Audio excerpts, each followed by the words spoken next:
I just took a few steps forward unintentionally. But the system said I took my first step in life, resulting in a 400x critical hit and receiving a gold bar. I coughed lightly. The system said I learned to speak and insisted on rewarding me with a lottery ticket for 100 billion industry. All of this is because my system arrived 20 years late. A task that should have been completed when I was 1 year old is now assigned to me. Even so, the system still grants me generous critical hit rewards. At this moment, I was sitting under the banyan tree by the playground, leisurely scrolling through Douyin. Suddenly, a flash of white light crossed my vision, and a translucent screen appeared before me. Congratulations, host. You have turned 1 year old. Baby, you are a rich one. The system has been successfully activated. Please take your first step in life. Looking at the words appearing on the screen, I rubbed my eyes hard, feeling incredibly excited. Father, you finally came. At this moment, it had been 21 years since I crossed over to this world called Blue Star. When I first crossed over, I was just a newborn baby, growing up in an ordinary happy family. During this time, I always hoped to awaken my golden finger. After all, as a bookworm in my past life, I had read at least 8,000 novels and knew very well that a golden finger was essential for any traveler. So I waited year after year, but the essential golden finger for travelers never appeared on me. Fortunately, as a traveler, I retained the memories of my past life, though I was just an ordinary wage slave back then, and some of those memories were nearly faded. With the mindset of an adult, I had earned several titles growing up, such as Prodigy, Wise Beyond My Years, and a Killer of Mature Women. Wait a minute. Looking at the words appearing on the screen, I was completely confused. I was already in college, and today just happened to be my 21st birthday. Why does the system show that I just turned 1 year old? Or is it that the system was supposed to activate when I turned 1? This mute system must have been late, and it was a full 20 years late. Is a system that's 20 years late even useful? With doubts in my mind, I got up from under the banyan tree and walked towards the playground track. Accepting the task, the countdown began, and I decisively started sprinting. Soon, a minute passed. Task completed, triggering a 400x critical hit, and I received a box of gold bars. Do you wish to claim your reward? The system prompt sounded. I was overjoyed. The system was indeed useful. It hadn't lost its function just because it was 20 years late. On the contrary, because it was late, the tasks issued by the system were incredibly simple for me as an adult. I could easily exceed the tasks issued by the system, gaining a reward critical hit. At 1 year old, you not only learned to walk but also sprinted 400 meters in 1 minute. Due to location reasons, this system will upgrade. All functions operated normally during the upgrade, with the duration unknown. The little boy must be dumbfounded. A smile appeared on my face. The system thought I was a 1 year old baby, but in reality, I was a 21 year old adult. The key was that this system wasn't very smart. Not only was it 20 years late, but it didn't even realize I was an adult. However, that wasn't important. What mattered was that the system upgraded its functions and could be used normally. Just then, the phone rang. I answered it, and a clear, bell-like voice came through the phone. Happy birthday, Big Brother Moo. Thank you for the blessings from the big star. I jokingly replied, Big Brother Moo? Here you are again. The person on the other end of the line was silent for a few seconds, their tone filled with helplessness. I'm just a nobody in the entertainment industry. I'm not a big star. The girl on the phone is named Ling Shuang, and we can say we've grown up together, being childhood sweethearts. Because I have an adult mindset, Ling Shuang has always admired me since we were kids. The little follower only started seeing me less often when we both got into different universities. Big Brother Moo, I'm hanging up now. See you this afternoon. I'll also introduce a beautiful girl to you. Click. Ling Shuang hung up. She hung up the phone directly, and I was left speechless. I couldn't recall Ling Shuang saying she would return to the mountain city today,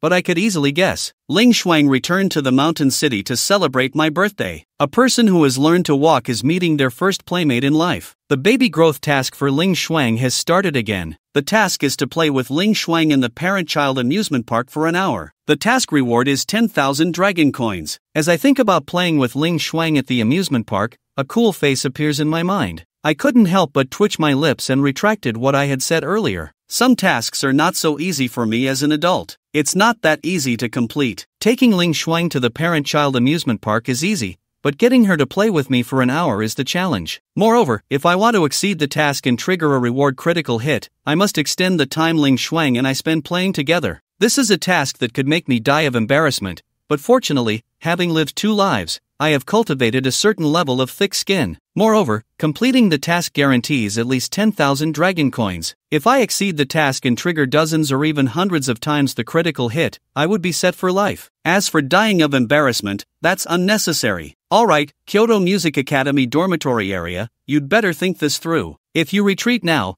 all your previous efforts will be in vain. In a simple and cozy dorm room, Zhao Yiren frowned slightly, looking at the girl standing on the balcony with a complex expression. The girl was tall and wore a white dress. Her demeanor was cool and elegant, with willow leaf eyebrows and phoenix eyes, resembling a classical beauty stepping out of a painting. Beneath the long skirt was an astonishingly curvy figure. Her graceful figure added a touch of allure. Sister Irin, I'm sorry to disappoint you. The girl spoke with a clear, bell-like voice, gazing at Zhao Yiren. The reason I entered the competition is that I love music. I want more people to hear my singing, and no one told me before the competition that I had to sign with a company. The girl was none other than my childhood sweetheart, Ling Shuang. Not long ago, she signed up for a singing program called Tomorrow Star. She caught the attention of Zhao Yiren during the auditions, and Zhao Yiren is one of the invited singer mentors for the Tomorrow Star program. Zhao Yiren is also a current pop diva in Long Country. Ling Shuang receiving the favor of the diva Zhao Yiren should have been a good thing, but neither of them expected that. The agency behind Zhao Yiren valued Ling Shuang's looks and talent and wanted to sign her, using the fact that she was still a newcomer in the music industry as an excuse. They attempted to make Ling Shuang sign a contract akin to a slave contract. Naturally, Ling Shuang wasn't foolish and outright rejected them. As a result,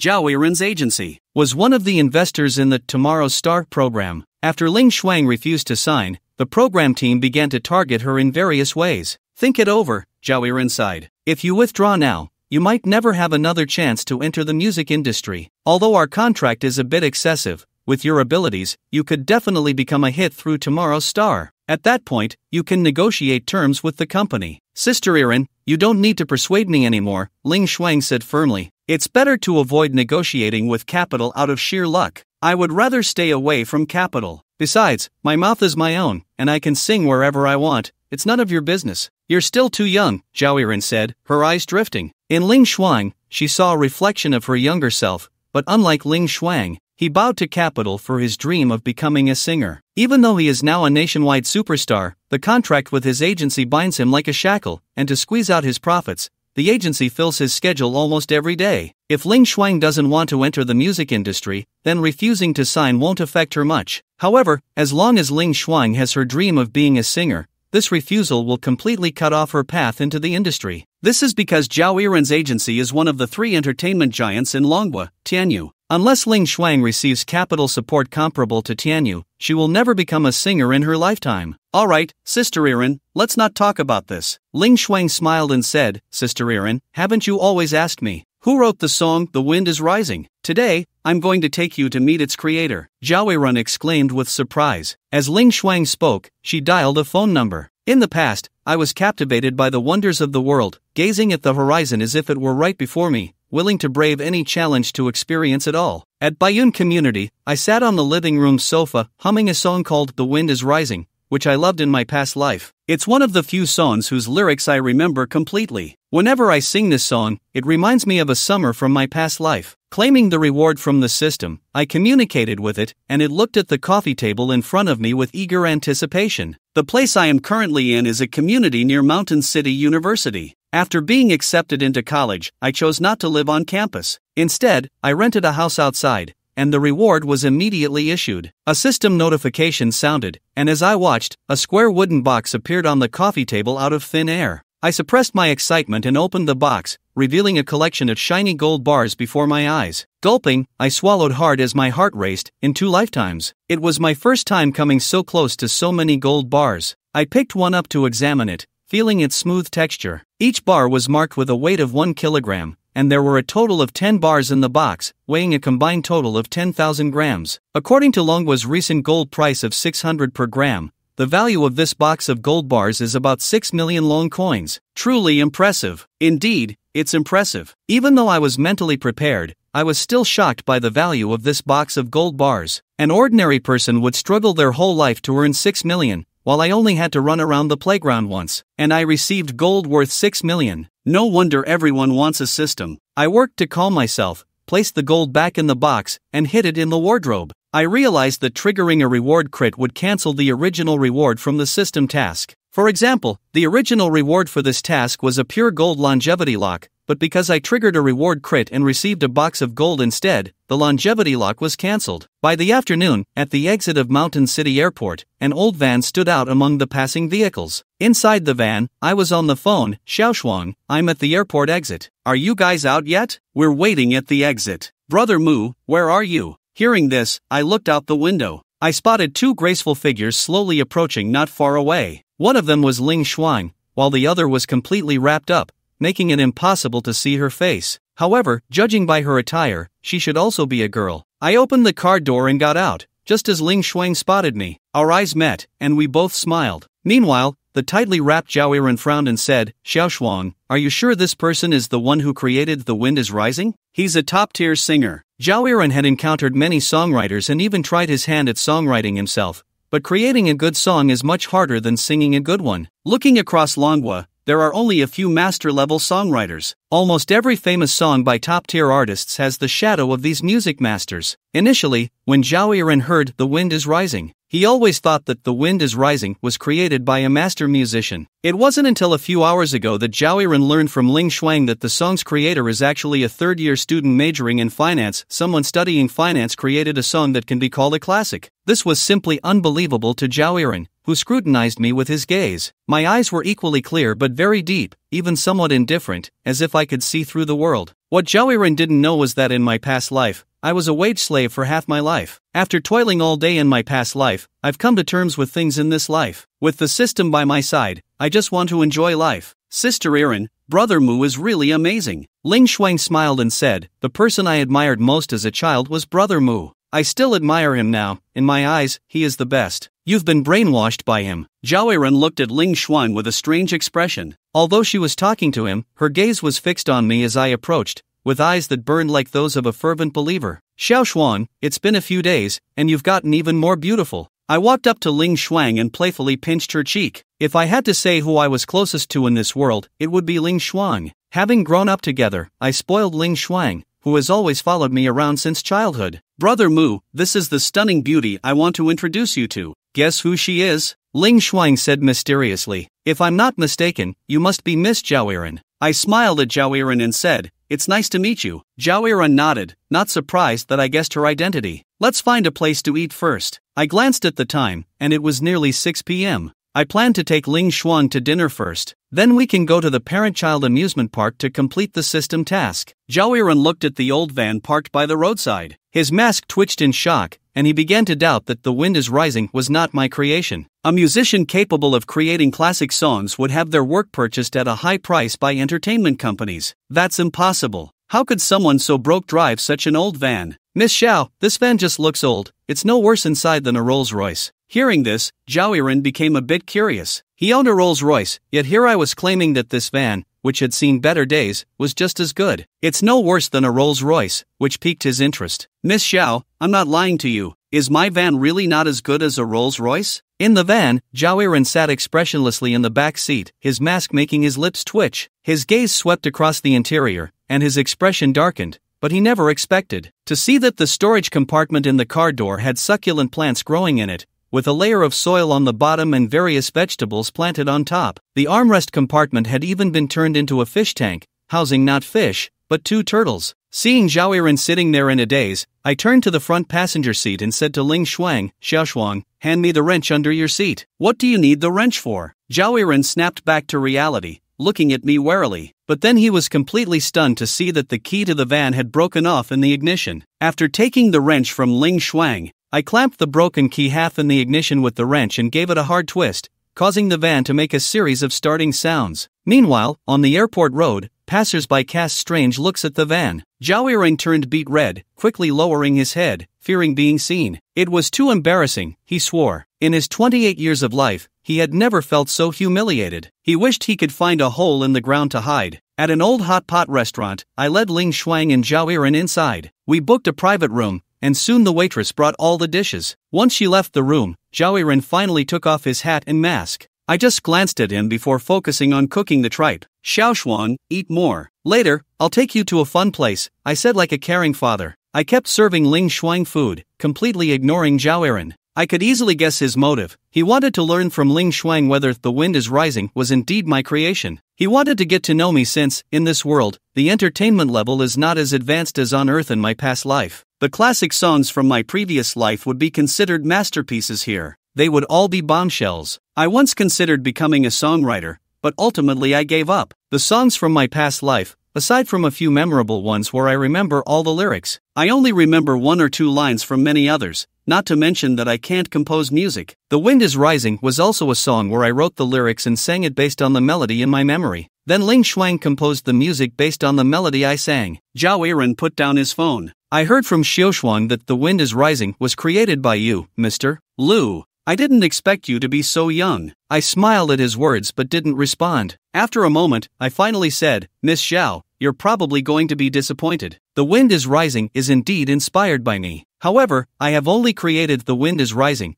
and I'm not a musician by trade. Inspiration isn't something that can just come on demand, so I might not be able to create a second song in the future. Mr. Liu, you're being modest, Zhao Aaron said with a smile. I believe that with your talent, you'll definitely create more classic songs in the future. I smiled but didn't respond. I had already awakened the system, and as long as I completed the tasks it issued, I could achieve financial freedom. So why would I bother collaborating with Zhao Aaron just for money? Today, I obtained gold worth 6 million through the system, and who knows, one day I might gain something worth 60 million through it. 600 million, 6 billion, or even 60 billion in assets. Xiaoshuang, are you full? If you're full, I'll take you to a fun place. Brother Mu, what kind of fun place? Ling Shuang put down her chopsticks. Just come with me and you'll find out. I stood up from my seat and said to Zhao Aaron, Miss Xiao, I'll take Xiaoshuang to play for a bit. You enjoy your meal. I've already settled the bill. Sister Aaron, take your time eating. Ling Shuang hurriedly followed me as we left the private room, leaving Zhao Aaron looking bewildered behind us. Inside the Hongyun Mall,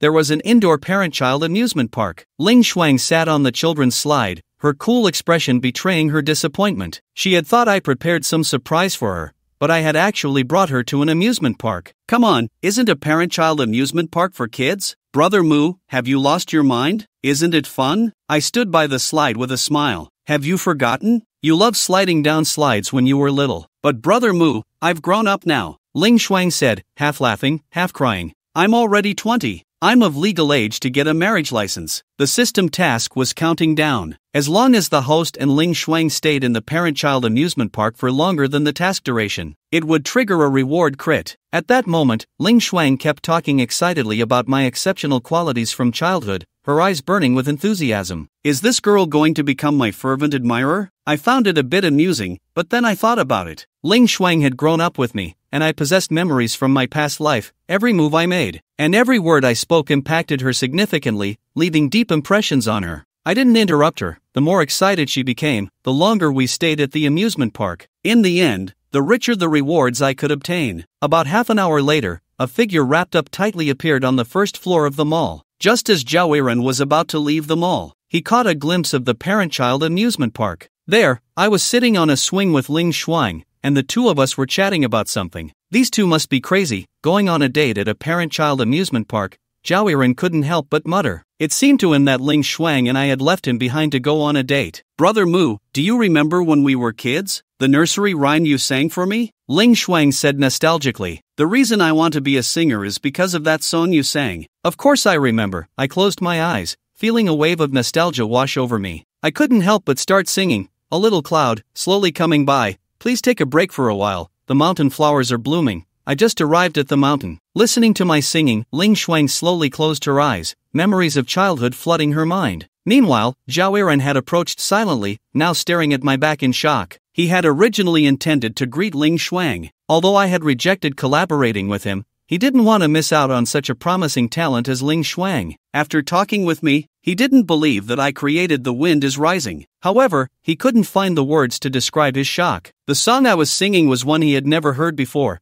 and I was clearly a bit off-key, yet the lyrics and melody of this song were enough to rival The Wind is Rising, especially the melody. Zhao Aaron took a deep breath and slowly closed his eyes. At that moment his thoughts drifted back to childhood. At that time, he was carefree and innocent, always dreaming of growing up. Now, he had finally grown up and even became a superstar, yet he couldn't find happiness. When my song ended, Zhao Yiren asked, "What is the name of this song?" Hearing his voice, Ling Shuang snapped back to reality. "Miss Xiao, have you eaten enough?" I stood up from the swing and turned to Zhao Yiren, who spoke in a very gentle voice. "Mr. Liu, did you also create this song?" "Sort of," I nodded. "Mr. Liu, I apologize for my earlier offense. I shouldn't have questioned your abilities." Zhao Yiren said sincerely, "I truly hope to collaborate with you. It's not that I don't want to work with you, Miss Xiao, it's just that I don't have anything to offer for collaboration." Everything I said earlier was the truth. I'm not a professional music producer. My abilities are limited. Being able to create The Wind is Rising and This Song Waves is my limit. "Mr. Liu, here is my business card.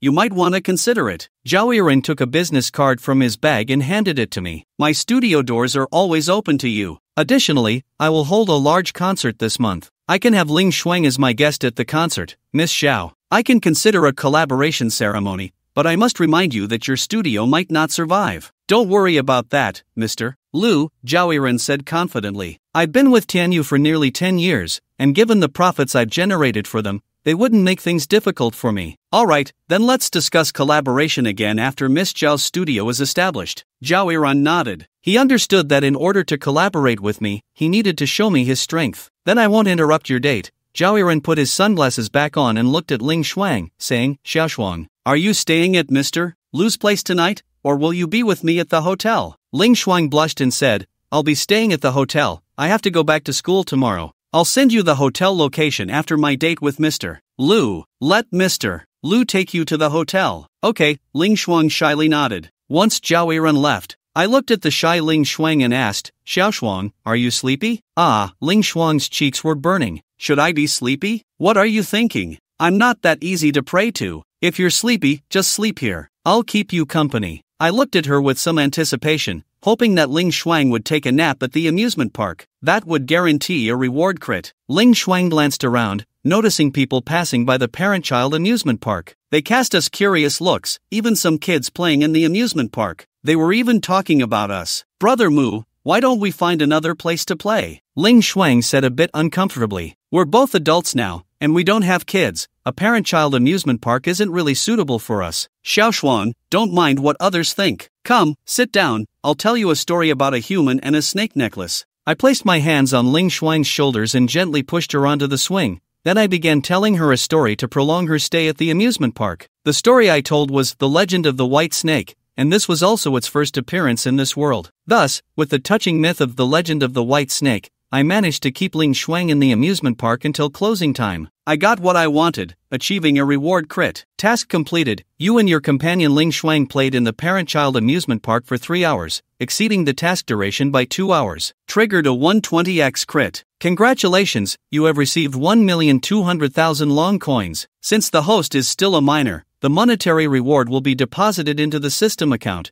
which can be withdrawn to a designated bank card by the host. This system account is completely secure. Please use it with confidence. I actually triggered a 120x crit. I was filled with surprise. This means that for every minute beyond the task duration, I could trigger an additional reward, and the crit would reset. I glanced at the now closed parent-child amusement park, feeling a bit disappointed. If only I could have stayed for the whole night. My assets would easily surpass 10 million. However, I wasn't greedy. Earning 2 million in 3 hours was already very satisfying. It was just that Ling Shuang was too emotional. After hearing my story, she was crying like a blooming pear blossom, lamenting, "Why did Fa Hai have to tear apart by Sujin and Su Xian?" "Because Fa Hai doesn't understand love," I said, patting Ling Shuang's head and smiling. "No one likes Fa Hai." Ling Shuang wiped away her tears, suddenly stopping in her tracks. She looked at me with admiration and said, "Brother Mu, you're amazing. You can even write stories. You're amazing too, Miss Xiao. They say you have the potential to become a top-tier singer. I've come to realize that as long as I can sing,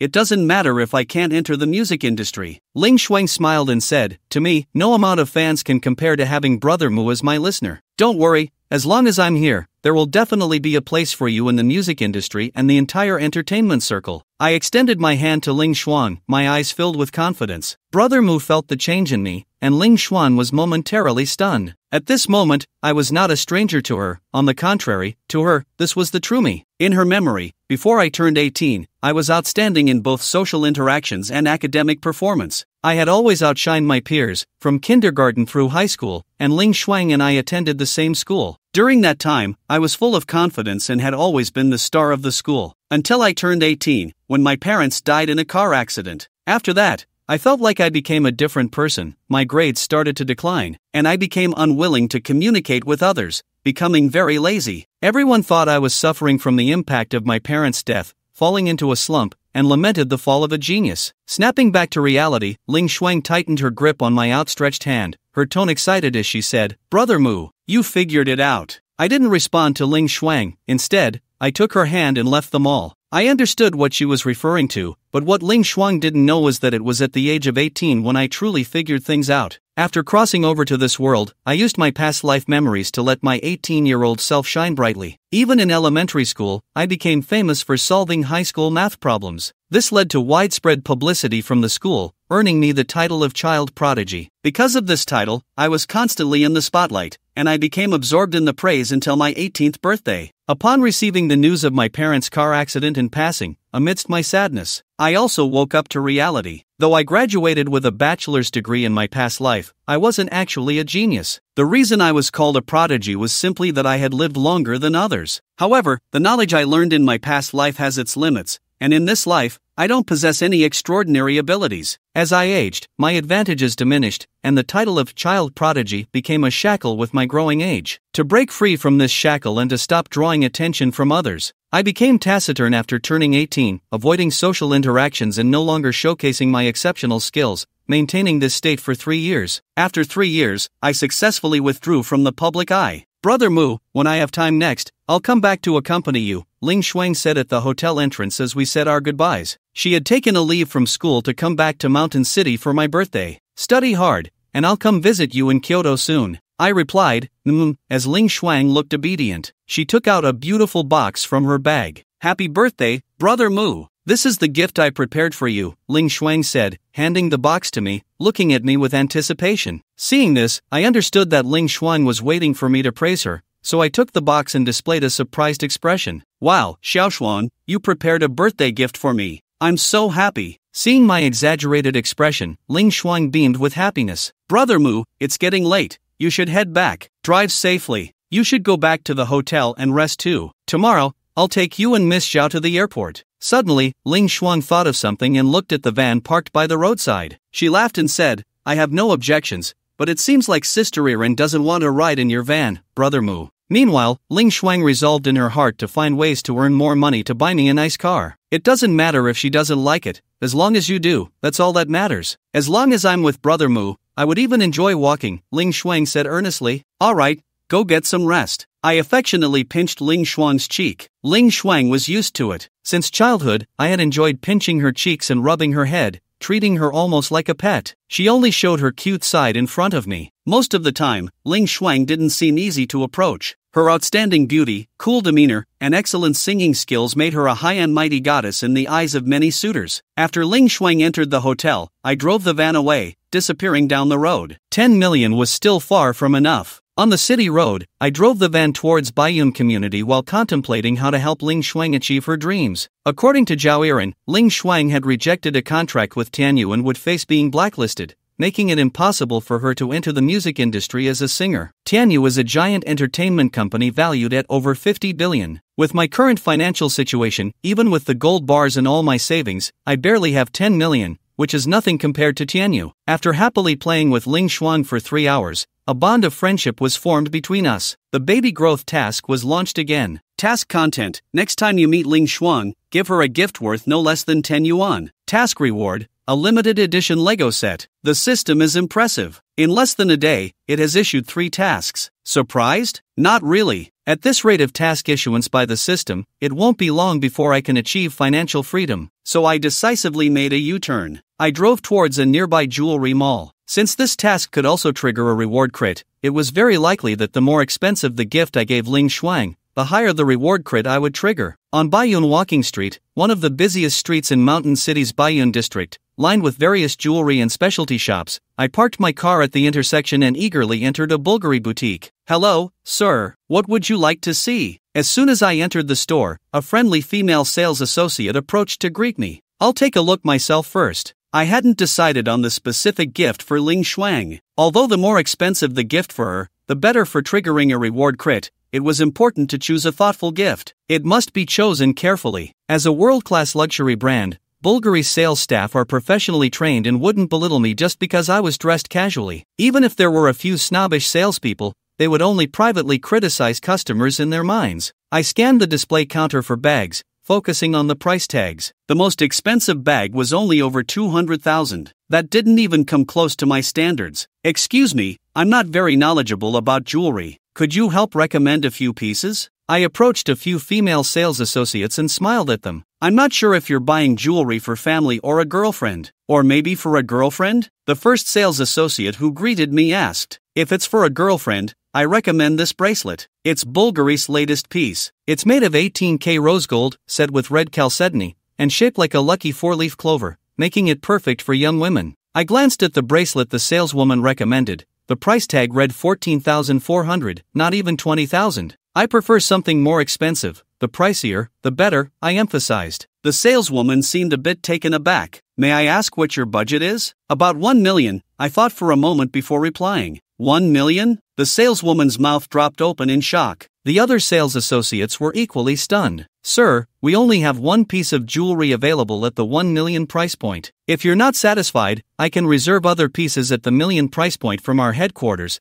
but it will take a few days. The saleswoman regained her composure. Her gaze was filled with intensity. Young, handsome, and wealthy, definitely a classic rich boy. Show me that available piece in your store. I don't have time to order anything. I need to get this gift to Ling Shuang before she leaves Mountain City tomorrow. All right, sir. Please hold on. The saleswoman nodded. She quickly walked to a safe, and the other sales associates snapped back to reality, enthusiastically attending to me. Sir, your water has cooled down. Let me refill that with hot water for you. Here, sir, are some snacks from our store. Please try them. You must be tired of standing. Why not sit on my lap and rest a bit? No. I meant to say, why not sit on the sofa and take a proper rest? A stunning saleswoman blushed at my gaze, regretting having let her thoughts slip. Thank you. I took the water cup and snacks, leisurely sitting on the sofa. Meanwhile, the saleswoman who went to get the jewelry returned with it. This is the most expensive piece in our store, called Tears of the Deep Sea. The saleswoman placed an exquisite box on the coffee table in front of me. She had donned gloves without me noticing, and carefully opened the box, revealing a dazzling teardrop-shaped necklace. It caught my eye, and I was captivated by the tears of the deep sea. The main color of the necklace was blue, and under the lights, the gems and diamonds sparkled in harmony, showcasing a mysterious elegance. How much is it? I interrupted the saleswoman, who was still giving her explanation. Sir, the price of Tears of the Deep Sea is 1,150,000. Wrap it up, please. I nodded in satisfaction. The price of Tears of the Deep Sea matched my expectations perfectly. All right, sir. The saleswoman carefully closed the box and quickly went to fetch a Bulgari shopping bag, wrapping it right in front of me. I communicated with the system and transferred the 1.2 million from my system account to my bank card. Sir, everything is packed. Okay, let's do the card swipe. I took the shopping bag and handed my bank card to the saleswoman. With the payment successful, the saleswomen in the store looked at me as if they could eat me alive. Here is the receipt for Tears of the Deep Sea. Please keep it safe. The saleswoman respectfully handed me the receipt and escorted me to the door. As I walked away, the saleswoman continued to watch me. I can't believe this handsome guy is actually a rich second generation. I wonder which of my friends is lucky enough to snag him. Yeah, I'm so envious. Over 1 million in jewelry, and this handsome guy didn't even blink when he swiped his card. Oh God, I would trade 10 pounds off my body for a rich second generation boyfriend. What is this? Lu Chen returned to the van and suddenly found a note tucked inside the invoice given by the female salesperson. Opening the note, he saw a string of numbers written on it. Lu Chen shook his head and smiled. Having money really makes a difference. Women come knocking at your door. This string of numbers was clearly the female salesperson's contact number. As for the reason she wanted to call him, it was obvious she was after his money. Lu Chen knew that if he dialed the number now, she would soon be lying in front of him, completely bare. The key was that her figure and looks surpassed those of most women. So, wealthy people never lack for women, nor for beautiful women. He crumpled the note into a ball and tossed it into a trash bin by the roadside. Lu Chen suddenly remembered that he hadn't had the chance to open the gift Ling Shuang had sent him. I wonder how long this silly girl saved her pocket money to buy me a gift this time. Lu Chen opened the exquisite box Ling Shuang had given him. Inside, there was a watch. Lu Chen recognized the brand at a glance. Langyin's master, not overly luxurious, with an official price of around 15,000. But for Ling Shuang, a college student, 15,000 was not a small sum. She must have saved her pocket money for a long time to buy it. Having a girlfriend is best when nurtured from a young age. Lu Chen put the watch on his wrist, feeling both touched and sentimental. Almost every year on his birthday, Ling Shuang never missed it. When they were in middle and high school, if Ling Shuang had no money, she would make gifts for Lu Chen by hand. Once Ling Shuang went to college, she would take leave to come back to Mountain City to celebrate his birthday, saving every penny to buy him a birthday gift. As for Ling Shuang's birthday, Lu Chen would only transfer money, but each time, she never accepted it. The more he thought about Ling Shuang's kindness, the stronger his desire to help her achieve her dreams became. The next day, Lu Chen asked his counselor for a morning off and drove early to the Hanyun Hotel. The van stood in stark contrast to the luxury cars entering and exiting the hotel garage. Passers-by cast strange glances at Lu Chen. He didn't care about the looks from strangers. He was busy replying to his counselor's WeChat message. Counselor Son, another day off? What do you think this school is? How many times have you taken leave this month? No, in these past few years? Why don't you just skip this semester? Lu Chen, Teacher Son, please don't be angry. I have urgent matters this time, just for the morning. Counselor Son, when have you ever taken leave without saying it's urgent? Do you think I'm your mom, that I'm easy to talk to? Lu Chen, Teacher Son, you know my parents died in a car accident. Counselor Son, Lu Chen, I know losing your parents has hit you hard, but it's been 3 years, you should have moved on. You still have a long life ahead, and I don't want to see you continue to fall. Lu Chen, okay, Teacher Son, when I return to school in the afternoon, I'll study hard and won't let you down. Counselor Son, you brat, remember to come to my office when you get back, I need to talk to you. Lu Chen, got it. Looking at the chat history on his phone, a smile appeared on Lu Chen's face. His university counselor, named Song Qingwan, was a top student who earned a master's degree in finance from MIT at the age of 25. That same year, she returned to China and was invited by Mountain City University to become a teacher in the finance department, as well as the counselor for Lu Chen's class. Now, Song Qingwan had been teaching at Mountain City University for 3 years, and Lu Chen was the student who gave her the most headaches. Brother Mu. Just then, Ling Shuang and Zhao Yiren walked out of the hotel. Zhao Yiren still wrapped herself tightly, and when she saw Lu Chen's van, even though she was mentally prepared, the corners of her mouth couldn't help but twitch. However, in order to cooperate with Lu Chen, Zhao Yiren, despite her inner resistance to getting into his van, did not show it. Mr. Lu, thank you for coming to pick me and Xiaoshuang up so early. It's no trouble, the fare is 20. Lu Chen replied with a smile. Fair? Zhao Yiren was momentarily taken aback, and when she realized, she understood Lu Chen was joking. If Mr. Lu is willing to cooperate with me, I can give you a car worth $1 million. Let's discuss the cooperation after Miss Zhao's studio is established. Lu Chen changed the subject. I only took half a day off, and after I drop you off at the airport, I have to return to school. In that case, I won't take up Mr. Lu's time. Once I finalize the contract with Tianyu in the next few days, I'll contact you again. Good luck. Half an hour later, Lu Chen successfully dropped Zhao Yiren and Ling Shuang off at the airport. Brother Mu, then we'll go in first. At the airport entrance, Ling Shuang looked at Lu Chen reluctantly. Xiaoshuan, wait a moment. Lu Chen walked to the back of the car and took out a shopping bag from the trunk. To avoid Ling Shuang feeling the gift was too expensive to accept, Lu Chen specially replaced the Bulgari custom shopping bag with a regular one. Here, take this. Brother Mu, what is this? Ling Shuang took the shopping bag and was about to open it. It's a gift I prepared for you. You can look at it after you enter the airport. Brother Mu, you didn't go and spend money recklessly again, did you? Ling Shuang said seriously. No, this gift isn't expensive. I just thought it suited you, so I bought it. Lu Chen urged, you should go in with Miss Xiao quickly, otherwise, it will be troublesome if her fans recognize her. Xiaoshuan, let's go to the waiting room first. Zhao Yiren lowered her hat, also worried about being recognized by fans. Okay, Brother Mu, drive slowly on your way back and be safe.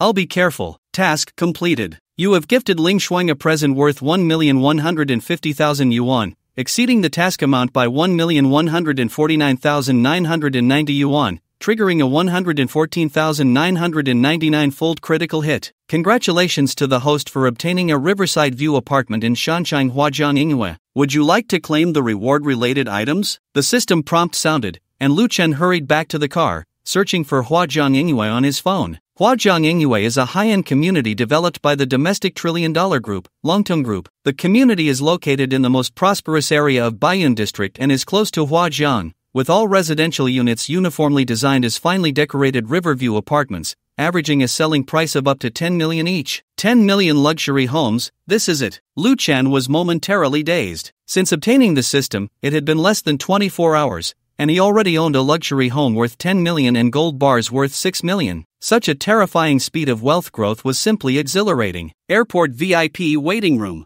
Zhao Yiren and Ling Shuang found a corner to sit down. Xiao Xuan, when we get to Kyoto, I'll speak to the company for you and see if I can get you back to tomorrow's star. Sister Yiren, no need. Ling Shuang shook her head. I've already thought it through. After graduation, I'll go back to Shancheng to find a school to apply as a music teacher or start a music training institution. You're not going to be a singer anymore? Zhao Yiren frowned. Are you planning to give up your dream? Ling Shuang remained silent upon hearing this. Naturally, she didn't want to give up her dream, but Tianyu was going to blacklist her, and as an ordinary person, she had no way to fight back. Ling Shuang, things aren't as bad as you think, Zhao Yiren said with a serious expression. I will help you plead your case with Tianyu. Once my studio is established, you can sign with my studio, and I will give you a contract for a top-tier singer. But Sister Yiren, what if Tianyu doesn't let you leave? Ling Shuang said earnestly. Brother Mu said yesterday that capital is only interested in profit, and you are Tianyu's cash cow. They won't let you go easily. Don't worry about that. The contract states it expires in 10 years,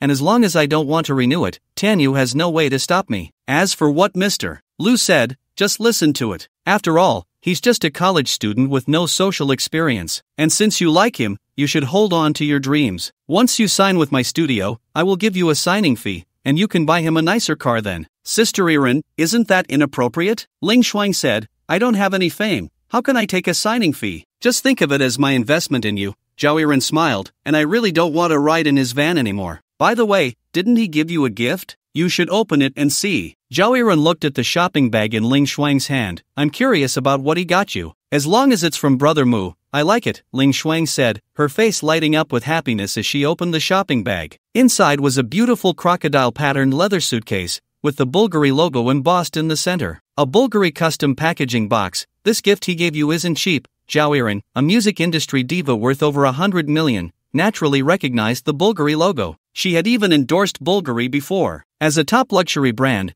different flagship stores use various packaging based on the price of the sold items. The crocodile-patterned suitcase is only used for items valued over 500,000. The suitcase itself is worth over 10,000. Brother Mu is wasting money again, Ling Shuang said, but her face was filled with smiles. This was actually the first physical gift she received from Lu Chen. In the past, whether it was her birthday or various holidays, Lu Chen would directly transfer money to her, but she never accepted it. Compared to direct transfers, she preferred Lu Chen to give her meaningful gifts. She didn't need the gifts to be expensive, even something worth a few dozen or even a few dollars would make her happy. Now that Lu Chen finally understood and gave her a physical gift, she couldn't express how happy she was. What a beautiful necklace. The moment Ling Shuang opened the suitcase, she was stunned. The light in the waiting room shone on the deep sea tear, with its mysterious sapphire and star-like sparkling diamonds reflecting a dazzling glow, creating a dreamlike feeling. Even Zhao Yiren was captivated by the deep sea tear. This is the deep sea tear, Zhao Yiren said in shock. Isn't he broke? How could he give you such an expensive necklace? In Zhao Yiren's view, Lu Chen drove a dilapidated van, so he certainly wasn't wealthy. Some rich people may be low-key, but for them, a car is not just a means of transportation, it's also a social tool. No matter how low-key a wealthy person is, they would never drive a used van to meet business partners. Although she wasn't exactly Lu Chen's business partner, she was a music industry diva and a beautiful woman. Normally, a guy would give her a luxury car as a standard gift, unlike Lu Chen, who made her ride in a van twice. Sister Yiren, how much is this necklace? Ling Shuang's breathing quickened. Even though she didn't understand jewelry, she could tell that the deep sea tear was not just any ordinary expensive piece. If I remember correctly, the deep sea tear is a limited edition jewel under Bulgari, priced at nearly 1,200,000. How much? How much? Ling Shuang's voice trembled. 1,200,000. Where did Brother Mu get so much money? No, I have to call Brother Mu. Ling Shuang felt no joy at the expensive price of the tears of the deep sea. Instead, she began to worry about what Lu Chen might have done. Soon, the call connected, and Ling Shuang spoke anxiously. Brother Mu, did you do something foolish? The necklace you sent me is too expensive. I can't accept it. Where are you now? I'll bring the necklace back to you, and you can return it. Xiao Xuan, don't worry. Lu Chen's gentle voice came from the other end of the line. Did you wear the necklace? Do you like it? Brother Mu. Ling Xuan was almost in tears from worry. Alright, you don't need to worry. I didn't do anything foolish. The money for the necklace is what I've earned over the years. I'm driving, so I'll hang up for now. Beep beep beep earned? Looking at the disconnected call, Ling Xuan was lost in thought. It should be the money Mr. Lu earned from selling songs, Zhao Yiren said. Mr. Lu's creative level is comparable to that of master music producers in the industry. If he sold a classic song like The Wind Rises or Treading Waves, selling it for 500,000 wouldn't be difficult. No, Brother Mu has never sold a song. Ling Xuan had grown up with Lu Chen and knew him well. Lu Chen's creative ability was indeed strong, but he couldn't compose music at all. Moreover, Lu Chen hadn't created many complete songs. Most were just fragments with a few lines of lyrics. Xiao Shuang, over 1 million is not a small amount. If it wasn't from selling songs, what other way could a college student like him earn so much money? I don't know. Ling Xuang took a deep breath and said, but I suspect Brother Mu is starting a business. You mean, he's still in college and has earned 1 million through entrepreneurship? Zhao Yiren frowned. Starting a business isn't child's play. Even if he's studying finance, money isn't that easy to make. Sister Yiren, you don't understand Brother Mu. Ling Xuang fell into her memories, her face full of admiration. Brother Mu is different from us, he's a genius. Genius? Zhao Yiren looked at Ling Xuang with a strange expression, hesitating to speak. She had thought Ling Xuan was just infatuated. But now, she felt that infatuation was an understatement. Ling Xuang seemed completely brainwashed by Lu Chen. After leaving the airport, Lu Chen didn't rush back to school but went home to catch up on sleep. He slept until noon, then had a bowl of beef noodles at a noodle shop downstairs in his community before taking a taxi to school. 5 minutes later, he successfully entered the campus. At the same time he entered the school gate, Song Qingwan sent him a WeChat message. Counselor Song, it's noon, have you come back? I'm at school now, Lu Chen replied. Counselor Song, wait for me at the parking space south of the library. Lu Chen, got it. Putting away his phone, Lu Chen leisurely walked to the place Song Qingwan mentioned. 10 minutes later, Lu Chen arrived at the parking space south of the library. He saw several faculty vehicles parked there. One brand new Audi A8 caught his attention. This car is nice. Lu Chen walked up to the Audi A8 and examined it. In his previous life, he had dreamed of buying an Audi A8, but unfortunately, as a corporate slave, his monthly salary, including overtime, was less than 10,000. After deducting the mortgage and daily expenses, he simply couldn't afford a luxury car like the Audi A8. If you like it, study hard. After graduation, you can find a good job, and with a good job, you can earn a high salary. And then you can buy the car you like. A pleasant voice sounded behind Lu Chen. He turned around to see a woman exuding a scholarly aura. She wore a plain long dress, carried an LV hornbag, and held several books in her arms. Peach blossom eyes, willow leaf brows, though not adorned with powder and rouge, she is already a rare beauty in the world. Her long, black hair is styled up, revealing a slender, fair neck, and her skin is so delicate it seems it could break with a touch. She has a tall figure. Although her chest is not full, it has a certain curve. The woman is none other than Lu Chen's counselor, Song Qingwan. Teacher Song is right.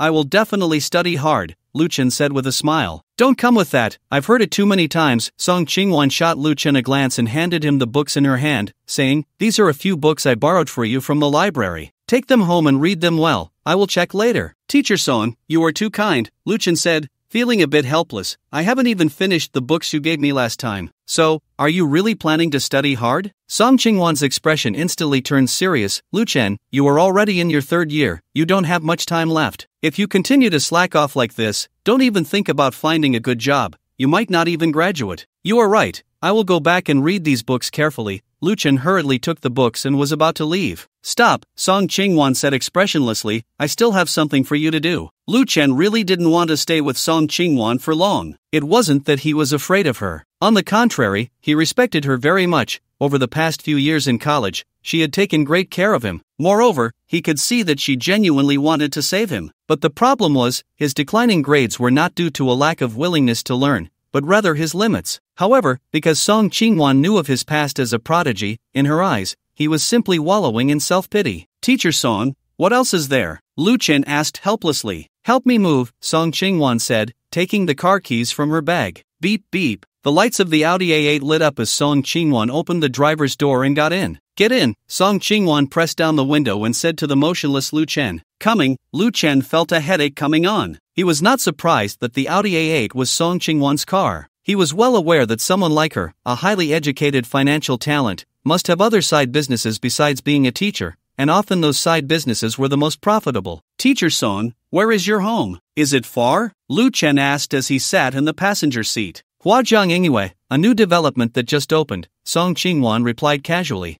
Lu Chen was stunned upon hearing this. Huajiang Yingyue. Although it was a new development, it had already been sold out before it even opened for sale. When Lu Chen rode in Song Chingwon's Audi A8 into the underground parking lot of Huajiang Yingyue, what greeted his eyes were luxury cars. The entire underground parking lot resembled a car exhibition. Various brands of luxury cars were present, and compared to these luxury cars, Song Chingwon's Audi A8 seemed quite low-key. The Dragon Country never lacks wealthy people. For the rich, luxury cars are the most ordinary toys. Isn't it quite emotional? Song Chingwon turned to look at Lu Chen. Seeing him dazed at a Ferrari sports car, she said, "This world is like this. If you don't work hard, you can only watch others drive luxury cars and live in mansions. Does hard work really matter?" Lu Chen withdrew his gaze, shook his head, and smiled. "Isn't this something that's predetermined from birth?" "Lu Chen, this idea of yours is very dangerous." Song Chingwon stopped the vehicle and said seriously, "We cannot decide our birth, but hard work can change our fate. There are plenty of self-made successful people in this world. Teacher Song,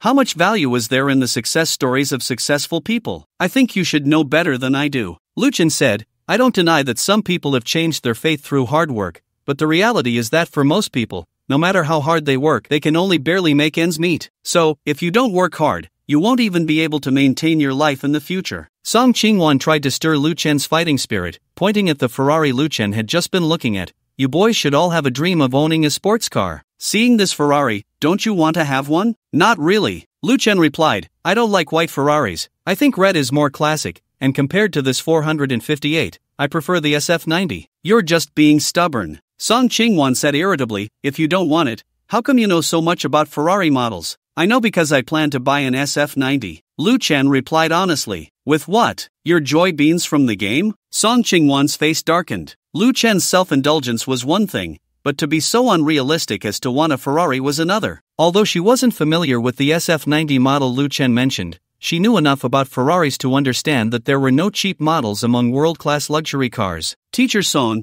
aren't you moving? Where are the things you need to move?" Lu Chen changed the subject. He was afraid that if they continued talking, Song Chingwon would get angry. And once she got angry, she liked to bring up old grievances, at which point Lu Chen's absences, playing cards in class, and other matters from the past few years would all be brought up again. In the trunk, Song Chingwon was trying to calm her emotions. "Teacher Song, you don't have much stuff, do you?" Lu Chen followed behind Song Chingwon as they walked toward the elevator. He was dragging 2 suitcases, with Song Chingwon's books on top of them. He had thought moving would involve a lot more things. "I had the moving company take the other things yesterday. These 2 suitcases contain jewelry, stock documents, and other valuables. Teacher Song, I seriously suspect you're showing off your wealth." Lu Chen's mouth twitched. He didn't know whether to say that Song Chingwon trusted him too much or that she really had no guard up at all. "Still the same thing, as long as you study hard, what I have, you will have too. It's just a matter of time." "So, what Teacher Song means is that as long as I study hard,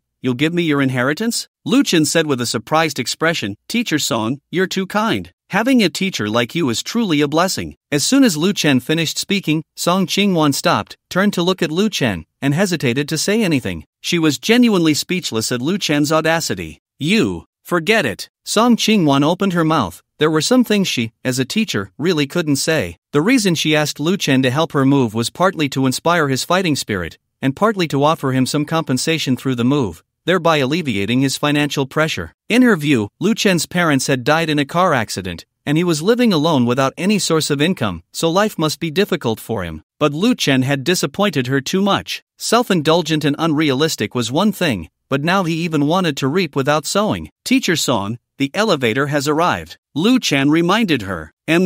Song Chingwon nodded, her expression becoming a bit colder. Once inside the elevator, neither Lu Chen nor Song Chingwon spoke, and the air became very quiet. Lu Chen looked around the elevator. It was very spacious and luxuriously decorated. Unlike ordinary elevators, the elevator in Huazhongyingyue required residents to swipe a card to use it. Moreover, the residential area had 4 elevators serving 2 households. Moments later, the elevator stopped on the 16th floor. Song Chingwon spoke first. "We're here. After you help me move the things inside, you can go back to school for class." "Teacher Song, I want to go home first." Lu Chen smiled and said, "I plan to take these books you gave me home to read carefully." "Lu Chen," Song Chingwon said coldly, "don't go too far. I've been quite tolerant of you already. You want me to give you a demerit before you're satisfied, right?" "My home is nearby, very close," Lu Chen said, unfazed by Song Chingwon's anger. For him, even being expelled from Mountain City University didn't matter. It wouldn't affect his future life at all. "How close? An hour? Or an afternoon? Do you want me to approve your afternoon off as well?" "Just a minute." Lu Chen reached into his pocket, pulled out a key, and pointed outside the elevator, saying, "If nothing unexpected happens, we should be neighbors." Lu Chen didn't expect it to be such a coincidence. Song Chingwon's new home was right across from the house awarded by the system. As her gaze fell on the key in Lu Chen's hand, Song Chingwon instinctively looked at her right hand. In her right hand, she held a key identical to Lu Chen's. It was called a key, but it was actually a metal access card, also known as a homeowner card. Only the homeowners of Huazhongyingyue received this card from the property management when they took possession of their homes. "Where did you find that?" Song Chingwon frowned. She even thought at first that Lu Chen had picked up the homeowner card in the underground parking lot. It was no wonder Song Chingwon found it hard to believe. The houses in Huazhongyingyue were priced at tens of millions, and Lu Chen, whom she saw as a struggling student, actually owned a mansion worth millions. Anyone would find it unbelievable. Lu Chen, hearing this, didn't explain much. He dragged Song Chingwon's 2 suitcases and walked out of the elevator. Seeing this, Song Chingwon hurriedly followed Lu Chen. However, her gaze towards Lu Chen gradually became more complex, until Lu Chen opened the door. Song Chingwon was completely stunned. The poor student in her eyes actually owned a mansion worth tens of millions, and he was her neighbor. "Teacher Song, I'm laying my cards on the table. I'm actually a billionaire." Seeing the expression on Song Chingwon's face, Lu Chen's lips curled slightly. He had never thought of being low-key. From the moment he awakened the system, his life was destined to be anything but low-key. The mansion worth tens of millions was just the beginning. "Billionaire? Are you serious?" Song Chingwon's breath quickened. In her 28 years of life, she had never been as shocked as she was today. As a graduate of MIT with a master's in finance, aside from being a teacher in Mountain City, she had made quite a few investments over the years, and the money she earned could barely qualify her as a billionaire. But the reason her investments were profitable was not just her unique insight, her connections were key. For ordinary people, no matter how strong their investment skills, without powerful connections to bring them into that circle, it was impossible to earn over 100 million in just 3 years. And how old was Lu Chen? 21, a junior in college, not even graduated, yet he possessed wealth comparable to hers. More importantly, Lu Chen had no connections at all. Thinking of this, Song Chingwon looked at Lu Chen with some skepticism. "If you don't believe me, there's nothing I can do." Lu Chen didn't explain much, picked up the books on the suitcase, and entered the room. "This house isn't your relatives, is it?" Song Chingwon followed Lu Chen, her gaze scanning the room, trying to find traces of other people's presence. However, after a thorough look, Song Chingwon was disappointed. The house awarded by the system was new, even Lu Chen was entering for the first time, so how could there be traces of anyone else? Suddenly, Song Chingwon's gaze caught a glimpse of red. She saw a red booklet placed on the sofa in the living room. "Can I see your property certificate?" Song Chingwon said to Lu Chen, who was sitting on the sofa. "What's wrong with that?" Lu Chen smiled and casually picked up the property certificate beside him, handing it to Song Chingwon. He had extracted this property certificate from the system space while Song Chingwon wasn't paying attention. It is worth mentioning that currently, the system space can only extract reward-related items and cannot store items. Looking at the property certificate Lu Chen handed over, Song Chingwon could almost confirm that Lu Chen was the owner of this apartment. For a moment, Song Chingwon's feelings were very complicated. Since Lu Chen could afford a house worth tens of millions, then his net worth of over 100 million must also be true. However, she still opened the property certificate to take a look. When she saw the name Lu Chen prominently listed in the rights holder section, Song Chingwon fell silent. After a long while, she took a deep breath and said, "So, in these 3 years, you didn't just let yourself go, but instead, you were secretly starting a business and became a billionaire?" "You can understand it that way," Lu Chen replied with a smile. "Of course, I owe a lot of my current achievements to teacher Song." "Don't flatter yourself." Song Chingwon returned the property certificate to Lu Chen, saying irritably, "What do you owe me? Owing me for giving you time off?" "Exactly," Lu Chen said seriously.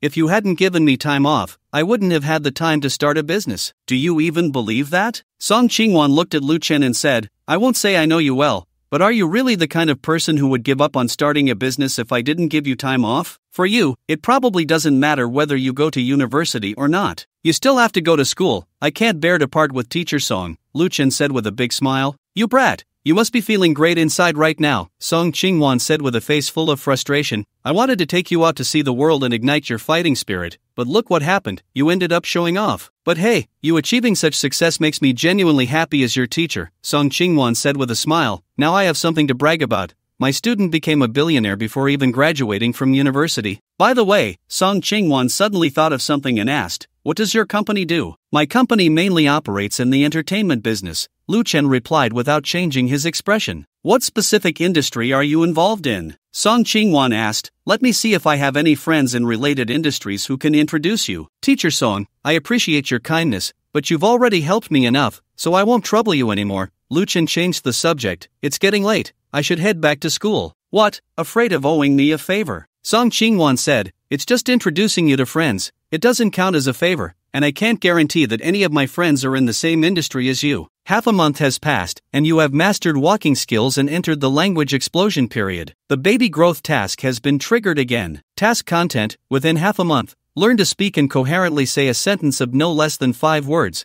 with a settlement at the end of the month. Task reward, random brand car model X1, 100,000 yuan toy lottery ticket X1. Note, if the task is completed beyond expectations, a reward crit may be triggered. The system prompt sounded. Lu Chen was a bit stunned. The system tasks seemed a bit chaotic. The first task he triggered was walking, the second was going to a parent-child amusement park, the third was giving a gift to Ling Shuang, and now the fourth task was to learn to speak. The corresponding baby ages for each task were clearly mixed up. However, Lu Chen didn't think too much about it. As long as he could receive rewards, that was enough. The rest didn't matter. Coming back to his senses, Lu Chen looked at Song Chingwan and said, my company has currently signed some artists and internet celebrities, with the main focus on the internet. As Lu Chen spoke, the task began its countdown, which lasted for half a month. Is it the new media entertainment industry? Song Chingwan pondered, I do know a few people in this industry, but our relationship is just average, not friends. However, there is an event coming up, and I wonder if you might be interested. What event? Lu Chen asked curiously. Next month is National Day, and the Cultural Bureau of Shanchang has carefully produced a promotional video to attract tourists, but they lack a song to match it. Since your company has signed artists, you should have singers as well. You can have one of your company's singers record a song, and I can recommend it to the Cultural Bureau. It would be best if the song is original and fits the National Day theme. Teacher Song, do you know people at the Cultural Bureau? Lu Chen was a bit surprised. I have relatives working at the Cultural Bureau, Song Chingwan said seriously, but I want to make it clear that I can only help with the recommendation. I can't guarantee it will be selected. I'm already very grateful that Teacher Song can help with the recommendation, Lu Chen smiled. Just in time, one of our artists sings quite well. I'll contact her right away to have her record the song. You can contact her now, Song Chingwan said. There are less than 2 weeks until National Day, and if you wait too long, I fear the Cultural Bureau will have already chosen a song. Then I'll contact her now. Lu Chen took out his phone, ready to call Ling Shuang. Currently, Ling Shuang had withdrawn from the Rising Star competition and had offended Tianyu, making it very difficult for her to enter the music industry. If she could sing the song for the Shancheng Cultural Bureau's promotional video, it would be a huge opportunity for her. As one of the most famous tourist cities online, Shancheng's promotional videos flood short video platforms during holidays, and the traffic is immense. With the traffic from the Cultural Bureau's promotional video, Ling Shuang might even debut directly. You go ahead and contact her. I'll go back and tidy up my room. Song Chingwan didn't disturb Lu Chen and said goodbye before heading home. Song Chingwan's willingness to help Lu Chen was also driven by her own motives. She had always had high hopes for Lu Chen. When she joined Shancheng University, the school leaders had specifically emphasized Lu Chen to her. Upon learning that Lu Chen could solve senior high school math problems in the first grade, the word prodigy immediately came to her mind. She even felt nervous about being Lu Chen's counselor, fearing she wouldn't teach him well. However, Lu Chen's performance later disappointed her greatly. His attitude towards learning and his academic results were far from the label of prodigy, leading her to doubt that the title was merely a product of packaging. To clarify, she even visited the schools Lu Chen attended in elementary, middle, and high school. The results astonished her. The teachers at Lu Chen's school spoke of him with fervor, as if they were devoted followers,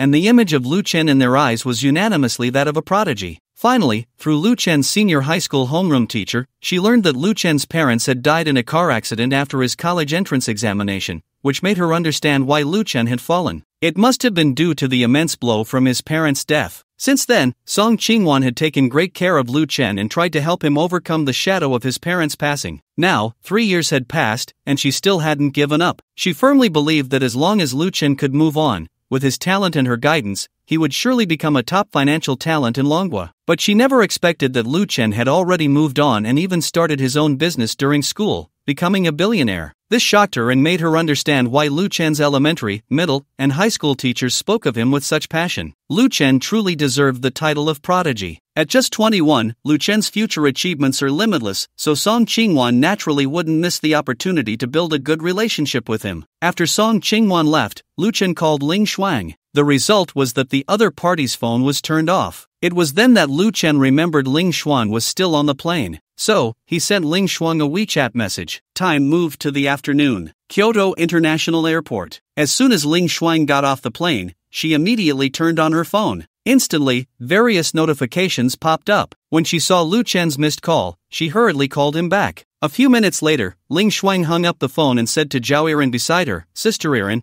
you don't have to bother giving me a ride later. I can take a taxi myself. It's fine, I'm not busy right now."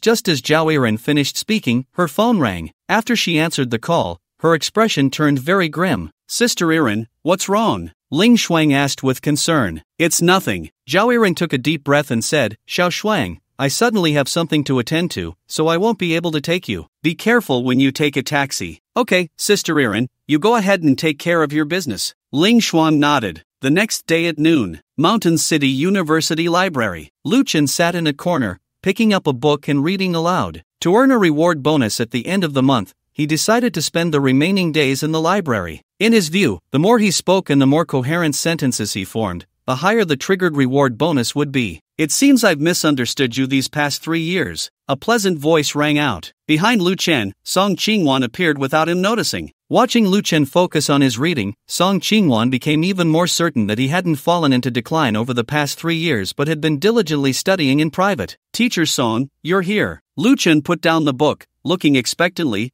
"Is there news from the Cultural Bureau?" "Yes." Song Chingwon sat down across from Lu Chen and said, "Congratulations, the song of the artist under your management has been successfully selected by the Cultural Bureau. I listened to As You Wish, and I must say, it's no surprise you can become a billionaire. Both your company's artists' voices and that song are impeccable. If I remember correctly, the singer of As You Wish is called Ling Shuang, right?" "Yes." Lu Chen smiled. "She is a newcomer my company plans to cultivate vigorously." "Nice, I really like her voice. Introduce her to me when you have time." "No problem." Lu Chen said, "Teacher Song, do you have time tonight? I want to treat you to dinner to express my gratitude." "Let's wait for next time. I haven't had much time these past 2 weeks." "Then we'll talk when you have time, Teacher Song." Lu Chen wasn't disappointed. He invited Song Chingwon to dinner purely to thank her. As for As You Wish, it was one of the few songs from his past life that he remembered all the lyrics to, aside from The Wind Has Risen. Long before Ling Shuang composed the music for The Wind Has Risen, Lu Chen had asked her to compose music for several songs whose lyrics and melodies he remembered. After composing, Ling Shuang also helped him apply for copyrights for these songs. Therefore, Ling Shuang had recorded the song in the studio last night and sent it to Lu Chen,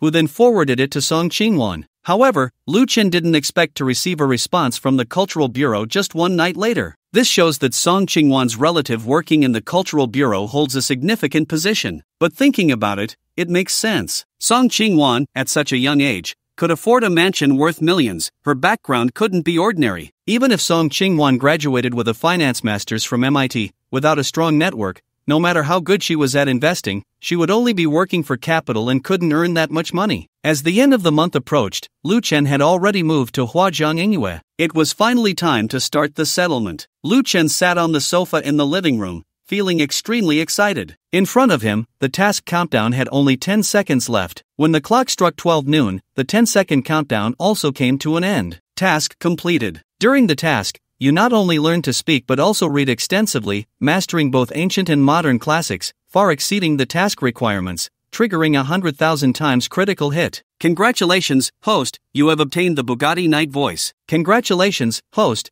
you have obtained a $1 billion industry lottery ticket X1. Would you like to extract the rewards? The Bugatti Night Voice, the $1 billion industry lottery ticket. Listening to the system prompt, Lu Chen was overjoyed. The rewards for this task were simply exhilarating. Lu Chen's mind stirred. A semi-transparent pop-up appeared before him, detailing information about the Bugatti Night Voice and the $1 billion lottery ticket. The Bugatti Night Voice was meticulously crafted by the Bugatti Group to celebrate its 110th anniversary, with only one unit available worldwide. The Night Voice was equipped with an 8.0-liter quad-turbocharged W16 engine, boasting an astonishing 1,500 horsepower, with a price tag of up to 130 million Dragon coins. Just one exhaust pipe could be exchanged for a Porsche Cayenne. As for the $1 billion industry lottery ticket, as the name suggests, once used, Lu Chen could obtain an industry worth no more than $1 billion. Lu Chen suppressed his excitement. He directly extracted and used the $1 billion industry lottery ticket. Instantly, the system prompt sounded again. Successfully used the $1 billion industry lottery ticket.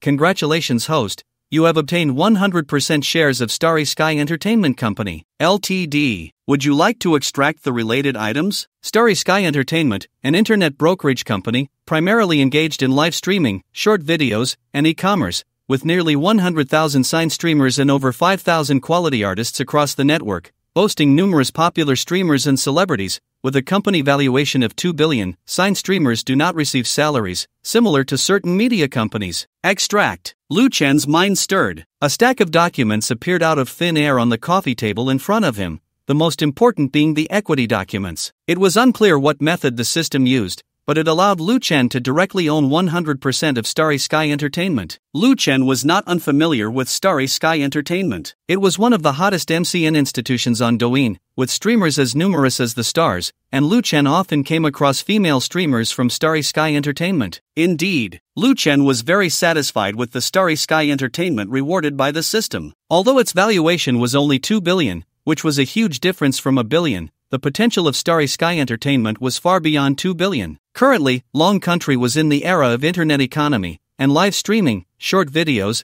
and e-commerce were undoubtedly the most profitable projects. As a leader among these three projects, as long as it stabilized and found opportunities to go public, its market value could easily double, even tenfold, or more. However, now that all the shares of Starry Sky Entertainment were in Lu Chen's hands, going public was impossible unless Lu Chen was willing to dilute his shares and issue new ones. With his mind collected, Lu Chen took out his phone, opened the contacts, and found a number saved as Li Feng. Li Feng was the current person in charge and general manager of Starry Sky Entertainment. Here, it must be said that the system Lu Chen obtained was very considerate. The rewards not only came with detailed information but also related items. Li Feng's contact information was one of the related items for the Starry Sky Entertainment reward. Kyoto, Starry Sky Entertainment headquarters. Li Feng stood in front of the floor-to-ceiling window, overlooking the bustling traffic outside. Buzz. Not far from Li Feng, a wooden desk vibrated with the sound of a phone. Li Feng hurried to the desk and picked up the phone to check. When he saw the caller ID, Li Feng was momentarily stunned, then respectfully answered the call. Manager Lu. Manager Li, you are in Kyoto now, right?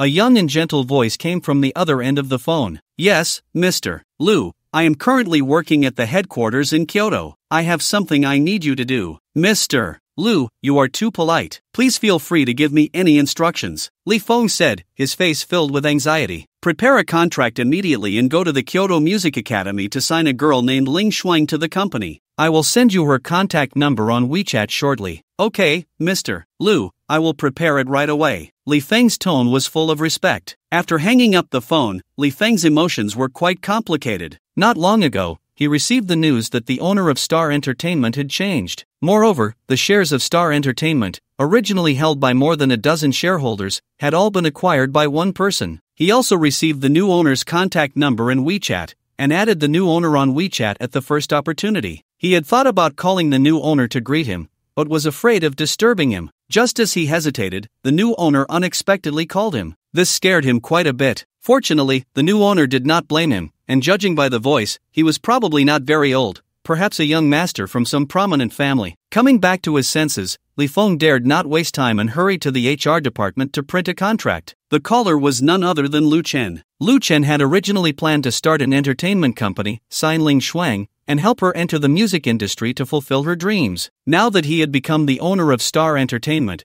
there was no need to start another company. As for helping Ling Shuang achieve her dreams, it had become simpler. With this in mind, Lu Chen called Ling Shuang to tell her that he had created an entertainment company and was preparing to sign her. After doing all this, Lu Chen leisurely lay on the sofa and started scrolling through Douyin. I wish you to love the one you love, may your wishes bring you smiles, your hand I stumble in holding, please take me to tomorrow. If you have ever tasted my sweetness, I am willing to live as your wish, may it not be in vain, may it be brave, every day of this prosperous world. The beautiful song filled the air. Lu Chen's phone was playing a video. This video was a promotional piece produced by the Mountain City Cultural Bureau. The video flashed through various scenes, including the Martyrs Cemetery, the Liberation Monument, and the Red Rock Revolutionary Memorial Hall, among other red tourist spots in Mountain City. The combination of red landmarks and ethereal, melodious singing, filled with national sentiment and the warmth of home, made the video garner over 10 million likes, with comments exceeding 100 million. Lu Chen opened the comments section to take a look. Thank you to the martyrs for their sacrifices. How fortunate to be born in this prosperous era of Huaxia. May the country be safe and the people secure, creating a prosperous China. To the heroes who have passed, this prosperity is as you wished. What is the name of this song? It's so beautiful, I want to cry the first time I hear it. I've booked my ticket, Mountain City, wait for me. I finished watching the video, and the ending noted the name of this song and the singer. As wished, Ling Shuang, original song plus newcomer singer?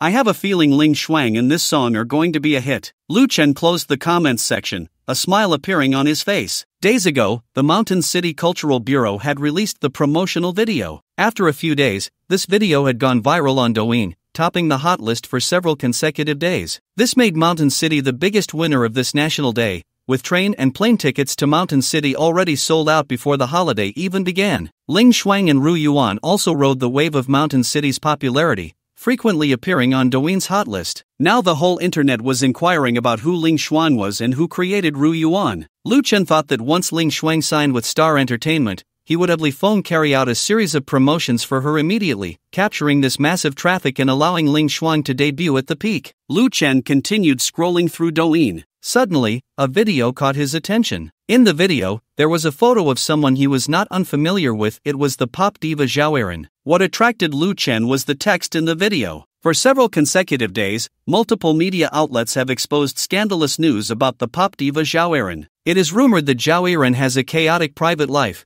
and reporters have captured her at her villa in the Magic City, frequently having different men and women coming and going. In addition, Zhao Yiren has also been accused of being difficult to work with, bullying her juniors, and lip-syncing, among other negative news. Lu Chen searched for Zhao Yiren, and the results showed that 9 out of 10 videos were negative news about her. The comments section was filled with numerous anonymous accounts commenting, "Am I the only one who thinks she doesn't sing well? This woman looks untrustworthy, who knows how many people she's slept with? I have a video, who wants it? This woman must be panicking now." Lu Chen closed the comments section. He was not surprised by the sudden exposure of Zhao Yiren's scandals. Half a month ago, when Zhao Yiren approached him for collaboration, he had anticipated all of this. The negative news online and the trolls in the comments section were, without a doubt, tactics from Tianyu Entertainment. As Zhao Yiren was a cash cow for Tianyu, now that her contract was expiring and she wanted to establish her own studio, how could Tianyu let her have her way? These scandals were a warning to Zhao Yiren. If she insisted on not renewing her contract with Tianyu, the scandals that would follow would only increase. If Zhao Yiren compromised and chose to continue signing with Tianyu, they would use these scandals as a reason to lower her signing fee and add excessive demands to the contract. Lu Chen, who had worked in a public relations company in his previous life,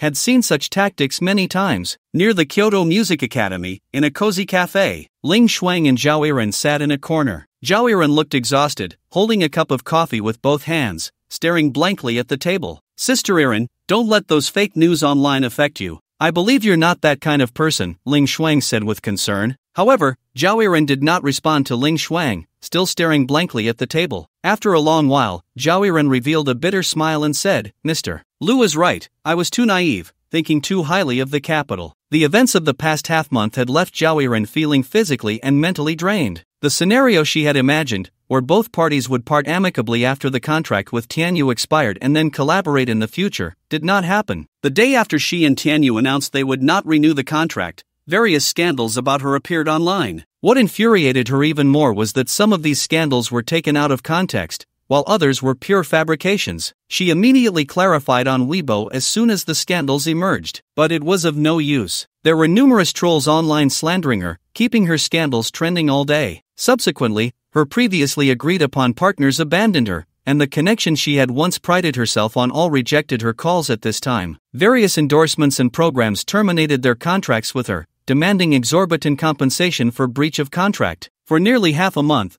there had not been a single day she had slept well. "Sister Erin, why don't you ask Brother Mu for help?" Ling Shuang suggested. "I think Brother Mu must have anticipated these things long ago." "Xiao Shuang, you're thinking too simply." Zhao Erin shook her head. "The ones slandering me are none other than Tianyu. Mr. Lu may have some power, but he cannot compete with Tianyu, and someone as smart as Mr. Lu would never offend Tianyu for my sake. I've already come to terms with it. I'll find a time to announce my withdrawal from the internet and will no longer appear in public. And I've already reported to the police. Let them investigate those who are slandering me online." "Sister Erin, why don't you still ask Brother Mu?" Ling Shuang said. "You're still so young, and your singing is so beautiful. If you quit the internet, your fans will be heartbroken." "I don't want to either, but I really have no choice." Zhao Erin said self-deprecatingly. "What does it matter if I'm a queen? What does it matter if I have many fans? In the eyes of capital, I'm just a tool for making money. Even if this scandal blows over, as long as Tianyu doesn't plan to let me go, there will be no place for me in the music industry." "I'm sorry, Xiao Shuang." Zhao Erin looked at Ling Shuang and said,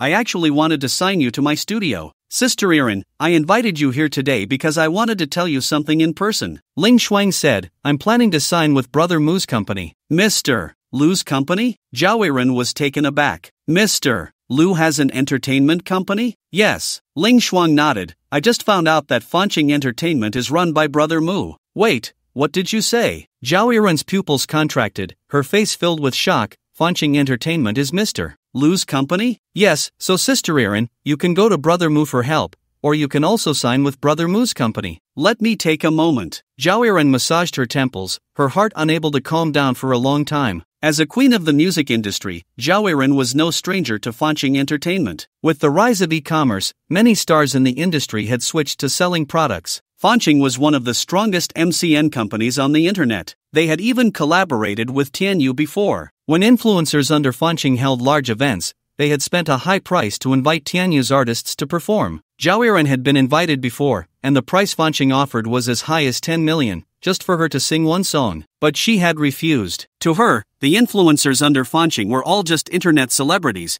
and collaborating with them could easily affect her reputation. "Xiao Shuang, are you sure Mr. Lu is the boss of Fanqing?" Zhao Erin still found it hard to believe. After all, Lu Chen was too young. A college student who hadn't even graduated was the boss of a company valued at 2 billion, and he also had master-level creative abilities. Anyone would find it hard to believe. "Brother Mu told me this himself." Ling Shuang said seriously. "Sister Erin, I told you last time, Brother Mu is different from ordinary people. He has been called a prodigy since he was young. It's not surprising that things we find incredible happen to him." "Prodigy." Zhao Erin opened her mouth, wanting to say something but hesitating. Just then, Ling Shuang's phone suddenly rang. "It's Manager Li." Ling Shuang glanced at the caller and answered the phone. Not long after, Li Feng, carrying a briefcase, quickly walked into the cafe. "You must be Ling Shuang, the one the boss mentioned." Li Feng approached Ling Shuang, his gaze sizing her up. Upon seeing Ling Shuang's appearance, he couldn't help but exclaim, "No wonder the boss personally called to sign her." Her looks overshadowed all the hosts in the company. "Yes, I am Ling Shuang." Ling Shuang smiled. "Manager Li, would you like something to drink?" "Thank you, but I won't." Li Feng opened the briefcase in his hand and took out a contract. "Miss Ling, please take a look at this contract and see if you're satisfied. If there are any unsatisfactory parts, I can have HR make some changes." "Manager Li, would you mind if I take a look at that contract?" Zhao Erin couldn't help but speak up. "Miss Xiao, you're here too." Li Feng only then noticed Zhao Erin and suddenly thought of something, saying meaningfully, "I heard Miss Xiao's contract with Tianyu has expired." "Manager Li, why ask when you already know the answer?" Zhao Erin took a sip of coffee and said slowly, "I actually have a question for Manager Li. Is your boss at Fanqing named Lu Chen? Does Miss Zhao know Mr. Lu?" Li Feng's tone became noticeably more polite. Sensing the change in Li Feng's tone, Zhao Erin felt a complex mix of emotions. However, she could also confirm that Ling Shuang was telling the truth. Lu Chen was indeed the boss of Fanqing. "I know him." Zhao Erin nodded. "I have discussed a collaboration with him before." I wonder if Miss Zhao is interested in signing with us at Fanqing. Li Feng said with a smile, I've heard about your current situation, and joining Fanqing might be a good choice for you. Aren't you afraid of offending Tianyu, Manager Li? You can rest assured about that. Although both Fanqing and Tianyu are entertainment companies, there are significant differences between them. Fanqing focuses on live streaming, e-commerce, and short video businesses, while Tianyu emphasizes movies, TV dramas, and music projects. Let me think about it. Zhao Yiren could naturally discern the implication in Li Feng's words. The main businesses of Fanqing and Tianyu were different. Fanqing didn't worry about offending Tianyu, but after joining Fanqing, she would not have access to quality music resources. In other words, at Tianyu, she was a queen of the music industry, but at Fanqing, she could only be a singing internet celebrity. This is my business card. Miss Xiao, you can call me when you've made your decision. Of course, you can also contact General Manager Lu directly, and I will personally deliver the contract to you. Okay, I will consider it carefully. Zhao Yiren smiled as she took the business card. She then picked up the contract that Li Feng had prepared for Ling Shuang. After reading the contents of the contract, Zhao Yiren was left dumbfounded. The contract Li Feng had prepared for Ling Xuan was beyond description. The signing fee was 10 million. The profit-sharing ratio was 73 for Ling Shuang, 7 for Fanqing, and 3 for the company. The contract duration was 3 years, with no penalty for early termination. In addition, various resource commitments and welfare promises filled several pages. This kind of high-quality artist contract was unheard of for Zhao Yiren. Even the top-tier S-level artist contracts in the entertainment industry were insignificant compared to Ling Shuang's contract. However, thinking about the feelings between Lu Chen and Ling Shuang, she felt relieved. Putting aside Lu Chen's feelings for Ling Shuang, just Ling Shuang's feelings for Lu Chen meant that she would never leave Fanqing and would spend her life there. As for the money Ling Shuang earned, it would mostly be spent on Lu Chen. But why do I feel so envious? Miss Xiao, rest assured, this contract is fine. Seeing Zhao Yiren's expression, Li Feng smiled. The contents of this contract were requested by General Lu and can be said to be specially prepared for Miss Ling. It wasn't that Lu Chen had specifically prepared it for Ling Shuang. Originally, Li Feng intended to give Ling Shuang an A-level artist contract. After all, Ling Shuang wasn't very famous. An A-level contract was already the highest tier. Only a few internet celebrities under Fanqing had signed A-level contracts. But just as he had the HR department print the contract, he received a WeChat message from Lu Chen, asking him to create a special contract for Ling Shuang. Thus, Zhao Yiren now held this exclusive contract that would make any artist envious, surpassing even the highest level, S-level contracts in the entertainment industry. Manager Li, can I sign such a contract if I join Fanqing? Zhao Yiren asked eagerly. If the contract Fanqing offered her was on par with Ling Shuang's, she wouldn't need to think twice and could agree to join Fanqing right away. Well, Miss Xiao, you would need to ask General Lu about that. Li Feng replied awkwardly. He was just an employee. A contract like the one signed with Ling Shuang could be considered a charitable contract. If all the artists under Fanqing signed such charitable contracts, how would Fanqing make money? Then forget it. Zhao Yiren shook her head and smiled. She had only met Lu Chen once and wasn't even a friend. She didn't believe Lu Chen would treat her the same way he treated Ling Shuang. She still had that self-awareness. Xiao Xuan, hurry up and sign. Zhao Yiren placed the contract back on the table and smiled. With Mr. Lu backing you up, your career path will surely be smooth sailing. Ling Shuang was completely immersed in happiness at that moment. The surprise Lu Chen brought her was overwhelming.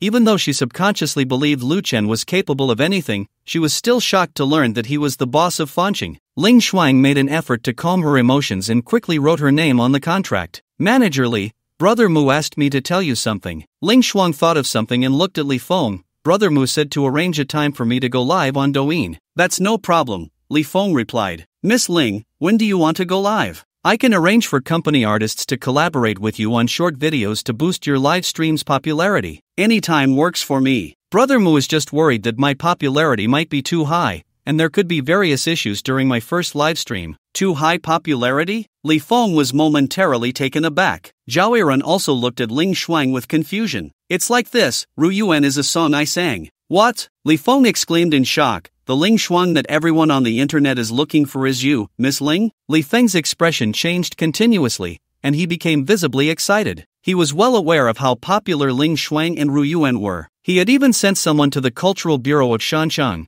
hoping to find Ling Shuang through them and sign her to Fanqing. However, the person he sent returned empty-handed. The Cultural Bureau of Shanchang was tight-lipped about any information regarding Ling Shuang, to such an extent that Li Feng began to suspect that Ling Shuang might have an official background as a singer. Today, when he heard Ling Shuang's name from Lu Chen, he didn't think much of it, just assuming it was a coincidence. After all, what were the odds of such a thing happening? Yes, Ru Yuan was created by Brother Mu. I just performed it, and it was also Brother Mu who recommended Ru Yuan to the Cultural Bureau of Shanchang. Wow, no wonder it's Mr. Lu. Li Feng couldn't help but swallow hard. The information in Ling Shuang's words was too substantial. Before this, he had always thought Lu Chen was just a wealthy young man. He never expected that Lu Chen could also compose songs. What shocked him even more was that the Cultural Bureau of Shancheng chose a song recommended by Lu Chen. Did this mean that Lu Chen's background was not just about wealth? Thinking of this, Li Feng felt immense respect for Lu Chen, whom he had yet to meet. Coming back to his senses, Li Feng said seriously, "Miss Ling, do you have time in the next few days? I can arrange for company artists to collaborate with you on short videos to warm up for your live stream." Although Li Feng said it was to warm up for Ling Shuang, in reality, it was to let the company artists ride on Ling Shuang's popularity. But this kind of popularity boost would only benefit both Ling Shuang and Fanqing. "I have time during this national day," Ling Shuang replied. "Then I'll go back to the company and contact the artists." Li Feng carefully put away a copy of Ling Shuang's contract and hurriedly left. Before leaving, Li Feng reminded Zhao Yiren to think it over and give him a call. One Ling Shuang, one Zhao Yiren, these were the two hottest figures during this national day. If Zhao Yiren also joined Fanqing, it would be a huge win for them. "Sister Yiren, what's wrong?" Ling Shuang looked at Zhao Yiren, who was staring at her in a daze. "Is there something on my face?" Ling Shuang instinctively touched her face. "Xiao Shuang, could you help me arrange a meeting with Mr. Lu?" Zhao Yiren said, her eyes lost in thought. At that moment, Zhao Yiren was enviously green with jealousy towards Ling Shuang. She had also seen the promotional video from Shanchang. When she first heard the song Ru Yuan, she felt the voice was somewhat familiar, but her attention was focused on the lyrics and melody of Ru Yuan. With various scandals surrounding her, Zhao Yiren felt a bit irritable and did not watch the entire video, instead saving it to her favorites. After that, she was busy clarifying her own scandals and had no time to scroll through Douyin. Even if she did, the videos recommended to her by the algorithm were all related to her scandals. This caused her to miss out on Ling Shuang trending on the charts. Now, upon learning that Ru Yuan was sung by Ling Shuang and that it had become the promotional song for the Mountain City Cultural Bureau,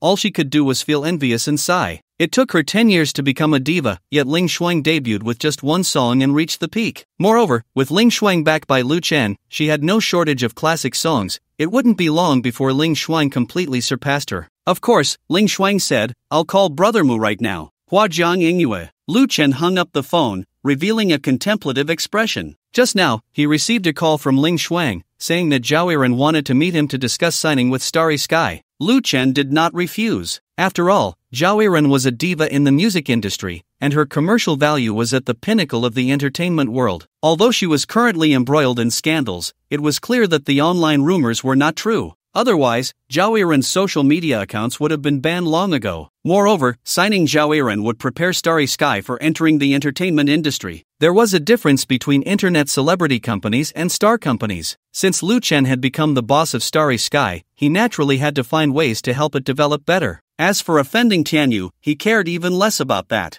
Ding dong! Just as Lu Chen was contemplating the future development of Starry Sky, the doorbell suddenly rang. Coming back to his senses, Lu Chen walked towards the door. Teacher Song. The person ringing the doorbell was none other than Lu Chen's teacher and neighbor, Song Qingwan. "You're home," Song Qingwan said with a beaming smile. "So, what are your plans for the National Day holiday?" "I haven't thought about it yet," Lu Chen replied, glancing at Song Qingwan and smiling. "You seem to be in a good mood, Teacher Song." "Not bad, just accidentally made a few small goals," Song Qingwan said, her eyes full of pride, looking as if she wanted him to praise her. "A few small goals?" Lu Chen was taken aback. A few small goals meant several $100 million. What had Song Qingwan done to earn that much in just half a month? "Teacher Song, you're not doing anything illegal, are you?" "Pft, pft, pft. I'm a law-abiding citizen," Song Qingwan said with a smirk. "But you can guess how I made so much money. If you guess right, I'll treat you to a meal." "Let me think." Lu Chen pinched his chin with his right hand, pretending to ponder. In just half a month, making several small goals at such a terrifying speed could only mean one thing: stocks. Lu Chen thought of something and quickly took out his phone to search. Before long, a news article appeared on his phone. A few days ago, the Eagle country announced a comprehensive interest rate cut. So that's it. Lu Chen suddenly understood. Teacher-son, those small goals of yours must have been made in the stock market, right? You're smart, Song Qingwan said, not surprised that Lu Chen guessed it. After all, Lu Chen was studying finance. It wasn't hard to figure out if he had seen the recent news. In the past few days, the stock market has been rising sharply, and I got lucky and made a bit. But that bit is way too much.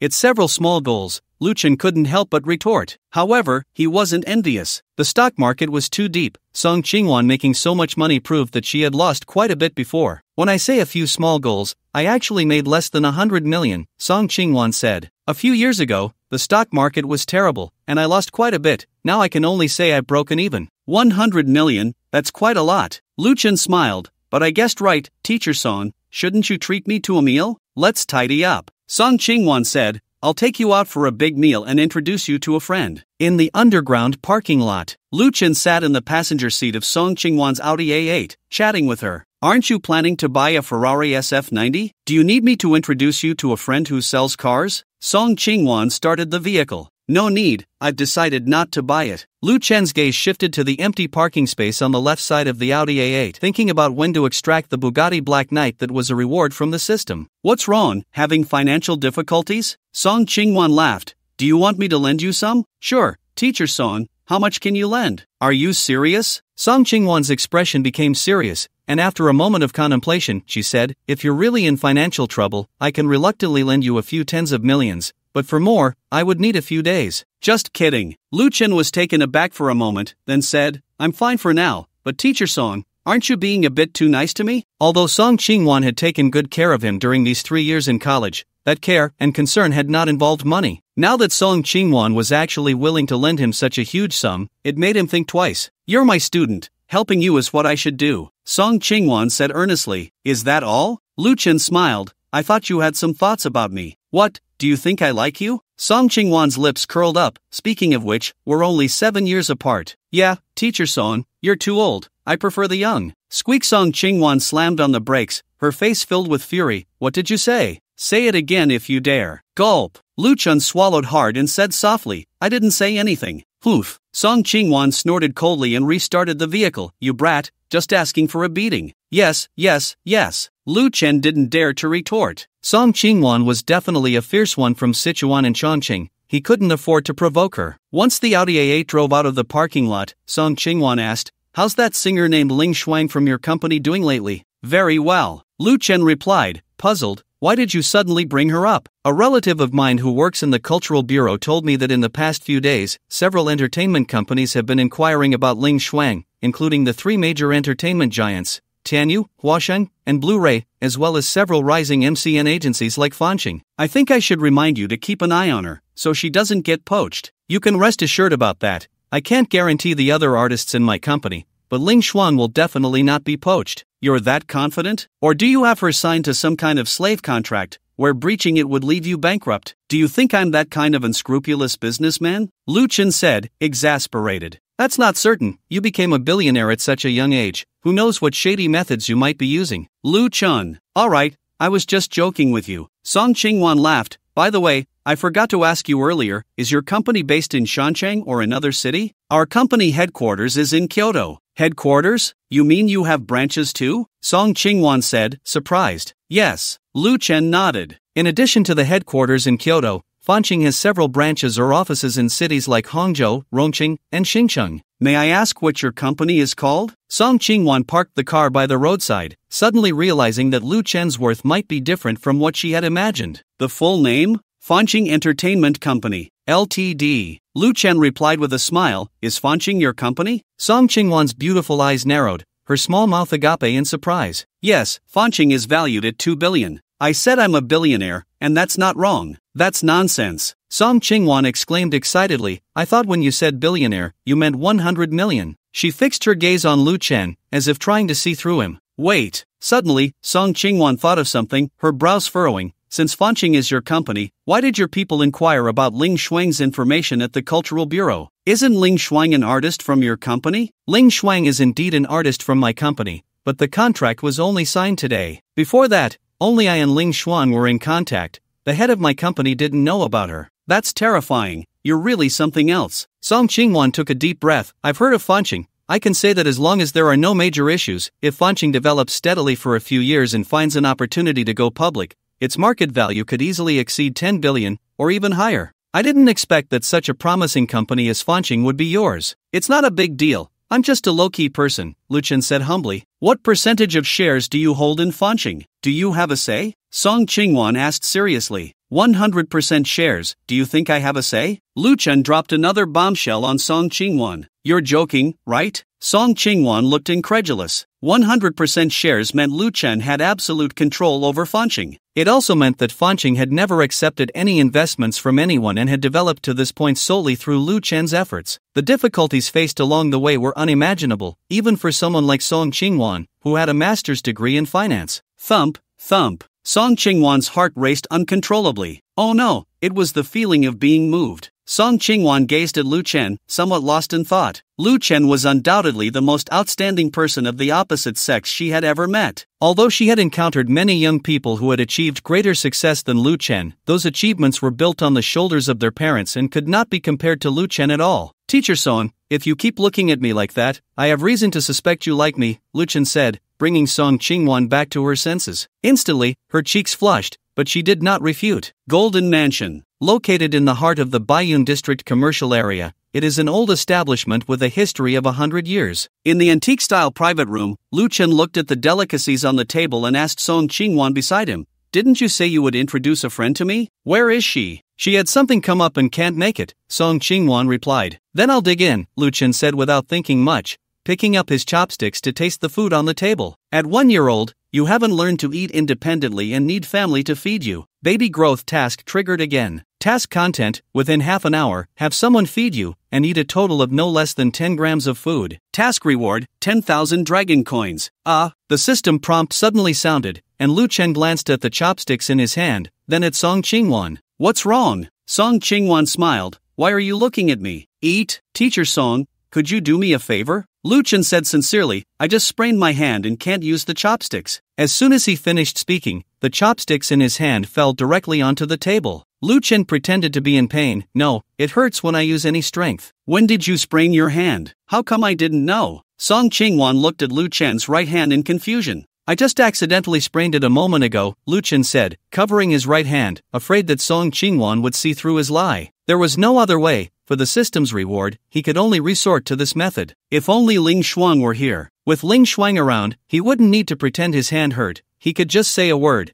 and she would definitely feed him herself. "Is it serious? Do you need me to take you to the hospital?" Song Qingwan asked with concern. "It's not that serious, just can't use much strength with chopsticks," Lu Chen said, looking at Song Qingwan with hope that she would understand his meaning. "Then how do you eat?" Song Qingwan blushed and said, "I can't just feed you, can I?" "Sure." Lu Chen replied with a smile, "Thank you, Teacher Song, you're really nice." Lu Chen opened his mouth, giving Song Qingwan no chance to refuse. "No, I." Song Qingwan's cheeks were burning, wanting to explain something, but her head felt dizzy. She had never encountered such a situation in her life. Moreover, Lu Chen was so thick-skinned. Looking at Lu Chen with his mouth open, waiting for her to feed him, Song Qingwan felt both shy and amused. "Forget it, who told me I'm his teacher?" Song Qingwan found a reason for herself. "Then what do you want to eat? I'll feed you." Song Qingwan picked up the chopsticks, her face full of shyness. "Anything, I'm not picky," Lu Chen thought to himself, laughing inwardly, thinking the reward was secure now. Half an hour later, Lu Chen was completely stuffed. At the same time, the task countdown ended. Task completed. In this half hour, through being fed by others, the total weight of food consumed reached 1980 grams, exceeding the task requirement of 1970 grams, triggering a 1970-fold critical hit. Congratulations, host,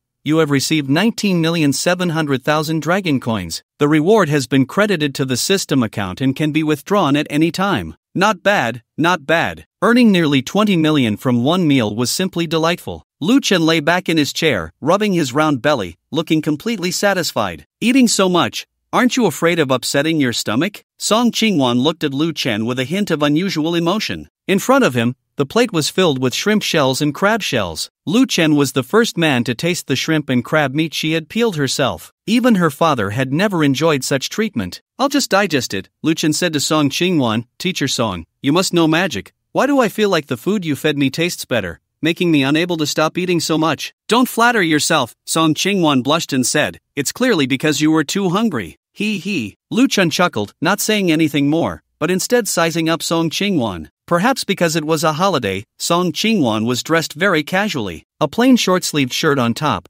high-waisted jeans on the bottom, paired with a pair of white sneakers. Her long, black hair was tied up in a bun, secured with a Chinese hairpin, giving her an aura full of scholarly charm. Due to sitting, her full peach-shaped bottom was taut, looking incredibly round. Her beautiful eyes sparkled like water, captivating the soul. Her snow-white skin was adorned with a rosy glow. Do I look good? Just as Lu Chen was lost in thought, a voice startled him. He saw Song Chingwon staring at him with a blank expression. Yeah, you look good, Lu Chen replied honestly. Song Chingwon's looks were impeccable. The only flaw was that her chest wasn't that full. Do you think it's appropriate to stare at a girl like that? Especially since this girl is your teacher. Are you talking about women? Lu Chen said instinctively. Song Chingwon, Lu Chun. Song Chingwon gritted her teeth and said, what's wrong with me being a girl? Who says a 28-year-old can't be a girl? Yes, you're the youngest, Lu Chen realized, feeling a bit amused. Sure enough, women are very sensitive about age. Is your hand feeling better? Do you need me to take you to the hospital to have a look? After Song Chingwon calmed her emotions, she looked at Lu Chen's right hand with concern. Much better. Lu Chen stood up from his seat and moved his right hand, saying, I think it was just a cramp. A cramp that lasted half an hour? Song Chingwon realized something, her chest rising and falling rapidly. You better not let me find out you're taking advantage of me, or I will make you pay. Song Chingwon shook her little fist at Lu Chen, making a fierce expression. But because her face was too beautiful, even when angry, it had a unique charm. Kyoto, Tianyu headquarters. In a spacious conference room, Zhao Yiren sat on the sofa, her expression gloomy. In front of the floor-to-ceiling window to her right stood a man, his back to Zhao Yiren, holding a cup of coffee. Yiren,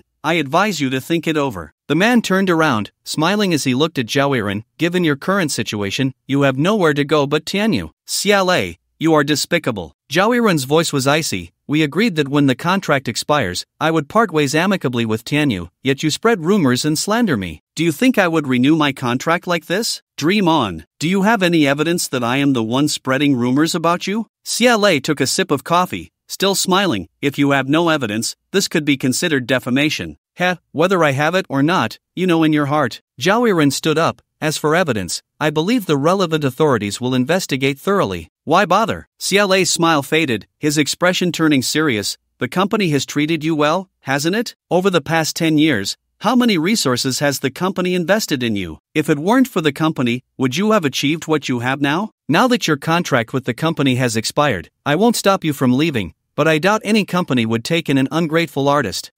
Treated me well? Zhao Yiren sneered. Only you, Xiaolei, would say such shameless things. What? Tianyu is a philanthropist, and all the resources invested in me are free. Or do you think that if I had no value, Tianyu would invest resources in me? In these 10 years, have I not earned enough money for Tianyu? Has Tianyu not exploited me enough? Zhao Yiren clenched her fists, filled with rage. The reason she wanted to establish her own studio was that she was fed up with Tianyu's exploitation. Even though she had become a queen in the past decade, she had never had a proper day of rest. Every day was filled with endless work. In Tianyu's eyes, she was merely a money-making tool. If Tianyu had treated her like a human being and given her some rest time each year, she wouldn't be so eager to start her own studio. I advise you one last time, don't act impulsively. Xiaolei's expression darkened. You need to understand one thing. Everything you have now is given by the company. Once you leave the company has the ability to take everything back. I don't care. Zhao Yiren said disdainfully. I would rather be an ordinary person than renew my contract with a vampire company. Very well, then let's wait and see. Xiaolei walked towards the desk, slamming the cup of coffee down hard,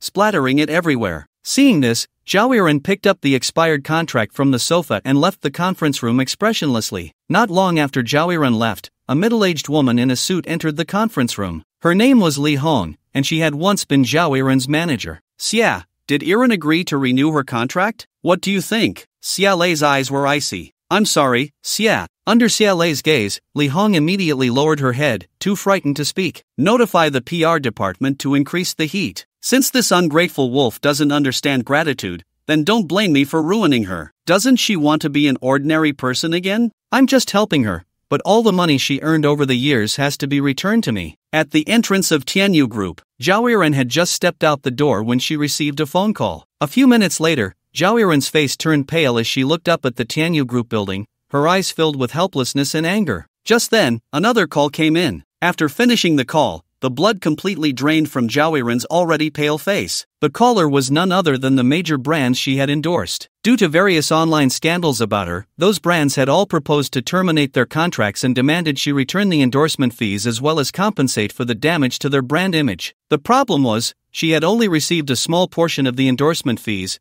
Most of it had been earned by Tianyu. If the brand sought compensation from her, all the money she had earned over the years wouldn't be enough to cover it. After finishing their meal, Lu Chen and Song Qingwan returned to the community. Teacher Song, wait a moment, I have a gift for you, Lu Chen said to Song Qingwan, who was about to enter her house. A gift? Song Qingwan looked at Lu Chen in confusion. I'll be right back. Lu Chen quickly entered the house. Shortly after, he returned carrying a wooden box. Thanks to you, my company's artists have gained such popularity. I originally wanted to treat you to a meal, but today it turned out to be the other way around. This box of gold bars is a small token of my appreciation. Lu Chen opened the box, revealing 10 neatly arranged gold bars inside. These 10 gold bars were the reward Lu Chen received for completing a system task for the first time, worth around 6 million. However, compared to the popularity gained by Ling Shuang through the promotional video in Shansheng, the 6 million worth of gold bars was hardly significant. Moreover, thanks to Song Qingwan today, he was able to complete the system task and earn nearly 20 million. Is this how you usually express your gratitude? Looking at the box of gold bars, Song Qingwan didn't know whether to call Lu Chen extravagant or to criticize him for being a typical guy. Did she look like someone in need of money? Rather than giving her a box of gold bars, it would be better to treat her to a few more meals. Don't you like gold bars? Lu Chen pondered for a moment and said, then I can transfer you the money. No need. Song Qingwan said seriously, how many times do I have to say it? You are my student. Helping you is what I should do. If you really want to thank me, then run your company well and strive to create more job opportunities for society. Then help me deliver this box of gold bars to your relative in the Cultural Bureau. Lu Chen said,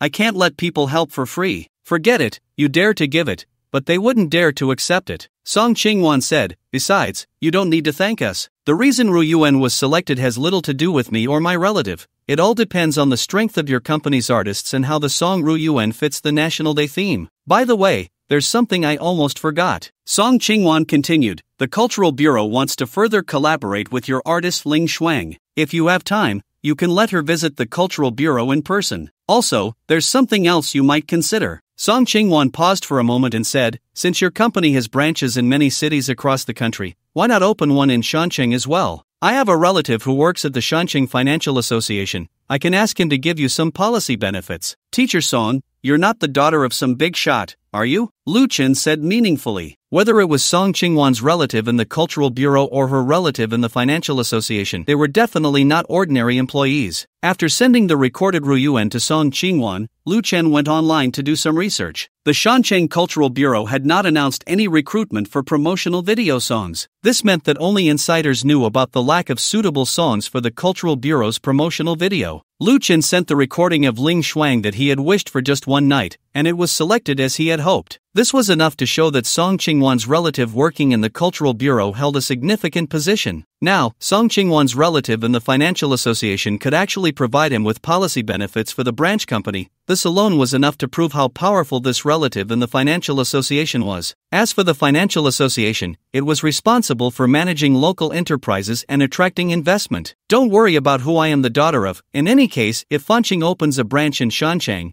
it will bring tax revenue and boost local employment. The Financial Association providing your company with policy benefits is legal and compliant. I never said it was illegal, Lu Chen replied with a smile, but opening a branch is not a small matter. I need to think it over. Take your time to consider. I need to take a shower, and I have to go out later. Once Song Qingwan entered the room, Lu Chen immediately took out his phone to search for the current members of the Financial Association. Soon, a middle-aged man named Song Lijun caught his attention. To his surprise, Song Qingwan bore some resemblance to this man named Song Lijun. Looking at Song Lijun's position, he was the president of the Shansheng Financial Association. Wow, the daughter of the president of the Shansheng Financial Association? Lu Chen fell into deep thought. It seemed necessary to open a branch in Shansheng. This way, if Fanqing opened a branch in Shansheng, increasing local tax revenue and employment, the credit for this achievement would go to the Shansheng Financial Association, which could also be seen as a way to thank Song Qingwan. With this in mind, Lu Chen called Li Feng and handed over the matter of opening a branch in Shancheng to him. As evening fell, Lu Chen appeared in the underground parking lot of the community. System,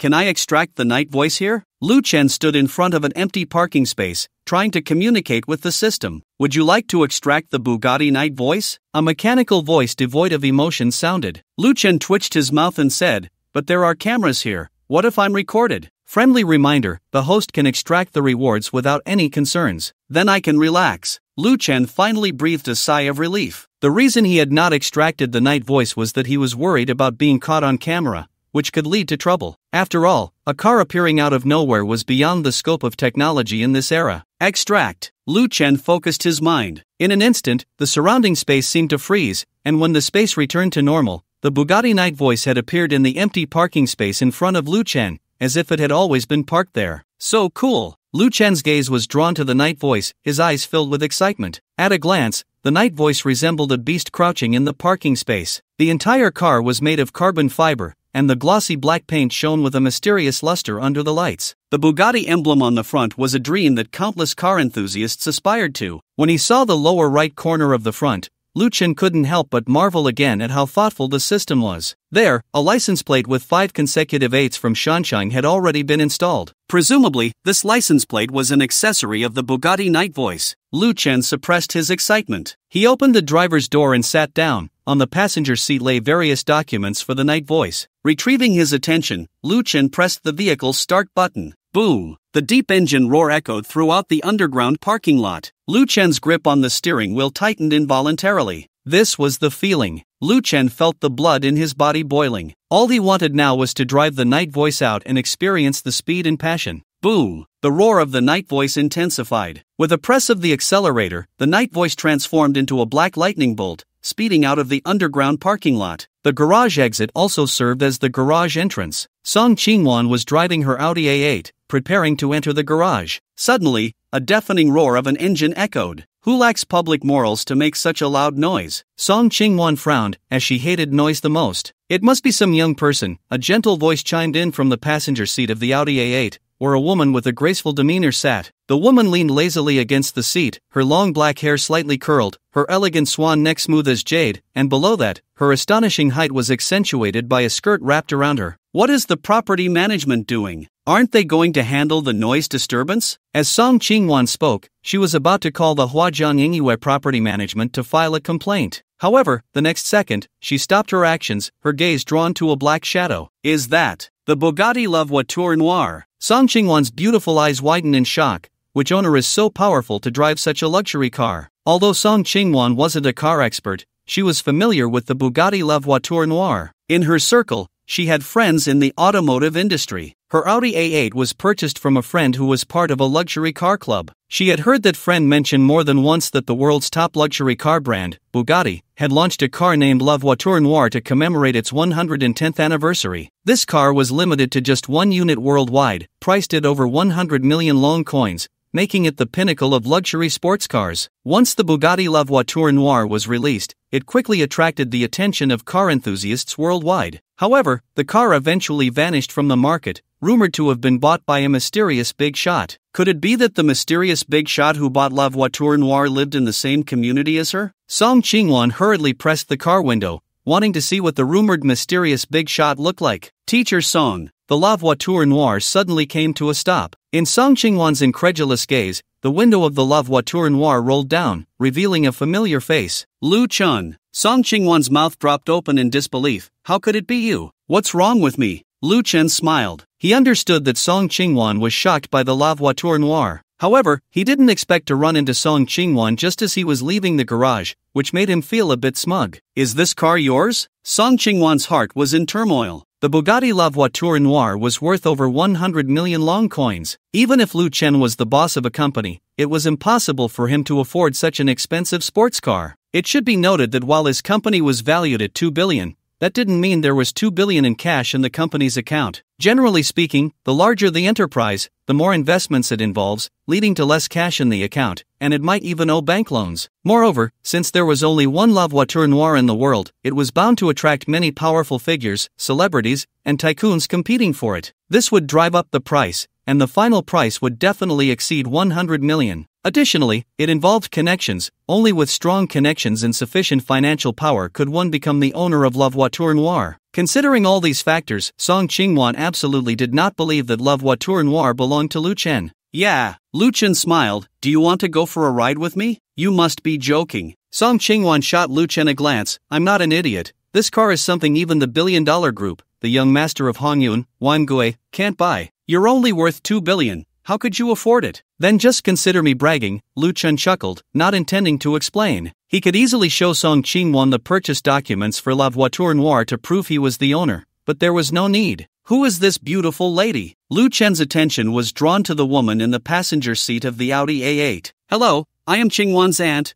Nice to meet you. The woman smiled as she looked at Lu Chen, giving off a very friendly vibe. Aunt? Lu Chen exclaimed in shock. You look so young. I thought you were Teacher Song's sister. Put. The woman laughed at Lu Chen's remark. Young people really know how to talk. Lu Chen. Song Qingwan gritted her teeth and said, What do you mean? Just because my aunt looks young, does that mean I look old? I have something to do, so I'll take my leave now. Lu Chen stepped on the gas and disappeared at the end of the road. I'm so mad, this guy must be doing it on purpose. Song Qingwan glanced at the rearview mirror and then drove the car into the garage. I actually think this young man is quite interesting. The woman thought of something and asked, I heard him call you Teacher Song. What's going on? Could he be your student? Song Qingwan nodded and said, he's not simple. He just started first grade and can solve high school math problems, which is why he's called a prodigy. Until he went to college, he was the focus of attention from major institutions and even the authorities. Unfortunately, the year he finished his college entrance examination, his parents died in a car accident, which had a huge impact on him, causing him to be downcast during his college years and fall from grace. In the 3 years he was in college, I talked to him more than once, trying to help him overcome the shadow of his parents' death, but it always ended in failure. I was about to give up, but some recent events made me understand a truth. What truth? The woman pondered. That is, there is a huge gap between people. Some people are destined to be extraordinary from birth. Lu Chen being called a prodigy is not without reason. I thought that after 3 years of college, he had given up on himself, but in reality, he started his own business while studying and became a billionaire entrepreneur. Star Entertainment Company, Ltd. is his company, and the song I recommended to you half a month ago was sung by an artist from his company. This young man is the boss of Star? The woman's beautiful eyes widened in shock. Qingwan, are you sure you're not joking? Aunt, do I look like I'm joking? Song Qingwan said, I was just as surprised when I found out Lu Chen was the boss of Star, and unlike those people in the industry, he has no background and started from scratch. Really no background at all? The woman pondered. As far as I know, the founder of Star is not named Lu Chen,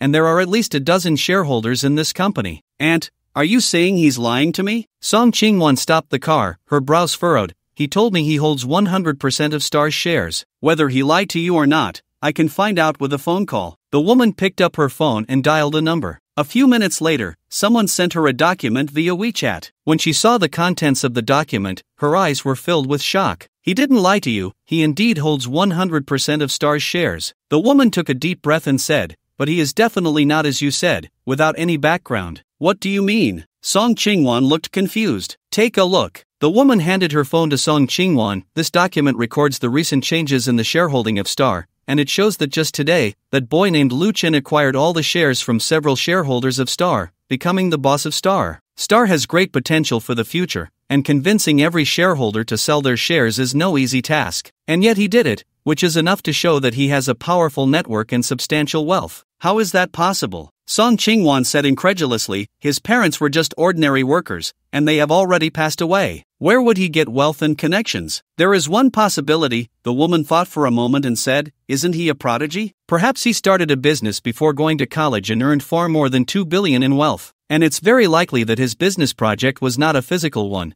but rather virtual currency. In recent years, Bitcoin has surged, creating a large number of billionaires. Are you saying that Lu Chen sensed the Bitcoin surge before going to college and bought a large amount of Bitcoin? That's just my guess, the woman said. In any case, he must have a lot of cash on hand, otherwise, he couldn't possibly spend billions to acquire Fancheng. Night fell. Lu Chen drove the night voice towards the outskirts. The city was crowded with people and cars, and he couldn't properly experience the performance of the night voice. Moreover, because the night voice was too dazzling, when Lu Chen drove it into the city, he was immediately surrounded by passers-by, who took out their phones to take pictures and record videos. Some bold girls even approached to knock on the window, asking for his contact information. After being rejected by Lu Chen, these girls reluctantly followed behind the car. At 1 year and 5 months, you have received your first toy car in life, and the baby growth task has been triggered again. Task content: learn to drive the toy car within an hour and drive it 5 meters. Task reward: children's car driving skills, toy car model ×1. Note, if the task is completed beyond the requirement, a critical reward can be obtained. The system prompt sounded. Lu Chen's eyes lit up. Great, another task. However, when he saw the task content, Lu Chen fell into deep thought. The task required him to learn to drive the toy car. He should be able to complete the task while driving the night voice, right? After all, if he could drive a sports car, driving a toy car should be a piece of cake. With that thought, Lu Chen stepped on the gas and accelerated towards the suburbs. Boom! Suburban mountain city. Wangyuan Mountain Road. The low rumble of the engine continued to roar. Lu Chen drove the night voice at full speed. It felt amazing. Watching the scenery rush by outside the window, Lu Chen felt his blood boiling. At this moment, there were still 20 minutes left in the task duration. Boom! Lu Chen pressed the accelerator harder,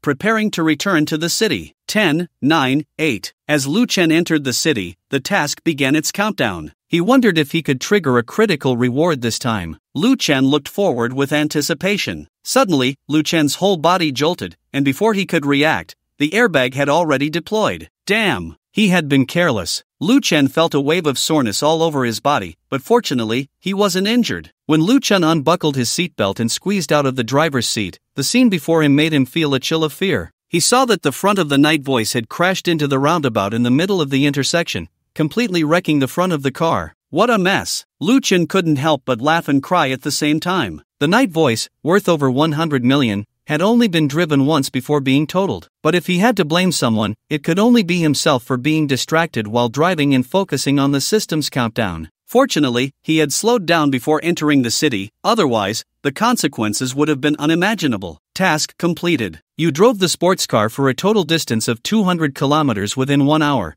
exceeding the task requirement by 199,995 meters. Due to the increased difficulty of the driving tool, a critical reward of 1 million times has been triggered. Congratulations, host, for obtaining the title of All-Around Driving Master. Congratulations, host, for obtaining a Rolls-Royce Phantom ×1. Would you like to claim the reward? 1 million times critical reward. Lu Chen was overjoyed. He hurriedly sat down on a flower bed to check the reward details. Meanwhile, a passerby captured Lu Chen and posted it online. The moon reflected in the flowers. Song Qingwan lay on the living room sofa, bored, scrolling through Douyin. Her hand kept swiping up, as if she hadn't found any satisfying content. Suddenly, her hand stopped, and she sat up straight, her beautiful eyes fixed on her phone. On the screen was a news article. $1 billion supercar crashes at a roundabout, and the owner is seen playing on his phone in a flower bed. The news was accompanied by a photo. In the picture, a man sat beside the wreckage of the supercar, playing on his phone, a smile plastered across his face. The man was none other than Lu Chen. He can still smile? Looking at Lu Chen's beaming face, Song Qingwan was momentarily at a loss for words. It seemed that the car truly belonged to him, otherwise, he wouldn't be acting as if nothing had happened. A globally limited model, worth over $1 billion, just how wealthy was he? Coming back to her senses, Song Qingwan called Lu Chen. The call connected quickly. Teacher Song, is there something wrong so late? Are you okay? I saw the news about your accident. Is it serious? News? Lu Chen sounded a bit confused.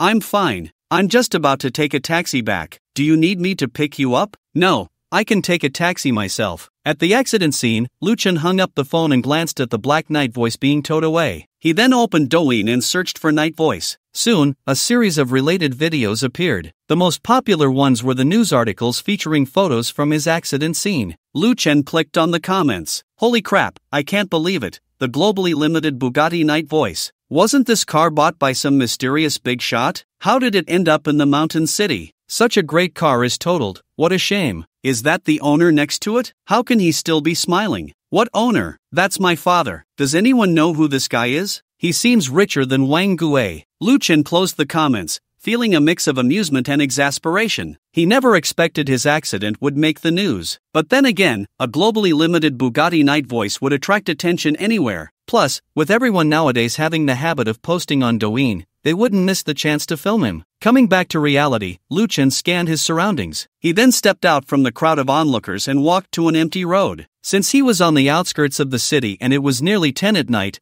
there were hardly any people on the road. System, summon the Rolls-Royce Phantom. Lu Chen focused his mind. Just like when he summoned the night voice, time froze. When the space returned to normal, the Phantom was parked by the roadside, as if it had always been there. Not bad. Although he had totaled a night voice, he had also acquired a Phantom. With the title of All-Around Driving Master, it was overall not a loss. All-Around Driving Master, with this title, all modes of transportation are under control. The description is simple. With the title of All-Around Driving Master, Lu Chen can drive any vehicle, whether it's an airplane, tank, ship, car, motorcycle, or tricycle. Basically, any mode of transportation he can operate, and his driving skills reach a master level. Lu Chen opened the door of the Phantom and sat in the driver's seat. He had to admit, as a top-tier luxury car, Rolls-Royce had its reasons for being expensive. The Phantom, as a model under Rolls-Royce, had a starting price of tens of millions. But in terms of comfort, the Phantom surpassed the Bugatti Night Voice by a long shot. After all, one is a sports car, pursuing power and performance, while the other is a luxury sedan, pursuing opulence and comfort. Lu Chen started the vehicle, gripping the steering wheel tightly. Suddenly, a familiar feeling surged up, and various driving techniques floated through Lu Chen's mind. In just a moment, Lu Chen felt as if he had lived through decades, and in those decades, he had been driving the Phantom. Coming back to his senses, Lu Chen pressed the accelerator, and the Phantom merged onto the main road. At the intersection ahead, the seemingly heavy Phantom executed a drift and elegantly sped away. This left a willing car owner waiting at the traffic light with his jaw dropped. Back at the community garage, Lu Chen parked the Phantom next to Song Qingwan's Audi A8. This parking space was part of the house awarded by the system and belonged to him as well. Wow, 5 zeros. Lu Chen was suddenly startled. It was only then that he noticed the Phantom's license plate, like the Knight's Voice, was also a consecutive number from Shancheng. The Knight's Voice had 5 eights, while the Phantom had 5 zeros. The system is really impressive. Consecutive license plates are not only a symbol of the owner's identity but also quite valuable. License plates like 5 eights or 5 zeros could sell for millions,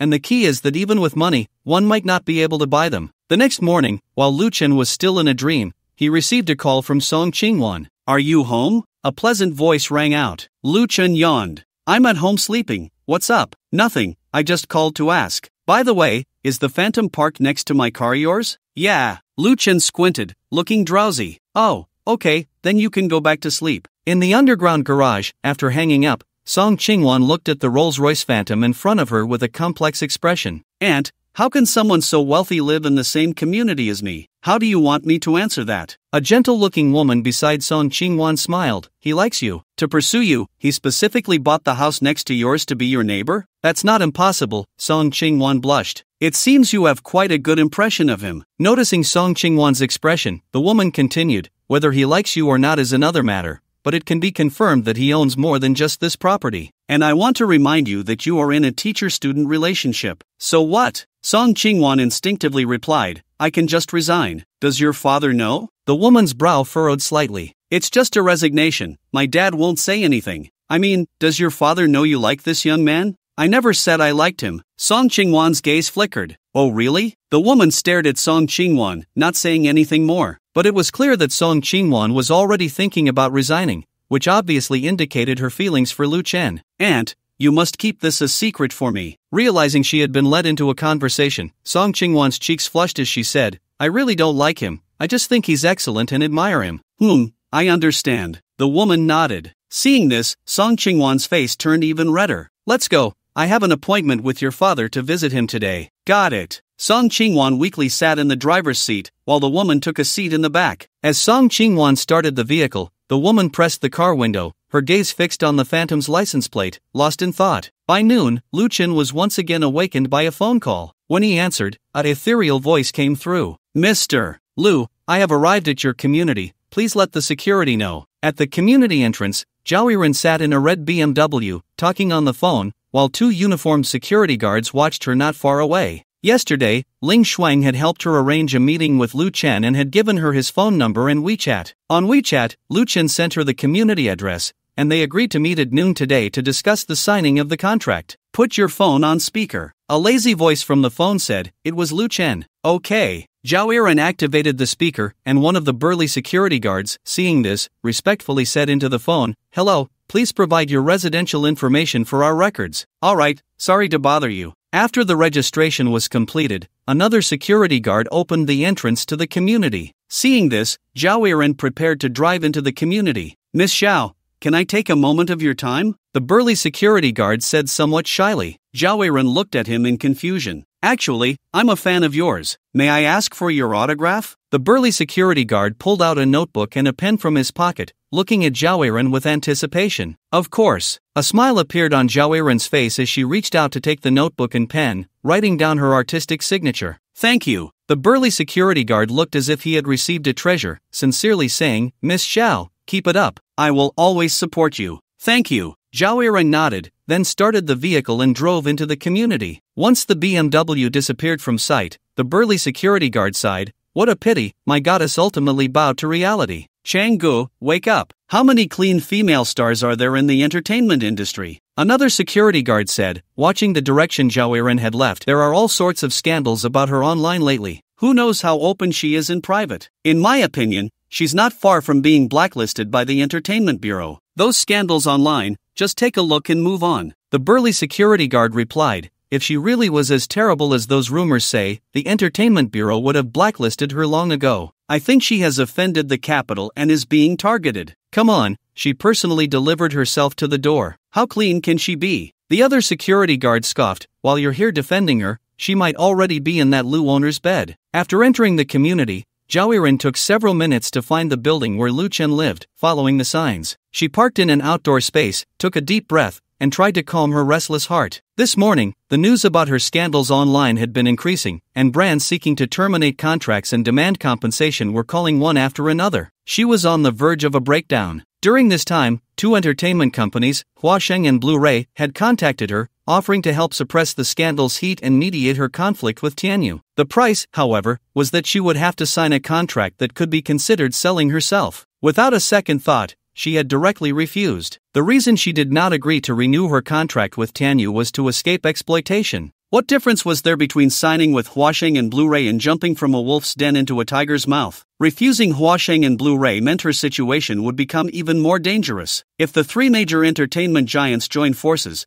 what awaited her would be a complete ban from the industry. It would be impossible for her to make a comeback afterward. Hopefully, he can help me. At this point, Zhao Weiren could only place all her hopes on Lu Chen, but she did not hold out much hope. Lu Chen's Starry Sky was, after all, just an internet celebrity company, not on the same level as the three leading entertainment companies, Huasheng, Blu-ray, and Tianyu. Moreover, signing her would mean offending all three at once. Lu Chen, as a businessman, surely understood the pros and cons. Knock knock. Just as Zhao Weiren was lost in thought, the car window was suddenly knocked on. Outside the car, Lu Chen was smiling at her. What is this woman daydreaming about? Lu Chen had been waiting downstairs for Zhao Weiren for a long time. After all, the community's elevator couldn't be used by outsiders without a resident card. He had waited for quite a while and still hadn't seen Zhao Weiren. Just as he was about to call Zhao Weiren to ask if she was lost, he suddenly saw her sitting in the car, lost in thought. His gaze lingered on her. As a pop diva, Zhao Weiren was impeccable in terms of looks, figure, and temperament. She was tall and curvy, wearing a loose black short-sleeve shirt on top and denim shorts on the bottom,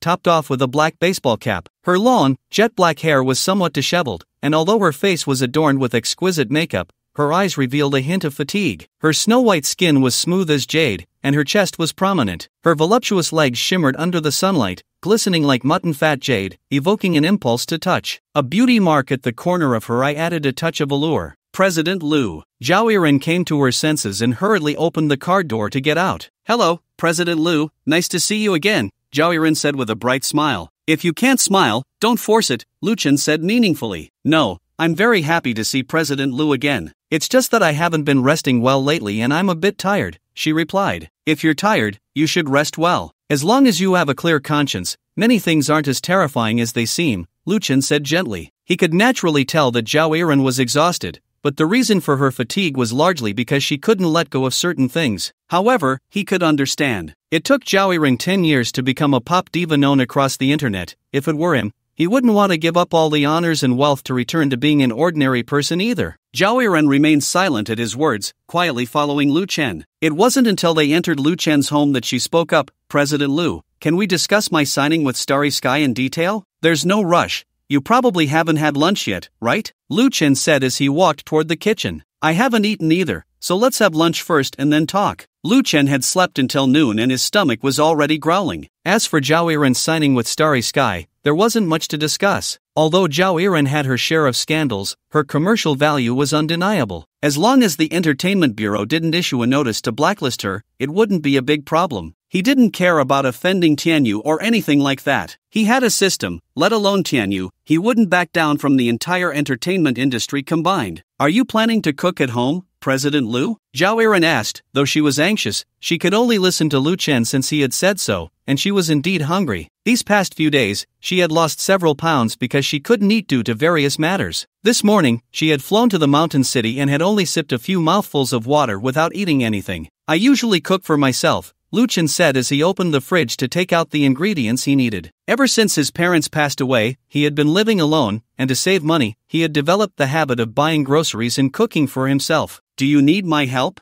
Zhao Yiren asked. Can you peel this garlic? Lu Chen said, not being polite and handing her a head of garlic. And so, Lu Chen and Zhao Yiren chatted while preparing the ingredients. Gradually, Zhao Yiren's mood calmed down a lot, and a smile appeared on her face. Half an hour later, on the dining table, Lu Chen had prepared 3 dishes and a soup: boiled pork slices, shredded pork with green peppers, scrambled eggs with tomatoes, and a cabbage tofu soup, all common home-cooked dishes from Sichuan and Chongqing. These dishes look delicious, Zhao Yiren said, holding a bowl of rice and eyeing the dishes on the table, swallowing her saliva. Perhaps it was due to her hunger or her mood, but her appetite was stronger than ever. Give it a try. I didn't put too many chilies in the boiled pork slices, in case you can't handle it, Lu Chen said, picking up a slice of meat and placing it in Zhao Yiren's bowl. Thank you. Faced with Lu Chen's intimate gesture, Zhao Yiren was momentarily taken aback, and then a blush rose to her cheeks. However, she still picked up a piece of meat from her bowl and put it in her mouth. Delicious. Zhao Yiren's eyes lit up as she praised, President Liu, your cooking skills are good enough to open a restaurant. Is that true? Lu Chen laughed.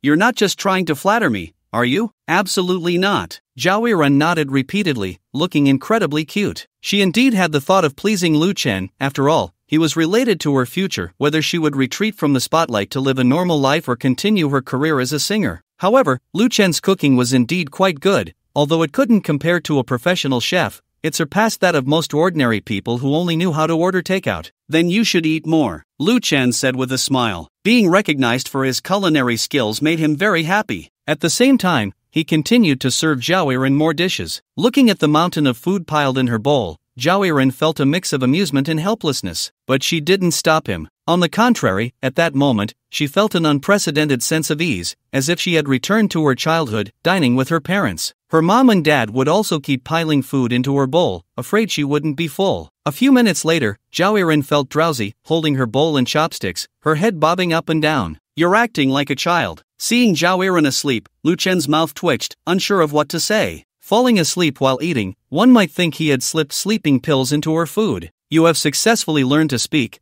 but that is still far from enough. Baby growth task triggered again. Task content, take care of any small animal for 1 minute. Task reward, 1,000 yuan cashback card. The system prompt suddenly rang out. Lu Chen's eyes brightened as he walked towards Zhao Yiren. The task required him to take care of a small animal, so he decided to take care of Zhao Yiren instead. This way, the difficulty of the care recipient increased, and the rewards would be even greater. With that in mind, Lu Chen picked Zhao Yiren up and headed towards the bedroom. To be fair, Zhao Yiren was sleeping soundly, showing no signs of waking up. By 8 o'clock in the evening, Zhao Yiren had a dream in which she married Lu Chen. After the wedding, Lu Chen took care of her immensely, cooking delicious meals for her, and comforting her in his arms when she was sad. But gradually, Lu Chen's figure became more and more blurred, until it completely disappeared. Suddenly, Zhao Yiren woke up from her dream, and as her eyes adjusted to the dim light, a strong sense of loss surged within her. You're awake. A gentle voice sounded. Lu Chen walked into the bedroom and turned on the light. The dim room was illuminated, and Zhao Yiren hurriedly sat up in bed. When she saw her surroundings clearly, she blushed and said, I'm sorry, President Liu, I didn't mean to fall asleep. I know, you were too tired. Lu Chen looked at Zhao Yiren with a somewhat strange expression. How long did I sleep? Under Lu Chen's gaze, Zhao Yiren quickly lowered her head, the blush spreading rapidly to her neck. More than 8 hours. Lu Chen smiled. After sleeping for so long, you should have trouble sleeping tonight. Why didn't you wake me up? Zhao Yiren asked softly. She hadn't expected to sleep for such a long time. The key was that she and Lu Chen had only met once before. They weren't even friends. Thinking of this, Zhao Yiren felt a wave of fear. If Lu Chen had done something to her, she would have wanted to die. I saw you were too tired, so I couldn't bear to wake you, Lu Chen said calmly. However, in reality, he had let Zhao Yiren sleep for so long in his house for the sake of the system reward. Task completed. Under your care, Zhao Yiren achieved a deep sleep duration of 8 hours. The difficulty of the care recipient increased, and the care duration exceeded the task requirement by 479 minutes, ultimately triggering a critical hit of 500,000 times. Congratulations, host. You have received a permanent 10 million cashback card times 1. 10 million cashback card, daily cashback limit of 10 million. The system prompt sounded. Lu Chen's eyes immediately lit up. 10 million daily means 300 million a month, 6 billion a year, and 36 billion in 10 years. Not to mention personal consumption, even some large companies do not spend 10 million daily. With just this 10 million cashback card, Lu Chen could live his whole life without worrying about money, even if he did nothing every day. Mr. Lu, since it's already so late, let's quickly discuss the signing. Zhao Yiren looked up at Lu Chen, but her heart was in a state of panic. A lonely man and woman, alone in a room. Moreover, she didn't know Lu Chen at all. No one could guarantee that he wouldn't do something to her. Over the years in the entertainment industry, she had heard of many female artists being intoxicated by capital and subsequently tarnished. To avoid ending up in the same situation, she never attended any drinking parties, which had offended quite a few people in the industry. I'll wait for you in the living room. Lu Chen turned and walked toward the living room. Just as he took a step out, he suddenly stopped. Under Zhao Yiren's puzzled gaze, Lu Chen turned his head and asked, Miss Zhao, may I ask if you were dreaming? How did you know? Zhao Yiren instinctively replied. However, thinking about the content of her dream, her cheeks instantly flushed. Her voice trembled. I was talking in my sleep? Yes. Lu Chen said seriously, you kept calling out husband. You wouldn't have already gotten married, would you? Zhao Yiren opened her mouth but ultimately lacked the courage to respond. Her head felt like it could bury itself in her body. It's okay, don't worry, I will keep it a secret for you. Lu Chen's lips curled slightly as he then walked out of the room. Fortunately, I only called him husband and didn't say his name, otherwise, it would be so embarrassing. After Lu Chen left, Zhao Yiren gently patted her chest, feeling a bit relieved. She didn't even know why she had such a dream, and just thinking about the scenes in the dream made her heart flutter with sweetness. Lu Chen sat on the living room sofa, scrolling through Douyin. He saw that the trending topics featured Ling Shuang and Ru Yuan, while Zhao Yiren's scandals were also gaining traction. However, the news about Lu Chen's car accident didn't even make it to the Douyin trending list. But that was normal. Douyin recommends content based on big data. The more users watch a certain type of video, the more the system will recommend that type. Therefore, the news about Lu Chen's car accident would be seen more by users who liked cars. But car enthusiasts were ultimately just a small portion. Entertainment users were undoubtedly the majority on Douyin. Mr. Lu. At that moment, Zhao Yiren entered the living room. Please, have a seat. Lu Chen gestured for Zhao Yiren to sit down while picking up a document from the coffee table. I assume you came to see me because you are considering signing with my company. Since that's the case, I won't waste time. Here is the contract. Please take a look. Lu Chen handed the document in his hand to Zhao Yiren. This document was sent by Li Feng while Zhao Yiren was sleeping, and then he went downstairs to print it. Mr. Lu, shouldn't we talk first? Zhao Yiren took the document, feeling a bit at a loss. You look at the contract first. If you're not satisfied, we can discuss it further. Lu Chen said calmly. The reason he took the risk of offending Tianyu to sign Zhao Yiren was not only because he valued her commercial potential but also largely to thank her for taking care of Ling Shuang. Mr. Lu, you don't understand my meaning. Zhao Yiren said sincerely, the reason I want to talk to you is not to seek benefits for myself, but to tell you the consequences of signing with me. I am almost blacklisted in the entertainment industry now. Mr. Lu, your company is willing to take me in, and I am very touched. Because of this, I do not want to bring trouble to you and your company. Zhao Yiren had thought this through before meeting Lu Chen. She planned to tell Lu Chen the truth about her being blacklisted in the entertainment industry. If Lu Chen still dared to sign her after knowing this, then as long as the contract he offered was not a slave contract, she would be willing to sign. Conversely, if Lu Chen was scared after hearing this, she would no longer hold any hope and would announce her withdrawal from the internet, living as an ordinary person from then on. Has the Entertainment Bureau issued a statement? Lu Chen asked calmly. No, Zhao Yiren took a deep breath and said, but I have offended the three major entertainment giants, Huashun, Blu-ray, and Tianyu, and being blacklisted is no different. There is a big difference, Lu Chen replied. If the Entertainment Bureau issues a statement to blacklist you, it proves there is something wrong with you, making it very difficult for you to make a comeback. However, if Huasheng, Blu-ray, and Tianyu blacklist you, it only means they will no longer cooperate with you, but that does not prevent me from signing you into the company. Aren't you afraid of offending people, Mr. Lu? Zhao Yiren looked at Lu Chen. What is there to be afraid of? Lu Chen replied calmly. I understand now. Zhao Yiren's mood became excited. Since Lu Chen was not afraid of offending the three entertainment giants, she naturally had no reason to hesitate. The most important thing was that after signing with Fanqing, even if she could not become a queen, she could still be a singer. Thinking of this, Zhao Yiren hurriedly checked the contract in her hands. After reading the contents of the document, Zhao Yiren stood there in disbelief. What's wrong? Are you not satisfied? Lu Chen asked. Mr. Lu, is this contract really prepared for me? Zhao Yiren came back to her senses, her voice tinged with tears. The contract Lu Chen offered her completely exceeded her expectations. In her view, Lu Chen, as the owner of Fanqing, was essentially a businessman. Given her current scandal, although Lu Chen was willing to sign her, the contract would surely not be favorable. However, Lu Chen not only did not exploit her due to her scandals but instead offered her a contract that was even better than the one she had at Tianyu. Although there was still a certain gap compared to Ling Shuang's contract, there was no doubt that this contract was normal. Moreover, there were several clauses in the contract that she had always dreamed of. The revenue split was 64, with her getting 6 and Fanqing getting 4. During the contract's validity, Fanqing would not force her to participate in any activities or take on any business. Is there anyone else besides you here? Lu Chen replied with a smile. He was very clear about what Zhao Yiren wanted, which was simply respect. Therefore, the content of the contract emphasized this point. However, everything has its pros and cons. Zhao Yiren gained respect, but inevitably there would be financial losses. First of all, Zhao Yiren signed with Fanqing without a signing fee. Normally, for a superstar like Zhao Yiren, the signing fee would be at least in the tens of millions, if not over 100 million. Similarly, if Zhao Yiren wanted to earn more money, she would have to accept the work arranged by the company, although the company would not force her. In other words, after signing with Fanqing, Zhao Yiren could choose to earn money if she wanted to or take a break if she wished. Everything depended on her own choices. Mr. Lu, thank you. Zhao Yiren tried to calm her emotions and directly signed her name on the contract. From now on, I am a member of Fanqing. Zhao Yiren looked at Lu Chen with gratitude. Just as Lu Chen had thought,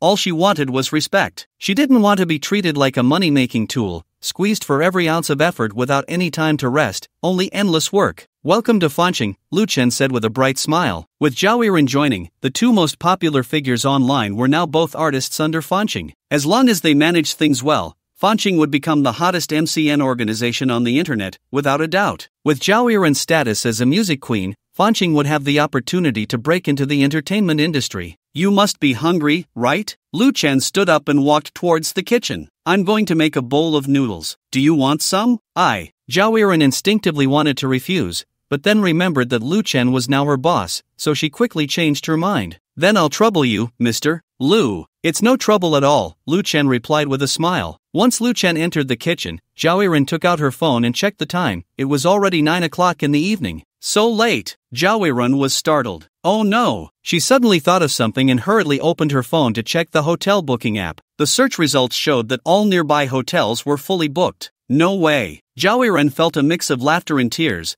then opened other booking apps. Unsurprisingly, due to the National Day holiday, all hotel rooms in the urban area of Shanchang were booked out. What to do now? Zhao Yiren furrowed her brows. In the past, she could have stayed at a friend's house in Shanchang. But now, with her reputation in tatters and having offended Tianyu, those so-called friends had long since blacklisted her. Should she ask him if she could stay at his place for a night? Zhao Yiren cautiously glanced towards the kitchen, her heart racing. By the way, how much do you want to eat? Lu Chen suddenly walked out of the kitchen, wearing an apron that said chef. Zhao Yiren was startled, her cheeks instantly flushed. How many liang do you want, 2 liang or 3 liang? Lu Chen looked at Zhao Yiren in confusion, not understanding why she was blushing. Could it be that she was fantasizing about me again? 2 liang is enough, Zhao Yiren replied, her face still red. A few minutes later, Zhao Yiren looked at the steaming bowl of yangchun noodles in front of her, her expression hesitant. Don't be picky, this is my first time making yangchun noodles, and it definitely can't compare to the authentic ones. Seeing Zhao Yiren's expression, Lu Chen thought she was complaining about his cooking. Mr. Lu, I want to ask you for a favor. Zhao Yiren mustered her courage. Can I stay at your place for one night? Stay at my house? Lu Chen was taken aback for a moment,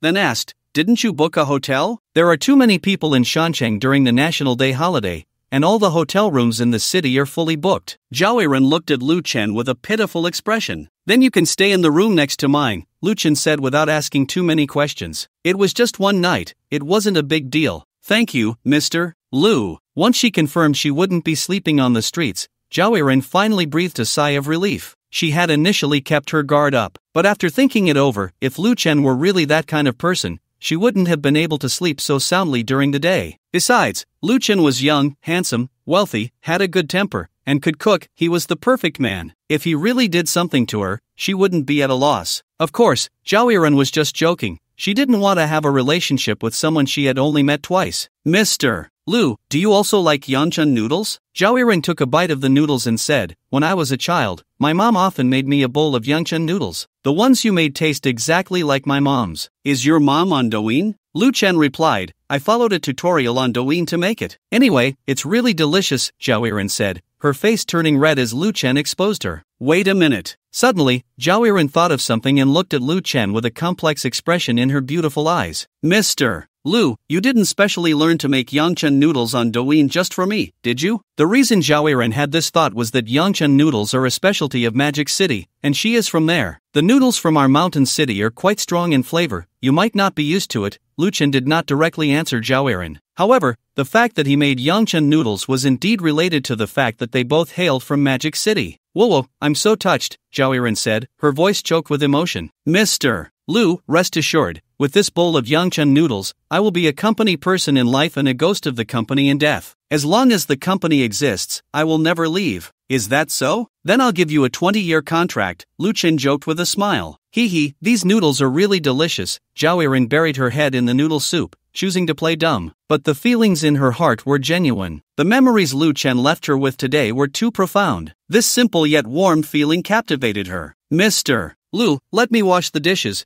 Zhao Yiren said to Lu Chen, who was tidying up the bowls and chopsticks after the meal. Okay, Lu Chen replied, placing the bowls and chopsticks into Zhao Yiren's hands and taking off the apron he was wearing, hanging it around her neck. Throughout the process, Zhao Yiren didn't even react. By the time she realized what had happened, Lu Chen had already gone to the living room. No, I was just being polite, Zhao Yiren said, looking bewildered. Normally, when a guest offers to wash the dishes, shouldn't the host refuse? This woman is quite adorable. Lu Chen sat on the sofa in the living room, a smile appearing on his face. Before today, he had always thought Zhao Yiren was a mature and aloof woman, and indeed, her appearance, figure, and temperament all conveyed that. However, after spending the day together, he discovered that Zhao Yiren was actually very cute, even a bit playful. Coming back to his senses, Lu Chen took out his phone and opened Douyin live streaming. It was almost 10 o'clock at night, with 2 hours left until the day ended. He had to spend 10 million within those 2 hours, otherwise, the cashback limit for today would be wasted. Lu Chen usually watched live streams. However, he was the type who didn't spend money on gifts. His account was still a level 0 newbie account. Finding the Douyin coin recharge entry, Lu Chen directly entered 1 million. The maximum amount for a single recharge of Douyin coins was 1 million, and according to a 1:10 ratio, recharging 1 million dragon coins would yield 10 million Douyin coins. The payment link popped up. Lu Chen followed the steps to bind his bank card and entered his payment password. Payment successful. 10 million Douyin coins were credited, and a system prompt sounded. Successfully spent 1 million dragon coins today. Successfully received a cashback of 1 million dragon coins. Remaining cashback limit for today is 9 million. Great! Lu Chen's face lit up with a smile. This way, his 10 million Douyin coins were essentially free. So he continued to recharge, using up the remaining 9 million limit. After the recharge, there was not a single cent less in his bank card balance, and his Douyin account now had an extra 100 million Douyin coins. Returning to the live streaming page, Lu Chen did not start sending gifts as soon as he saw someone. Although his Douyin coins were essentially free, sending them out was real money. Not just any random person or beauty filter monster could receive his gifts. As a result, Lu Chen scrolled through several Douyin recommended live streams but didn't send out a single heart. The streamers he encountered were either beauty filter monsters with distorted backgrounds or sales hosts linked to 123, none of whom were his type. Is Douyin even working? With my 100 million Douyin coins, can't you recommend some beauties? Lu Chen continued to scroll. Suddenly, a catchy melody began to play. In the video livestream, a stylish girl was dancing the trending Douyin dance, Subject 3. Lu Chen's eyes lit up. Unlike the heavily filtered beauties he had seen before, this girl had a normal background, was completely barefaced, and showed no signs of beauty filters. Of course, it was possible she had used some filters, he just couldn't tell. After all, today's beauty technology had reached a terrifying level. To exaggerate a bit, even a 50-year-old woman could turn into a flower-like girl with filters. Welcome to the new babies joining us. If you like sweet things, please hit follow. Join the fan club. Everyone, please help by liking. If we reach 10,000 likes, I'll dance Pure Land of Ultimate Bliss for you. After finishing subject 3, the girl returned to her phone. A few drops of sweat trickled down her forehead and temples. Lu Chen then noticed that her account name was Wang Tiantian. Clicking into Wang Tiantian's profile, he saw she had 23,000 followers and had posted a dozen videos, all of which were dance performances. The IP address of Wang Tiantian's account showed it was from the same city. A smile appeared on Lu Chen's face as he entered Wang Tiantian's livestream. Let me guess,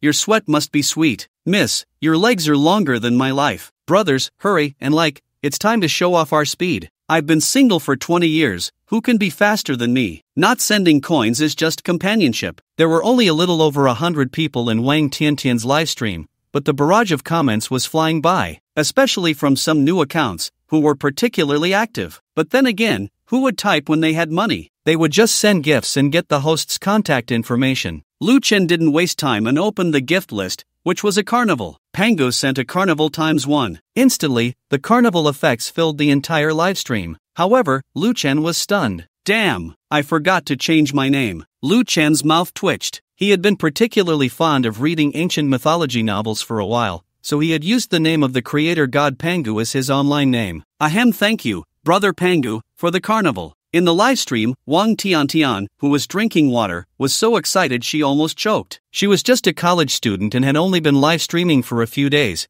This was her first time receiving such an expensive gift. A carnival cost 30,000 Douyin coins, 3,000 dragon coins, equivalent to a month's salary for many service industry workers. Wang Tiantian hadn't signed a contract with a guild, and with Douyin's 55% revenue share, she would take home 1,500, which could rival her living expenses for half a month. Brother, wait for me, I'm going to change my clothes and dance Pure Land of Ultimate Bliss for you, Wang Tiantian said as she left the camera. Was this the magic of money? Lu Chen felt a bit emotional. Originally, Wang Tiantian had set a rule that she would only dance Pure Land of Ultimate Bliss if the livestream reached 10,000 likes. Yet, with just one carnival from him, she completely ignored her own rule. No wonder everyone wanted to be the big brother. In the livestream, because of Lu Chen's carnival, the speed of the barrage increased even more. Wow, where did this wild big shot come from? At Pango, big brother, are you confused? With this money, wouldn't it be better to buy ribs? Bro, listen to my advice, the name Panga carries too much karma, you can't handle it. Tian, come back quickly, we haven't reached 10,000 likes yet, don't dance. Is the person above an idiot? Is liking more important or the carnival? Looking at the comments directed at him, Lu Chen smiled but didn't respond. Ribs were indeed delicious, but how much do ribs cost? Not to mention ribs, as long as he wanted, he could eat even the most high-end ingredients until he wanted to vomit. Wang Tiantian changed her clothes quickly. In less than 2 minutes, she returned to the camera. At that moment, Wang Tiantian was wearing a cute yet sexy maid outfit, paired with a pair of white stockings, a head of jet black hair tied into twin ponytails, crescent-shaped brows, almond-shaped eyes, a cherry-red mouth, and delicate features exuding a strong sense of youth. Especially those legs wrapped in white stockings, long and straight, without an ounce of excess flesh, enough to make any man unable to look away. Pangogij, are you still there? Sorry to keep you waiting. Wang Tiantian's voice was as sweet and melodious as her name, and when she called out Pangogij, Lu Chen's hand trembled. Pango sent a carnival ×1. Thank you, brother, for sending the carnival again, you really shouldn't have. The live stream was once again filled with carnival effects. Wang Tiantian's little face turned red with excitement. Brother, I'm going to start dancing now. The accompaniment of Pure Land of Ultimate Bliss began to play. Wang Tiantian took a few steps back, her body moving with the music. Influenced by Lu Chen's 2 carnivals, she danced particularly earnestly, afraid that Lu Chen would be dissatisfied. Lu Chen didn't let her down, occasionally sending out a carnival. Pango sent a carnival ×1. Pango sent a carnival ×1. Pango sent a carnival ×1. Wow, this is a real big brother, sending carnivals like little hearts. With so much money, wouldn't it be better to donate it to those in need? Poverty limits my imagination. In just a few minutes,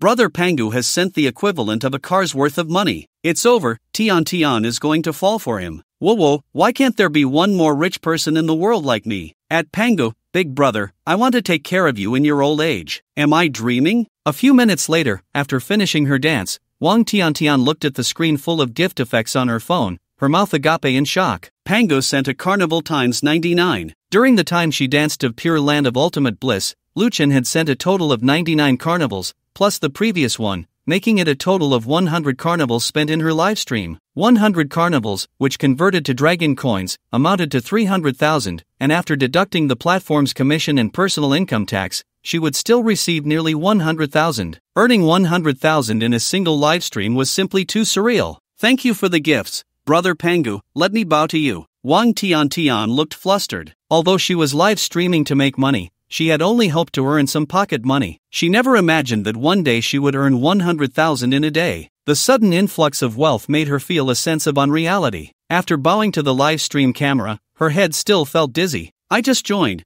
Can someone tell me why the host is kneeling and bowing? If a big brother were to send me 100 carnivals, I wouldn't just bow, I'd be willing to marry him. Sister upstairs, I'm peeing yellow, you understand? Tian is so lucky. She met a big brother just a week into her live streaming. Lucky? Do you think Big Brother's money is that easy to earn? This girl is quite interesting. Lu Chen never expected that Wang Tian would bow to him in the livestream to thank him for the gifts. Especially with her dizzy appearance, she looked both cute and funny. However, he understood. A normal person would be happy all day after winning a few hundred or thousand in the lottery, let alone nearly 100,000. In a mountain city, 100,000 could already cover the down payment for a house in the county. At 1 year and 6 months, out of curiosity, you snatched $1 from your family, and the baby growth task is triggered again. Task content: spend the dollar in your hand within 30 minutes. Task reward: a box of toys, vision enhancement. Note: exceeding the task will grant a critical reward. The system prompt suddenly sounded. Lu Chen's face lit up with surprise. This task, in simple terms, was just to make him spend money. And to obtain a critical reward, it was just about spending more money. Thinking of this, Lu Chen opened the gift list again and found the carnival, clicking wildly. He originally wanted to save some dough coins. After all, the cashback card's amount only needed to be withdrawn, and there was no requirement for him to spend it all. But now, in order to reward the critical hits, there was no need to keep the remaining dough coins. Pango sent carnival times 10. Pango sent carnival times 10. The gift effects in the live broadcast room flooded the screen again. Wang Tian, who had just stood up from the ground, instinctively rubbed her eyes. What's going on? Is the live broadcast room bugging out? She would rather suspect that the live broadcast room was bugging than believe that someone would send her so many gifts. Not only did she find it hard to believe, but the others in the live broadcast room were also confused. What's happening? Is my phone lagging? Why do the gift effects keep coming? Doesn't anyone think something's off? This person just entered the live broadcast room as a level 0 newbie, and without saying a word, they started sending gifts, and they're still sending them, like a robot. Could it be a script? The host is a newly signed streamer from a certain guild, and that guild is creating hype for the host in this way. It's definitely a script, no doubt about it. A script? How come I don't know? Wang Tian looked at the barrage in the live broadcast room, her mind a bit muddled. Just then, a connection request popped up on her phone. Wang Tian instinctively clicked to accept. Instantly, the live broadcast interface split in two, and on the other side was a female streamer named Not Eating Cilantro. Hey, beauty, want a PK? As soon as the female streamer finished speaking, her PK health bar disappeared. Looking at Wang Tiantian's PK score, it instantly broke 300,000, and in the blink of an eye, it surpassed 1 million. Sorry to interrupt. The female streamer was dumbfounded, and when she came to her senses, she wisely exited the connection. Instant million points. What kind of PK is this? PK between big Douyin streamers doesn't even have such fierce scores. Haha, I'm dying of laughter. The host didn't say a word, and the other side just ran away. At Pango, big brother, stop sending, leave some for the kid. Dad +1. Wow, are you all so shameless? Dad, I followed you. Didn't they say it was a script? Why is everyone calling him Dad? I assure everyone, this is definitely not a script. Wang Tian said excitedly, I swear, I don't know Brother Pangu at all. Please stop sending, I'm scared. Wang Tian was almost crying from anxiety. The more gifts Lu Chen sent, the more at a loss she felt. She believed that no one would give a female streamer so many gifts for no reason. He must be interested in this female streamer. As for what kind of interest, adults understand. She had just started her freshman year and had never been in a relationship. What if he asked her to meet? What if he was a greasy middle-aged man? The more Wang Tiantian thought about it, the more scared she became. Lu Chen didn't care what Wang Tiantian thought.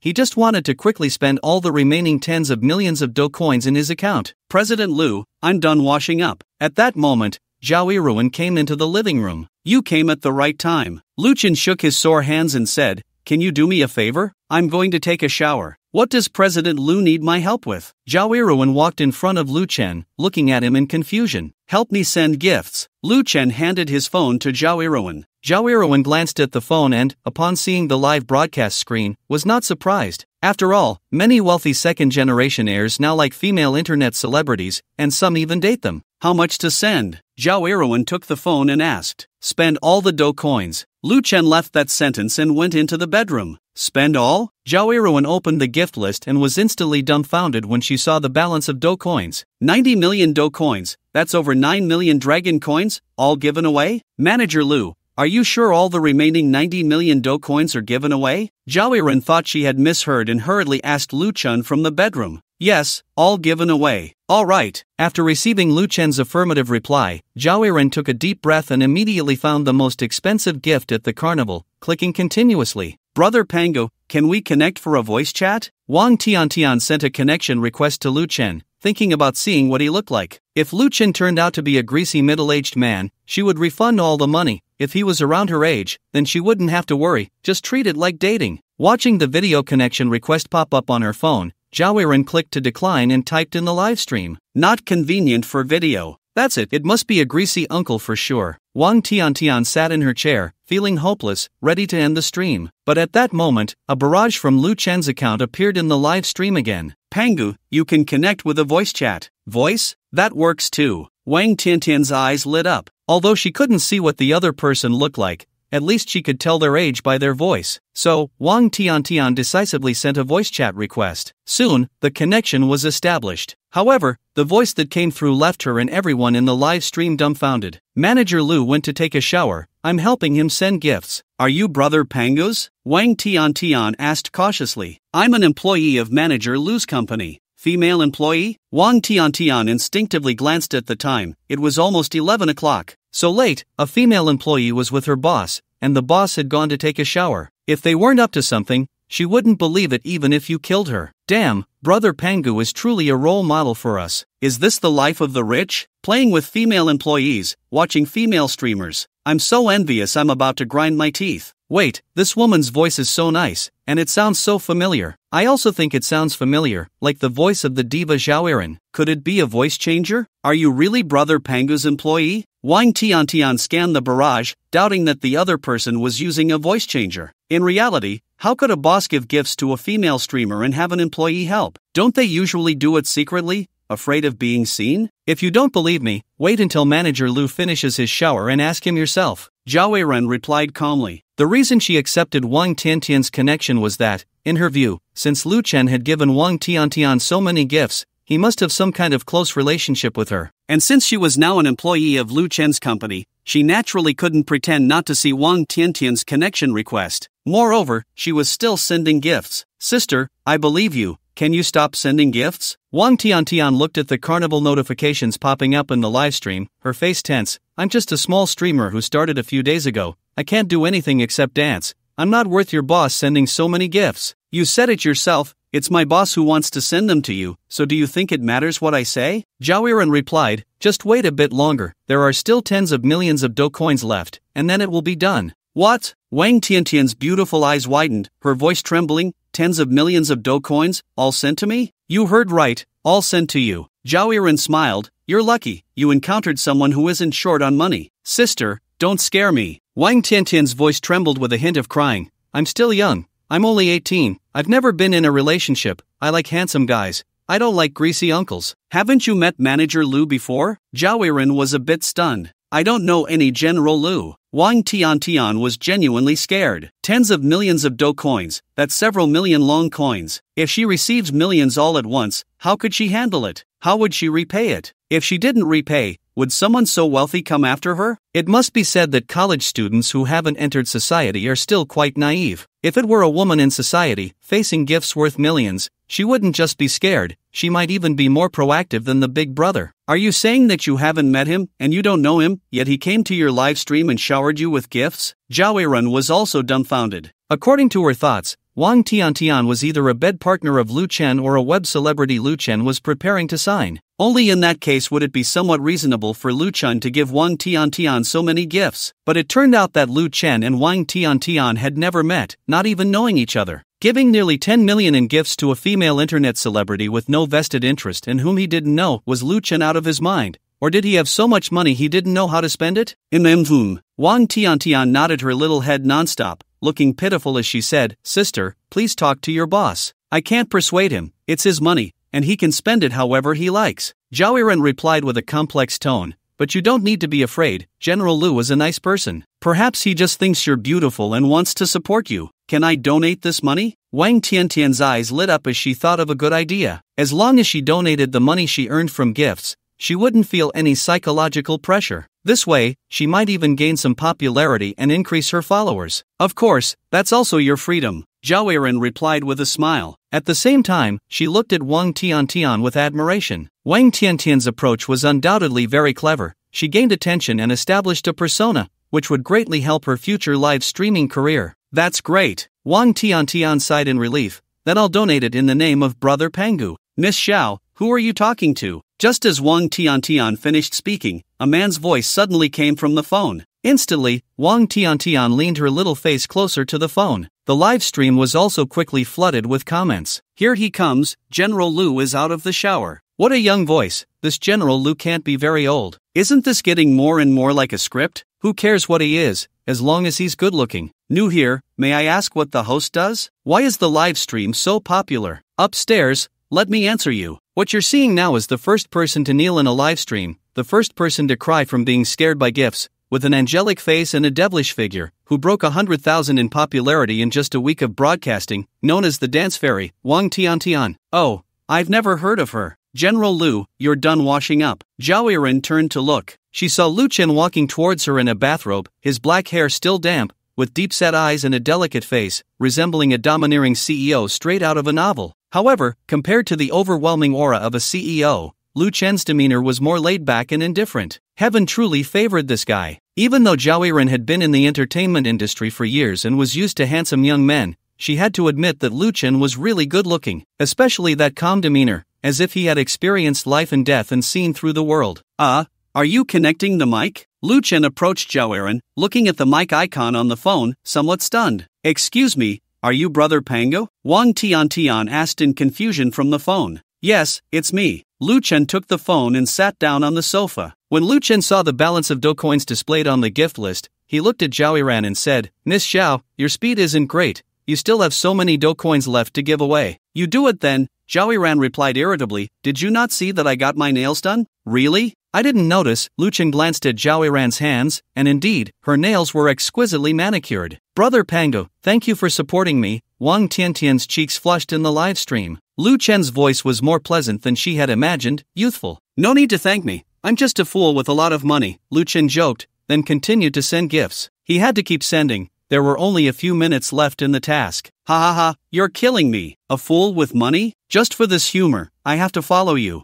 "I said it, the big brother's online name is Pangu. How old can he be?" "Upstairs, are you trying to say the big brother is childish?" "Honey, can you send me some too?" "Host, let Brother Pangu video call in, let's see what he looks like." "What does the big brother look like?" "Of course, he's a talented person, very approachable, rich and generous." "Brother Pangu, is it convenient for you to video call?" Wang Tiantian glanced at the live stream comments. She also wanted to see what Lu Chen looked like. What girl doesn't have a crush? Especially since Lu Chen was so wealthy. "It might not be very convenient," Lu Chen replied with a smile. "I still have some Do coins left. Once I finish sending them, I'll leave." Lu Chen had no intention of becoming a public figure. The reason he stayed in Wang Tiantian's live stream for so long was just to complete the system task and casually rack up rewards. "That's too bad," Wang Tiantian said with disappointment. "Can you give me a contact method? After I donate the money, I'll send you the donation receipt." "Donate?" Lu Chen looked puzzled. "It's like this, Tiantian plans to donate the gifts you sent her in your name," Zhao Weiren explained. Really? Lu Chen was somewhat surprised. However, this made him regard Wang Tiantian more highly. In this day and age, few could resist the temptation of money. Looking at the popularity of Wang Tiantian's livestream, it had unknowingly surpassed 100,000 plus. If Wang Tiantian could maintain this popularity, she would be considered a big streamer on Douyin. I'll send you the contact method later. As for the donation, you can do it in your own name or in the name of you and your fans, Lu Chen said. He didn't need to create a charitable persona, so there was no need for Wang Tiantian to donate in his name. That won't do, this money is all yours, brother. Once it's sent, it's yours, Lu Chen replied with a smile. But, just do as Mr. Lu says, donate in your name and that of your fans. Zhao Yiran interrupted Wang Tiantian, who still wanted to say something. Perhaps Wang Tiantian didn't understand, but she was very clear that Lu Chen was helping Wang Tiantian retain her fans. Alright then, Wang Tiantian glanced at the livestream comments and understood Lu Chen's intention. The host is so cool, with so much money, he just says he'll donate. I'm a fan now. Positive energy host, sending my follow. Join the fan club, from now on, I'm a fan of Tiantian. Can't compare to brother Pangu, sending a rocket. I have a feeling Tiantian is going to be famous. May I ask which guild the host belongs to? This script is too amazing. Popularity, energy, positive persona all in one. I would call it the best script on Douyin. Everyone, don't misunderstand. I swear, this is really not a script, Wang Tiantian hurriedly explained when she saw the comments about a script in the livestream. I really don't know brother Pangu, and I'm a new host. I haven't joined any guild. Alright,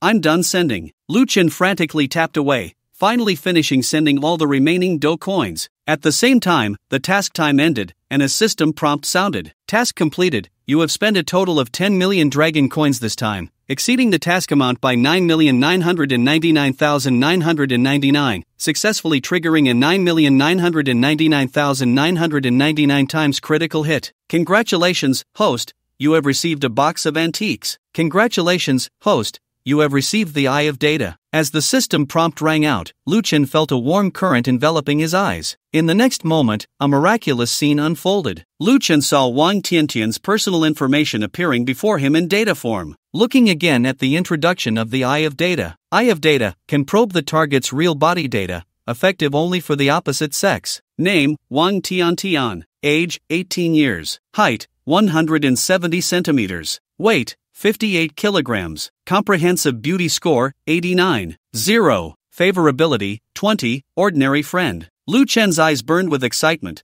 This Eye of Data was simply a divine skill. With it, no beauty filter, disease, or green tea bitch could hide. However, this girl was quite honest. Her real name was indeed Wang Tiantian. A comprehensive beauty score of 89, considering a full score of 100, could be regarded as a great beauty. But what was this 0? Was it what he thought? With that in mind, Lu Chen turned his gaze to Zhao Yiran beside him. Name, Zhao Yiran. Age, 28 years. Height, 168 centimeters. Weight, 53 kilograms. Comprehensive beauty score, 90. 0. Favorability, 50. Ambiguous object, 0. Lu Chen showed a skeptical expression. It wasn't that he looked at people dirty, it was just that the entertainment industry was too dirty, and it was hard for female artists who had been in the industry for a long time to be clean. What new car? Zhao Yiran asked in confusion. Nothing. Lu Chen quickly shifted his gaze away from Zhao Yiran. Although Zhao Yiran's perfect figure surprised him, the system shouldn't be wrong. As for the personal information displayed by the Eye of Data,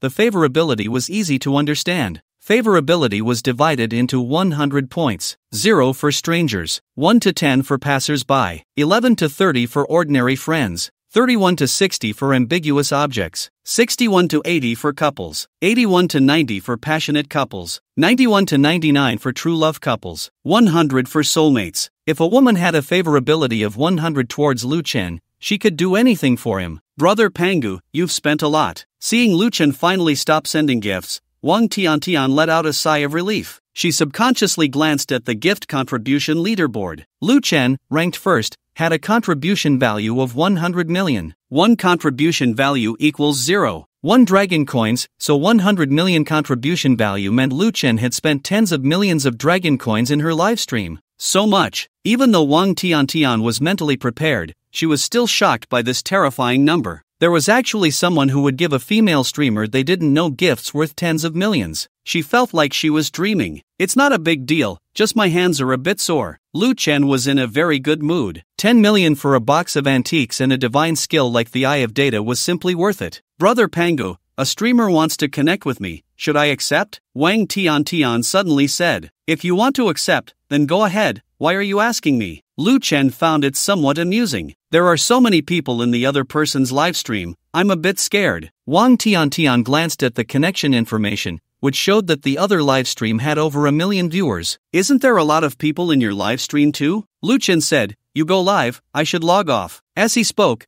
Lu Chen was about to hang up the connection. Suddenly, his attention was drawn to the barrage of comments. Streamer, listening to the rain is looking for you. I heard a big brother gave the streamer 10 million in gifts. Streamer, you look too open. Listening to the rain? Lu Chen paused his actions, revealing a contemplative expression. Meanwhile, Wang Tian accepted the other party's invitation to connect. Instantly, the live broadcast interface split into two, and a young man wearing glasses with a rather comical appearance appeared on screen. The young man's account name was Listening to the Rain, with nearly 30 million fans. Hello there, girl. Listening to the Rain sat at a desk, smiling. Girl, did you know you've gone viral? Everyone is talking about you receiving 10 million in gifts, insisting I connect with you. Hello, Wang Tian said nervously. Thanks to Brother Pangu's generosity, after the broadcast, I will donate all the money I earned. Wow, are you really that positive? Listening to the Rain sat up straight. If that's the case, I can't joke with you. But girl, I must remind you, we streamers have withdrawal limits. Ordinary streamers can withdraw a maximum of 10,000 yuan per day,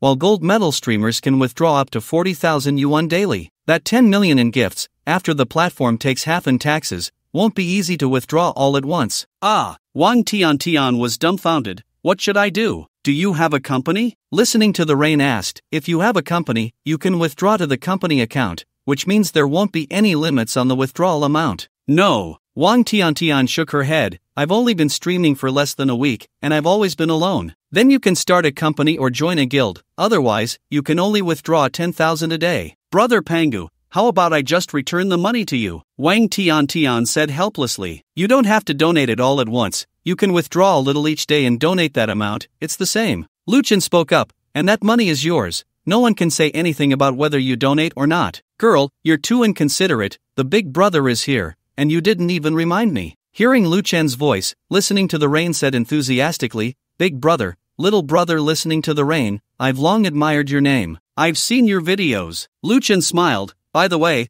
I have a few collectibles here, can you help me take a look? Big brother, you're too polite. Listening to the Rain was flattered. Someone like you, who spends lavishly, must have valuable genuine items. I can only say it's an eye-opener for me. Wait a moment. Lu Chen smiled but did not respond to Listening to the Rain. Instead, he placed his phone on the coffee table and walked towards the bedroom. In the bedroom, Lu Chen took out a box of antiques that he had received as a system reward. The reason he asked Listening to the Rain for help was that the system's description of this box of antiques was too simple. It only had 4 words, worth a lot, but it did not specify the era of the antiques or their value. It's quite heavy. Lu Chen glanced at the box. It contained quite a few items of various shapes. Tian, send me a video call. Lu Chen returned to the living room, holding the box, and spoke to his phone. Okay. Wang Tian's eyes lit up at once. She was very curious about what Lu Chen looked like. Soon, Lu Chen received a video call request from Wang Tian. He clicked to accept. Instantly, the live broadcast interface split into 3. Lu Chen took up half the screen, while Listening to the Rain and Wang Tian shared the other half. Why is it black? Wang Tian asked, puzzled. Lu Chen's screen was completely black. Girl,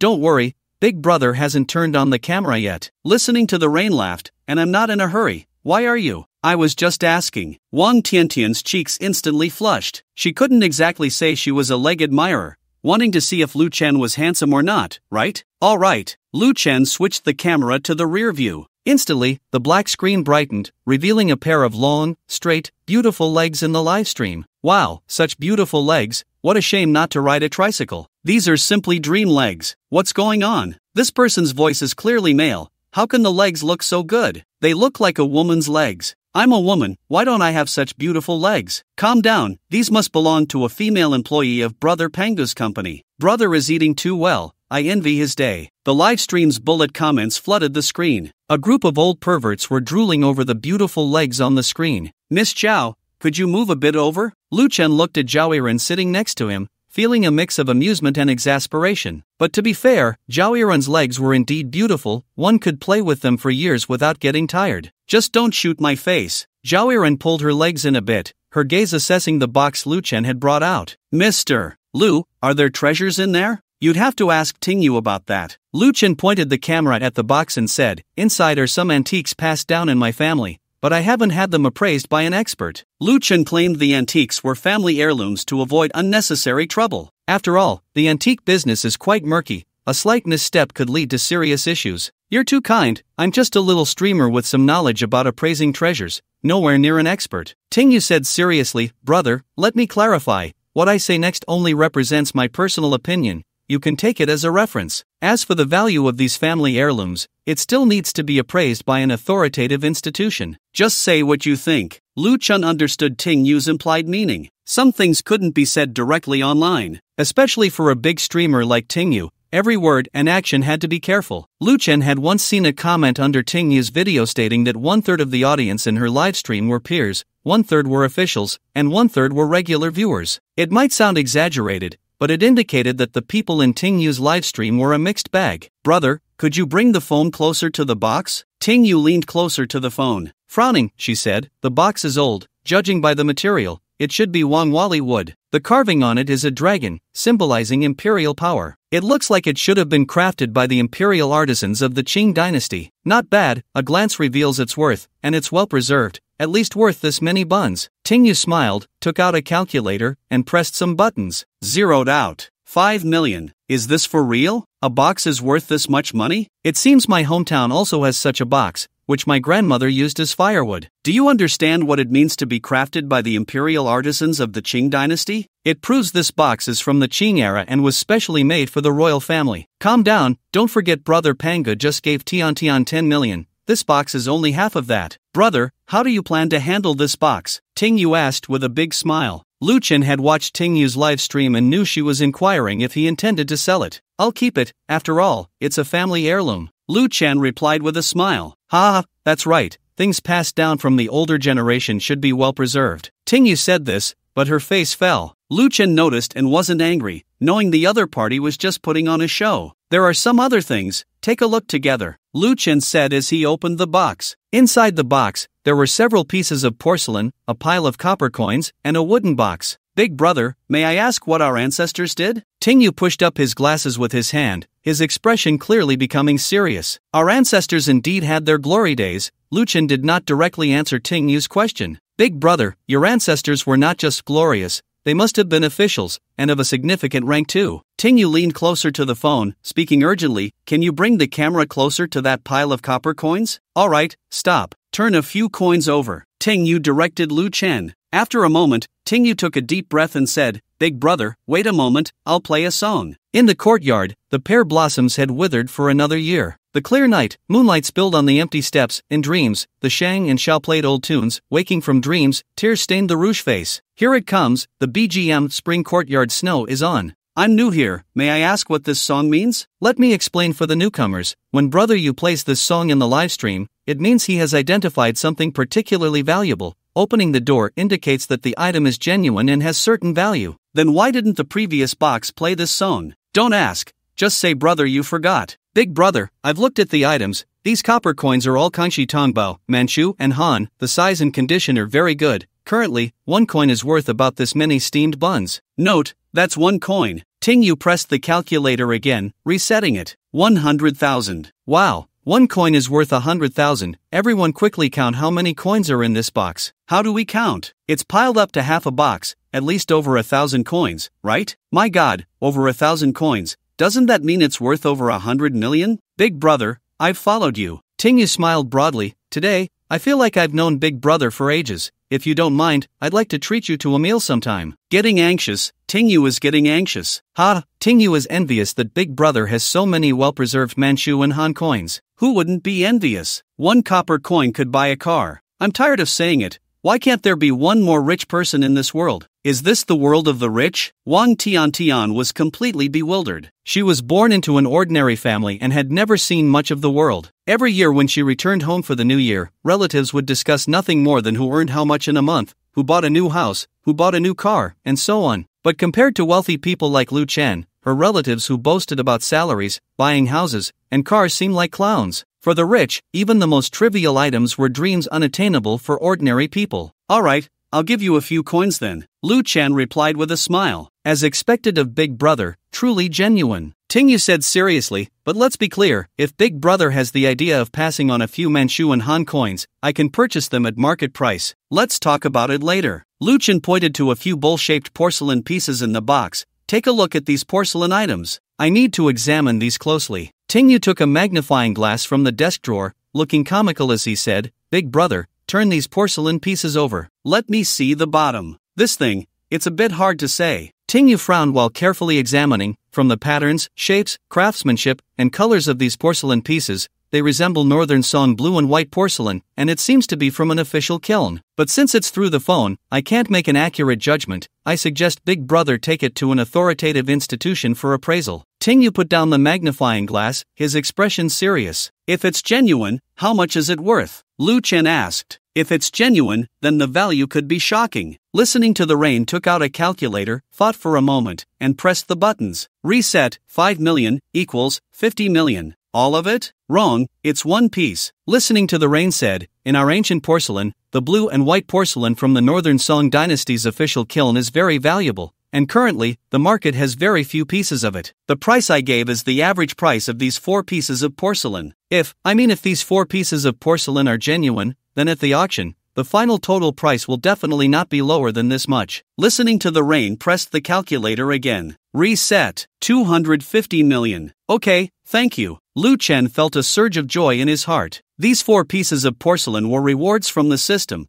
so they couldn't possibly be fakes. This means that these 4 pieces of porcelain are 100% blue and white porcelain from the Northern Song dynasty. 250 million, that's a huge sum. Did I hear that right? 250 million? Even if I won the lottery and got 5 million, I'd have to win 50 times to get that much money. Who is this Big Brother? Just the antiques in one box add up to almost 300 million. What 300 million? Didn't you hear listening to the rain say? Whether these 4 pieces of porcelain are genuine still needs to be authenticated by an authoritative institution, which means these 4 pieces of porcelain could very well be fakes. Come on, this person is so rich, he can give a female streamer gifts worth tens of millions. Would the things he collects be fake? And you can tell from his tone that hearing 250 million didn't even faze him. Clearly, for him, hundreds of millions of money is already a common occurrence. The live stream's bullet comments were going crazy. The 4 pieces of porcelain, valued at over 100 million, undoubtedly brought great shock to many. Miss Xiao, please help me take these bowls to the kitchen. Lu Chen took out the 4 bowl-shaped porcelain pieces from the box and handed them to Zhao Yiran, saying, just in time, I need a few rice bowls at home. Zhao Yiran? Mr. Lu, are you serious? Zhao Yiran's beautiful eyes widened. Such precious porcelain, and you're using it for eating? What else? Lu Chen smiled. Aren't they just tools for eating in ancient times? Forget it. You take them to the kitchen yourself. Zhao Yiran shook her head vigorously. I'm afraid if I break them, I won't be able to afford it. Using antiques worth over 100 million as rice bowls? Only Lu Chen could do that. Zhao Yiran had seen wealthy people before. She had interacted with many entrepreneurs worth over 100 million, even billions, in the entertainment industry. But those wealthy people she had met were like little brothers compared to Lu Chen. It's not an exaggeration to say that Lu Chen made Zhao Yiran redefine the term wealthy. In fact, Lu Chen could no longer be described as just wealthy. Using internet slang, super rich would be more fitting. Big Brother, could you please take out the wooden box from the chest for me to see? Listening to the rain's voice came from the phone. With a shocked expression, he said, the material of this box seems to be rosewood. No, the color of rosewood isn't this yellow. Wait, this seems to be a jade seal box made of both rosewood and golden silk nanmu. Could it be that there's a jade seal inside? Listening to the rain made a joke. However, the next second, listening to the rain's pupils constricted, and he sat there like a statue, motionless. Lu Chen opened the wooden box, and inside lay a square object. The shape of the object was exactly like a jade seal, entirely snow white, with 5 dragons intertwined carved on the seal's knob, exuding an ancient and profound aura. And in one corner of the jade seal, it wasn't jade but gold, as if one corner had been broken and then repaired with gold. Gold inlaid with jade. Lu Chen's heart tightened. Ah, Big Brother really knows how to joke. Coming back to his senses, listening to the rain laughed heartily. You've even brought out the Imperial Jade Seal, which is a national treasure lost by our country. To this day, no one knows its whereabouts. But there are quite a few on Pinduoduo, and it's only 9 with free shipping. Big Brother, you didn't buy it on Pinduoduo, did you? As Tingyu's words fell, the phone on his desk suddenly rang. He instinctively picked it up to check. After reading, he stood there in a daze once again. However, this time he quickly regained his composure. Big Brother, could you please take out that jade seal for me to see? Remember, be careful with your movements, and it's best to put something on the ground. What's going on? What does Tingyu mean by that? Could it be that the Imperial Jade Seal is real? What a joke! The Imperial Jade Seal is undoubtedly a national treasure. In front of the Imperial Jade Seal, all the artifacts in our country's museums have to step aside. It represents legitimacy. How could it be real? The Imperial Jade Seal has been missing for a long time. Then why is Tingyu being so cautious all of a sudden? And someone as wealthy as Brother Pango can't really have bought an Imperial Jade Seal for 9 with free shipping, right? It's over. I was careless. At this moment, Lu Chen truly felt like crying without tears. If he had known that the antique rewarded by the system included the Imperial Jade Seal, he would never have asked Tingyu for help in appraising it. What the Imperial Jade Seal represents, as a citizen of the Dragon Kingdom, he couldn't possibly be unaware. There was no doubt that the moment the Imperial Jade Seal appeared in the live broadcast room, regardless of its authenticity, he was being monitored by the authorities. Ding! Supplement the detailed introduction of the antique and related items. Wanwali Lidragon Gold Pattern Cabinet, Kanshi Tongbao Manhangxi, Northern Song Dynasty Official Kiln Flower Mouth Bowl X4, Imperial Jade Seal, Lu Chun. Now you give the introduction. What good is that? Lu Chen seriously suspected that the system was doing this on purpose. If it had sent him the antique information earlier, he wouldn't have been curious enough to ask Tingyu for help, and he wouldn't have exposed the existence of the Imperial Jade Seal. Now it's good. Once the authorities confirm that the Imperial Jade Seal is real, he would definitely be taken away for investigation. How would he explain the origin of the Imperial Jade Seal? Friendly reminder, among the antique-related items, there are items related to explaining the origin, as well as a fake-to-real voucher. Really? Lu Chen's mind stirred, and the system's light screen appeared before him. On the light screen was a bamboo slip and something resembling a lottery ticket. The bamboo slip was inscribed with obscure characters, and after the system translated it, the content roughly stated that Lu Chen's family was the inheriting family of the Imperial Jade Seal, and Lu Chen's lineage was a descendant of Lu Bang, the founder of the Han Dynasty. As for the fake-to-real voucher, it was even more impressive. According to the system, using the fake-to-real voucher would clone a fake Imperial Jade Seal. Although it would be fake, it would look exactly like the real one, achieving the level of indistinguishability. 666. System Daddy, please accept my knee. With this proof of the inheriting family, Lu Chen immediately breathed a sigh of relief. Although in this era, the identity of a descendant of the emperor is not very useful, as long as it allows him to explain the origin of the Imperial Jade Seal, that would be enough. More importantly, he could keep the Imperial Jade Seal. System, oh system, how can I say you are good? Big Brother, are you sure this thing is your family's heirloom? Tingyu frowned, and upon closer inspection, one could even see beads of sweat forming on his forehead. Just now,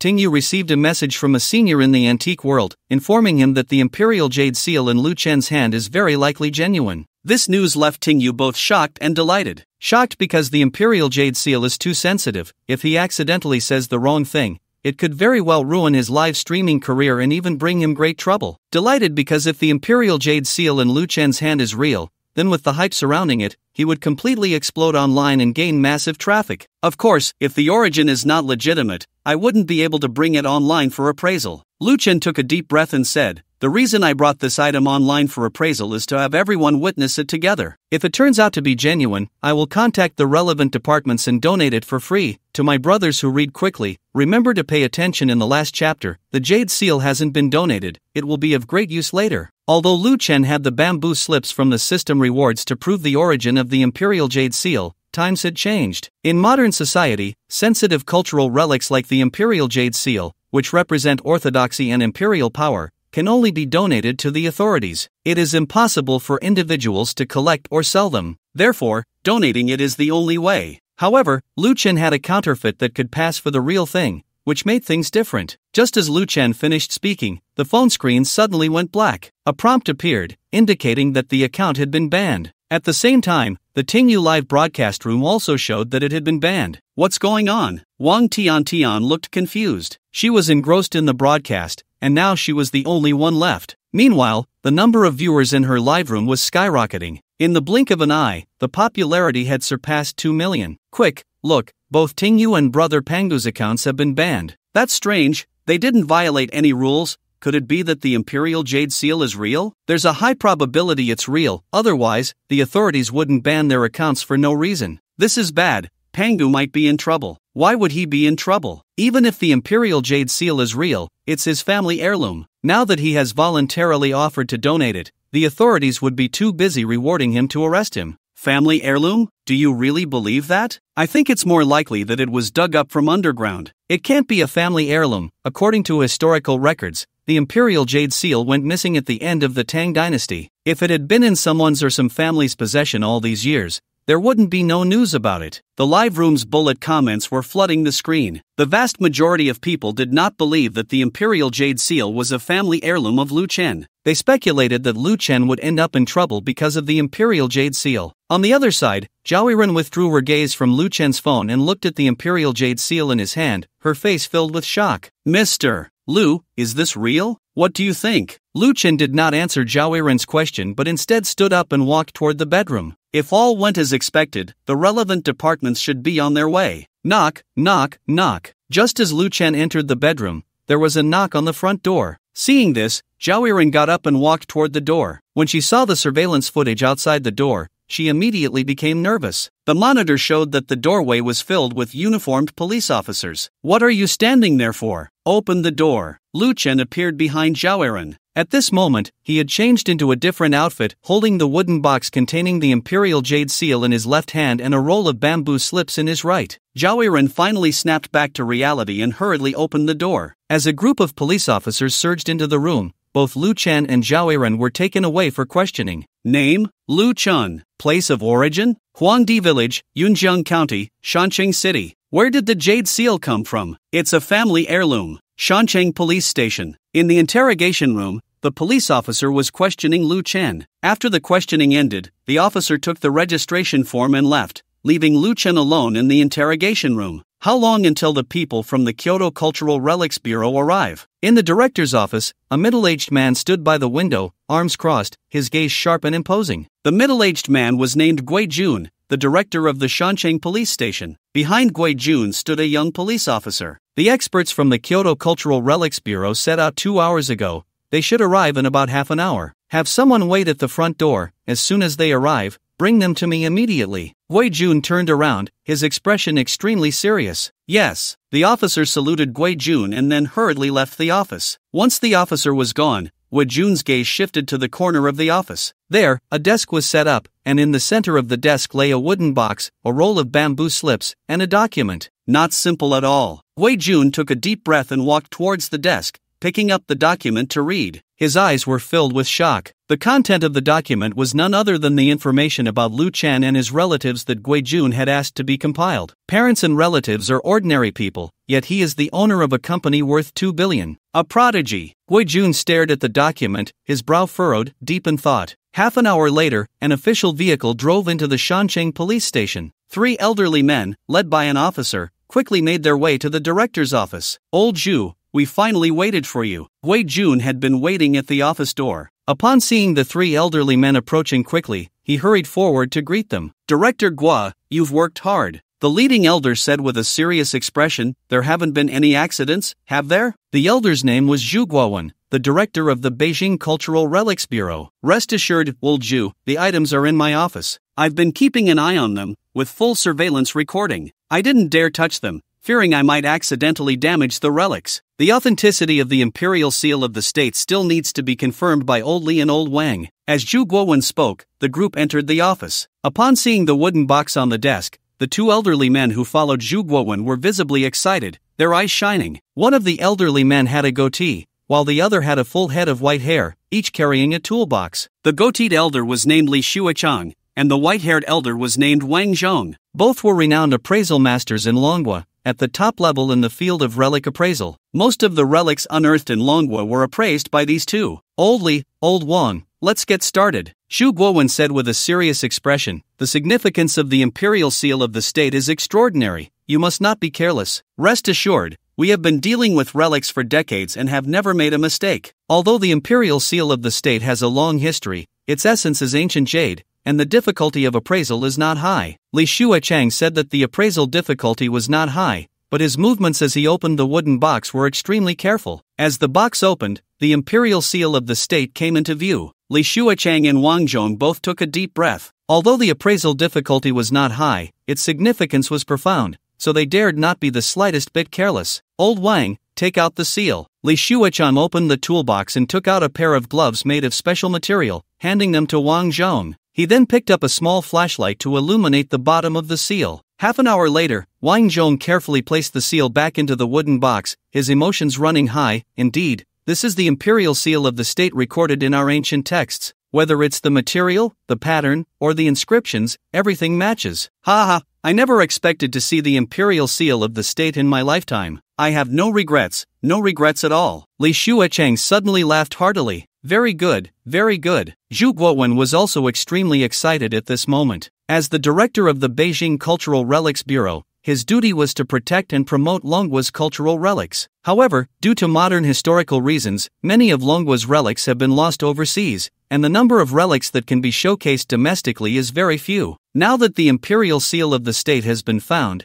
it will undoubtedly attract global attention. At that time, it will be possible to use the imperial seal of the state to promote our culture to the world and take this opportunity to bring back as many relics lost overseas as possible. Director Gua, has the investigation into the person who collected the imperial seal of the state been clarified? Xu Guowen thought of something and said with a serious expression, "Hiding important cultural relics of our country has already violated our laws, and a strict investigation must be conducted. Once any illegal activities are found, they must be dealt with according to the law." "Old Zhu, after our investigation, the identity of the other party is fine, and there are no activities such as tomb raiding or smuggling of cultural relics," Wei Jun replied truthfully. "If it's not tomb raiding or smuggling, how could the imperial seal of the nation appear in his hands? Could it really be a family heirloom?" Zhu Guowen frowned tightly. "Old Zhu, there are no signs of excavation on the imperial seal," Li Shuachang interjected. "From the luster of the seal, it must have been carefully protected, otherwise, after so many years, its condition couldn't possibly be so pristine." Descendants of Emperor Gaozu of Han. Suddenly, a gasp was heard. Wang Zhong had opened the bamboo slips on the desk without anyone noticing. "What is this?" Zhu Guowen's attention was drawn to the bamboo slips, looking at Gui Jun with confusion. "This was given to us by the other party, claiming it can prove why the imperial seal is in his possession," Gui Jun explained. "This bamboo slip should also be a cultural relic. To avoid damage, no one touched it before you and the two experts arrived." "Old Zhu, Old Wang, what do you mean by descendants of Emperor Gaozu?" "The other party is a descendant of Liu Bang, Emperor Gaozu of Han," Wang Zhong said in shock. "This is a roll of bamboo slips from the Western Han period, and the content on it was written by Emperor Gaozu himself, roughly stating that he instructed his descendants to protect the imperial seal. But according to historical records, didn't the imperial seal go missing at the end of the Tang dynasty?" Zhu Guowen asked in confusion. "Could it be that the seals in the hands of later dynasties are all fake? But what about the gold inlaid jade on the imperial seal?" "That needs to be asked of the other party," Wang Zhong said. "As a descendant of Emperor Gaozu and the inheritor of the imperial seal, he must know the reasons behind it." "Hurry, Director Gua, please take us to meet that person," Zhu Guowen said anxiously. He had initially thought that the imperial seal was dug up from underground. The emergence of a descendant of Emperor Gaozu was unexpected. Although the identity of the emperor's descendants holds little value in modern times,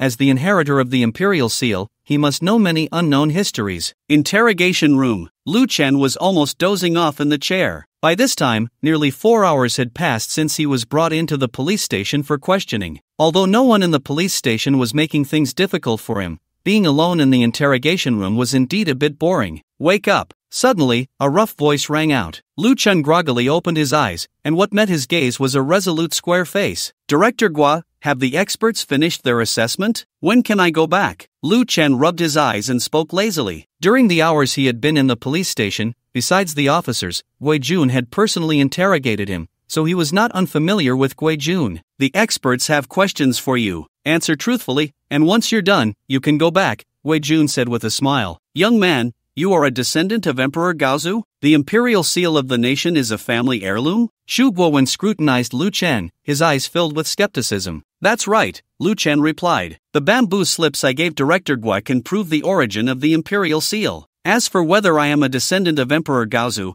I believe it wouldn't be difficult to investigate. Then let me ask you, since you are a descendant of Emperor Gaozu and the imperial seal has always been protected by your ancestors, why does historical record state that the last appearance of the imperial seal was at the end of the Tang dynasty? And what about the gold inlaid jade on the imperial seal? The historical records are not false, and the gold inlaid jade on the imperial seal is also not false. Lu Chen said seriously, according to the records of my ancestors, our lineage has always guarded the imperial seal of China, but due to the changes in dynasties, the seal was not always in the hands of my ancestors. Until the end of the Tang dynasty, my ancestor exchanged a large amount of gold, silver, and jewels to retrieve the imperial seal from others. Since then, the seal has continued to be guarded by my ancestors, up to my generation. Who exactly do you refer to as others? Xu Guowen asked with a serious expression. I am not sure about that. My ancestors did not record much on this matter, but I personally speculate it should be people from the royal palace at that time. After all, the last emperor to hold the imperial seal was Li Tsungka, the last emperor of the later Tang of the 5 dynasties,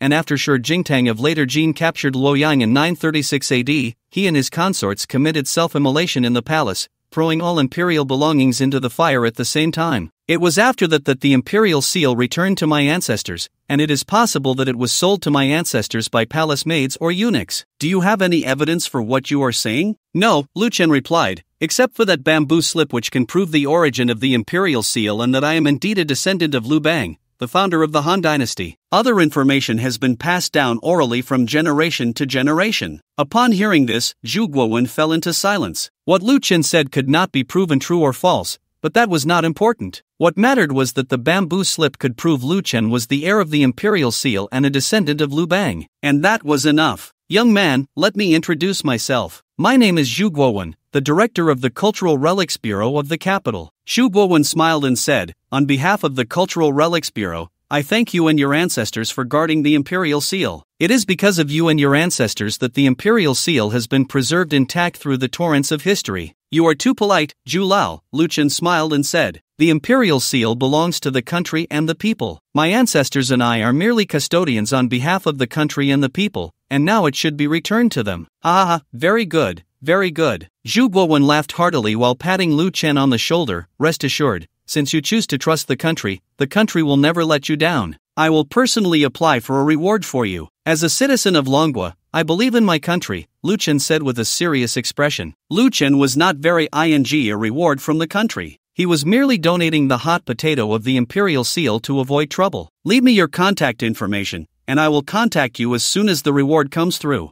Xu Guowen took out his phone. Lu Chen's eyes lit up at this. He quickly took out his phone and exchanged contact information with Xu Guowen. Also leave me your number, Gui Jun said, pulling out a business card. If there's anything, you can call me. Young man, here is our business card. If you have any antiques that need appraisal, feel free to contact us. Li Shuicheng and Wang Zhong also pulled out business cards. Seeing this, Lu Chen smiled and accepted them all. You scared me to death. Below the Huajiang Ingyue community, Zhao Yiren held her chest, her stunning face faintly showing signs of paleness. Not far away, a police car was driving out of the community. Lu Zone, it's a good thing that the imperial seal is fake, otherwise, you would have been in trouble. Who said it was fake? Lu Chen said with a smile beside Zhao Yiren. For the past few hours, Zhao Yiren, like him, had been interrogated at the police station. After the police confirmed his identity as the heir of the imperial seal, he and Zhao Yiren were sent back by the police. Isn't it? Zhao Yiren was taken aback for a moment, then said, if that thing were real, how could the police let you go? The imperial seal is an important cultural relic of our country, and private collection is illegal. In Zhao Yiren's view, the only reason the police let Lu Chen go was one. The police called in professional appraisers to authenticate the imperial seal of China, and the result was that it was a fake. Lu Chen did not constitute the private possession of important cultural relics, which is why he was released. If the imperial seal were genuine, then even if Lu Chen's claim that it was a family heirloom were true, the police would not have let him go so quickly. After all, the police rely on evidence. Just because you say it's a family heirloom doesn't make it one. You'll know tomorrow. Lu Chen did not elaborate further. As he left the police station, Zhu Guowen, with the imperial seal and the bamboo scroll, was being escorted back to Kyoto by special police, traveling through the night. It was believed that soon, the official website of the Kyoto Cultural Relics Bureau would release a statement regarding the imperial seal. By then, the entire internet would surely be in an uproar. Warning: the Kyoto Cultural Relics Bureau released the same announcement across major social media accounts. Our bureau will hold a live-streamed ceremony for the admission of cultural relics today at noon. At that time, the imperial seal, representing ancient imperial authority, will officially enter the National Museum for exhibition. Less than half an hour after the announcement was made, various entries related to the imperial seal topped the trending searches on all platforms. Hashtag imperial seal revealed. Hashtag mandated by heaven. Everlasting prosperity. Hashtag imperial seal appears in Tingya livestream. Hashtag Pangu donates imperial seal. Hashtag who is Pangu. Under each trending topic, thousands of netizens commented every second. I woke up from a nap, and my imperial seal has been found? The imperial seal has been found. Do you know what that means? It means the imperial seal has been found. Who exactly is Pangu? The imperial seal is actually in his hands. Who is Pangu? If you don't know who Pangu is, I suggest you search for the Tingyu livestream replay, and you'll find out. The Kyoto Cultural Relics Bureau has issued a notice, which means that the imperial seal presented by Brother Pangu yesterday is real. Why is there no announcement about Brother Pangu? Could it be that he really went in? Do we even need to think about it? He definitely went in. Possessing and trading important cultural relics is illegal unless he can prove that the imperial seal is indeed a family heirloom. Otherwise, he will definitely go in. It's actually real. In her bedroom,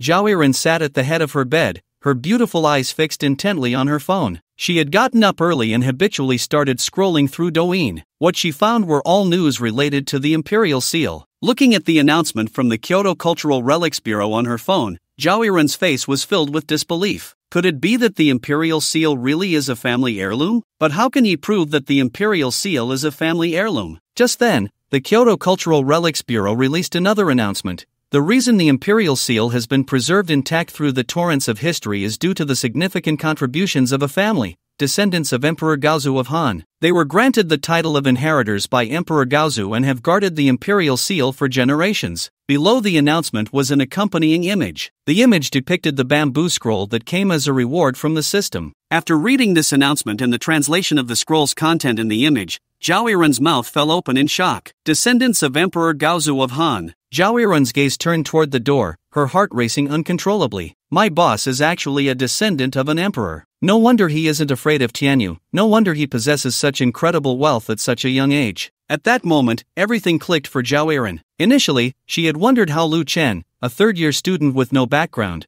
became the boss of a thriving business. Now it seemed that Lu Chen was far from an ordinary person. Behind him, there must be a powerful family supporting him. In modern society, being a descendant of an emperor does not confer privileges. In fact, those who have lived to this day typically have ancestors who were prominent figures. However, the descendants of a few prominent figures rely on their ancestors' accumulation and their own insights into the times to strategize in each era. After several generations of effort, they have built a vast family lineage. These families are often not well known to the public, but their industries span various sectors. The entrepreneurs and billionaires familiar to people are mostly spokespersons launched by these families. Zhao Yiren has been in the entertainment industry for 10 years, revered as the queen of the music scene, but she has only heard a little about these families and has never had the qualifications to enter that circle. Thinking of this, Zhao Yiren feels incredibly fortunate to have joined Starry Sky. With a powerful boss like Lu Chen, she believes she will soon be able to shake off the negative rumors online. On the other side, Lu Chen was awakened by a phone call. When the call connected, a deep voice came through. Young man, I am Zhu Guowen. Old Zhu, just call me Xiao Mu. Lu Chen instantly became alert,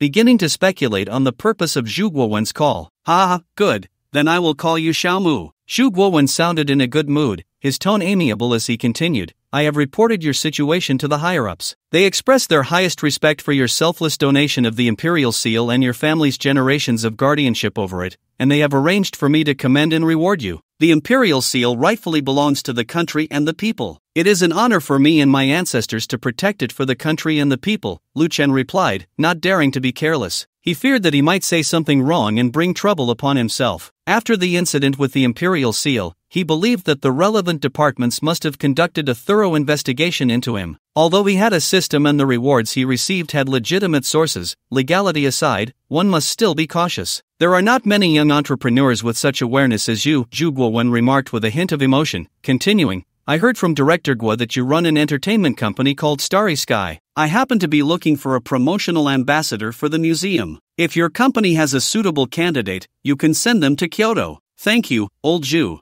I will contact the artists and the company shortly, Lu Chen said, his face filled with surprise. Zhu Guowen was the director of the Kyoto Cultural Relics Bureau, and the museum that could have Zhu Guowen personally seek a promotional ambassador could only be the National Museum, as Lu Chen could think of no other. The National Museum, as the most authoritative museum in Long Country, has no equal, and any cultural relics collected there are of national treasure status. Most importantly, since the establishment of the National Museum, there has never been a promotional ambassador. Moreover, the National Museum represents the official stance, so any artist fortunate enough to become its spokesperson would be equivalent to receiving official support, making them untouchable in the entertainment industry. As for the recommended candidate, Lu Chen immediately thought of Zhao Erin. Currently, Zhao Erin was at the center of controversy, with endless negative rumors about her online. She was also being suppressed by the three entertainment giants. Even though Lu Chen had signed her to Starry Sky, it would be difficult for Zhao Erin to return to the entertainment industry in the short term. However, if Zhao Erin became the promotional ambassador for the National Museum,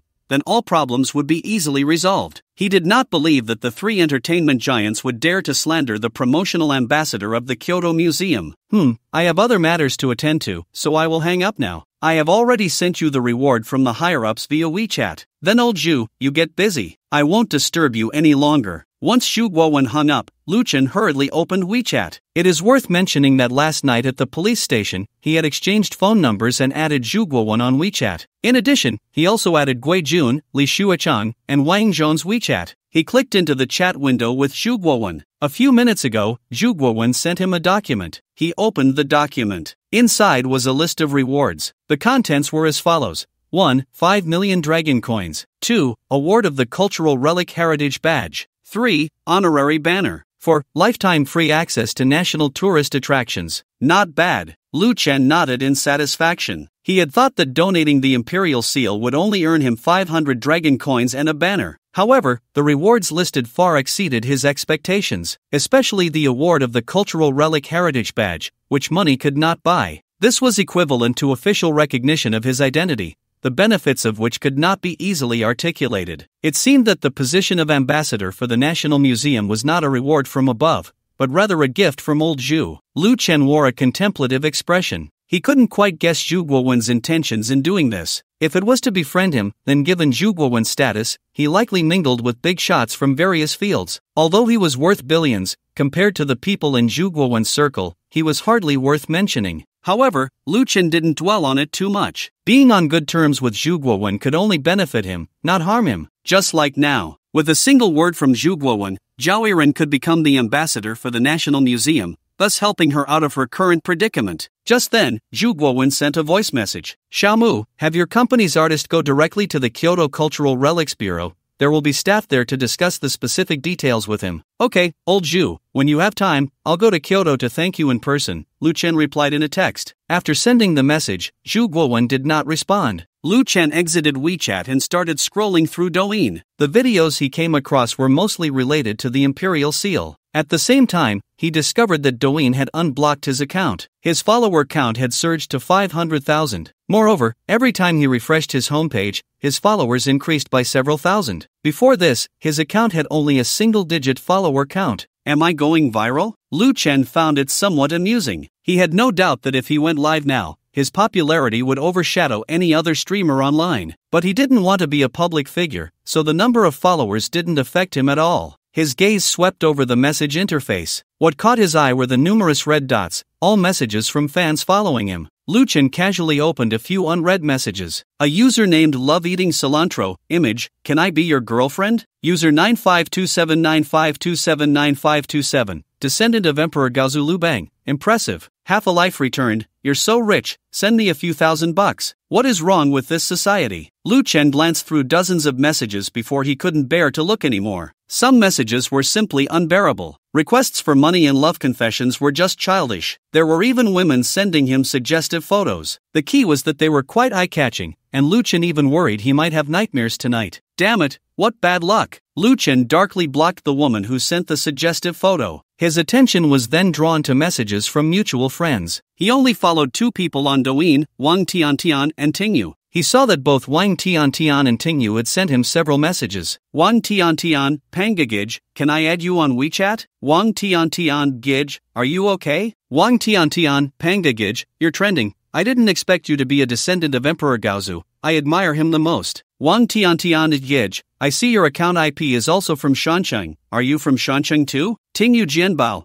big brother, may I have the honor of adding your WeChat? When you have time, I'd like to treat you to a meal. Listening to the rain appraising treasures, the emperor's descendant, big brother is impressive. Listening to the rain appraising treasures, big brother, thanks to you, I've made it to the trending list on Douyin. I will definitely repay you well when I get the chance. Lu Chen sent WeChat messages to Wang Tiantian and listening to the rain, then exited Douyin. Knock, knock, knock. At that moment, the bedroom door was knocked on. Lu Chen saw this and got up to open the door. Mr. Lu, I hope I'm not disturbing your rest? Zhao Yiren said cautiously. After the matter of the imperial seal, Zhao Yiren had already regarded Lu Chen as a member of a prominent family. This made her feel an immense pressure when facing Lu Chen, to the point where she didn't dare to be as casual as yesterday. What's wrong? Did a good sleep make you distant? Lu Chen glanced at Zhao Yiren and walked towards the living room, saying, you weren't like this yesterday. Mr. Lu, you misunderstood. I just feel that you are the boss, and I am the employee, so I should maintain respect for you. Zhao Yiren followed Lu Chen, still acting cautiously. Is that so? From your expression, I thought you regarded me as some kind of monster. Lu Chen poured himself a glass of water and laughed. What? Are you afraid of me? A little. Zhao Yiren thought for a moment and nodded. I don't think I've done anything to you, have I? Lu Chen looked at Zhao Yiren in confusion. Zhao Yiren opened her mouth, unsure how to explain. Is it because of my identity? Lu Chen pondered and asked. Yes. Zhao Yiren nodded. In my years in the entertainment industry, I've heard some things about prominent families and their descendants, and I'm very afraid of them. So, you think I'm from a prominent family? And that I'm the same kind of person you're afraid of? Lu Chen said with a wry smile. Then you might be mistaken. I don't have any background. Although my ancestor was Emperor Gaozu of Han, over time, my lineage has become no different from ordinary people. Everything I have now, my family hasn't helped me at all. How is that possible? Zhao Yiren looked at him in disbelief. Although Xiao Shuang told me that you were called a child prodigy when you were young, even if you are a prodigy, how could you possibly have a fortune of billions at such a young age without anyone helping you? If you don't believe me, there's nothing I can do. Lu Chen didn't explain much, nor could he. He couldn't possibly tell Zhao Yiren that everything he had now came from a system, could he? He wasn't that foolish. The system was his biggest secret,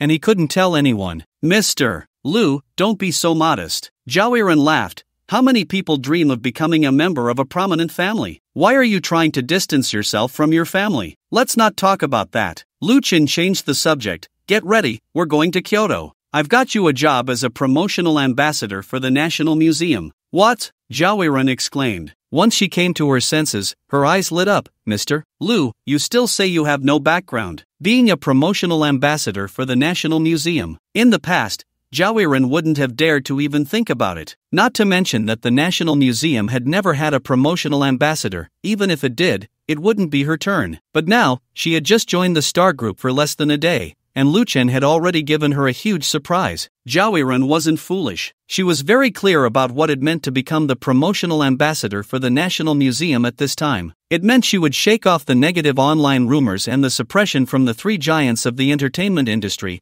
and return to the entertainment circle. The identity of the National Museum promotional ambassador would make her untouchable in the entertainment industry. Zhao Yiren's favorability plus 20. The system prompt sounded. Lu Chen checked Zhao Yiren's personal information through the data. Name, Zhao Yiren. Age, 28. Height, 168 centimeters. Weight, 53 kilograms. Comprehensive appearance score, 90. 0. Favorability, 70. Couple, I'm hungry, let's order takeout. What do you want to eat? Lu Chen sat on the sofa, not responding to Zhao Yiren. However, he understood that, to be honest, no one would believe him. He even guessed that the reason Zhu Guowan and the others actively proposed exchanging contact information with him was likely because they, like Zhao Yiren, regarded him as a member of a prominent family or clan. Mr. Lu, I have a question. Why don't you give this spot to Xiao Shuang? Zhao Yiren calmed down and said, Isn't Xiao Shuang your girlfriend? you need this spot more. Lu Chen replied, the reason why the online slander against you is increasing day by day is largely because there is no official voice speaking for you. As long as you become the ambassador for the National Museum, it would be equivalent to an official response on your behalf. After all, the official wouldn't choose a problematic artist as the ambassador for the National Museum.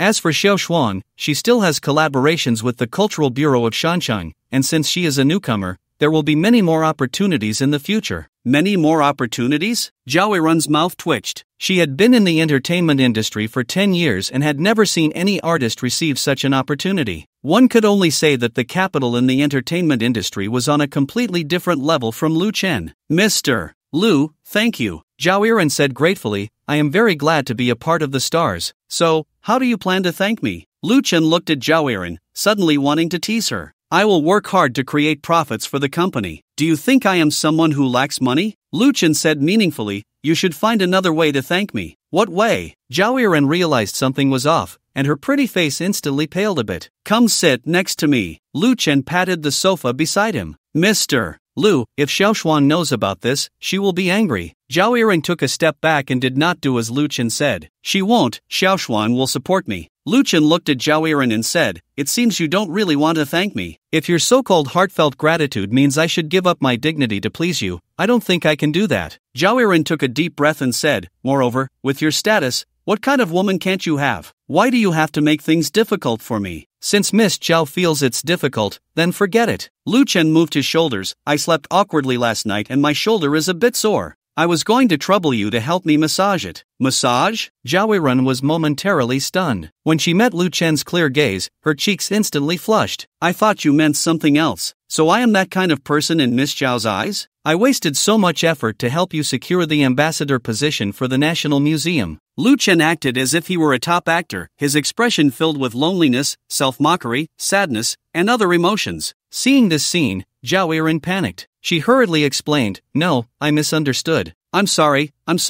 Are you still in pain? Let me help you massage. Zhao Yiren sat down beside Lu Chen, placing her hands on his shoulders and began to knead. Mr. Lu, next time just tell me directly if you want a massage. Doing it this way is quite scary. Zhao Yiren was genuinely grateful to Lu Chen, but to offer her body for this, she couldn't do it. If she were that kind of casual woman, she wouldn't have lasted 10 years in the entertainment industry while still maintaining her purity.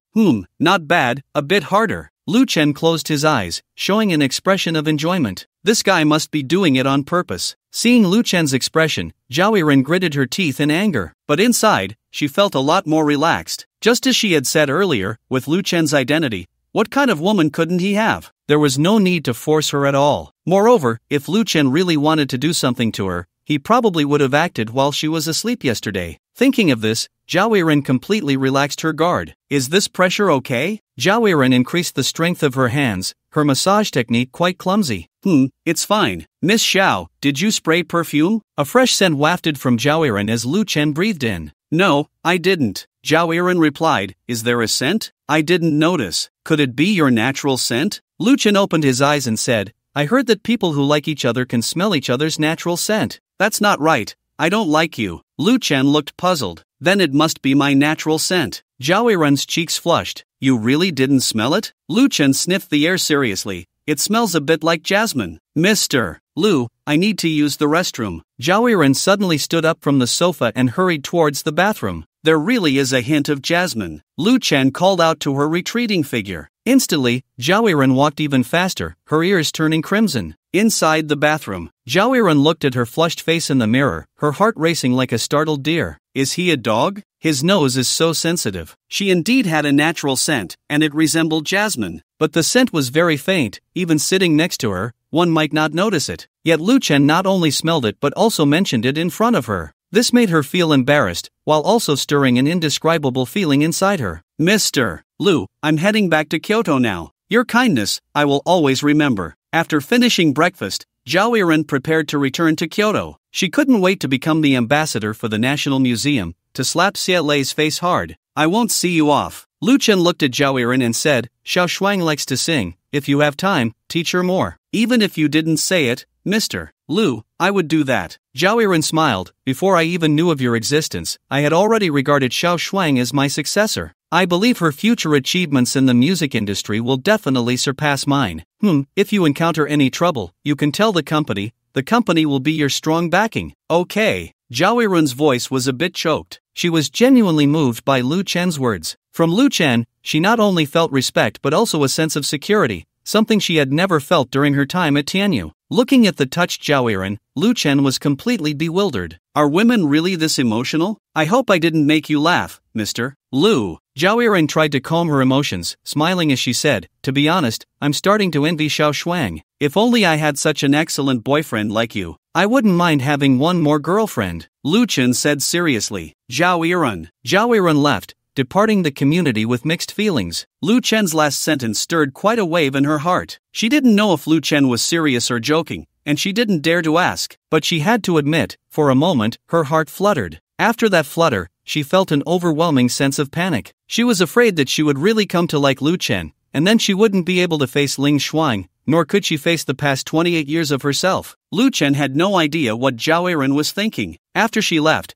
he cleaned up the takeout boxes he had finished and then found himself at a loss for what to do. Whether in this life or the last, he had no friends. At 1 year and 7 months, you are full of energy, with endless strength every day, triggering the baby growth task. Task content, play to your heart's content until you are exhausted. Task reward, physical enhancement. Note, exceeding the task can yield a critical reward. The system prompt sounded. Lu Chen hurriedly checked the task content. Play to your heart's content until you are exhausted? Lu Chen began to think about how to exceed the task and obtain the critical reward. Got it. Lu Chen's eyes lit up as he picked up the keys and went out. Community gym. After a simple warm-up, Lu Chen started his workout. He planned to train in the gym until he was exhausted to trigger the critical reward. Half an hour later, Lu Chen was already sweating profusely, but he was still far from being exhausted. The time reached 2 o'clock in the afternoon. Lu Chen had been in the gym for almost 3 hours. After 3 hours of exercise, he was drenched in sweat, his muscles ached all over, and his limbs trembled uncontrollably. But the system prompt still hadn't sounded. There was no choice. Lu Chen could only grit his teeth and continue exercising. Another hour passed. Lu Chen leaned against the wall, weakly sitting on the ground, completely unable to muster any strength. System, can you say something? I'm already exhausted. How about giving me the reward? However, the system still did not respond to Lu Chen. Did I get it wrong? Do I really have to play until I'm exhausted to complete the task? Lu Chen felt like crying without tears. He thought that if he treated working out as playing, the difficulty of the activity would increase, thus raising the probability and multiplier for triggering the critical reward. I can't take it anymore. I'm going to die. Lu Chen tried to stand up, but his body simply wouldn't cooperate. Tired, so tired. Lu Chen had never been this exhausted even when he was a corporate slave in his past life. Lu Chen. At that moment, a familiar voice rang out. At the entrance of the gym, Song Qingwan, dressed in a yoga outfit, was walking briskly towards him. What happened to you? Song Qingwan came to Lu Chen's side, looking at him as if he were on the verge of death, and asked with concern, do you need me to take you to the hospital? Teacher Song, you're here to work out too. Lu Chen struggled to lift his head, managing a smile that looked worse than crying. I'm fine, just overdid it. How long have you been working out?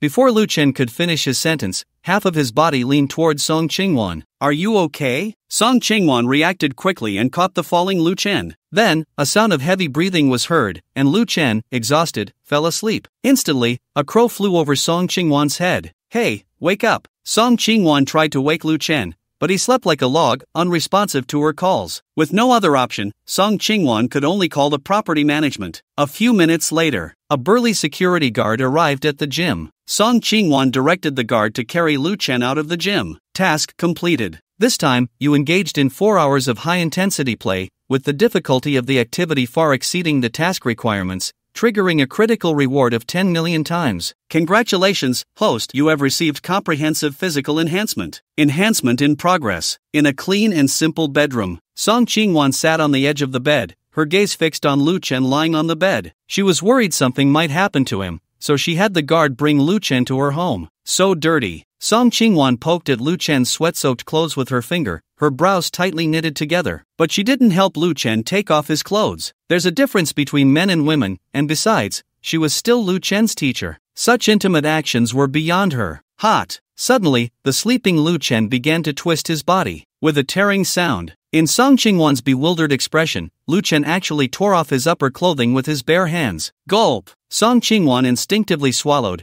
her beautiful eyes fixed intently on Lu Chen's body. Is this too perfect? Song Qingwan's heart raced uncontrollably. Lu Chen, bare-chested, had an unbelievable physique. Song Qingwan swore she had only seen such a body in anime. 8 explosive abs and 2 streamlined mermaid muscles, his entire body radiated a strong male hormone. After tearing off his shirt, Lu Chen did not wake up but turned over, lying face down on the bed. At that moment, as Lu Chen flipped, Song Qingwan's eyes widened in disbelief. Is this really a human body? She rubbed her eyes, feeling as if she were dreaming. Lu Chen's back was equally muscular, all the muscle groups together forming a devilish face. Just a glance sent shivers down her spine. Fortunately, Lu Chen did not stay in that position for long before flipping back over, lying flat. Only then did Song Qingwan breathe a sigh of relief. However, the next second, she was so startled that she fell to the ground, her cheeks flushed to the point of almost dripping water. Time seemed to pass without notice. Lu Chen gradually regained consciousness. When he opened his eyes, a crystal chandelier came into view. Where is this place? Lu Chen's expression was somewhat dazed. This is my home. At that moment, a mournful voice came through. Lu Chen quickly sat up, but then he froze. He realized he was only wearing a pair of underwear. Wait, my body. Lu Chen's gaze fell on his abdomen. Looking at the sculpted abs and feeling the immense power within him, his heart surged with joy. At the same time, a semi-transparent screen popped up in front of Lu Chen. The screen displayed a notification of task completion and reward distribution. Full body enhancement. Lu Chen clenched his fists, feeling that he could now punch a cow to death. Moreover, not just his body, all his organs had been enhanced. No wonder I had that kind of dream. Where are my clothes? Lu Chen came back to his senses, wanting to put on his clothes, but after scanning the area, he found no trace of them. Your clothes are right here, Song Qingwan pointed to the floor. You tore them yourself. Lu Chen looked at the floor and saw his clothes had turned into scraps, leaving him somewhat bewildered. What else? Did I tear them? Do I have that much strength? Song Qingwan replied irritably, I don't know what got into you. I almost thought you were possessed by something dirty. But you hid it well. Usually, you look so thin. I didn't expect your physique to be this good. During the time Lu Chen was asleep, Song Qingwan had been watching over him. Besides worrying about Lu Chen, she also wanted to take a few more glances at his body. Just as men like to look at women with good figures, women also like to look at men with good physiques. And Lu Chen's body could not just be described as good, it was simply perfect. Song Qingwan repeatedly told herself to be reserved, but she couldn't help it and, while Lu Chen was asleep, she secretly poked his abs with her finger. This is what I call looking slim in clothes and having meat when undressed, Lu Chen laughed. Teacher Song, could you please go to my house and bring me a set of clothes? What clothes? This is just fine, Song Qingwan instinctively replied, but she quickly realized she had misspoken. What I mean is, it's just the two of us on this floor. You going back to get dressed won't be seen by anyone else. Song Qingwan stammered, but the blush on her face betrayed her. Oh really? I thought you were coveting my body, Lu Chen teased, then got up and got out of bed. I'm your teacher. How could I possibly be the kind of person you think? Song Qingwan's gaze followed Lu Chen. When she saw the devilish muscles on Lu Chen's back, her legs went weak, and she fell onto the bed in shock. Is this physique really something a human can achieve through training? Song Qingwan's cheeks flushed, and ripples appeared in her eyes. The first time she saw Lu Chen's devilish muscles, she felt a chill run down her spine. But as she looked more often, she gradually became less afraid, even feeling an impulse to hug Lu Chen from behind. This is a devil's back. Lu Chen's attention was drawn to a full-length mirror beside the bed, where his physique was reflected. The muscles on his back formed a devilish face. Wow! Lu Chen was ecstatic. What is a devil's back? It was something he had seen in an anime called Baki in his previous life, possessed by the man known as the strongest creature on earth, Hanma Yojiro. And Hanma Yojiro had the terrifying power to stop earthquakes with a single punch, making him a walking human nuclear bomb. Could it be that I have gained power comparable to Hanma Yojiro? Lu Chen exerted force in his back, and in an instant, the muscles seemed to come alive. The originally fierce devil face actually broke into a smile. Such a bizarre scene left Song Qingwan behind him stunned. Is this an illusion? Song Qingwan rubbed her eyes hard, but Lu Chen's devil's back had already returned to normal. Teacher Song, I'm heading back now. Lu Chen's breathing quickened. Just a moment ago, when he activated the devil's back, his entire body's strength had surged wildly, almost exceeding his control. Frightened, he quickly stopped. He looked down at the ground. He saw several cracks appearing in the marble tiles beneath his feet. Song Qingwan nodded, her expression somewhat unnatural. Once Lu Chen left, she lay back, her cheeks flushed, her gaze watery, and her breathing rapid. After returning home, Lu Chen put on a set of clothes. Instantly, his entire demeanor became more approachable. Dressed, he was a sunny, handsome young man. Undressed, he was a human monster. Power is truly fascinating. Lu Chen sat on the sofa, picked up a gold brick, and with both hands, he forcefully broke it in half. Compared to money, he yearned more for strength. As his assets grew, it would inevitably attract the attention of the authorities and various forces. By then, there would definitely be those who couldn't sit still, wanting to explore the secrets he held. And no matter how much money he had, in the face of firearms, assassinations, and other situations, he would still appear passive. Only absolute strength could allow him to disregard all threats. Kyoto, Starry Headquarters, General Manager's Office. Li Feng stood in front of the floor-to-ceiling window, talking on the phone. Mr. Xia, what do you mean by that? Li Feng frowned, his expression very grim. Not long ago, the Starry official announced the news of Zhao Yiren's joining. Shortly after the news was released, he received a call from the chairman of Tianyu, CLA. What do I mean? I believe Manager Li knows in his heart. CLA's voice was icy. I'm very curious, who gave Starry the courage to go against the entire entertainment industry? Li Feng, don't blame me for not giving you a chance. You'd better immediately expel Zhao Yiren from Starry, or you'll bear the consequences. Mr. Xia, I'm afraid I can't do that. Li Feng took a deep breath. Miss Zhao was personally signed by President Liu. No one but President Liu can expel her from Starry. Moreover, Miss Zhao has already terminated her contract with your company. It is her freedom to sign with whichever company she wishes. Very well, what a good dog. Tell your boss that Zhao Yiren has been banned from the entertainment industry. How to handle it, he can figure it out himself. Xiaolei's voice was filled with fury. After saying that, he hung up the phone directly. Li Feng looked at the hung-up phone, a disdainful expression on his face. He opened WeChat and found the message Lu Chen had sent him today. Lu Zone, Zhao Yiren will soon become the ambassador for the National Museum. Make sure the publicity department is ready to promote it at the first opportunity. Also, you can release the news about Zhao Yiren signing with our company. Lu Zone, who exactly are you? Li Feng was incredibly shocked. Upon receiving this message, he realized that Lu Chen's background was far more terrifying than he had imagined. He even speculated that Lu Chen was not just an ordinary wealthy young master. His background likely involved official connections. Could it be that Lu Zong is a cabinet member's child? Li Feng thought of something, his eyes ablaze with excitement. Teacher Song, I didn't expect your cooking to be this good. Whoever marries you will definitely be incredibly happy. At Song Qingwan's home, Lu Chen sat at the dining table, eating heartily. He had originally changed his clothes to go out to eat, but then Song Qingwan sent him a message inviting him over for dinner. What a pity, I'm already an older leftover woman and haven't married yet. Song Qingwan sat across from Lu Chen, reaching up to take off her hair tie, instantly letting her long black hair cascade down, filling the air with a faint fragrance. She then quickly tidied her hair and put it up again. Seeing this, Lu Chen slowed down his eating, his gaze appraising Song Qingwan. Song Qingwan wore a fitted gray long-sleeve top with a lace apron over it. With peach blossom eyes, willow leaf brows, and delicate snow-white skin, she exuded an air of scholarly elegance. Lu Chen's heart stirred as he checked Song Qingwan's feelings towards him. Name, Song Qingwan. Age, 28. Height, 170 centimeters. Weight, 56 kilograms. Overall appearance rating, 90. 0. Affection level, 79. Couple. Wait a minute, did I read that right? Affection level 79. Lu Chen was shocked. He never expected Song Qingwan's affection for him to be this high. An affection level of 79 was already equivalent to that of a couple. What are you looking at? Eat your food. Song Qingwan shot Lu Chen a glance, one filled with charm. Teacher Song, you are truly beautiful, Lu Chen smiled and said, just looking at you makes me feel full. You little brat, stop with the sweet talk, Song Qingwan frowned. I am your teacher, not your girlfriend. Don't say such things to me. Song Qingwan affection level +1.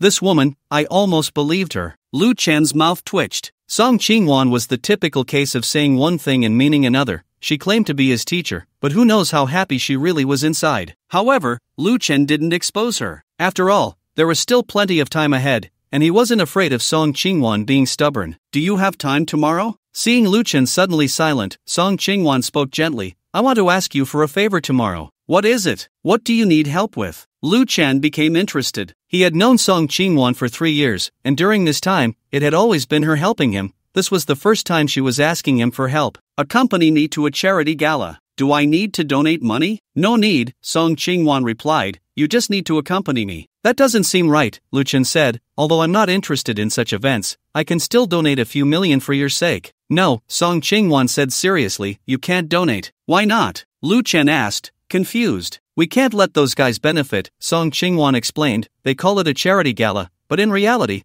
it's just a bunch of capitalists creating a charitable persona for themselves. If it weren't for my dad's request, I wouldn't participate in such events. Your dad is somewhat unreasonable. If you don't like it, how can he force you? I can't help it. Someone invited my dad, and he couldn't refuse, so I have to go just to make an appearance. Song Chingwan said with a gloomy expression, the key is that once I go, I can't do nothing. I have to give the other party face. You mean donating money, right? Yeah. Song Chingwan continued, donating money isn't a big deal, but the problem is, the money donated might not necessarily reach those who need help. So, what's your purpose in asking me to accompany you? Lu Chen looked at Song Chingwan, it can't just be to have me tag along, right? Well, don't get mad when I say this. Song Chingwan said cautiously, I want you to protect me. Lu Chen, is there a killer after you? No, it's just an annoying guy. Song Chingwan said, that guy will also attend the banquet tomorrow, and he's been pestering me. I thought since you're as strong as an ox, having you with me would make me feel safe. Thanks a lot. Lu Chen looked speechless. So, Song Chingwan wanted to use him as a human shield. And this was just too cliché. Please, just go with me. Song Chingwan looked at Lu Chen with a pitiful expression. However, Lu Chen remained indifferent, continuing to eat his meal. You ate the food I made with my own hands.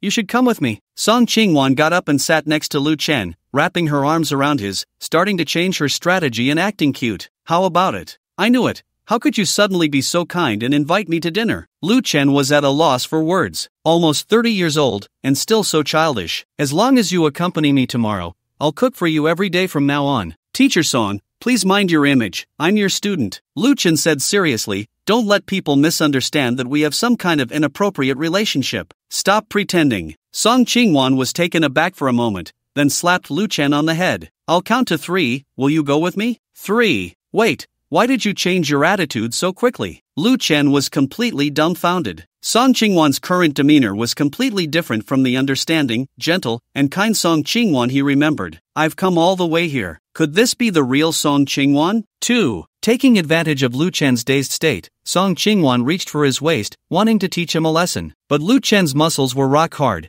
and her intention to teach him a lesson fell flat. However, she didn't withdraw her hand. Instead, she touched Lu Chen's abs through his clothes. So hard, so reassuring. Song Chingwan lowered her head, her lips involuntarily curling up. 1, 9, 1, 8. Lu Chen, don't go below 1. I'll go with you, Lu Chen said while moving Song Chingwan's hand away from his abs. This shameless woman, taking advantage of him while he was dazed. Xiaomu is the best. Teacher hasn't treated you badly these past 3 years. Song Chingwan returned to her gentle tone, as if the earlier version of her was possessed by a ghost. I can go with you, but I have to make it clear beforehand that if someone at the banquet tries to cause trouble for me, I won't hold back. Don't worry, everyone there is someone of status. They won't randomly cause you trouble. Song Chingwan smiled. If someone really does try to cause you trouble, just teach them a good lesson, and I'll cheer you on from the side. You said it. Lu Chen glanced at his hand. If he slapped down, not to mention a person, even a stone would shatter. Almost forgot. When Lu Chen got home, he suddenly remembered that he hadn't used today's million cashback limit. He looked at the time. Only a few minutes were left until midnight. Lu Chen decisively opened Douyin and loaded his account with 10 million dragon coins. Successfully spent 10 million dragon coins today. Successfully refunded 10 million dragon coins. Remaining refund limit for today, 0. Looking at the 100 million Do coins in his account, Lu Chen revealed a satisfied smile. Here, it must be said that the system is very user-friendly. The only requirement for using the 10 million refund card is that dragon coins must be spent to receive a refund. As for who the spending is for and how it is spent, the system does not impose any restrictions. Unlike some sycophantic systems, where the limit must be spent on women, I actually gained so many followers. Lu Chen clicked into his Douyin homepage, momentarily stunned. There, the follower count showed 2 million. He remembered checking in the morning, and there were only 500,000 followers. Wait a minute, when did my account get verified? Lu Chen's attention was drawn to the small red icon below his account name. Next to the icon, there was a string of text, Cultural Heritage Inheritor. Lu Chen couldn't help but laugh and cry. This red icon was indeed Douyin's personal verification icon. Generally, influential Douyin creators in various fields apply for relevant personal verification, such as creators of funny short videos, quality fitness creators, original singers, actors, and other related certifications. Lu Chen clicked into the message page. Sure enough, Douyin's official account sent him a message. The gist of the content was that Lu Chen's current popularity was high, and the Beijing Cultural Relics Bureau announced that he was granted the title of Cultural Heritage Inheritor, so the official account automatically verified him, hoping he would post quality content on his account and would receive traffic support soon. Post on Douyin? Lu Chen, who didn't even post on his friend circle, let alone Douyin. Wait a minute. Traffic support. Lu Chen's eyes lit up as he thought of something. Not long after, his Douyin account posted his first video in life. In the video, there was a pyramid of ancient bronze coins, specifically the Kanshi Tongba Manhangxi, worth 100,000 each. The caption read, "Recently, I've developed a liking for the songs of the diva Zhao Erin. On a whim, I'm preparing to hold a diva imitation contest. Everyone can post videos of themselves singing any song by Zhao Erin and tag me. Based on the number of likes on the video, there's a chance to win a Kanshi Tongba Manhangxi while supplies last." The background music for the video was Zhao Erin's most popular song, a melancholic love song about love and hate. Lu Chen hadn't planned to post on Douyin, but since Douyin was giving him traffic support, he might as well take advantage of it. And he didn't need the traffic himself, so he used this method to transfer the traffic to Zhao Erin. After posting the video, Lu Chen tried refreshing the page. The result was that the likes instantly surpassed 10,000. And the comments section added thousands of comments. Are these netizens living on Douyin? Lu Chen was somewhat dumbfounded. Coming back to his senses, Lu Chen clicked on the comments. First, Big Brother likes Zhao Erin. I like Zhao Erin too, so I'm equal to Big Brother. Hubby, the kids miss you. I can't believe there are still people who like that low-quality artist Zhao Erin. I heard Zhao Erin has slept with many sugar daddies. Could this person also be Zhao Erin's sugar daddy? To some guys, when you slander others, remember to provide evidence. What do you mean by low-quality artist? Has the official reported Zhao Erin as a low-quality artist? Without a report, on what basis do you say Zhao Erin is a low-quality artist? There's plenty of dirt on that woman online, and videos have leaked out. You brainless fans are still being stubborn. I have the video, those who want it can add me on WeChat. I'm not a fan of Zhao Erin, but I want to say that only fools would believe that video is real. Let's not even talk about whether Zhao Erin has dirt. Even if she does, why didn't it come out before? Why is it all coming out these days? It's still Brother Pangu, 100,000 for each ancient bronze coin, just like that. Adoptive father, please show your face so we can see what the descendant of Han Gaozu looks like. Listening to the Rain live stream. With the popularity boost from the Imperial Seal, his live stream's viewership hit a historic high of 3 million. As usual, Listening to the Rain was appraising treasures for his fans. Suddenly, the barrage of comments in the live stream sped up and became very uniform. Pangu posted a video. Pangu posted a video. Did Big Brother post a video? Listening to the Rain glanced at the comments and quickly picked up his phone to open Douyin. Since he followed Lu Chen, the system directly recommended Lu Chen's posted video to him.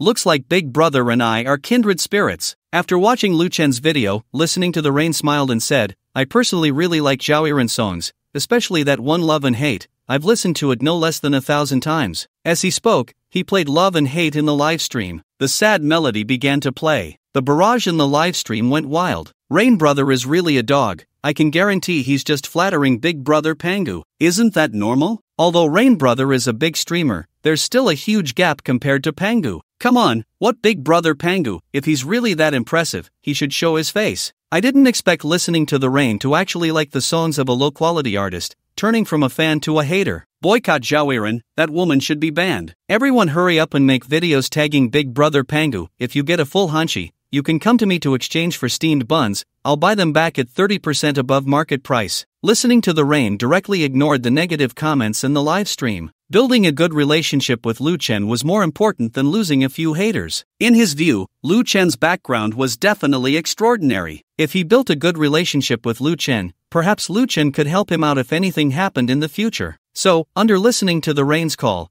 the video posted by Lu Chen began to gain insane popularity. The next day, Lu Chen, who was deep in sleep, was awakened by the ringing of his phone. When he answered, an anxious voice came from the other end. Mr. Lu, something's happened. A large number of artists under the company have been named by the authorities. What's going on? Lu Chen sat up straight, his brow furrowed. The caller was none other than Li Feng. I'm not sure, Early this morning, a whistleblower revealed that our company's live streaming sales host, a fish livestream, was selling multiple products that are suspected of false advertising and failing product testing standards, and then several official media outlets condemned the fish. In addition, the artist with millions of fans, Little Cherry, was exposed for a secret marriage, Wang Zhe was exposed for sleeping with fans, and Teacher Yang was exposed for cheating, along with various negative reports on other artists with millions of fans. Someone is targeting me. Lu Chen's voice was cold. Do you know the dirt on these artists? No, I don't know. Li Feng's voice trembled. Mr. Lu, I'm sorry, it's all my fault for being negligent. You're not their father.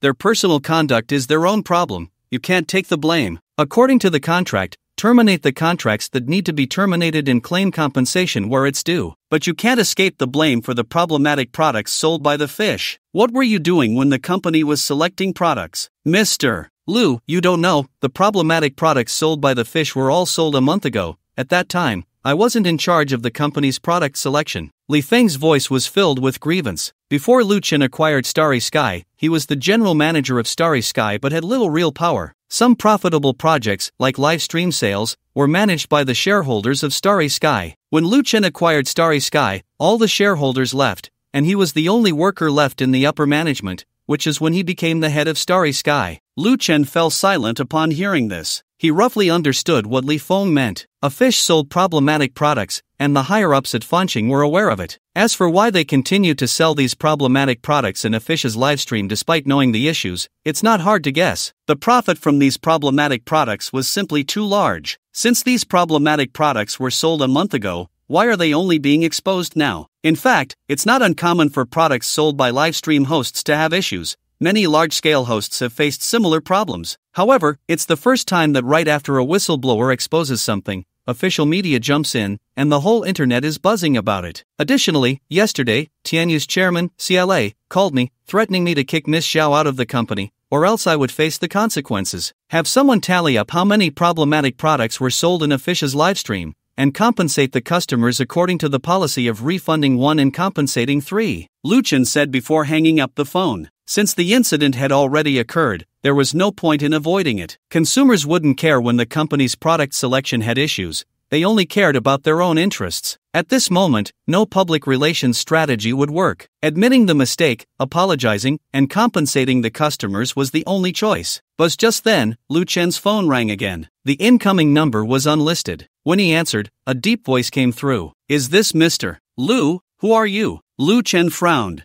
You don't need to know who I am. I'm just calling to tell you not to be an outcast. If you don't want your company to go bankrupt, it's best to announce the termination of your contract with Zhao Yiren now. Ha, I thought it was someone important. Turns out it's Chairman Xia. Lu Chen sneered. Chairman Xia is quite thoughtful, sending me such a big gift early in the morning. I'll definitely return the favor when I get the chance. From what the other party said, Lu Chen easily guessed their identity. Tianyu's boss, CLA. If Mr. Lu continues to be an outcast, this is just the beginning. There will be more gifts waiting for you. Oh really? I'm quite looking forward to it. Don't drink the toast and refuse the punishment. CLA's voice was filled with anger. Zhao Yiren is not someone you can protect. My people are not something that just anyone can bully. Lu Chen showed no fear of CLA. What could the entire entertainment industry do together? He had a system. Who was he afraid of? Moreover, since CLA had already called to threaten him, there was no need for him to be polite. You're overestimating yourself. CLA cursed Lu Chen darkly. You'd better be prepared for a beating. Lu Chen left a parting remark and hung up the phone. In the following time, Lu Chen received calls from Zhao Yiren and Ling Shuang. Both were very worried after learning about the incident at Fanqing.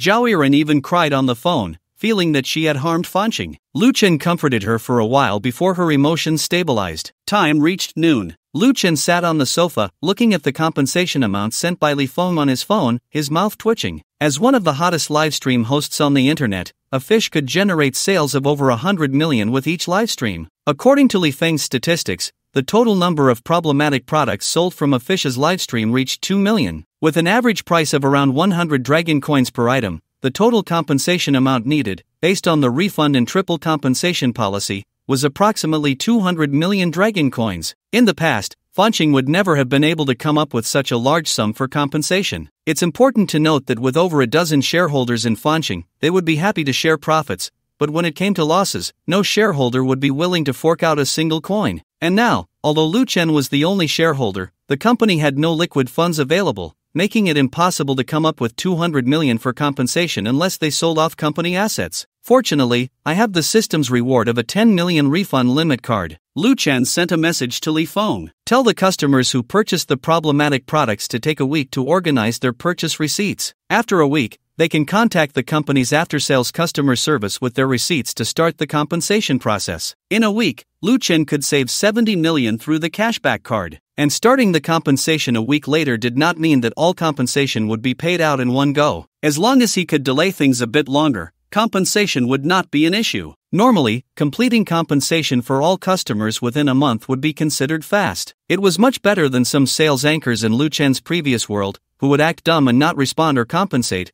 using cold violence against customers when problems arose. Ding dong! The doorbell suddenly rang. Lu Chen put down his phone and got up to open the door. Xiaomu, did something happen at your company? What did you call me? Lu Chen looked at Song Qingwan in front of him, his expression strange. Xiaomu, is that not okay? Song Qingwan said confidently, I am your teacher and older than you, so calling you Xiaomu is quite normal, and it makes our relationship seem closer. You shouldn't call me Teacher Song anymore, just call me Qingwan. Teacher Song. No, Qingwan. Lu Chen smiled and said, I seriously suspect you like me. You just keep being narcissistic. Song Qingwan blushed and said, I like mature men, not someone like you, a little brat. Song Qingwan's favorability +1. I almost believed it again. Lu Chen found it amusing for a moment. Song Qingwan's words were tougher than his fists. You still haven't answered me. Did something happen at your company? Song Qingwan asked with concern, do you need my help? It's not a big problem. I've already got someone handling it. Lu Chen replied. You can't be careless. Song Qingwan said seriously, the internet celebrity group mostly has low cultural levels. Their sudden rise is a reflection of the times, and they lack professional qualities, making them easily susceptible to the temptation of money, leading them to do things that violate moral and legal standards. Some internet celebrities had numerous issues even before their rise, so many of them can't withstand deep digging. Now that a large number of internet celebrities from your company have been exposed for scandals,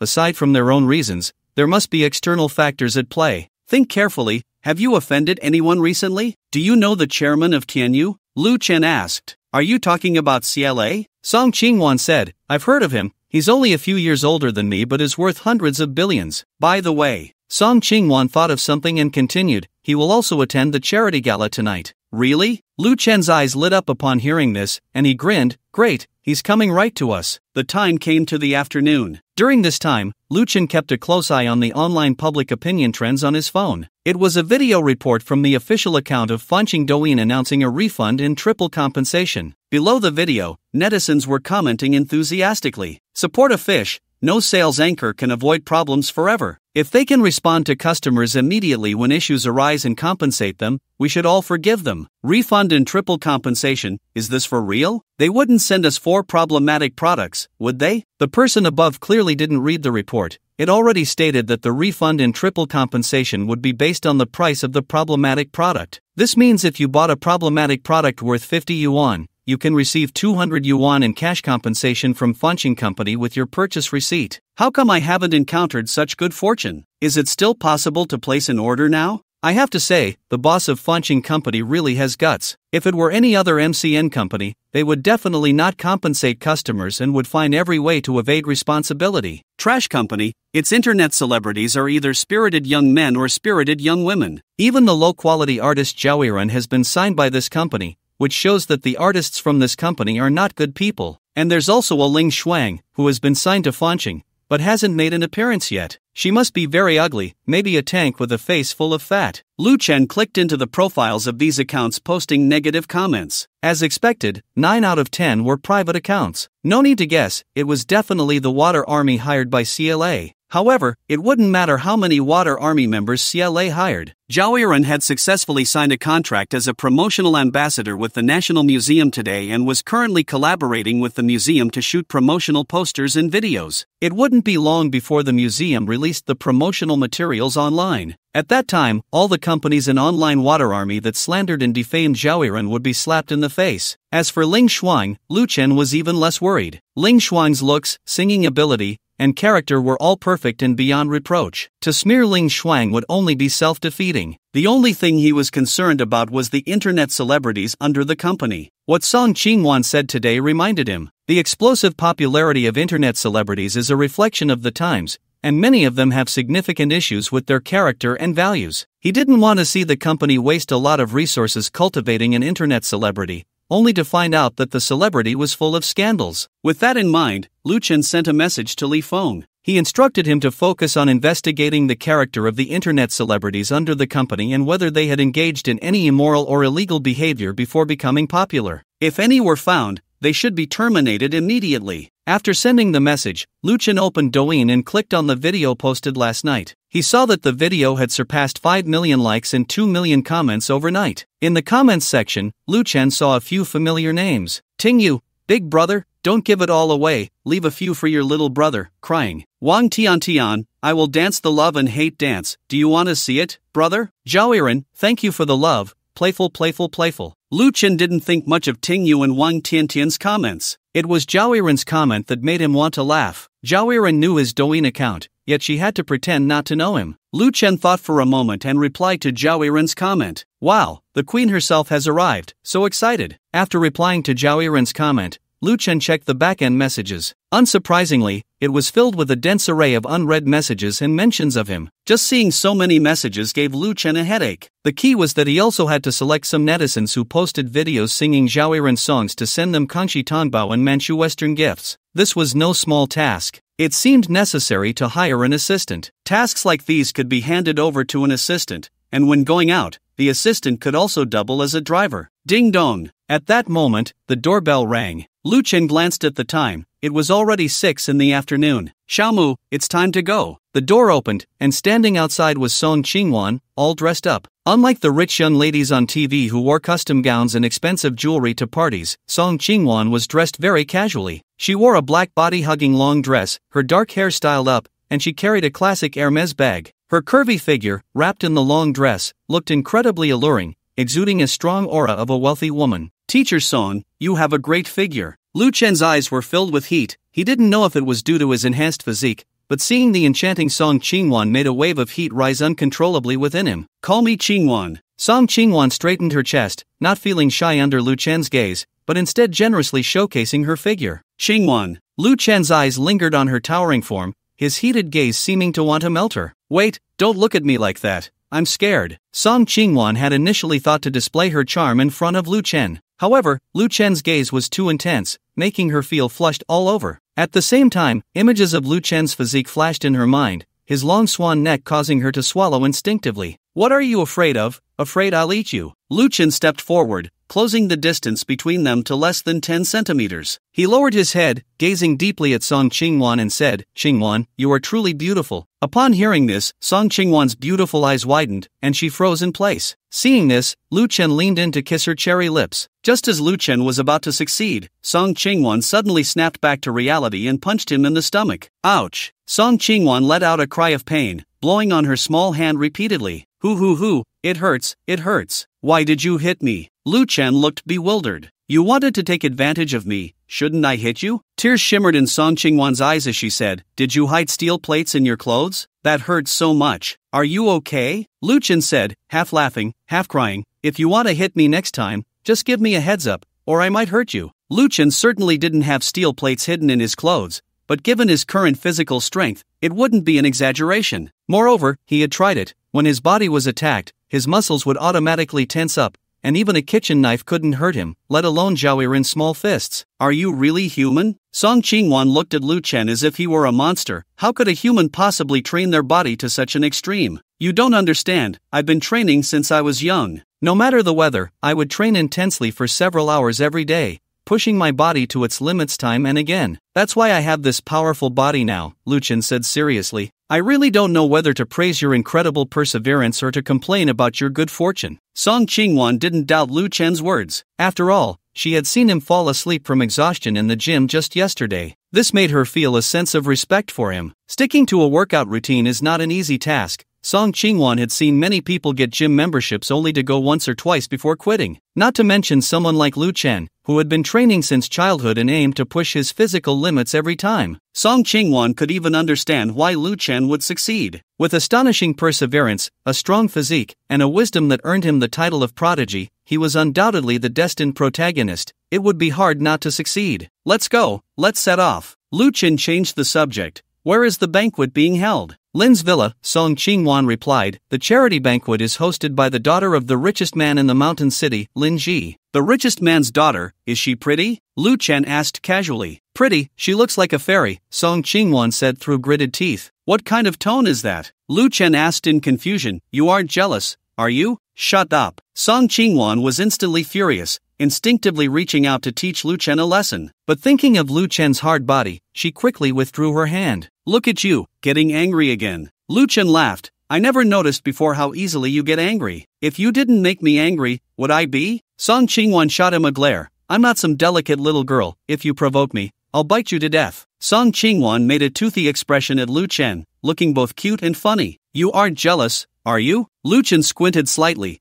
a smile tugging at the corners of his mouth. Could it be that you really like me? You bad guy, stay away. I don't like you at all. Song Chingwon's cheeks instantly flushed, and she quickly walked towards the elevator, saying, how could I possibly like a little brat like you? It's really funny. Song Chingwon's favorability +1. Women. Lu Chen watched Song Chingwon's back and checked her personal information. Name, Song Chingwon. Age, 28 years. Height, 170 centimeters. Weight, 56 kilograms. Overall attractiveness rating, 90. 0. Favorability, 82. In a passionate relationship. Favorability is already at 82, yet she's still being stubborn. Lu Chen pondered. He was curious, at this level of favorability, would Song Chingwon resist if he made some intimate moves? Lin's Manor, located on the Baiyun Mountain in the suburbs of the mountain city. Lu Chen drove the Phantom along the main road of the manor, with tall sycamore trees lining both sides. In the back seat of the Phantom, Song Chingwon directed Lu Chen. Turn right at the end ahead, and you'll reach the hall where the banquet is held. This place is really big, like a park. Lu Chen had been driving in the manor for several minutes,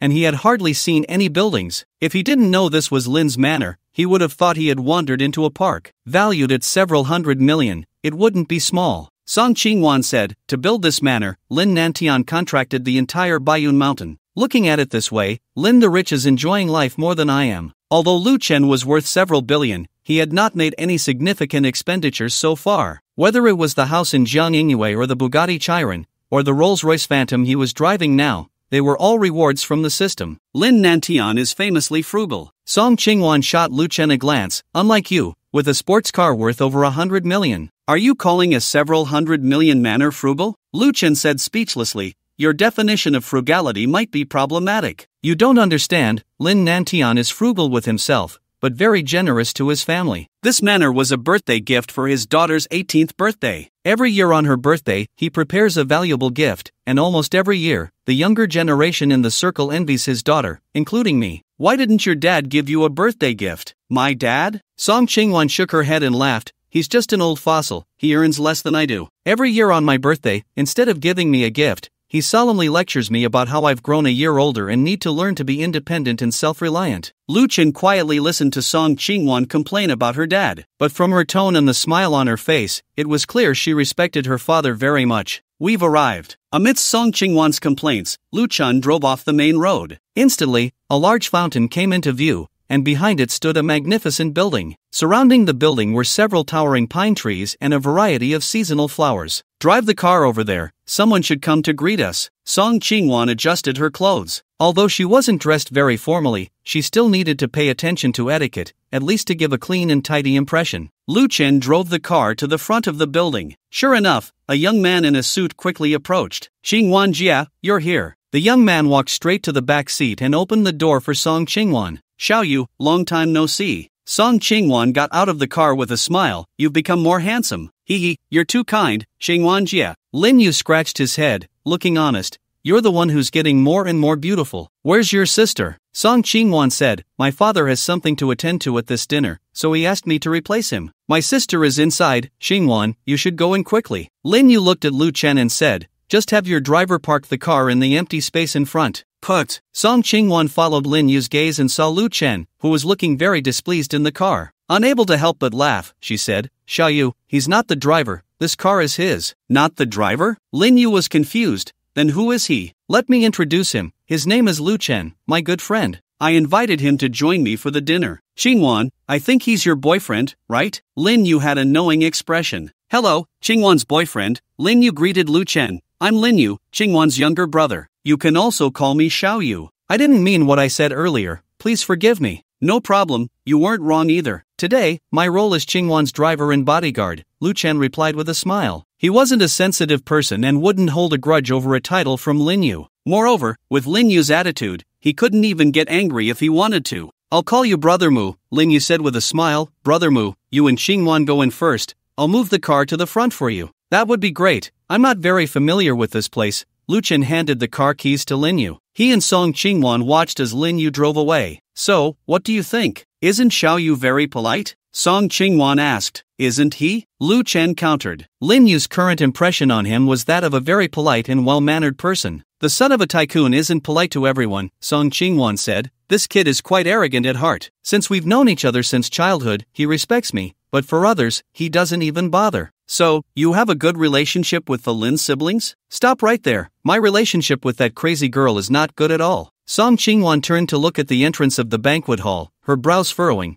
If it weren't for my dad asking, I wouldn't even want to see that crazy girl, let alone attend the banquet she's hosting. Crazy girl? Lu Chen asked curiously. Could it be that the daughter of the richest man is actually a lunatic? When I say she's a crazy girl, I don't mean she has some mental defect, but rather that some of her actions seem very crazy and incomprehensible to me, which is why I call her that. Song Chingwon took a deep breath. In any case, when you see her later, don't be fooled by her appearance. It's best to keep a certain distance from her. Is she really that scary? Lu Chen asked, looking doubtful. He seriously suspected that Song Chingwon was trying to scare him on purpose. The more she said this, the more curious he became about Lin Ji. Entering the banquet hall, the first thing that caught Lu Chen's attention was a high platform in the center of the hall. On the platform sat a beautifully crafted piano. As a melodious tune began to play, the entire hall seemed to transform into a sea of music. And in front of the piano sat a woman dressed in a white crystal gown. The woman exuded elegance, her fingers dancing over the keys like butterflies, radiating confidence. Is this the daughter of the richest man? Lu Chen observed the woman, noting that her looks and figure were outstanding,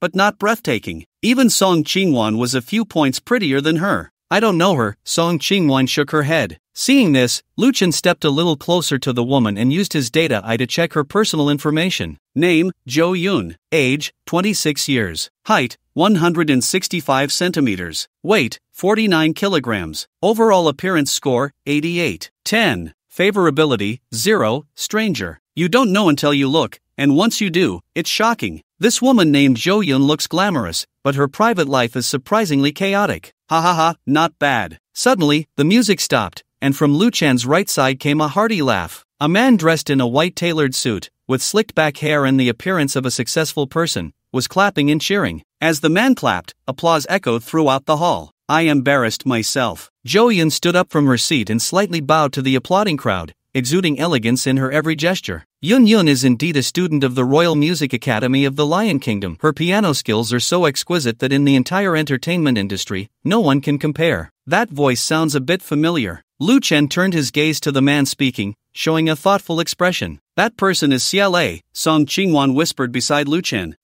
I guessed it. Lu Chen replied. He had spoken with CLA before, so he was not unfamiliar with his voice. Xiezong is right. Someone echoed. Zhou Tianhou, whether in looks or professional ability, can be called the ceiling of female singers in the music industry. Even compared to Zhao Yiren, they are on par. That's not right. How can you compare a subpar artist with Zhou Tianhou? I say, even 10 Zhao Yirens can't match one Zhou Tianhou. Zhao Yiren and Zhou Tianhou are like fireflies in the bright moon. Who are these people? Lu Chen scanned the few who echoed CLA with an expressionless face, frowning. They all look decent, but what they say is worse than farting. I don't know them, but they shouldn't be important figures, Song Chingwon said. Anyone with status wouldn't act like clowns, flattering others. You flatter me. Zhou Yun stepped down from the high platform, smiling. I can become a queen thanks to Xiezong's support behind the scenes. I feel very honored that Xiezong brought me to attend Miss Lin's banquet. Bang bang bang. As Zhou Yun finished speaking, the spotlights on the ceiling of the hall turned on one after another. Everyone followed the lights and saw a graceful figure slowly walking down from the second floor of the hall. So beautiful, someone murmured, lost in thought. This guy is surprisingly calm. Song Qingwan's attention was not on the graceful figure but on Lu Chen beside her. Unlike the other men who were mesmerized, Lu Chen's face was calm, his eyes showing no ripples. Seeing this scene, Song Qingwan breathed a sigh of relief and said, "She is Lin Ji, isn't she beautiful?" Indeed very beautiful. Lu Chen's gaze scrutinized Lin Ji. As the host of the banquet, Lin Ji was not wearing an extravagant gown but a simple, elegant long dress. However, this did not diminish her as the most dazzling presence at the banquet. Her snow-white skin, illuminated by the spotlight, radiated a jade-like glow, and her dark hair was casually tied up with a lotus wood hairpin, exuding a clean and pure aura. Her exquisite features were lightly adorned with makeup, her facial features seemingly sculpted by the goddess Nuwa herself. The moment Lin Ji appeared, Lu Chen felt as if he were seeing a fairy stepping out of a painting. However, despite Lin Ji's beauty, it could not shake Lu Chen's heart. This was simply because Lu Chen had seen someone equally beautiful, and that was Ling Shuang. Compared to Lin Ji, Ling Shuang was not lacking in figure or looks. The only difficult aspect to judge was their temperaments. Ling Shuang's temperament was quiet and cool, like a classical beauty. Lin Ji's temperament was ethereal and transcendent, like a fairy in a painting. Compared to Ling Shuang, Lin Ji's aura might evoke a man's desire to conquer even more. Lu Chen's mind stirred as he checked Lin Ji's personal information. Name, Lin Ji. Age, 23 years old. Height, 172. Weight, 60 kilograms. Overall appearance score, 98.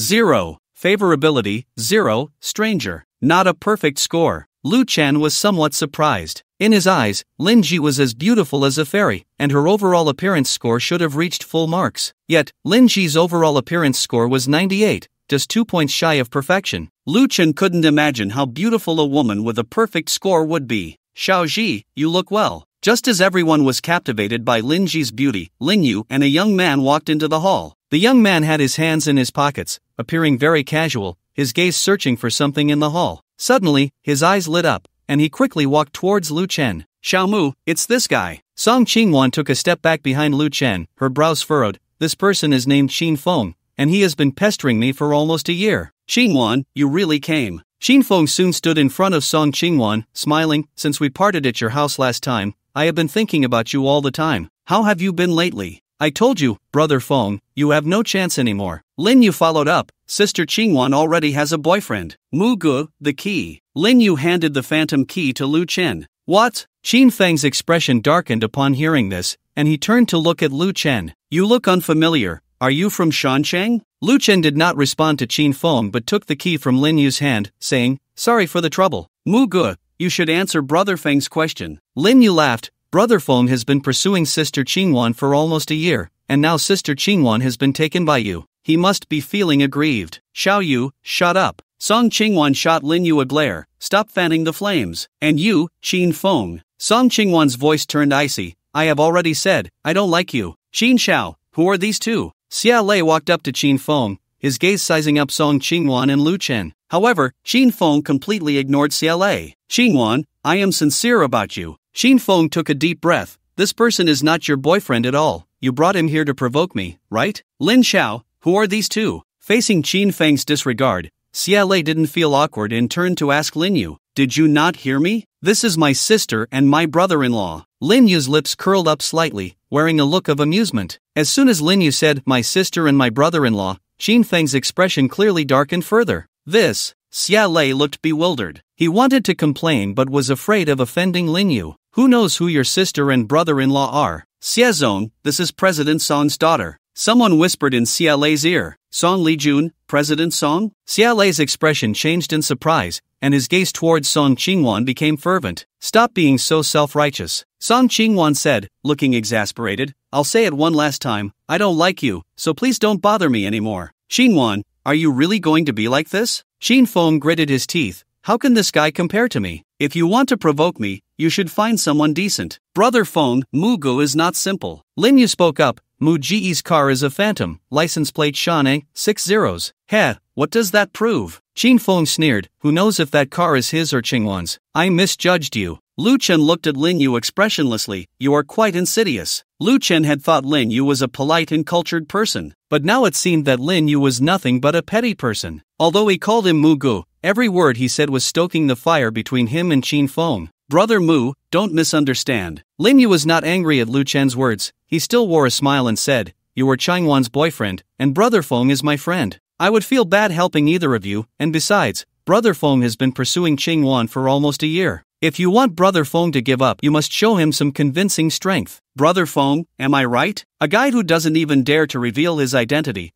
What strength do you expect him to have? Qin Feng said disdainfully. In my opinion, this guy is just an actor hired by Changwan. Qin Feng, Lin Yu, don't go too far. Song Changwan stood protectively behind Lu Chen and said, "You just have good fathers. You think you can compare with Lu Chen? So your name is Lu Chen." Qin Feng smirked. "I thought you were some big shot, but it turns out you're just an unknown little person. I haven't heard of that name either." Lin Yu laughed. "Qingwan, could it be that Brother Mu is from another province? Where I'm from doesn't matter. Didn't you ask me to show my strength?" Lu Chen stepped forward, raised his hands, and before Lin Yu and Qin Feng could react, he slapped each of them across the face. Slap, slap. The crisp sound of the slaps echoed through the hall, and the air instantly turned silent. Everyone wore expressions of disbelief. Behind Lu Chen, Song Changwan's mouth dropped open, looking completely stunned. "How about that? Do these two slaps prove my strength? If not, I can continue." Lu Chen smiled as he looked at Lin Yu and Qin Feng, whose faces were swelling from the slaps. Although he hadn't used much force, with his current physical strength, those two slaps were enough to make Lin Yu and Qin Feng question their lives. "You dare hit me." Lin Yu was the first to regain his senses. Feeling the burning pain on his face, his eyes turned fierce. "Ah, I'm going to kill you." Qin Feng suddenly let out a piercing scream. His expression twisted as he picked up a wine bottle from a nearby moving table, ready to smash it over Lu Chen's head. "Stop!" At that moment, an ethereal voice rang out. Hearing this voice, Qin Feng's body trembled uncontrollably, and he slowly lowered the wine bottle. "Sister!" The fierce look in Lin Yu's eyes instantly vanished as he obediently looked at the owner of the voice. "I don't want anyone causing trouble at my banquet, even if you are my brother." Lin Ji calmly scanned Lin Yu and Qin Feng, her gaze finally resting on Lu Chen. "Since you are Changwan's boyfriend, then behave yourself and don't make things difficult for her." "Sorry, I have a bad temper. When some idiot provokes me, I can't help but fight back. Apologize." Lin Ji's tone was gentle, but it carried an undeniable authority. "It seems you also deserve a beating." Lu Chen's expression darkened, thinking Lin Ji was asking him to apologize, and a surge of anger rose in him. "I'm sorry." Lin Yu clenched his fists, feeling unwilling, but still apologized to Lu Chen as Lin Ji instructed. "I'm sorry." Qin Feng gritted his teeth as he spat out those three words.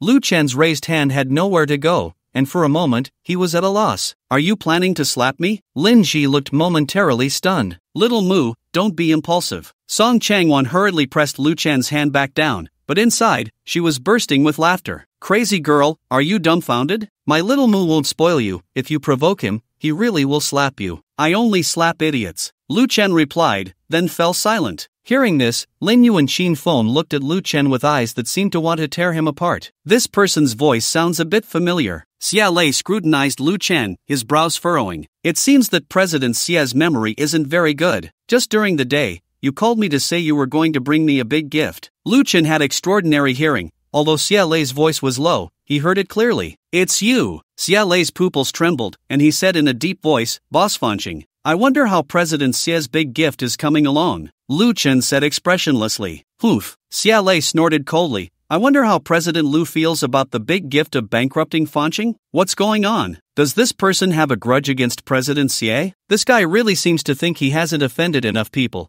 I wonder which rich young master he is. What kind of eyesight does President Song's daughter have? How could she choose such a troublemaker as her boyfriend? Doesn't she fear President Song getting angry when he finds out? Stay away from this guy. We don't want to be misunderstood as having any relation to him." The crowd was abuzz with discussion, and some who were closer to Lu Chen even distanced themselves from him as if avoiding a plague. Seeing this scene, Xia Lei sneered. "It seems that President Lu and Zhao Yiren are both not very popular. In my opinion, it would be better for President Lu to kick Zhao Yiren out of the company. For Miss Song's sake, I might consider being lenient with Fanching. A true strong person never deigns to associate with others. Xiaomu, let's go." Song Qingwan took Lu Chen's hand, wanting to distance themselves from Xia and the others. I'm curious, what makes President Xia hold such a grudge against an employee who dedicated 10 years of youth to Tianyu? Is it really just because she refused to renew her contract with Tianyu that he is willing to go to such lengths to completely blacklist her? As Lu Chen's words fell, a flicker of fear flashed in Xia Lei's eyes. An artist full of scandals deserves to be blacklisted. Xia Lei's gaze was icy. Next to him, Zhou Yun trembled uncontrollably upon hearing this. Witnessing this scene, Lu Chen showed a contemplative expression. I hope when President Xia gets slapped in the face in a few days, he can still be as tough as he is now. Lu Chen left this remark and then distanced himself from Xia Lei and the others with Song Qingwan.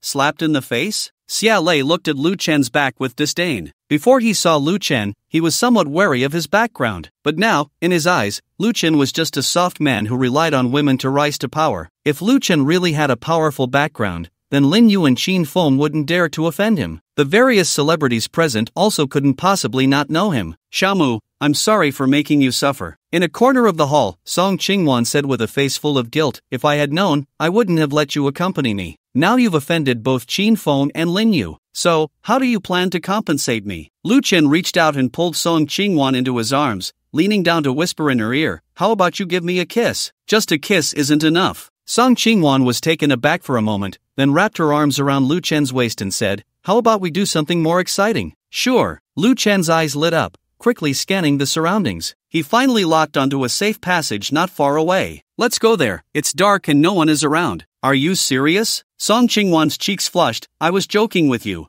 I was joking too, but if you want to think about it, it's not impossible. Lu Chen said with a smile. He certainly wouldn't be open enough to do intimate things in such a setting. He just wanted to tease Song Qingwan a bit. I don't want to. Song Qingwan's pretty face darkened, and she opened her mouth to bite Lu Chen's arm. However, this time she was smart and didn't use much force. Suddenly, Song Qingwan felt a strange sensation in her waist. Looking down, she saw Lu Chen's big hand was very unruly. Instantly, she felt both angry and embarrassed. You can hold me, but don't move around. Song Qingwan said this, but her body leaned a little closer to Lu Chen. For some reason, the closer she got to Lu Chen, the more she felt a sense of security. Song Qingwan's favorability +1. What a reckless guy. Not far from Lu Chen, Lin Ji stood with an elderly man, just in time to witness Lu Chen's actions. This made her furrow her brows slightly and say, how could Uncle Song, such a traditional person, allow Qingwan to date someone like him? Perhaps, Song Lijun is unaware, the deep voice replied. The old man withdrew his gaze from Lu Chen, playing with a pair of antique walnuts in his hands. But this young man's good days are numbered.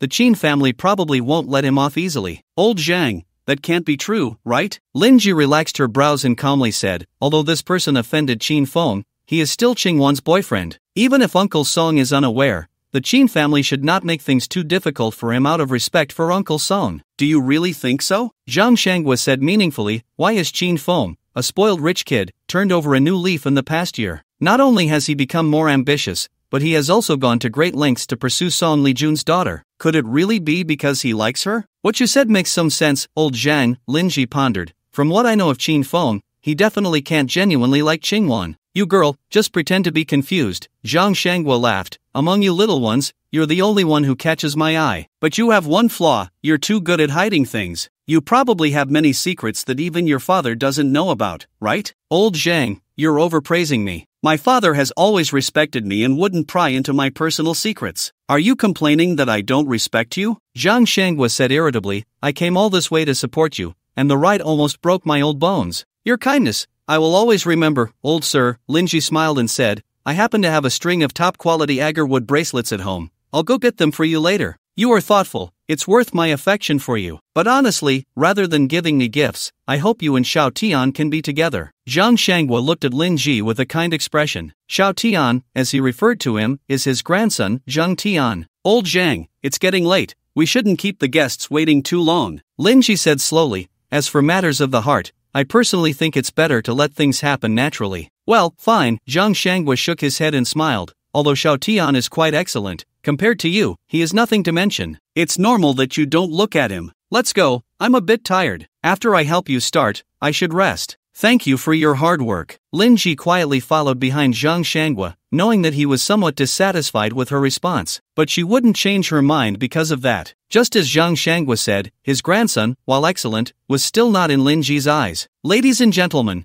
Thank you for coming from afar to attend the charity dinner held by Lin Ji. At the deepest part of the hall, Zhang Shangwa stood at a podium, holding a microphone and saying, I believe everyone is already aware of the purpose of this charity dinner. I came here this time for no other reason than to set an example for everyone. This pair of walnuts in my hand has been with me for nearly 10 years, and now I am preparing to auction them off. The proceeds from the auction will be entirely donated to the charity foundation established by Lin Ji. Who is this old man? Below the podium, Lu Chen looked speechless at the auction paddle handed to him by the staff and complained, this old man is really hypocritical. He talks about giving people a demonstration, but in reality, he doesn't donate a single cent and brings out a pair of broken walnuts for auction. Does he think everyone here is a fool who would buy his pair of broken walnuts? I bid 100,000, 200,000, 500,000. As Lu Chen's words fell, people began to raise their paddles to bid. Lu Chen was instantly dumbfounded. Wait, there really are fools. Lu Chen's gaze was fixed on the pair of polished walnuts in Zhang Shangwa's hands. Although he didn't understand antiques, he could guarantee that the pair of walnuts in Zhang Shangwa's hands was definitely not worth that much money. Moreover, with antique walnuts, one must personally polish them to feel a sense of accomplishment. Who would be sick enough to buy a pair that someone else had polished? They are not fools, on the contrary, these people are quite shrewd. Song Qingwan spoke up, the old man you call hypocritical has a significant identity. Don't say he's auctioning a pair of decorative walnuts, even if it were a piece of scrap paper, these people would still bid. What identity does this old man have? Lu Chen asked curiously. President of the Southwest Chamber of Commerce, founder of Qianglu Group, Zhang Shangwa, Old Zhang. Qianglu Group. Lu Chen's expression changed in surprise. Blue Star is a parallel world similar to Earth in his previous life. Although there are certain similarities in history and technological development, many things are different. For example, Qianglu Group is a giant enterprise with a market value of trillions, and it is also the only trillion-scale liquor company in Long Country. Qianglu Liquor is one of the high-end brand liquors in Long Country and is the most well-known liquor brand among the public. Its fame and scale in Blue Star are comparable to Mutai on Earth in Lu Chen's previous life. Now you understand why everyone is eager to bid for Old Zhang's pair of decorative walnuts, right? Song Qingwan said, not to mention Old Zhang's identity as the founder of Qianglu Group. Just his position as president of the Southwest Chamber of Commerce is enough for these people to do everything they can to please him. After all, in business, connections are the most important, and the Southwest Chamber of Commerce gathers all the famous enterprises in the entire Southwest region. It's no exaggeration to say that if a company wants to achieve certain results in the Southwest region, it cannot do without dealing with the Southwest Chamber of Commerce. I was shallow. Lu Chen took a deep breath and said, what price do you expect this pair of walnuts to finally sell for? It will definitely not be low. Song Qingwan said, Old Zhang's identity is there. With him setting the example, everyone would feel embarrassed to come empty-handed, but they also have to consider Old Zhang's face and cannot overshadow his old glory. Therefore, this pair of decorative walnuts from Old Zhang is very likely to fetch a sky-high price. I bid 5 million. As soon as Song Qingwan's words fell, someone called out the astronomical price of 5 million. Instantly, everyone turned to look at the bidder. The one who called out the 5 million was none other than CLA. Facing everyone's gaze, CLA smiled and said, Old Zhang, both my father and I admire you greatly. When the opportunity arises, I will visit you in your province with my father. Who are you? Zhang Shangwa scrutinized CLA, he did not know him. I'm CLA, my father is Xie Changkuan. Last year, my father and I met you at the Immortal Pavilion. So it's young friend Xia. Zhang Shangwa's pupils slightly constricted, and he smiled, not bad, at such a young age, you are quite talented and a rare young talent. Old Zhang is overpraising me. Xia Lei's lips curled slightly, revealing a mysterious smile. This person is not simple. Song Qingwan's brows suddenly furrowed. Who? The one with the surname Xie? Yes. Song Qingwan whispered, I can guarantee that Old Zhang definitely doesn't remember who he is. Then why is that old man suddenly so enthusiastic about someone with the surname Xie? Because of the Immortal Pavilion. Song Qingwan said seriously, I once heard my dad mention that in our country, the aristocratic families hold a gathering every year, and the place where they hold the gathering is called the Immortal Pavilion. Are you saying that the Xie family is an aristocratic family? Lu Chen frowned. 100-year family, 1,000-year aristocracy. Aristocratic families are hidden financial tycoons. Their wealth is not known to the public, but their assets span various industries. If CLA is a member of an aristocratic family, then Lu Chen would have no way to deal with him in a short time. Unless one day he gets incredibly lucky, completes a task, and gains wealth that can crush aristocratic families, or acquires supernatural powers that can destroy everything. It shouldn't be. Song Qingwan said, if CLA were a member of an aristocratic family, then old Zhang would definitely know him, but he has been to the Immortal Pavilion, so there is only one possibility. He is a spokesperson for some aristocratic family in this society. A spokesperson? Lu Chen fell into thought upon hearing this. He recalled not long ago when he asked CLA why he would go to such lengths to suppress Zhao Yiren, and he saw a flash of fear in CLA's eyes. Could it be that he was afraid of the person behind him? But what connection does that person have with Zhao Yiren? Don't worry too much. Even if CLA has someone backing him, this is a society governed by law.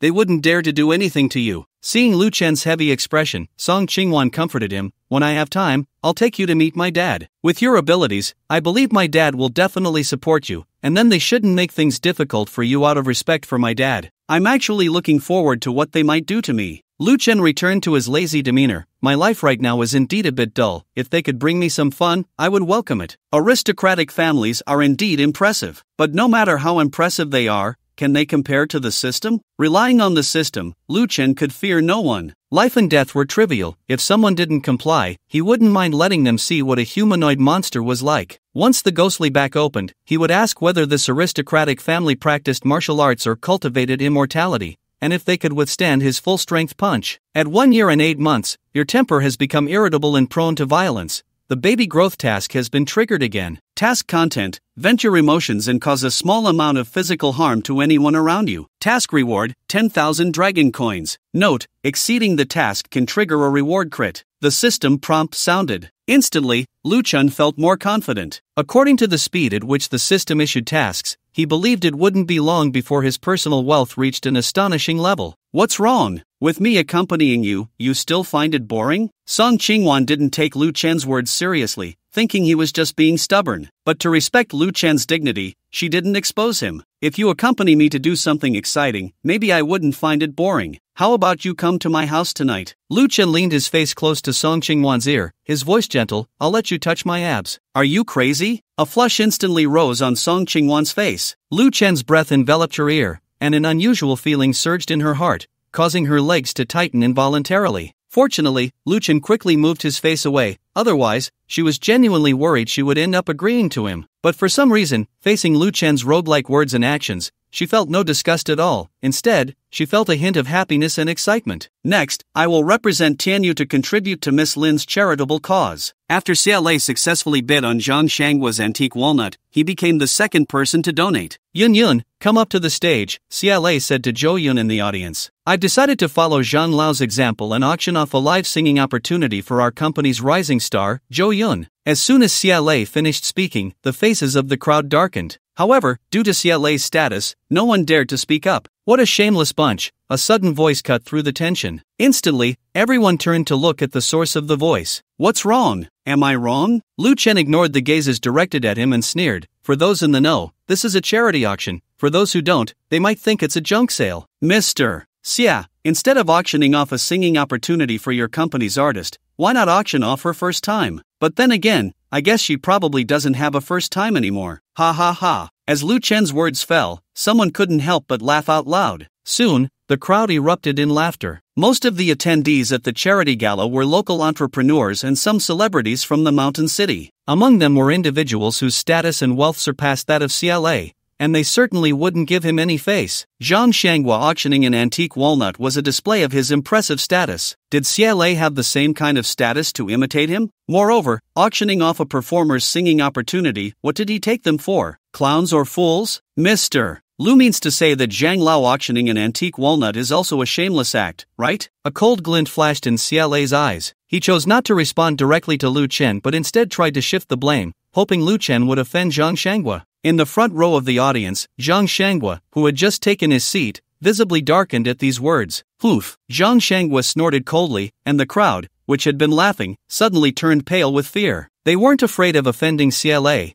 but that didn't mean they weren't afraid of offending Zhang Shangwa. I'll bid 50,000. At that moment, someone raised a sign to place a bid. I'll bid 80,000. 100,000. In the blink of an eye, bids were coming in one after another. Seeing this scene, a smug smile appeared on CLA's face. He knew very well that the crowd was dissatisfied with his auction of Zhou Yun's singing opportunity, but with Zhang Shangwa setting the precedent, questioning him meant questioning Zhang Shangwa. Once the crowd understood this logic, even if they were unhappy, they had to obediently raise their signs to bid. Wanting to establish a charitable persona while being unwilling to spend money, instead thinking of using others' money to build their own charitable image, what else could this behavior be but shameless? Lu Chun understood CLA's intentions all too well, but unfortunately for CLA, he underestimated him. While others feared offending Zhang Shanghua, Lu Chen did not. Moreover, he looked down on Zhang Shanghua from the bottom of his heart. As the president of the Southwest Chamber of Commerce and the founder of a trillion-dollar group, he didn't believe Zhang Shanghua was short on money. If he truly wanted to do charity, donating a few million or even tens of millions would be a piece of cake. Yet here he was, leading a charity auction, trying to establish his charitable persona without spending a dime. Even more disgusting was CLA trying to imitate him. One could imagine that others would soon follow Zhang Shanghua and CLA's lead, bringing out worthless items to auction. So who would end up suffering in the end? It would be the small business owners from the mountain city who were invited. These people couldn't afford to offend big shots like Zhang Guoxiang. They were invited and dared not refuse. Faced with the shameless auction behavior of big figures like Zhang Guoxiang, they could only grit their teeth and bid on these worthless items. The key was that big figures like Zhang Shanghua wouldn't necessarily appreciate the favors of these small fry. Mr. Lu was really young and impetuous, CLA sneered. Since Mr. Lu is so generous, I wonder how much you've prepared for this event? I donated 3 million with Xiaomu. Song Qingwan kept giving Lu Chen meaningful glances, signaling him to stop talking. 3 million is too little. Lu Chen gently patted the back of Song Qingwan's hand, reassuring her not to worry. Then, Lu Chen stood up from his seat and walked toward the podium. Under CLA's furious gaze, Lu Chen snatched the microphone from his hand. At this banquet, I did not receive an invitation from Miss Lin, rather, I came here as a companion with Qingwan. Therefore, I technically do not need to make a donation. Moreover, unlike Elder Zhang and General Manager Xia, I do not possess a charitable heart filled with compassion. However, I do have a bit of money, and since I can't spend it all, I thought I might as well support Miss Lin's charitable cause with a donation of 100 million as a gesture. But just now, I remembered something General Manager Xia once told me: one should be sociable. Since neither Elder Zhang nor General Manager Xia made cash donations, how could I be the odd one out? How about this? I will hold an auction myself. Lu Chen reached into his pants pocket and finally pulled out a piece of toilet paper, saying, I will auction this piece of toilet paper. I originally planned to keep it for using the restroom, but I suddenly feel that its value might not be lower than the items auctioned by Elder Zhang and General Manager Xia. As Lu Chen's words fell, the entire hall fell silent. CLA and Zhang Shanghua's faces darkened to the point of almost dripping water. Mr. Lu, what you just said is a bit too much. Zhou Yun glared at Lu Chen. Ever since Lu Chen mentioned she didn't have a first time, she had harbored dissatisfaction toward him. Now, Lu Chen had actually belittled her to the level of a piece of toilet paper, which completely broke her defenses. Miss Zhou, don't underestimate this piece of toilet paper. Lu Chen unfolded the paper with a smile, saying, look at it, at least it's clean. I haven't used it yet, unlike some things that have been used who knows how many times. Zhou Yun's pupils constricted, and her face instantly turned pale. What did he mean by that? How did he know? Zhou Yun was completely stunned, looking at Lu Chen with fear in her eyes. Young man, being young and impetuous is not a bad thing, but speaking without a filter can easily bring trouble upon oneself. A deep voice sounded. Zhang Shanghua could no longer sit still. With his status, he was respected wherever he went. But Lu Chen not only disrespected him but also treated him with cold sarcasm. If he continued to remain indifferent, people might think Zhang Shanghua was afraid of Song Lijun. Indeed, Zhang Shanghua had never regarded Lu Chen highly. Even if Lu Chen mocked him, he still saw Lu Chen as a mere clown. The only thing he needed to consider was Lu Chen's identity as Song Qingwan's boyfriend and that Song Qingwan's father was the president of the Mountain City Financial Association, Song Lijun. Elder Zhang, you may not understand me. Lu Chen said calmly, years ago, my parents passed away in a car accident, and now I can say I am all alone in this world. What's that saying? The barefoot are not afraid of the shoe. Lu Chen was not afraid of Zhang Shanghua's threats at all. It was a joke. He was all alone and had a system. Who was afraid of whom? Threats? Who couldn't do that? Mr. Lu, without family, you must have loved ones or friends. Xia Lei's voice was cold. I advise Mr. Lu to bow to Elder Zhang and admit a mistake. Then this matter can be considered settled. General Manager Xia's knees are soft, and if he wants to bow to someone, that's his business. But if you want me to bow, the other party must be a dead person. Lu Chen said in a deep voice, after all, the deceased should be respected, and bowing is a form of mourning etiquette. Ha ha ha, what a sharp-tongued young man. Zhang Shanghua suddenly stood up from his seat, not angry but laughing. If your parents weren't dead, I really want to ask them how they raised such an arrogant guy like you. You can go ask them right now, Lu Chen replied casually. Instantly, Zhang Shangwa felt as if he had been struck by lightning, his body trembling with anger. Lu Chen's words were equivalent to telling him to go die right now. Mr. Lu, you really shouldn't say anything unrelated to the theme of this dinner, Lin Ji said with a slight frown beside Zhang Shangwa. And I don't think showing off your verbal skills will do you any good. No benefits, but it feels good, Lu Chen replied with a smile. Upon hearing this, Lin Ji's frown deepened. Seeking attention, courting disaster, Qin Feng said coldly from behind Lin Ji. In his view, Lu Chen offending Zhang Shangwa was no different from being dead. It seems everyone is not satisfied with my piece of toilet paper, Lu Chen said,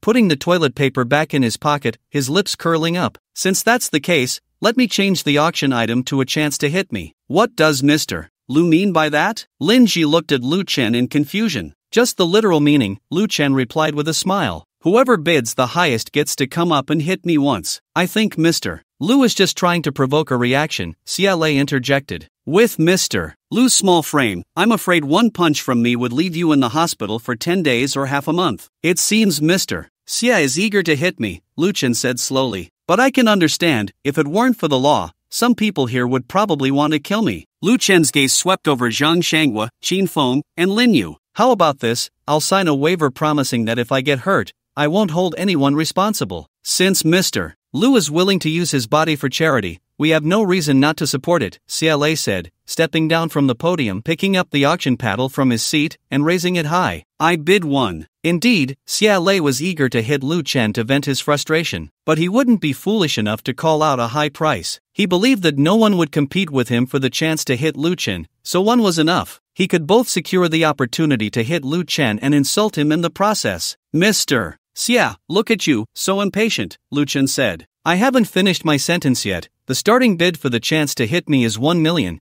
and each subsequent bid must be no less than 100,000. Lu Chen wasn't foolish. If he didn't set a higher starting price, it would be too cheap for Xia Lei. Although he didn't think Xia Lei's punch could hurt him, he also didn't want to be insulted by being hit for just $1. As for why he didn't set the starting price even higher, it was simply because he was afraid that if it was set too high, no one would bid. Does Mr. Lu think that setting such a high price will attract bidders? Xia Lei said with an ugly expression. If no one bids, that's fine. I'm not a masochist begging others to hit me, Lu Chen replied calmly. 1 million, Xia Lei snorted and raised his paddle again. He didn't want to miss this legitimate opportunity to hit Lu Chen, and although Lu Chen's price of 1 million annoyed him, 1 million was not much different from 1 for him. It was just a drop in the bucket from his bank account. Is there anyone else who wants to hit me? Lu Chen looked at Zhang Shangwa and asked, Old Zhang? However, Zhang Shangwa completely ignored him. Hey, you two idiots in the back, don't you want to take revenge? After being ignored by Zhang Shangwa, Lu Chen turned to Qin Feng and Lin Yu behind him. Damn, I can't hold back anymore, Lin Yu gritted his teeth. No matter what, I have to give him a taste of his own medicine today. Lin Yu was about to raise his paddle. Stay put, suddenly, a slender jade hand snatched the paddle from Lin Yu's hand. Lin Ji stared at Lin Yu with a blank expression. Under her gaze, Lin Yu's face turned pale, but he stubbornly said, Sister, are you just going to watch me get bullied by this guy? Hit him once, and then what? Lin Ji's gaze shifted towards the direction of Song Qingwan. After all, he is Qingwan's boyfriend. 5 million. As soon as Lin Ji's words fell, a rough voice suddenly came from the back of the seating area. Instantly, everyone's eyes turned to the back, where a burly middle-aged man in the last row was holding up an auction paddle. The man wore a black suit, had a square face, and his expression was stern. Isn't that Zhang Lao's bodyguard? Lin Yu instinctively said. Hee, someone is going to be in trouble now, Qin Feng said gleefully. If an ordinary person hits him, he might just lie in the hospital for 10 days or half a month, but if Zhang Lao's bodyguard hits him, he might lose half his life. Upon hearing this, Lin Ji looked at Zhang Shangwa. However, Zhang Shangwa did not turn around. He sat silently in his seat, but his eyes revealed a fierce intent. It was clear that Zhang Shangwa did not intend to let Lu Chen off the hook. Xiaomu, come back to your seat with me. At that moment, Song Qingwan quickly walked up to the podium. She had seen Zhang Shangwa's bodyguard before, so she recognized the man in the suit at a glance. Given Zhang Shangwa's status, the bodyguard he hired was definitely not an ordinary person. If Lu Chen were to be hit once, the consequences would be unimaginable. Miss Song, Lu has already spoken. If he goes back on his word now, he will become a joke from now on, Xia Lei said as he put down his paddle. Since someone has offered a higher price than me, I can only give up. CLA also knew the identity of the man in the suit, so he wisely chose not to bid anymore and wore a look of watching a show. What a pity. Seeing CLA give up, Lu Chen felt extremely disappointed. He had hoped that CLA would successfully bid for the chance to hit him, and when CLA made his move, he could take the opportunity to complete the system task. After all, the conflict between him and CLA was the biggest. Xia, why don't you offer $1 million and hit me once together with that big guy who looks like a bodyguard? Lu Chen said unwillingly. Lu, you should take care of yourself. CLA took out his phone and sneered. I will record your miserable state to enjoy later. In that case, Xia, come up to the stage. Get a bit closer so the recording is clearer. You think I won't dare? CLA immediately stood up and walked to the podium. At the same time, the burly man from the back also approached the podium. Xiaomu, you're being too reckless. Song Qingwan glanced at the burly man, who was nearly 2 meters tall, standing there like a small mountain. She couldn't imagine what would happen to Lu Chen if he took a punch from the other man. Don't worry, I know what I'm doing. Lu Chen leaned down and whispered in Song Qingwan's ear. Didn't you say I have a freakish physique? I'll show you something even freakier later. But Song Qingwan wanted to say something, but she saw the burly man already raising his fist, aiming for Lu Chen's abdomen. The sudden scene frightened Song Qingwan, turning her face pale. Beside her, CLA excitedly opened his phone to record, his heart roaring. Hit him, hit him. Goodness, he doesn't even care about whether I signed the agreement or not. Lu Chen's expression darkened, and his muscles tensed up. Bang! A loud sound echoed. The burly man's face changed dramatically, his entire right arm shaking violently. Despicable. The burly man glared at Lu Chen, pain evident on his face as he spoke. It hurt too much. He only felt that the bones in his entire right hand had shattered. His punch was like hitting a reinforced concrete wall. Boom! However, the next second, a tremendous force surged from Lu Chen's body, and before the burly man could react, his body flew backward like a kite with a broken string, crashing precisely onto the focused Shilei, who was recording. Ah! Accompanied by Shilei's scream, he was pinned under the burly man, unable to move. Crack! The sound of a photo being taken echoed. Lu Chen looked at the messy photo of Shilei on his phone with satisfaction and said with a smile, thanks to President Xi's reminder, I will save this photo to enjoy it later. What is going on? In the audience, everyone looked bewildered. Are we filming? How did old Zhang's bodyguard make a move, yet he fell down himself? I heard old Zhang's bodyguard is a champion of some underground boxing match. I don't know if it's true or not. You actually hid something in your clothes. The burly man covered his right arm, painfully standing up, his gaze towards Lu Chen filled with rage. Where is the thing you mentioned? Lu Chen lifted his shirt, revealing his perfect abs, and said, but I have to say, you really can act. You flew back so far, and coincidentally used our President Xi as a cushion. How is that possible? The burly man's pupils constricted violently, looking at Lu Chen in disbelief. At that moment, he was confused. President Xi, are you okay? Just then, Zhou Yun let out a gasp. She tried to help Xilei up, but he had a pained expression on his face. His complexion was pale, and beads of cold sweat dripped from his forehead. Ambulance! Xilei's voice trembled, his whole body stiff on the ground. The moment he was knocked down by the burly man, the bones in his waist broke,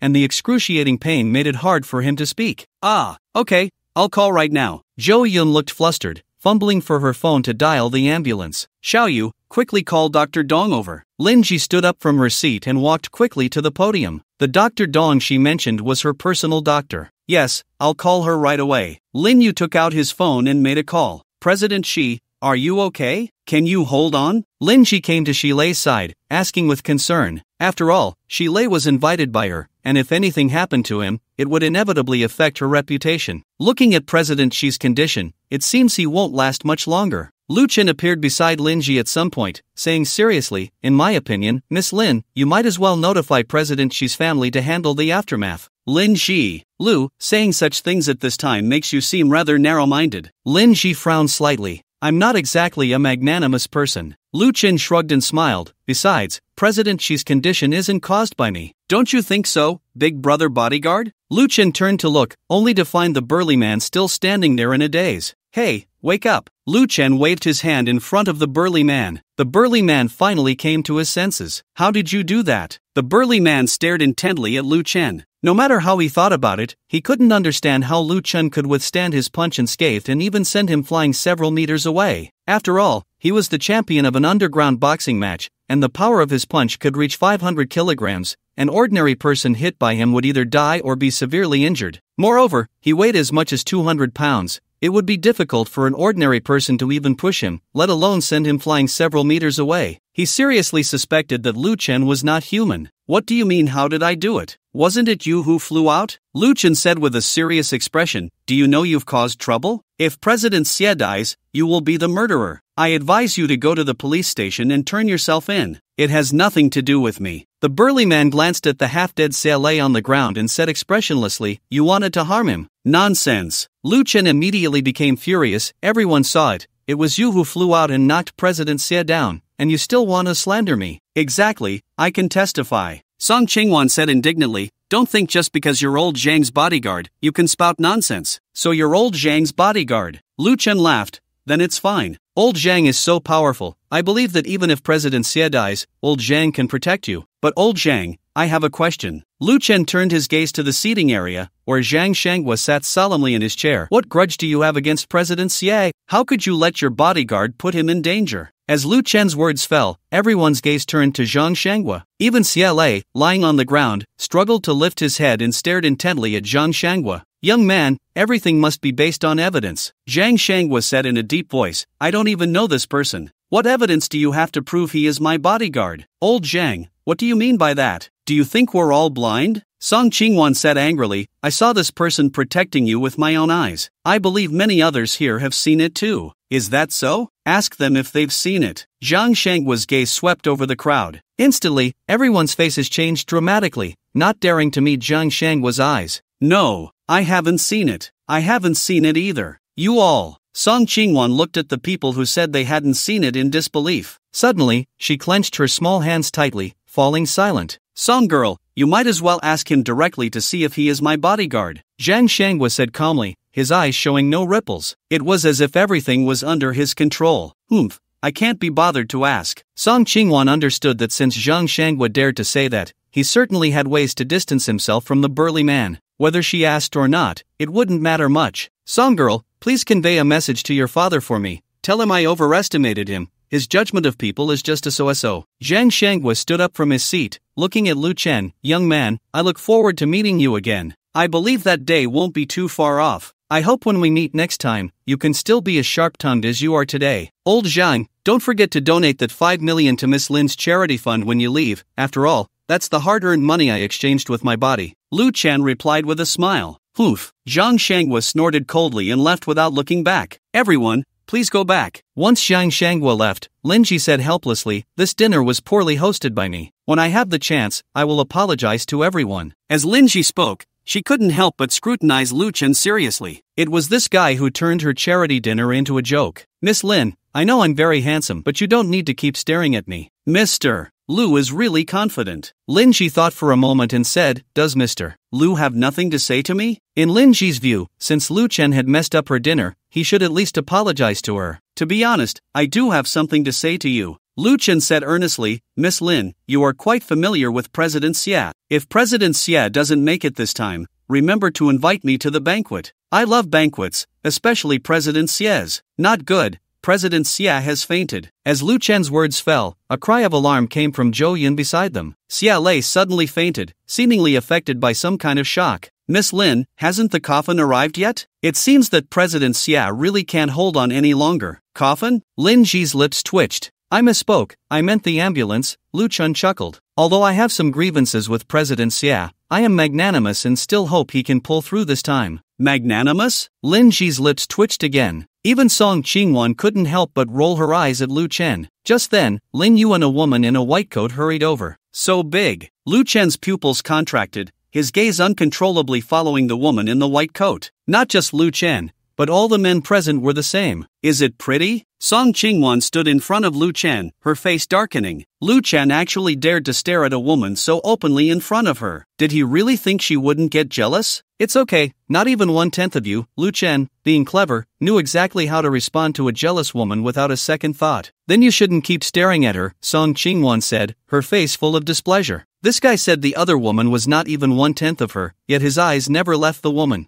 I was just curious, doesn't she get tired walking like that? Lu Chen retracted his gaze and said seriously, never had it, hard to evaluate. Song Qingwan instinctively looked down at her own chest, only to find a slight curve, which made her unable to help but complain about how unfair life was. Those who had it suffered drought, and those who didn't suffered floods. Dr. Dong, is President Xia alright? Lin Ji asked as she approached the woman in the white coat. He has a fractured spine, but there's no danger to his life. He needs to be sent to the hospital for treatment as soon as possible, Dong Xiaoxiao replied, putting away her tools and standing up. As Dong Xiaoxiao stood, the astonishing waves surged. Gulp! The sound of swallowing echoed. Lin Ji turned to look and saw a group of old lechers in the seating area, all with their mouths agape. Everyone, you can go back now, Lin Ji said with a smile. Cough, cough, no rush, I'm waiting for the driver to come over. President Xie is my friend. I'll stay to keep him company. I'm feeling a bit unwell, I'll rest a while before leaving. The reasons given by everyone were varied, but in the end, they all wanted to stay for a good view. Xiaoxi, if there's nothing else, Xiaomu and I will leave first. Song Qingwan could no longer stand Lu Chen staring at Dong Xiaoxiao in front of her, so she decisively prepared to take Lu Chen away. Please have Sister Qingwan send my regards to Uncle Song. Okay,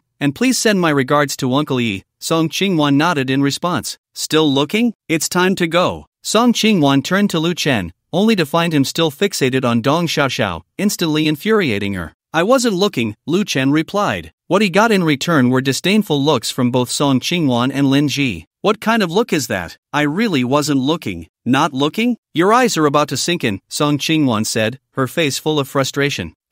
Lu Chen opened his mouth, truly at a loss for words. He swore he wasn't looking at Dong Xiaoxiao, he was looking at the system rewards. Just a moment ago, a system prompt had popped up in front of him. Task completed. You have caused serious harm to an adult male. Task difficulty increased, successfully triggering a 10 million times reward critical hit. Congratulations, host. You have obtained 40% shares of Hongda Group. Relevant documents and information have been issued to the system space and can be extracted at will. Let's go, Song Qingwan shot Lu Chen a glare. Although she was jealous, she couldn't do anything about it. She couldn't just cut ties with Lu Chen because he glanced at another woman a few times, could she? She wasn't that petty. Besides, she had no intention of leaving Lu Chen. As the saying goes, high-end hunters often appear in the form of their prey. She still dreamed of the day when she could fall asleep touching Lu Chen's abs, and until her goal was achieved, Lu Chen would not escape her grasp. Qingwan, have you heard of Hongda Group? After leaving the banquet hall, Lu Chen couldn't help but ask. The relevant documents and materials from the system rewards were still in the system space and had not been extracted, so he was unaware of the specifics of Hongda Group. However, the name Hongda Group felt somewhat familiar to him. You don't know Hongda Group? Song Changwon stopped in her tracks, annoyed. Where are we right now? At Lin's Manor, Lu Chen replied. Since you know we're at Lin's Manor, how could you not know Hongda Group? What do you mean? Lu Chen was momentarily taken aback. Wait. Suddenly, Lu Chen thought of something and exclaimed in surprise, Hongda, the richest in Shanshan, the company founded by Lin Nantian. You didn't know that? Song Changwon asked, puzzled. Why did you suddenly bring up Hongda? Nothing, I was just asking. Lu Chen didn't tell Song Changwon that he owned 40% of Hongda Group. After all, until he saw the reward introduction, he couldn't be 100% sure that the Hongda shares from the system rewards were the same as the one founded by Lin Nantian. But if it really was the Hongda founded by Lin Nantian, then things would get interesting. As the richest man in Shanchang, Lin Nantian's Hongda Group had a market value of hundreds of billions. Owning 40% of Hongda Group was equivalent to directly possessing hundreds of billions in assets. The key point was, how would Lin Ji and Lin Yu feel when they found out he had become a shareholder of Hongda? Lu Chen glanced back at the banquet hall, a smile creeping onto his lips. Xiaomu, sometimes you shouldn't be so impulsive. Song Changwon's expression turned serious. In business, connections are very important. If you offend everyone, no one will want to work with you, and it will be very difficult to achieve anything later. I understand the reasoning, but the key is I can't tolerate it. Lu Chen walked towards the parking area. I can't just pretend nothing is happening while the other party bullies me and smile at them, saying, let's be friends? I'm talking about old Zhang. Song Changwon followed Lu Chen. I know there's a conflict of interest between Tianyu and Fanqing under CLA, and as for Qin Feng and Lin Yu, they deserve the slap you gave them. But old Zhang hasn't done anything to you, you shouldn't keep provoking him. But am I not speaking the truth? Lu Chen found the phantom parked in the open space and stopped. With his status, if he sincerely wanted to donate, how much money could he not come up with? Yet he insists on doing some charity auction, wanting to build a charitable persona while being reluctant to spend money, even thinking of having others spend it for him. Don't you find that disgusting? And have you thought about it? He's unwilling to part with money to help those in need, yet because I spoke a few truths, he's willing to offer 5 million for his bodyguard to teach me a lesson. If I hadn't been strong, that punch from his bodyguard could have very well cost me my life. Are you okay? After hearing Lu Chen's words, Song Changwon felt a wave of fear and hurriedly lifted Lu Chen's shirt to check his injuries. Of course, I'm not okay. Lu Chen took the opportunity to pull Song Changwon into his embrace. I feel unwell all over. Can you come to my house later and help me check my body? Song Changwon buried her head in Lu Chen's chest, shyly nodding. Hearing this, Lu Chen's eyes lit up. It seemed he would be getting something tonight. I'm sorry, Shamu, I shouldn't have criticized you. Song Changwon lifted her head. You're right, old Zhang isn't a good person. I will always support you. You don't need to apologize to me. I know you mean well. Lu Chen took a deep breath and said, but you don't have to worry about me. Since I dared to offend that old man, I'm not afraid of his revenge. And I wish you the love of those you love, and the smiles of your desires. As Lu Chen's words fell, Song Chingwon's phone suddenly rang. The ringtone was actually Ling Xuan's song As You Wish. It's my dad. Song Chingwon glanced at the caller ID and made a gesture to Lu Chen to be quiet. Then, she answered the call. Hello, Dad. Chingwon, has the banquet ended? I heard that old Zhang was there too. Please send my regards to him. A steady voice came from the other end of the line. Dad, the banquet has already ended, and old Zhang has left. However, he asked me to convey a message to you. Oh, what did he want you to say? You remember Lu Chen, the one I mentioned last time, right? Song Chingwon glanced at Lu Chen, her face turning red. I brought him to the banquet today, and old Zhang met him. He asked me to tell you that Lu Chen is a good young man. You have a great eye. Lu Chen? Big shots, new authors. Please give me a little free gift, thank you. Xinguan, where are you right now? On the other end, Song Lijun was silent for a moment and then said, Your mom misses you. There are still a few days left of the National Day holiday. Come home and spend some time with her. Then I'll come back tomorrow, Song Chingwan replied. Just tonight, I happen to have something I want to discuss with you in person. But Dad, I can't leave tonight. Song Chingwan glanced at Lu Chen, who was shaking his head frantically and whispering, Help me get a checkup. Instantly, Song Chingwan's cheeks burned with embarrassment. It's settled then, I'll hang up now. Come back early. Old Deng must have done it on purpose, Lu Chen said gloomily. Just when he thought he was going to have a good time, Song Lijun suddenly interrupted. Poof. As Lu Chen finished speaking, a cold snort came from Song Chingwan's phone. Dad, didn't you hang up? Song Chingwan was startled and, upon seeing the call still connected, felt a bit flustered. I want to see you in half an hour, otherwise, I'll call the police. After saying this, Song Lijun hung up.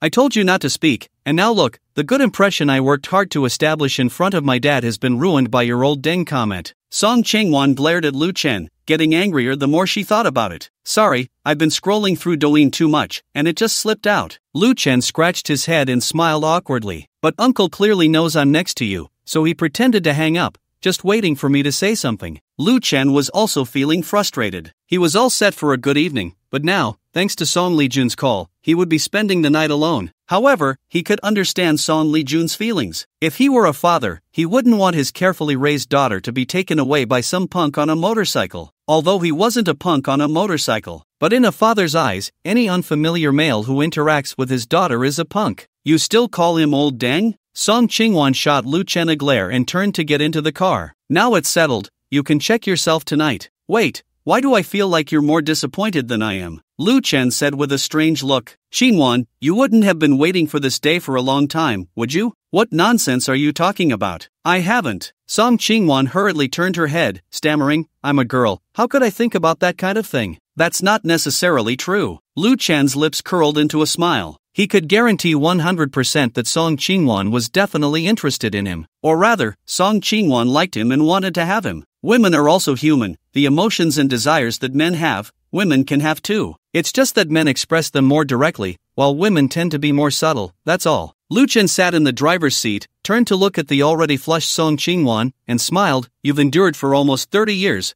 What's a few more days? Ah, Lu Chen, I'm going to kill you. Song Chingwan immediately exploded, leaning over and hugging Lu Chen's head in her arms, delivering a flurry of punches. Woo woo woo, I can't breathe. Lu Chen let out a weak voice. Are you okay? Song Chingwan was startled and quickly released Lu Chen. Hee hee, just kidding. You don't have it in you, even if my whole face is pressed against you, you can't suffocate me. Lu Chen. Song Chingwan clenched her small fist, gritting her teeth as she glared at Lu Chen. She was really about to explode with anger. This guy Lu Chen was actually beating around the bush to say her chest was small. Boom! Seeing this, Lu Chen hurriedly started the vehicle and pressed the accelerator down. He turned back and said, "Don't be impulsive, I'm driving. If something happens, we'll only meet again in our next life." Upon hearing this, Song Chingwon took a deep breath, trying to calm her emotions. Once she felt a bit more composed, she said in a deep voice, "Drive faster, get me home in half an hour. Don't worry, leave it to me. I'm the all-around driving god." Lu Chen made an okay gesture, and then a song about catching shrimp played,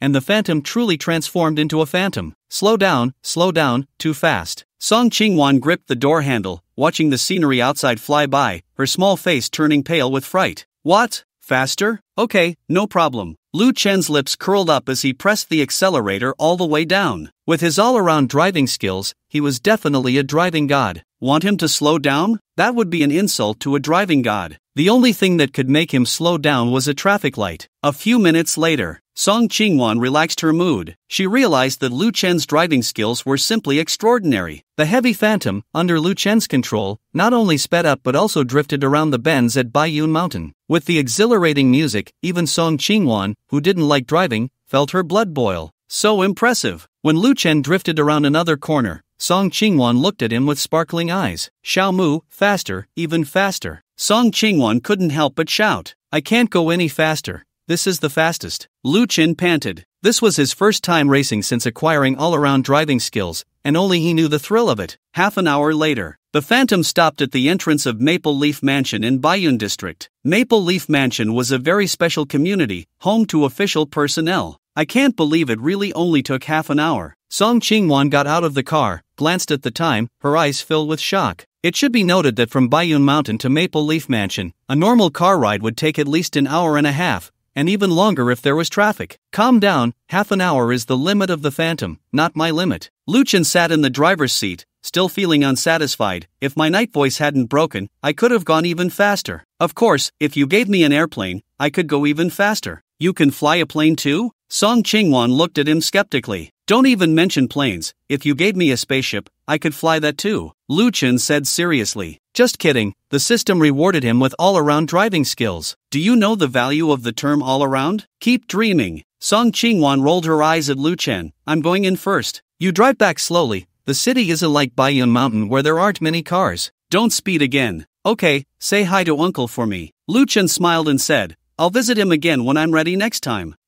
You should head back now." Song Chingwon's cheeks flushed slightly. Although neither she nor Lu Chen had explicitly stated their relationship, the way they interacted was no different from that of a couple. This made her heart feel very sweet. Song Chingwon's favorability +1. Fangya Mansion, Villa No. 5. In front of the vintage villa door, Song Lijun was pacing back and forth, glancing at his watch from time to time. "Dad!" Just then, a pleasant voice rang out. Song Chingwon appeared from around the corner of the road. Seeing her, Song Lijun visibly breathed a sigh of relief. "Where's that little genius? Didn't he come with you?" Song Lijun asked sternly. "What little genius? Lu Chen is already an adult." Song Chingwon stepped forward and linked her arm with Song Lijun's, acting coyly. "Dad, are you angry with Lu Chen? Do you think I'm that petty in your eyes?" "No, my dad is the most generous." Song Chingwon said, "Dad, let's go inside quickly. Didn't you say Mom missed me? I want to go keep her company. Your mom and Aunt Wu went on a trip early this morning." "What?" Song Chingwon was immediately dumbfounded. "Then why did you say Mom missed me? If I didn't say that, would you come back?" Song Lijun shot her a glare and then walked toward the villa. Seeing this, Song Chingwon pouted and hurried to catch up with him. In the villa's living room, Song Lijun sat on the sofa without saying a word. Noticing this, Song Chingwon poured him a cup of tea and brought it to him. "Dad, have some tea." "Chingwon, I want to ask you, are you serious?" Song Lijun took the teacup but didn't drink, instead looking at her seriously. "He's your student." "Dad, I know what you want to say." Song Chingwon sat beside him, her expression earnest. "I've already thought it through. After the National Day holiday,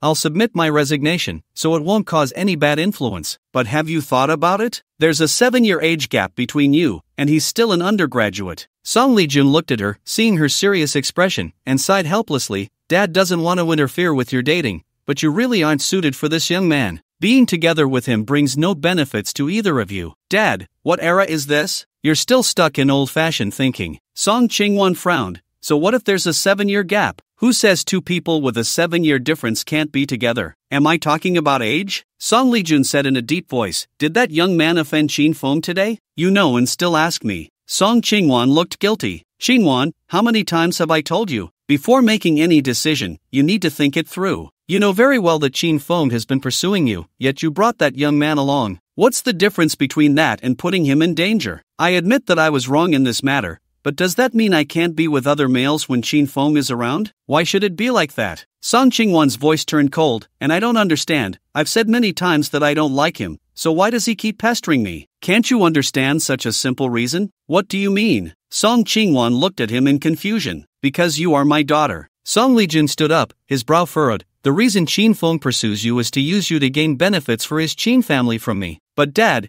your reputation is well known in your circle. Don't they know that doing this will only backfire? Song Qingwan asked curiously. And what does the Qin family want from you? A week ago, an announcement was made regarding the demolition and reconstruction of the urban villages in Baiyun district. This project is under my responsibility for investment attraction, and what the Qin family wants is to qualify for undertaking the demolition and reconstruction project of the urban villages. Dad, are you saying that the Qin family knew about the demolition of the urban villages a year ago? Song Qingwan asked, her face filled with shock. With the Qin family's connections, it's not surprising they got this news. Moreover, it's not just the Qin family. In the past year, many companies have been trying to curry favor with me, hoping that when the official announcement for the demolition and reconstruction project is made, I would consider them first. So, Dad, what are you thinking? Song Qingwan had a hesitant expression. Seeing her expression, Song Lijun frowned and said, you want to fight for an opportunity for that young man, right? Dad, I think Lu Chen is capable. Song Qingwan replied, you should know more about Lu Chen's career than I do. The fact that he has earned billions at such a young age is proof of his ability. I believe that as long as he is given enough opportunities, the achievements he can attain in the future will far exceed our imagination. So, you intend for me to give him a backdoor opportunity? Song Lijun said in a deep voice, don't you know that this is the kind of behavior I despise the most? I just want you to give him a chance, Dad. Song Qingwan said, and as long as Lu Chen has the capability to undertake this project and do it well,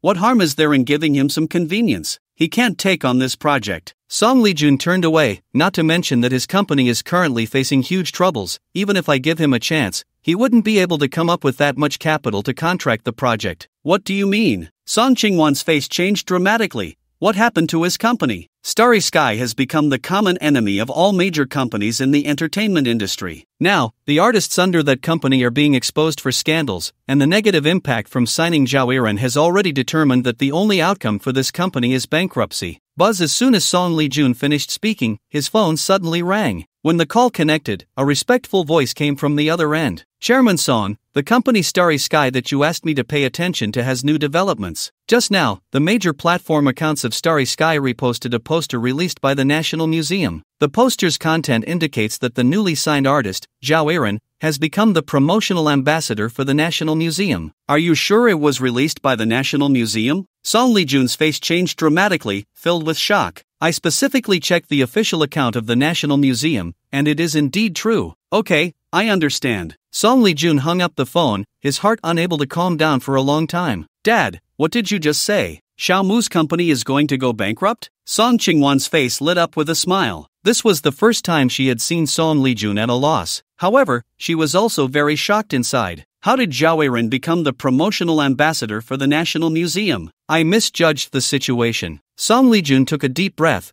Tell him that if he is interested in the demolition and reconstruction project of the urban villages, he can prepare a bidding document. Dad, he's not an outsider, so there's no need to go through all that trouble, right? Song Qingwan said, I just want to ask him if he's interested and if he has enough funds. No, the necessary procedures must be followed. Song Lijun said seriously, what you're doing is not helping him, it's harming him. Got it. Song Qingwan stuck out her tongue, realizing she had misspoken. Then I'll go find him now and tell him about this in person. As she spoke, Song Qingwan eagerly walked towards the living room door. Stop. Song Lijun said with a dark expression, call him and tell him. Also, pack your things tomorrow and come with me to visit your grandparents. Oh, got it. Song Qingwan instantly deflated like a punctured balloon, weakly drifting back to the sofa. Seeing this, Song Lijun gritted his teeth in anger. But he wasn't angry at Song Qingwan, he was furious at Lu Chen. His precious daughter had just been pushed around like this. Shancheng Hospital, VIP ward. Xia lay on the hospital bed, his waist in a cast. Mr. Xia, have a banana. In front of the bed, Zhou Yun handed a peeled banana to Xia. However, Xia did not respond. Instead, he stared intently at his phone. On his phone was a poster of Zhao Iran, the promotional ambassador poster released by the National Museum. Who is it? Who is really against me? Song Lee-jun, it must be Song Lee-jun. Xia Lei's expression twisted in rage, it must be him helping Nat Lu, Huajiang Ingyue community. The moment Lu Chun got home, he took out the relevant items and documents about Hongda from the system space. It really was the Hongda group founded by Lin Nantian.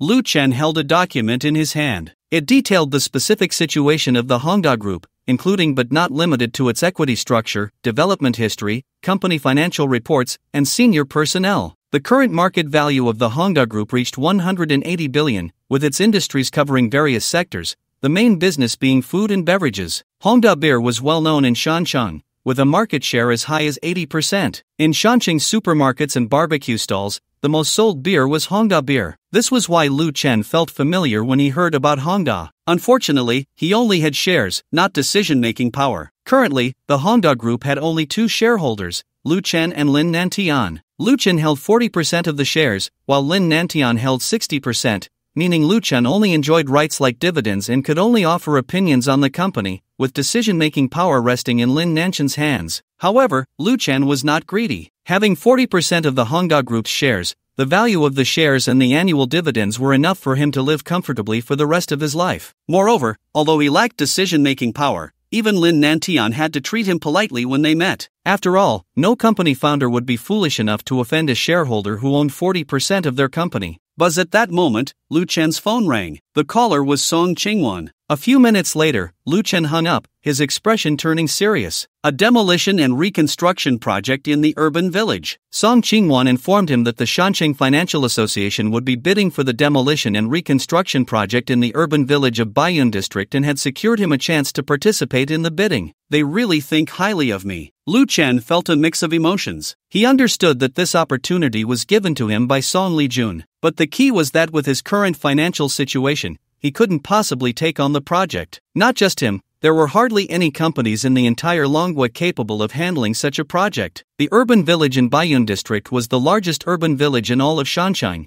and if he took on the project, the demolition fees alone would be astronomical. However, Lu Chen was indeed tempted. The geographical location of the urban village was too advantageous, just a bridge away from the center of Shancheng. The most crucial point was that if he missed this opportunity, it would be nearly impossible to obtain the qualification for such a large area of land development later on. He could only wait a few days to see. Lu Chen did not refuse Song Qingwan but told her he needed to think about it. After all, he had the system. Perhaps he would receive a reward that could solve his troubles later. With his mind focused, Lu Chen opened Douyin. Song Qingwan not only informed him about the demolition and reconstruction project in the urban village but also inquired about Zhao Yiren becoming the ambassador for the National Museum. Coincidentally, when Lu Chen opened Douyin, the first video recommended to him by the official account was Zhao Yiren's announcement as the National Museum ambassador. Below the video, there was a trending search term. #trending1, National Museum ambassador, cannot be slandered or defamed. Seeing this trending term, Lu Chen knew it was secure. He clicked into the comments, and sure enough, the presence of paid commenters was almost non-existent,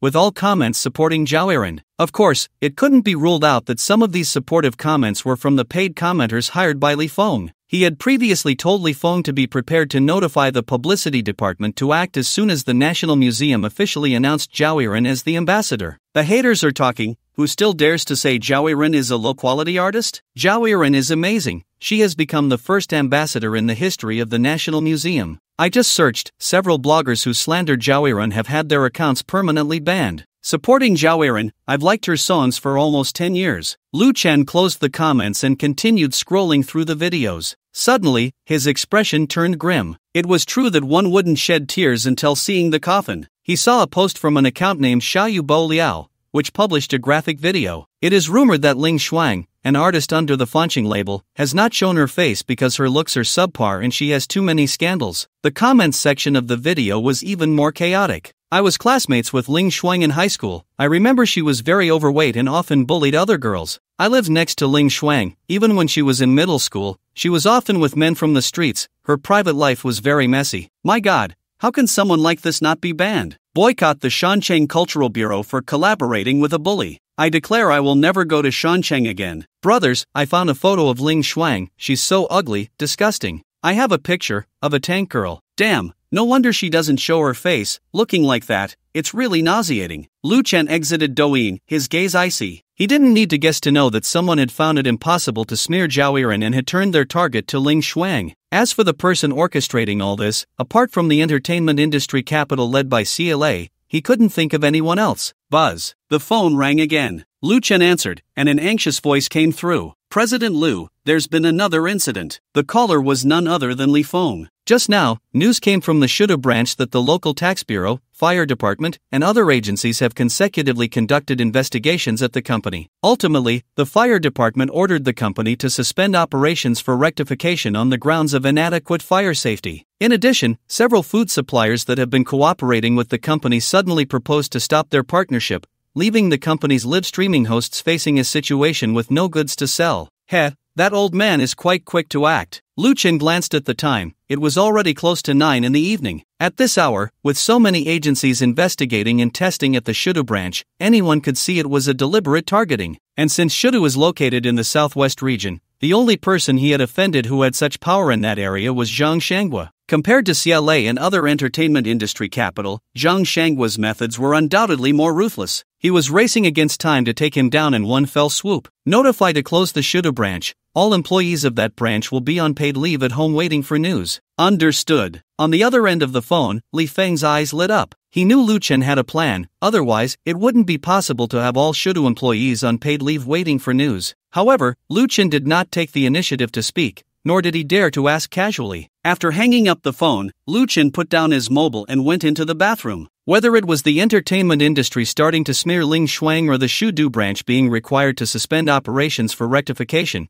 it was all within his expectations. Moreover, resolving these issues was not difficult. As long as Ling Shuang made an appearance, the online slander and rumors against her would collapse without a fight. As for the Shudu branch's suspension and the lack of suppliers for the company, that was also easy to solve. He could simply close the Shudu branch and open a new one in Shanchang. No matter how powerful Zhang Shanghua was, he could not surpass Song Lijun in Shanchang. As long as he operated legally and compliantly, creating tax revenue for Shanchang, Song Lijun would not target him, especially since he had that connection with Song Qingwan. The only issue that required some effort was the supplier problem. Currently, the best and most stable solution was to have Hongda become the supplier for Fanqing. Hongda primarily operated in the food and beverage industry, perfectly filling the gap of Fanqing's lack of food suppliers. After finishing his shower, Lu Chen picked up his phone and dialed a number. Lin's Manor. In the resplendent living room, Lin Shi sat on the sofa with a middle-aged man wearing glasses and possessing a gentle demeanor. Father, are you saying that someone has purchased all the shares from the other shareholders except for yours in one go? Lin Shi frowned tightly. Are you mistaken? Not to mention the company's market value, acquiring that 40% of shares would require nearly 100 billion in funds,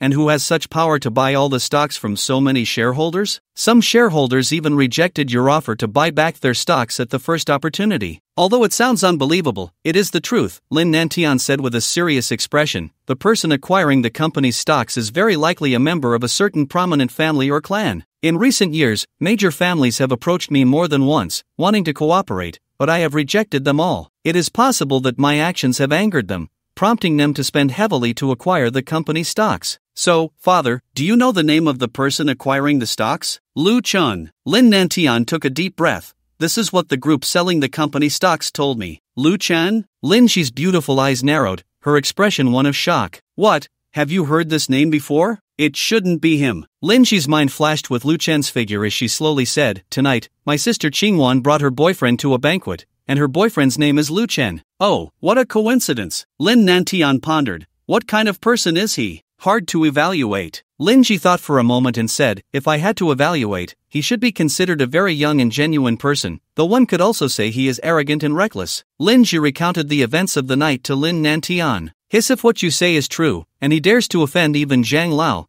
then he really is incredibly reckless. Lin Nantian couldn't help but gasp. Zhang Shanghua was someone he had to treat with utmost respect. Father, do you think it's possible that the person acquiring the company stocks is the same one? It's unlikely, Lin Nantian pondered for a moment. There is no family with the surname Lu among the prominent families in our country. In my view, he is just a naive young man, relying on his connection to Song's girl's boyfriend, which is why he is so unrestrained. I think so too, Lin Ji nodded. Just then, Lin Nantian's phone rang. The caller was an unfamiliar number. Seeing this, Lin Nantian frowned slightly. Few people knew his mobile number. When the call connected, a lazy voice came from the other end. "President Lin, I hope I'm not disturbing your rest." The moment Lin Ji heard this voice, her pupils trembled, filled with disbelief. "May I ask who you are?" Lin Nantian inquired. "Let me introduce myself. My name is Lu Chen. I believe President Lin has heard of me. So it's President Lu." Lin Nantian's expression changed continuously, a smile on his face as he said,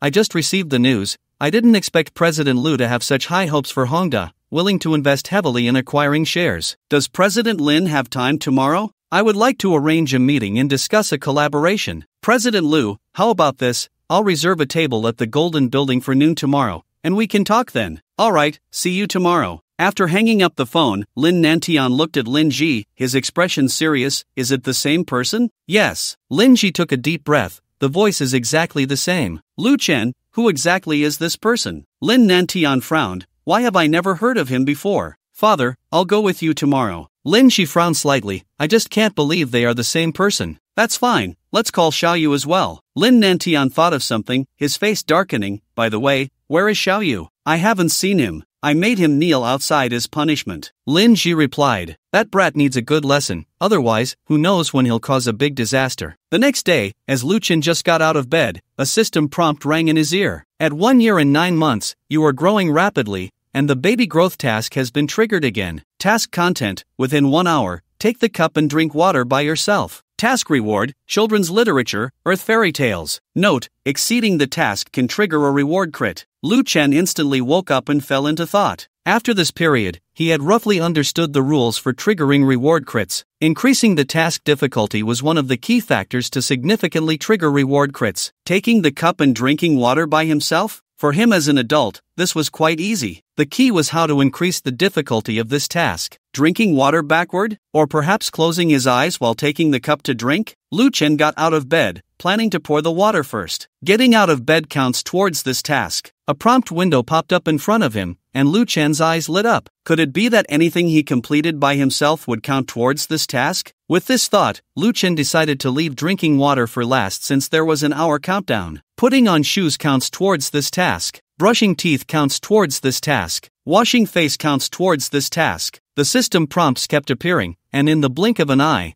only 10 seconds remained until the task ended. In the last second of the countdown, Lu Chen picked up the cup and took a sip of water. Successfully drank water by yourself. Task completed. During the task, you additionally completed getting out of bed, putting on shoes, brushing teeth, washing face, etc. The task difficulty increased, triggering a 100 million times crit. Congratulations, host, you have obtained the Spirit of Earth culture. Congratulations, host, you have obtained 100% shares of Strawberry Chinese Network. Related items and materials have been issued to the system space, and the host can extract them at will. Wow, a 100 million times crit. Lu Chen was overjoyed. He couldn't wait to extract the rewards. This is the Spirit of Earth culture? Lu Chen looked at the dazzling light cluster floating in front of him, astonished with his mouth agape. When Lu Chen touched the light cluster, it burst forth with brilliant, colorful light, ultimately flying into Lu Chen's mind. With just a thought, all the cultural content related to songs, television, movies, novels, and anime from his past life on Earth instantly appeared in his mind. The clarity of the memory was as if it were branded in his mind. It was truly a reward after 100 million times of critical hits. The value of the Spirit of Earth's culture could no longer be measured in money. Or rather, with the Spirit of Earth's culture, he could create endless wealth. With his mind collected, Lu Chen focused on another reward. Compared to the Spirit of Earth's culture, the other reward seemed quite ordinary. Strawberry Chinese Network was a novel platform in Longwa that had not yet gone public,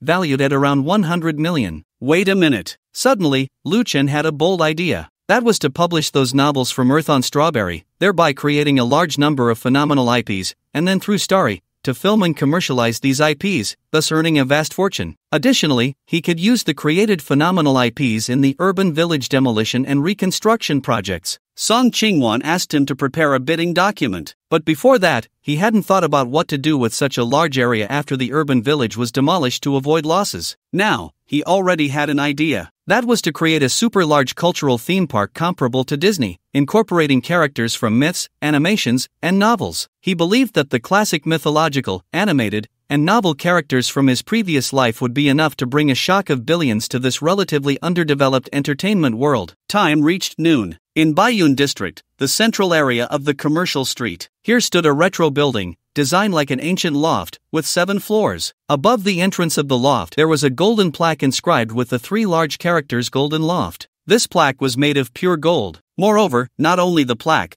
but the entire loft was constructed using a large amount of gold, shining brilliantly under the sunlight. Passers-by stopped to watch, take photos, and check in. The Golden Loft was not just a high-end restaurant, it was also one of the famous check-in spots in the mountain city. On the 7th floor of the loft, this floor had only one private room. In the resplendent private room, Linji stood by the window, her beautiful eyes gazing downstairs, lost in thought. Sister, did that person really acquire 40% of the company's shares? Lin Yu appeared behind Lin Ji, his brow furrowed. What if they are not the same person at all? We'll know soon enough if it's him, Lin Ji replied with a complex tone. To be honest, I hope it's not him, because that would mean you've offended someone we can't afford to offend, and that person is a madman. Lin Ji recalled Lu Chen's various behaviors at the banquet. It was not an exaggeration to call him a madman. What normal person would continuously offend a distinguished founder of a trillion-dollar group just because they disliked something? What normal person would disregard others' lives, solely focused on enjoying the banquet? The things Lu Chen said, though seemingly jokes, also revealed his character. Vengeful and unrestrained,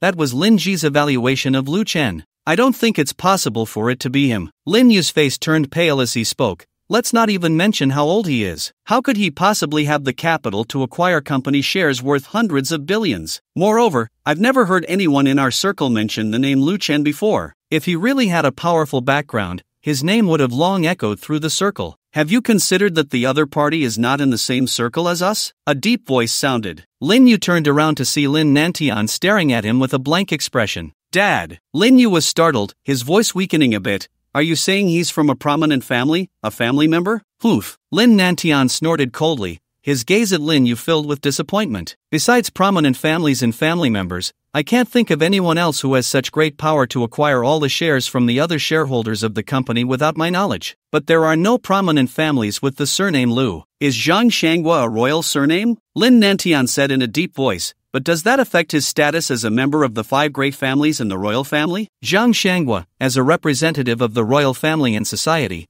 can also be considered a member of the royal family. The same goes for this person named Lu Chen. Our country has no prominent families with the surname Lu, but as long as a prominent family is willing, they can find anyone with any surname to be their representative. Guliolu, I understand. Lin Yu swallowed hard, his already pale face completely drained of color. He can only pray in his heart that the person coming was not the Lu Chen he knew. Otherwise, he couldn't imagine what awaited him. He's here. At that moment, Lin Ji withdrew her gaze from the window. Xiao Yu, kneel down. Lin Ji took a deep breath, trying to calm her emotions. Meanwhile, on the first floor, Lu Chen handed the key to the phantom car to the staff responsible for parking, and then, under the enthusiastic guidance of the hotel manager, headed towards the top floor of the Golden Building. Before coming, Lu Chen had searched for information about the Golden Building online. The Golden Building is a property under Hongda. It is a high-end restaurant specifically serving the powerful and famous. Lu Chen owns shares in Hongda, so he can also be considered the owner of the Golden Building, with 40% belonging to him. Mr. Lu, this way please. The general manager of the Golden Building was a slightly plump middle-aged man named Feng Tao. He led the way beside Lu Chen, always keeping his body turned slightly, not daring to turn his back on Lu Chen or walk in front of him. His words were filled with respect and flattery. After taking the elevator to the 7th floor, Feng Tao said respectfully, Mr. Lu, President Lin is waiting for you in the private room. I'll go busy myself now. If you need anything, just call for me. Lu Chen nodded and then walked towards the private room's door. Mr. Lu, you're here. Before Lu Chen could knock, the door suddenly opened from the inside, revealing Lin Nantian with a smiling face looking at Lu Chen. Sorry to keep you waiting, President Lin. Lu Chen recognized Lin Nantian's identity at a glance, having done his homework before coming. Mr. Lu, please come in. Lin Nantian gestured for him to enter. As Lu Chen stepped into the private room, he was taken aback. President Lin, what is this? He saw Lin Yu kneeling on the ground, his face completely pale. Next to Lin Yu, Lin Ji stood quietly, not saying a word. Mr. Lu, please allow me to apologize on behalf of Xiao Yu first. Lin Nantian said seriously, I only found out last night that Xiao Yu offended you. His sister and I are usually busy with work, and his mother left early, so we neglected his upbringing, which led to him developing bad habits. I specifically called him over today to let him apologize to you in person. Mr. Lu, I'm sorry, Lin Yu said with a pained expression. What happened yesterday was my fault,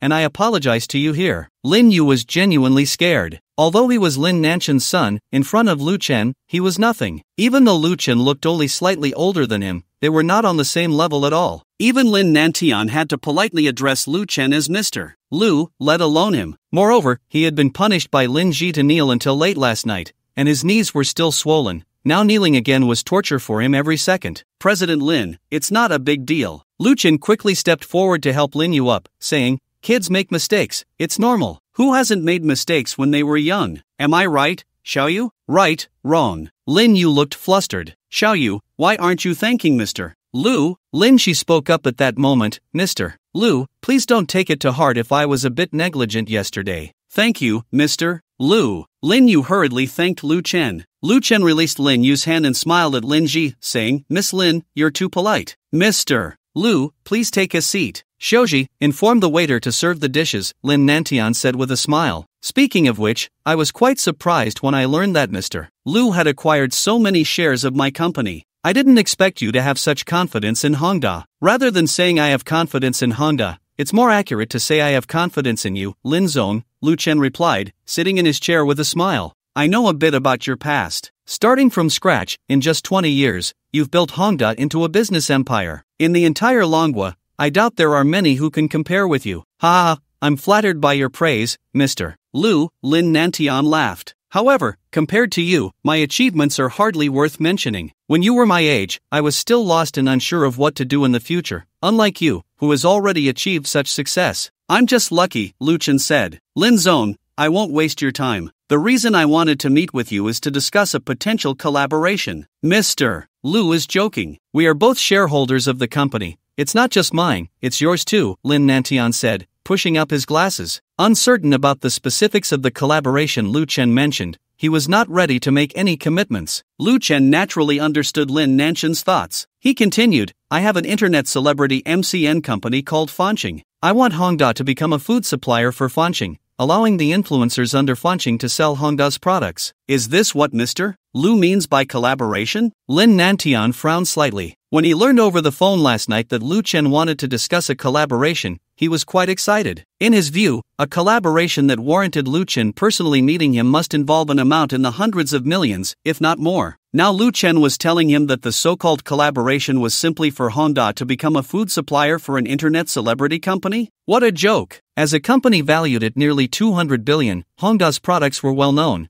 not to mention that they had no trouble selling. Of course, collaborating with Fanqing could provide an additional sales channel, but even if Lu Chen's company sold 100 million in sales, after deducting the influencers' placement fees, how much could Honda actually earn? I know Lin Zong must have some doubts. Lu Chen observed Lin Nanchen's expression and continued, if it were just a simple collaboration, I could have explained it over the phone last night. The reason I wanted to meet is that I was afraid you might have some concerns. What do you mean by that, Mr. Lu? Lin Nantian pondered for a moment and said, it's just about Hongda becoming your company's supplier. What concerns could I have? Isn't Lin Zong curious about where Fanqing's previous suppliers went? Upon hearing this, Lin Nanchen's pupils slightly constricted as he realized something. Mr. Lu, please just say it directly. I believe Miss Lin has already informed you about what happened at the banquet last night, Lu Chen said slowly. The reason I want to collaborate with Hongda is that someone made my previous suppliers terminate their cooperation with my company, and that person is Zhang Shanghua. As Lu Chen's words fell, he watched Lin Nanchen's expression. He noticed a flicker of apprehension in Lin Nanchen's eyes upon hearing Zhang Shanghua's name, and he fell silent. Lu Chen knew that Lin Nantian was afraid of offending Zhang Shanghua,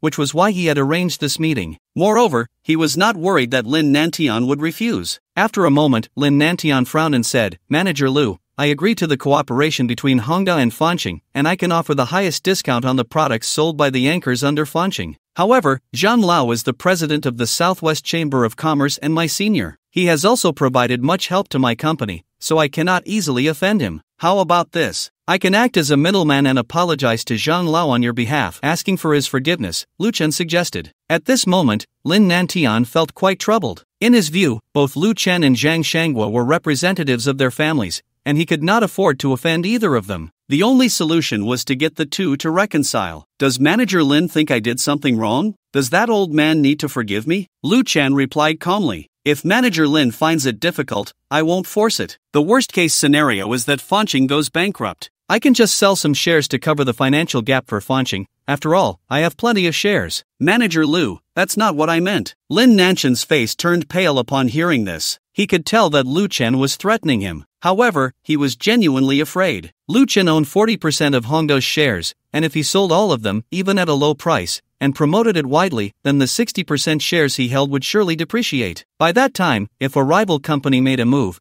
he didn't know if Fanqing would collapse, but Hongda would definitely face a crisis. Thinking of this, Lin Nantian gritted his teeth and said, Manager Lu, I agree to cooperate with Fanqing. When I return to the company, I will have someone prepare the contract. Rest assured, Manager Lin, I am not unreasonable, and as a shareholder of Hongda, I naturally hope for its success. After a while, I will send you a big gift, Lu Chen said with a mysterious smile. The big gift he referred to was the demolition and reconstruction project of the urban village. Once he won the bid, the cultural theme park could begin construction. From what he understood, Hongda had been trying to enter the real estate market in recent years but had failed several times. The largest real estate company in the mountain city was Jin Yun Group. The owner of Jin Yun Group, named Qin Wanghong, was the father of Qin Feng. His idea was to hand over the cultural theme park construction project to Hongda Group, thus helping them enter the real estate industry. This way, he could not only reduce the expenses of building the cultural theme park but also, once Hongda Group successfully entered the real estate market,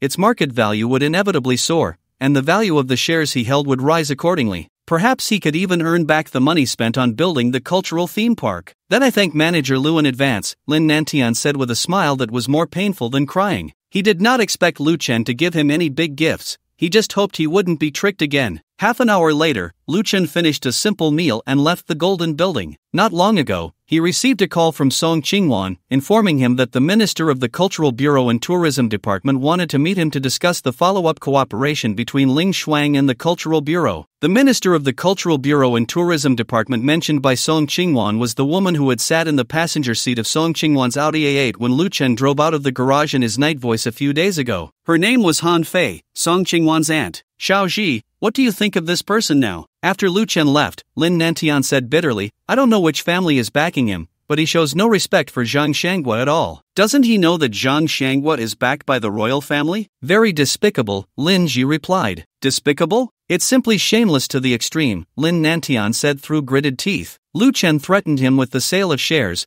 forcing him to agree to cooperate with Fanqing. The key was that he had no way to deal with Lu Chen. Although it's despicable, I admire him. Lin Shi smiled and said, and father, you don't need to be angry. Although agreeing to cooperate with him will offend old Zhang, didn't he say that he would send you a big gift after a while? This is your first time speaking up for a man, Lin Nantian said meaningfully. You wouldn't have started to like this kid, would you? Father, you don't need to test me. I simply admire him, Lin Ji replied slowly, because he and I are the same kind of people. We're both crazy. Bah, my little Ji is not crazy, Lin Nantian shot her a glance. Don't talk nonsense anymore. However, cooperating with this person isn't necessarily a bad thing, Lin Nantian said with a smile. Over the years, I've repeatedly turned down invitations from the royal family for endorsements. The royal people are somewhat dissatisfied with me now. Since this person has become a shareholder in the company and we are collaborating with his company, it can shift the royal family's attention onto him. At that time, it will be a contest between the forces behind this person and the royal family, and I will have more breathing room. After leaving the Golden Building, Lu Chen followed the location sent by Han Fei and navigated his way to Huajiang Park. After parking the car, Lu Chen got out and called Han Fei. Minister Han, I've arrived at the park. I see you, a mature and gentle voice came from the phone. At the same time, a graceful figure entered Lu Chen's line of sight. Seeing this, Lu Chen put down his phone. President Lu shouldn't mind that I chose this place to meet, right? Han Fei walked up to Lu Chen with a smile. There are flowers and trees here, and the air is good. It's a nice place to relax, Lu Chen replied with a smile. He was also sizing up Han Fei. Wearing a purple traditional long dress, her black hair simply tied up, her skin like jade, her brows and eyes like paintings, her delicate red lips glistening and full, she looked like a ripe peach, making one drool. Lu Chen's heart stirred. Han Fei's personal information appeared before him. Name, Han Fei. Age, 38 years. Height, 168 centimeters. Weight, 59 kilograms. Overall appearance rating, 92. 1.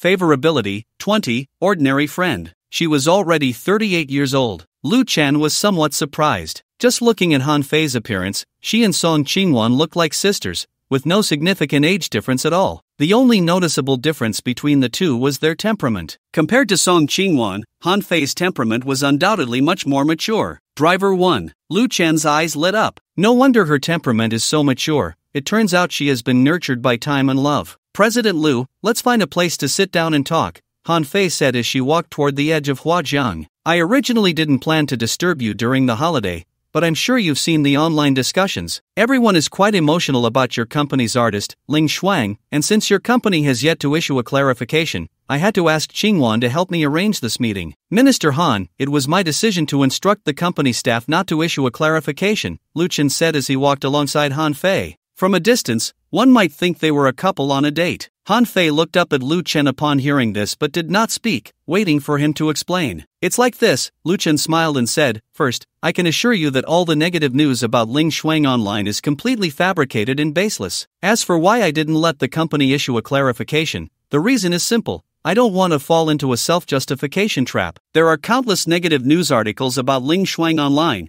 If we were to clarify every single one, when would it end? And even if we issued a clarification, would the netizens believe it? Since someone wants to spread rumors and tarnish Ling Shuang's reputation, they should provide evidence instead of us, the victims, having to respond. So, you plan to let things fester like this? Han Fei frowned and said, you must understand that those negative news online not only affect the artists of your company but also impact the image of our city. If you allow public opinion to fester, then for the sake of the city's image, our bureau will have no choice but to temporarily suspend cooperation with your company's artists. Minister Han, don't be so hasty. Lu Chen walked to the riverbank with Han Fei, and the two of them sat on a bench by the river in tacit agreement. Ling Shuang is not just an artist from my company, I grew up with her, and it wouldn't be an exaggeration to say we are childhood sweethearts. Whether for the sake of company interests or personal feelings, I cannot allow the negative public opinion about her online to continue to fester. But rather than issuing a statement to clarify, it would be better to have Ling Shuang make a personal appearance. At that time, all the rumors will fall apart on their own. That would be best,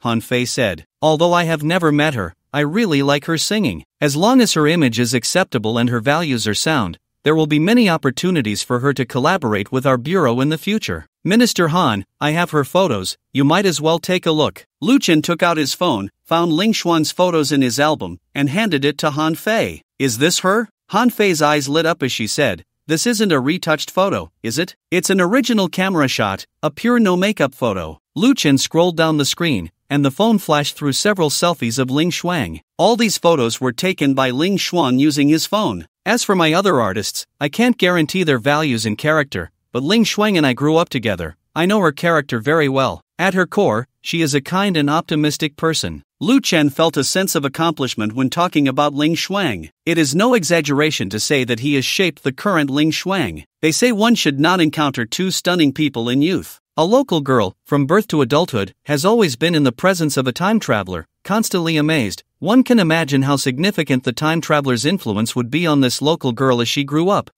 Not bad, Han Fei said with a smile. Once the holiday is over, have her come to the city's cultural bureau. I would like to talk to her in person. Minister Han, there's no need to wait for the holiday to end, Lu Chen said with a smile. I heard that the Cultural Bureau is preparing to sign an artist as the city's tourism ambassador. Xingwan told you, right? Han Fei glanced again at the photos of Ling Shuang on Lu Chen's phone and said, I know you want to recommend her. Her image is fine, but her popularity is a bit lacking. However, since you are Changwan's boyfriend, I can prioritize your company's artist for this opportunity. By the way, isn't the diva Zhao Yiren signed with your company? If it's her, that would be great. Zhao Yiren's popularity is indeed much higher than Ling Shuang's, but she has just become the ambassador for the National Museum and is currently busy shooting promotional videos for cultural relics, so she might not have availability for a while. That's fine, I can wait until she has an opening. As the Minister of the Cultural Bureau and the Tourism Department of Shanchang, Han Fei naturally had to consider the interests of Shanchang. Ling Shuang is indeed impressive. In many aspects, she is on par with Zhao Yiren, and even more attractive. However, Ling Shuang's popularity still has a significant gap compared to Zhao Yiren, who has already become a diva. The key point is that Zhao Yiren has been recognized officially as the ambassador for the National Museum, proving her character and values have received official endorsement. Choosing Zhao Yiren as the tourism ambassador for Shancheng carries less risk and greater benefits. Minister Han, what do you think of the song Wish Fulfilled? Lu Chen naturally understood Han Fei's reasons for choosing Zhao Yiren. Fame is secondary. Zhao Yiren's role as the ambassador for the National Museum is the main focus. However, giving the title of tourism ambassador for the mountain city to Zhao Yiren is merely an embellishment, while bestowing it upon Ling Shuang is like providing timely assistance in a snowstorm. Therefore, he must ensure that Ling Shuang becomes the tourism ambassador for the mountain city. This not only resolves the negative online discourse surrounding Ling Shuang but also serves as a strong rebuttal to CLA and other entertainment industry capitalists. Very good, Han Fei said seriously, although I don't understand music, this song deeply attracts me, especially the lyrics, which move me greatly. Do you think this song could be selected for the National Music Hall? The National Music Hall, established by the Dragon Country Entertainment Bureau, is dedicated to collecting songs that embody positive energy and hold various special meanings. However, since its inception, the total number of songs recorded in the National Music Hall has not exceeded 10. If any singer's song were to be included, it would be an unparalleled honor for that artist. I'm not a professional, so I can't really comment, Han Fei pondered for a moment. But in my personal opinion, the possibility of this song being included in the National Music Hall is quite high. Does Minister Han know who created the song As You Wish? I'm not sure, Han Fei shook her head. When Song Qingwan sent her the song file recorded by Ling Shuang, she did not inform her of the song's creator. She had always thought that As You Wish was written by some music master in the industry. After all, a musician capable of composing such music filled with national sentiment and familial warmth must be quite experienced and not young. To be honest, As You Wish is my original work, Lu Chen said without a hint of embarrassment. If it had been before, he might have felt guilty. After all, he only remembered the lyrics of a couple of songs from his past life, and once he copied them, they were gone. But now it was different. He had gained the essence of Earth's culture, and those classic songs from his past life would appear in his mind with just a thought. There was no way to copy them all. Are you serious? Han Fei's pupils contracted as she looked at Lu Chen in shock. You can write songs? Not only can I write songs, but I've composed more than one song like As You Wish, Lu Chen smiled. Do you think if Ling Shuang were to sing these songs I've created, she could sweep the major music awards in a short time and become the new generation queen of the music industry? Lu, I understand what you're trying to say, Han Fei replied slowly, but I still think Zhao Yiren is more suitable than the newcomer Ling Shuang, and whether it's Ling Shuang or Zhao Yiren, both are artists from your company. Why must you insist on making Ling Shuang the tourism ambassador for our city? Alright then, let me ask Minister Han one last question. Lu Chen hadn't expected Han Fei to be so stubborn. However, he didn't push it. While it would indeed benefit Ling Shuang to become the tourism ambassador for the mountain city, it didn't mean that such opportunities were limited to just this one. With him around in his system, he believed there would be many more chances in the future. What question? Han Fei looked at Lu Chen. Do you think it's better for a person from Magic City to represent the image of the mountain city, or is it more fitting for a local from the mountain city to do so? Upon hearing this, Han Fei was momentarily taken aback, then fell into silence. The city tourism ambassador represents the image of that city and also bears the responsibility of promoting it. Han Fei favored Zhao Yiren, but Zhao Yiren was from Magic City. Having someone from Magic City become the tourism ambassador for the mountain city felt awkward no matter how you looked at it. Is Ling Shuang from the mountain city? Han Fei spoke up. You've indeed reminded me, having an artist from another province become the tourism ambassador for our city does seem a bit unreasonable. I, along with Ling Shuang, are both natives of the mountain city. Lu Chen smiled, knowing that things were stable now. Let me think it over. I will give you a response by tomorrow at the latest, Han Fei said thoughtfully. Alright, Lu Chen nodded with a smile. He knew Han Fei was preparing to investigate Ling Shuang. Although he had the connection with Song Qingwan, Han Fei, as the Minister of Tourism, could not unconditionally trust him just because of that relationship and his word alone. However, he was not worried about what Han Fei might uncover. On the contrary, Ling Shuang had many excellent achievements from childhood, and the more Han Fei investigated, the more satisfied she would be with Ling Shuang. At 1 year and 10 months, during repeated baths, you developed an interest in water, triggering the baby growth task again. Task content: hold your breath underwater for 1 second. Task reward: random toy blocks. Note, if you exceed the task, you can trigger a reward crit. The system prompt sounded. Lu Chen's expression brightened instantly. Holding his breath underwater for 1 second was incredibly easy. However, for the sake of the system reward, Lu Chen needed to think of a way to increase the difficulty of the task. What a big fish! Just as Lu Chen was lost in thought, Han Fei's voice brought him back to reality. Fish? Lu Chen followed Han Fei's gaze and saw something thrashing on the river surface hundreds of meters away, splashing water everywhere. That's a person. Lu Chen's face changed dramatically, and without thinking, he rushed towards the Huajiang River. He then jumped into the water. Person? Han Fei stood frozen in place. Once she regained her senses, she immediately dialed the rescue number. It really is a person. Han Fei's face turned pale. After calling for help, she opened her phone's camera and zoomed in to see clearly what she had referred to as a fish. In the phone, a small head emerged from the river, with a pair of tender little hands struggling desperately in the water, but the more it struggled, the deeper it sank. It's over, he can't be in trouble, right? Han Fei moved her phone's camera, trying to find Lu Chen's figure. However, after searching, Lu Chen seemed to have evaporated into thin air. This made her feel an urgent sense of panic. At the moment Lu Chen jumped into the Huajiang River, the muscles in his back seemed to awaken, and a ghostly grin appeared on his face. At the same time, the power within him surged rapidly. In just a few seconds, he swam out hundreds of meters, resembling an underwater humanoid nuclear submarine. Found it! Lu Chen kept his eyes open underwater, and his vision was unaffected. He can't have sunk to the bottom of the river, can he? Han Fei's body trembled uncontrollably from the shock,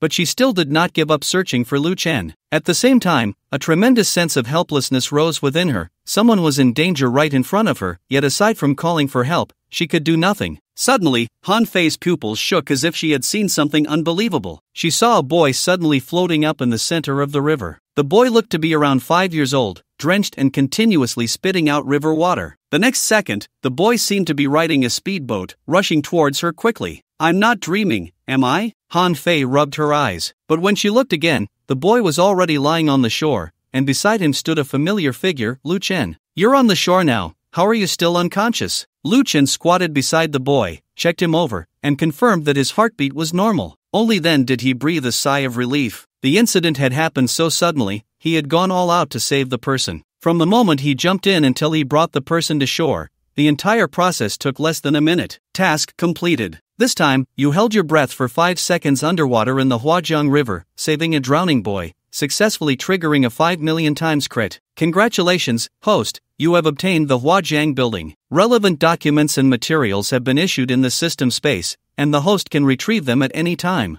Huajiang building? Lu Chen instinctively turned to look. He saw a towering building behind Huajiang Park, known as the Huajiang Building, one of the tallest buildings in the mountain city. The main height is 470 meters, with a total of 70 floors. Director Lu, are you okay? Han Fei quickly walked towards Lu Chen, her eyes filled with worry and shock. I'm fine. Lu Chen looked at Han Fei and joked, but Minister Han, are you nearsighted? Such a big person, and you actually said it was a fish. Han Fei opened her mouth, unsure of what to say. The boy who fell into the water was hundreds of meters away from her, and his whole body was in the water, with only half his head and struggling hands visible. She had mistaken him for a big fish in that moment. Is the child okay? He's fine, his heartbeat and everything are normal. He just got scared and fainted. Lu Chen glanced at the wet body and said, I need to go back and change clothes, so Minister Han, could you please stay with this child here and wait for the rescue personnel? Okay. Han Fei nodded. I'll give you a response about Ling Shuang tonight. Oh no, my phone got wet. Lu Chen took out his dripping phone from his pocket, feeling both amused and helpless. Minister Han, it seems you won't be able to contact me tonight. Wait a moment. Han Fei said, I have a phone in my car that a friend gave me. The packaging hasn't been opened yet. You can use it for now. Han Fei's favorability plus 30. What's going on? Favorability increased by so much. Wait a minute. Lu Chen's expression became strange. What would it mean for someone like Han Fei, a married woman, to have her favorability increase? Does it mean she would betray her husband? Looking at Han Fei's back and her curvy figure, Lu Chen felt a surge of heat in his heart. Ugh.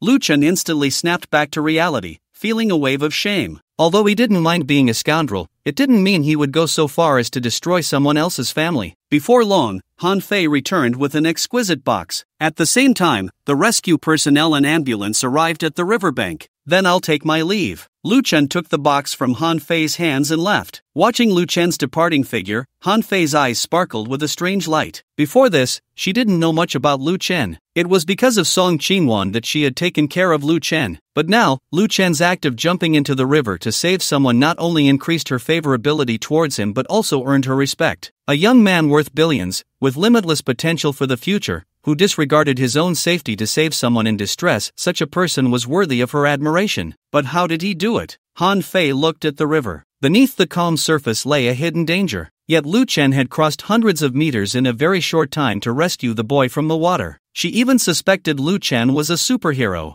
No, I must believe in science. Han Fei shook her head, trying to dismiss her wild thoughts. There must be something I don't know. Or perhaps I'm hallucinating. But is it really a hallucination? Han Fei glanced at the boy being lifted into the ambulance, feeling as if her worldview was about to collapse. In the phantom car, Lu Chen was only wearing a pair of underwear, playing with a red foldable phone. It was the Huawei Mate X2, just released, with a starting price of 19,999 on the official website, and the top configuration reaching 29,999. For ordinary people, this price is quite expensive. But the target audience for this phone is not ordinary people, but successful business owners from various fields. For those wealthy bosses, this price might not even be as much as they spend on a meal out. Conversely, the more ordinary people complain about expensive things, the more the rich seem to like them. Take caviar and black truffles, for example. The wealthy care not about money, but about the differences between themselves and ordinary people. Lu Chen is not particular about what kind of phone he uses. For him, as long as the phone can make calls and access the internet, it's fine. However, it must be said that the foldable phone is quite appealing. Lu Chen unfolded his new phone, its huge screen comparable to a tablet,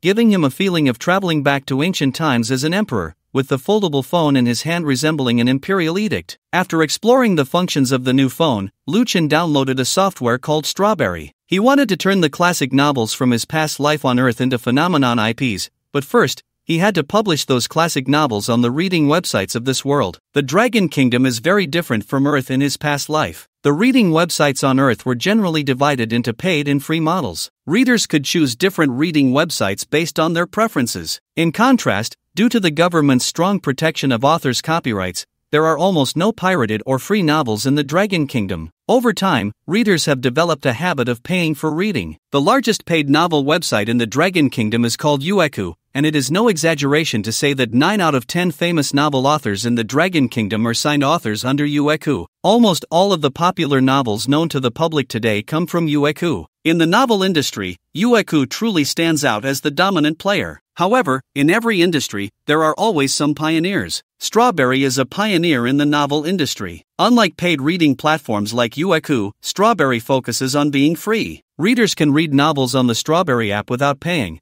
They just need to watch ads to browse all the novels. In this regard, Strawberry is very similar to the foreign platform on Earth. The only difference is that on Earth, piracy of novels is rampant, and most young readers have not developed a habit of paying for reading. Coupled with the backing of the massive traffic platform Douyin, the foreign platform was able to succeed. With the same business model in the Dragon Kingdom, where copyright awareness is strong and readers have developed a habit of paying for reading, and without Douyin's promotional support, Strawberry is destined to fail. According to the system's rewards and the related information about the company Strawberry, it has only been established for a year, and its current value is only around 100 million. 100 million may sound like a lot, but it should be noted that the original owner of Strawberry invested nearly 1 billion into it. This means that since its establishment, Strawberry has been operating at a loss. Lu Chen opened the Strawberry reading rankings. This list records the novels with the most real-time readers on Strawberry, which can also be understood as the hottest novels under Strawberry at this moment. A few minutes later, Lu Chen fell silent. He began to understand why Strawberry had been losing money. It is no exaggeration to say that the novels on the Strawberry reading rankings cannot even be called novels.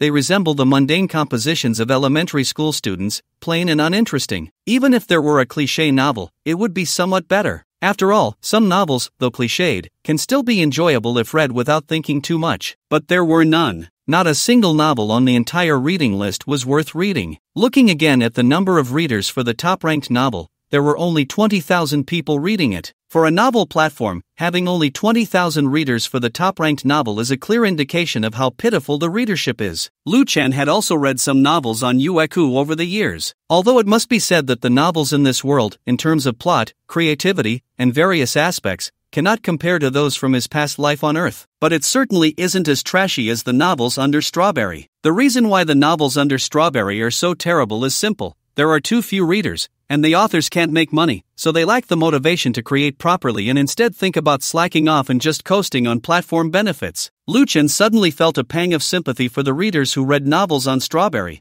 How could they stand it? Your hard days are over. Lu Chen took a deep breath and downloaded the Strawberry Writer Assistant. This is software specifically designed for authors under Strawberry, allowing everyone to publish new books through it. After passing the review and signing, they can become contracted authors under Strawberry, and the novels published can be searched on the Strawberry software. After some contemplation, Lu Chen created his first new book on the Strawberry Writer Assistant. Battle Through the Heavens. Author, De Dao. After setting up the book, Lu Chen didn't rush to publish the main text but started the vehicle and drove home. Time passed to the evening. Lu Chen sat in front of the computer in his study, his hands dancing like phantoms over the keyboard. As he typed the words, "The whole book is complete," he had copied down the entire Battle Through the Heavens. The reason Lu Chen could do this so quickly, aside from not needing to think about the plot, was mainly because his body was exceptionally capable. He had even broken several keyboards. Click, publish. Unlike other authors who updated only 1 or 2 chapters a day like Unix, Lu Chen published an entire book at once,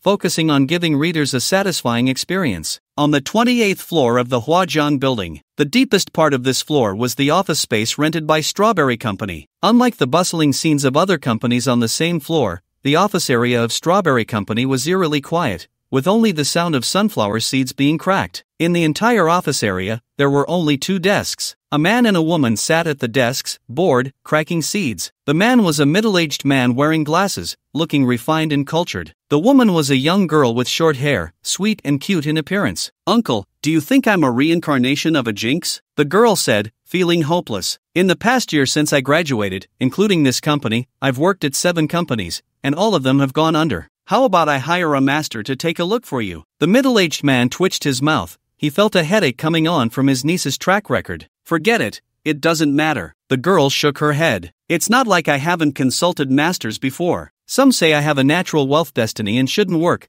while others say I have a money-attracting fate that brings fortune to others, each one more ridiculous than the last. Thinking about it carefully, maybe what they said isn't entirely wrong." The middle-aged man pondered for a moment. "If I were a company boss, I would definitely spend a fortune to hire you to join my competitor's company." "Right." The girl's eyes lit up at his words. "Uncle, do you have the new boss's phone number? Tell him to give me some money, and I'll go apply at Youku tomorrow. With me there, Youku will definitely go bankrupt within a year." "You really believe that?" The middle-aged man shot her a glance, annoyed. "Youku was a company worth hundreds of billions. How could you bring it down? Besides, the company hasn't gone bankrupt yet. The boss has run away, and there are only the 2 of us left as employees. What's the difference from being closed?" The girl took a receipt from the drawer and handed it to the middle-aged man. "Here, this is the property management's notice from today. The company's rent is due, and we need to pay the rent." "Uncle, in my opinion, we should just resign." The woman scanned the computer screen, her brows furrowed.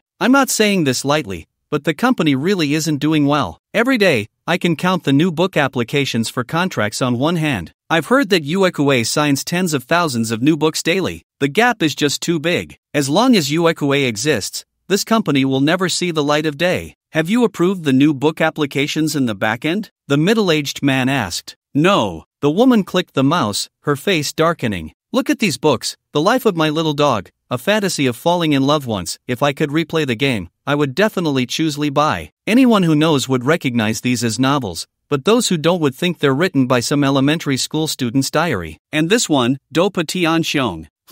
The woman suddenly paused. "What's wrong?" The middle-aged man looked at her computer. "Do Pa Tian Xiong, that's a nice title. Wait, why is the word count so high?" The middle-aged man was taken aback, seeing that the backend showed Do Pa Tian Xiong had a staggering word count of 532 million. Buzz just then, the middle-aged man's phone rang. On the other end, after Lu Chen's novel was published, he had yet to receive a contract notification from Strawberry. So, he directly called the person in charge at Strawberry. When the call connected, a respectful voice came through. "Hello, Mr. Lu, I'm the new person in charge at Strawberry. My name is Tang Hai." "Manager Tang, I'd like to ask who is currently in charge of the new book contract review at the company?" "Well, Mr. Lu, the new book contract review was originally handled by the system backend and manually at the same time, but due to the company's financial difficulties, the system review was recently cancelled, and it has now turned into a purely manual review. Currently, the person responsible for the new book contract review is our editor, Tang Meng. Please tell editor Tang Meng that I've published a novel called Dopa Tian Xiong and ask her to approve it. Also, have her feature my novel at the top of the software's homepage for recommendations. Okay, Mr. Lu, I need to tell you something. What is it? The company doesn't have money to pay the rent. Lu Chun. If I remember correctly, the company's office is in Huajiang Building in Shancheng, right? Lu Chen asked. Yes, Mr. Lu, the company is on the 28th floor of Huajiang Building. Then it's fine.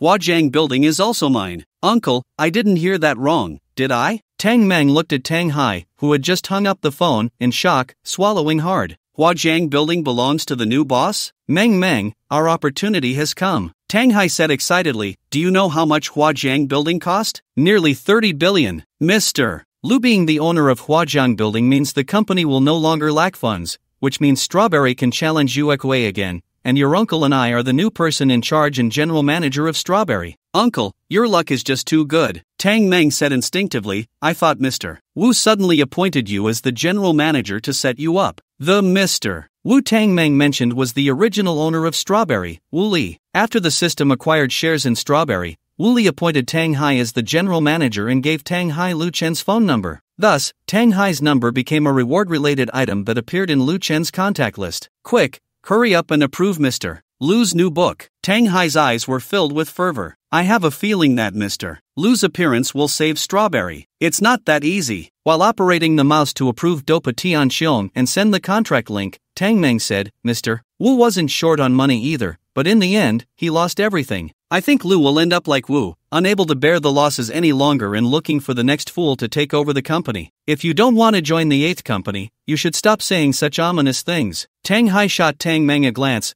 then opened Dopa Tian Xiong and started reading. The fighting energy was in 3 stages. When he saw the first line of the novel, Tang Hai was momentarily stunned. It was the first time he had seen such an opening. Half an hour later, a ringtone rang out. Yet both Tang Hai and Tang Meng seemed not to hear it, completely engrossed in front of the computer, watching Dopa Tian Xiong. This book is going to be a hit. Tang Hai snapped back to reality first, his face filled with excitement. Lu is truly a genius, to write such an amazing novel. Breaking off the engagement, 30 years in the East, 30 years in the West. Tang Meng muttered to herself. Her small face was flushed with excitement. For the past half hour, she had been completely immersed in Dopa Tian Xiong. The novel's novel concepts completely overturned her understanding of literature. In the face of Dopa Tian Xiong, all the novels currently on the market seemed like mere children. Tang Meng turned off her work alarm and opened the Strawberry app. On the homepage of the Strawberry app, Dopa Tian Xiong was prominently displayed. Entering the review section, there were already hundreds of reviews, all without exception 5-star ratings. User 356898, whoa, I couldn't wait to comment after just 30 chapters. I just want to say, after reading this book, I realized I had been fed crap by Strawberry all along. Daily dear, when I saw the phrase 30 years in the East, 30 years in the West, I got goosebumps. Cake-loving bear, it's so good. I swear, this is the best novel I've ever read, bar none. No, the readership is still too small. In the living room, Lu Chen was checking the real-time readership of Dopa Tian Xiong. The homepage of the novel showed that there were currently 18,000 readers. Since Strawberry had very few readers, if no promotion was done, the number of readers wouldn't increase much in a short time. However, Lu Chen was not lacking in promotional means. He found Li Feng's number and called him, asking him to notify all the artists under the company to post promotional content for Dopa Tian Xiong on their respective social media accounts. Just as Lu Chen hung up, his phone suddenly rang. The caller ID showed it was Minister Han. When he answered, he heard Han Fei's voice. Lu, after our discussion, we've decided to make your artist, Ling Shuang, the tourism ambassador for the city. Please inform her to come to our office as soon as possible. Okay,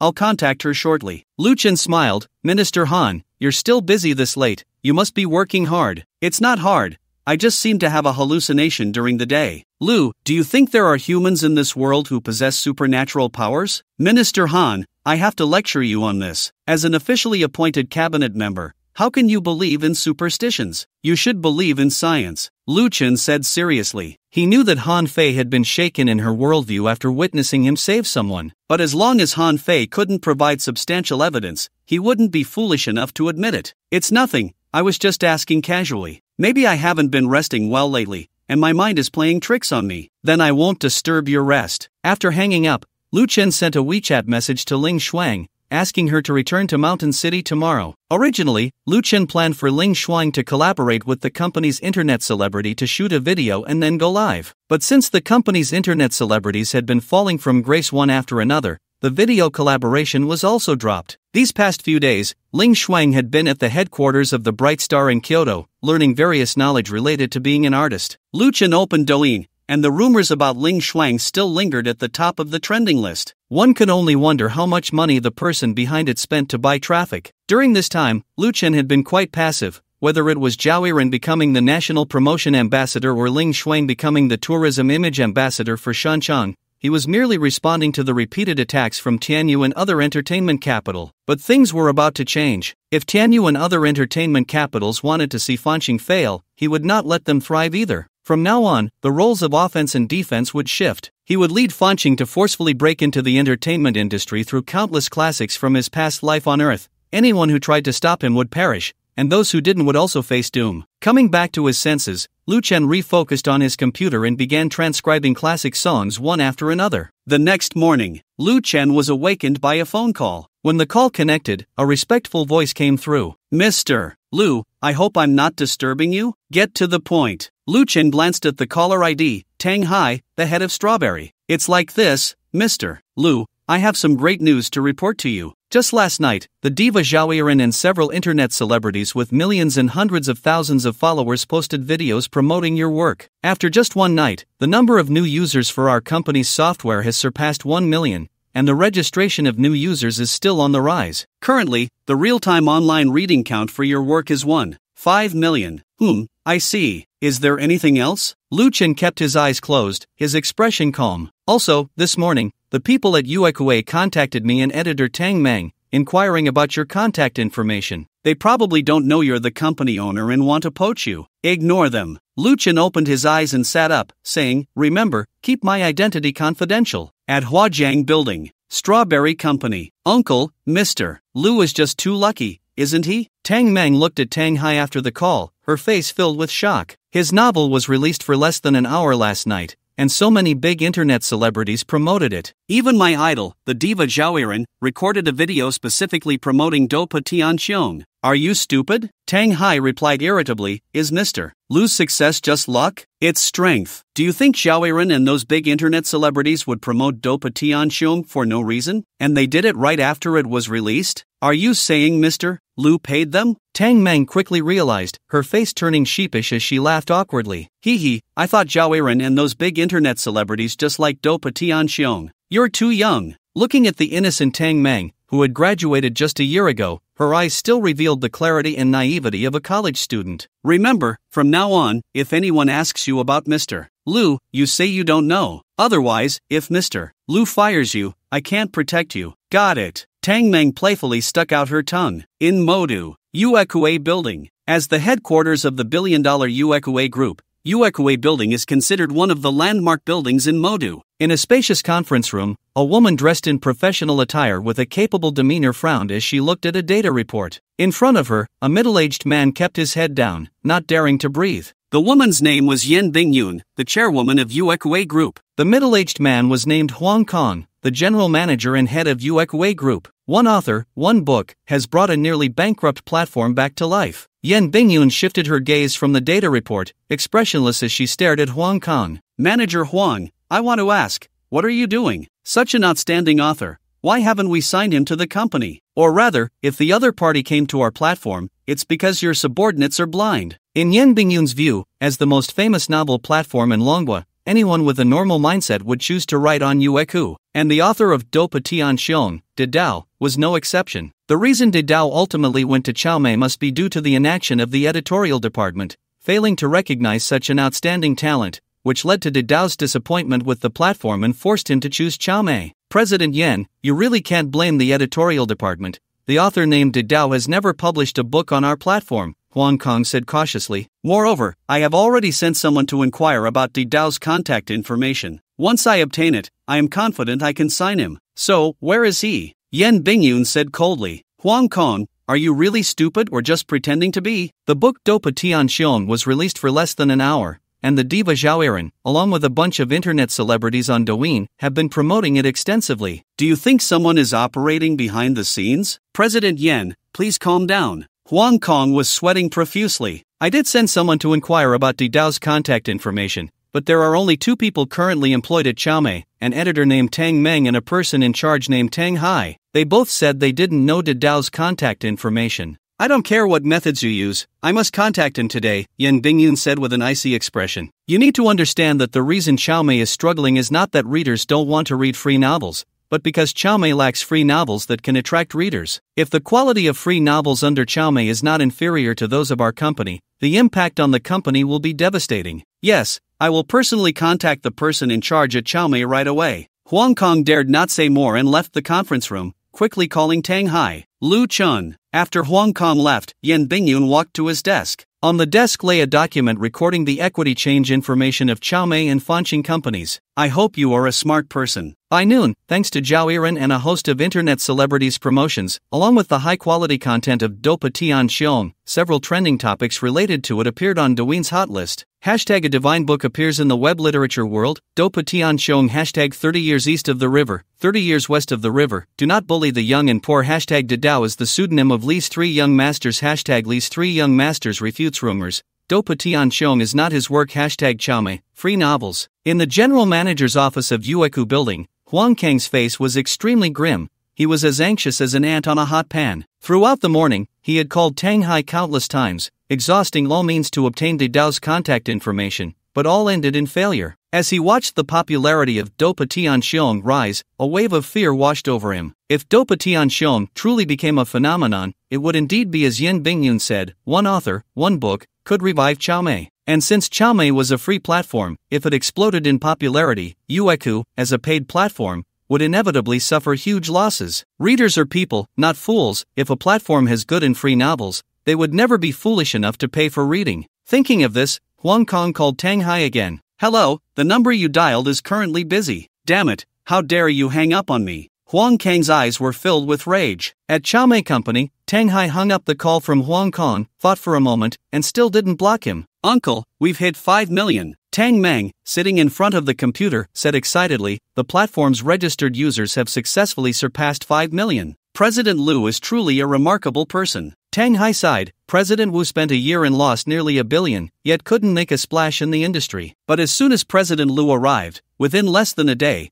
the company went viral online. At this rate, it won't be long before the novel industry is no longer dominated by Yueku alone. Uncle, isn't that a bit exaggerated? Tang Meng thought for a moment and said, although the current platform's registered users have increased, they all came to read Dopa Tsang Xiong. After a few days, once they've finished it and can't find other novels to read on the platform, they'll probably leave. President Lu can't possibly create another work that's as good as Dopa Tsang Xiong, right? Just thinking about it seems impossible. What you said is indeed a problem the company has to face, Tang Hai replied. But since you can think of it, President Lu must know as well. We just need to wait for President Lu's instructions. Downstairs in the community, Lu Chen casually found a restaurant to have lunch before preparing to head to the airport to pick up Ling Shuang. He had been keeping an eye on the trending topic of Dopa Tsang Xiong online. It must be said that Dopa Tsang Xiong was a dimensional strike against the novels of this world. And not just Dopa Tsang Xiong, any relatively famous novel from his past life on Earth was the same.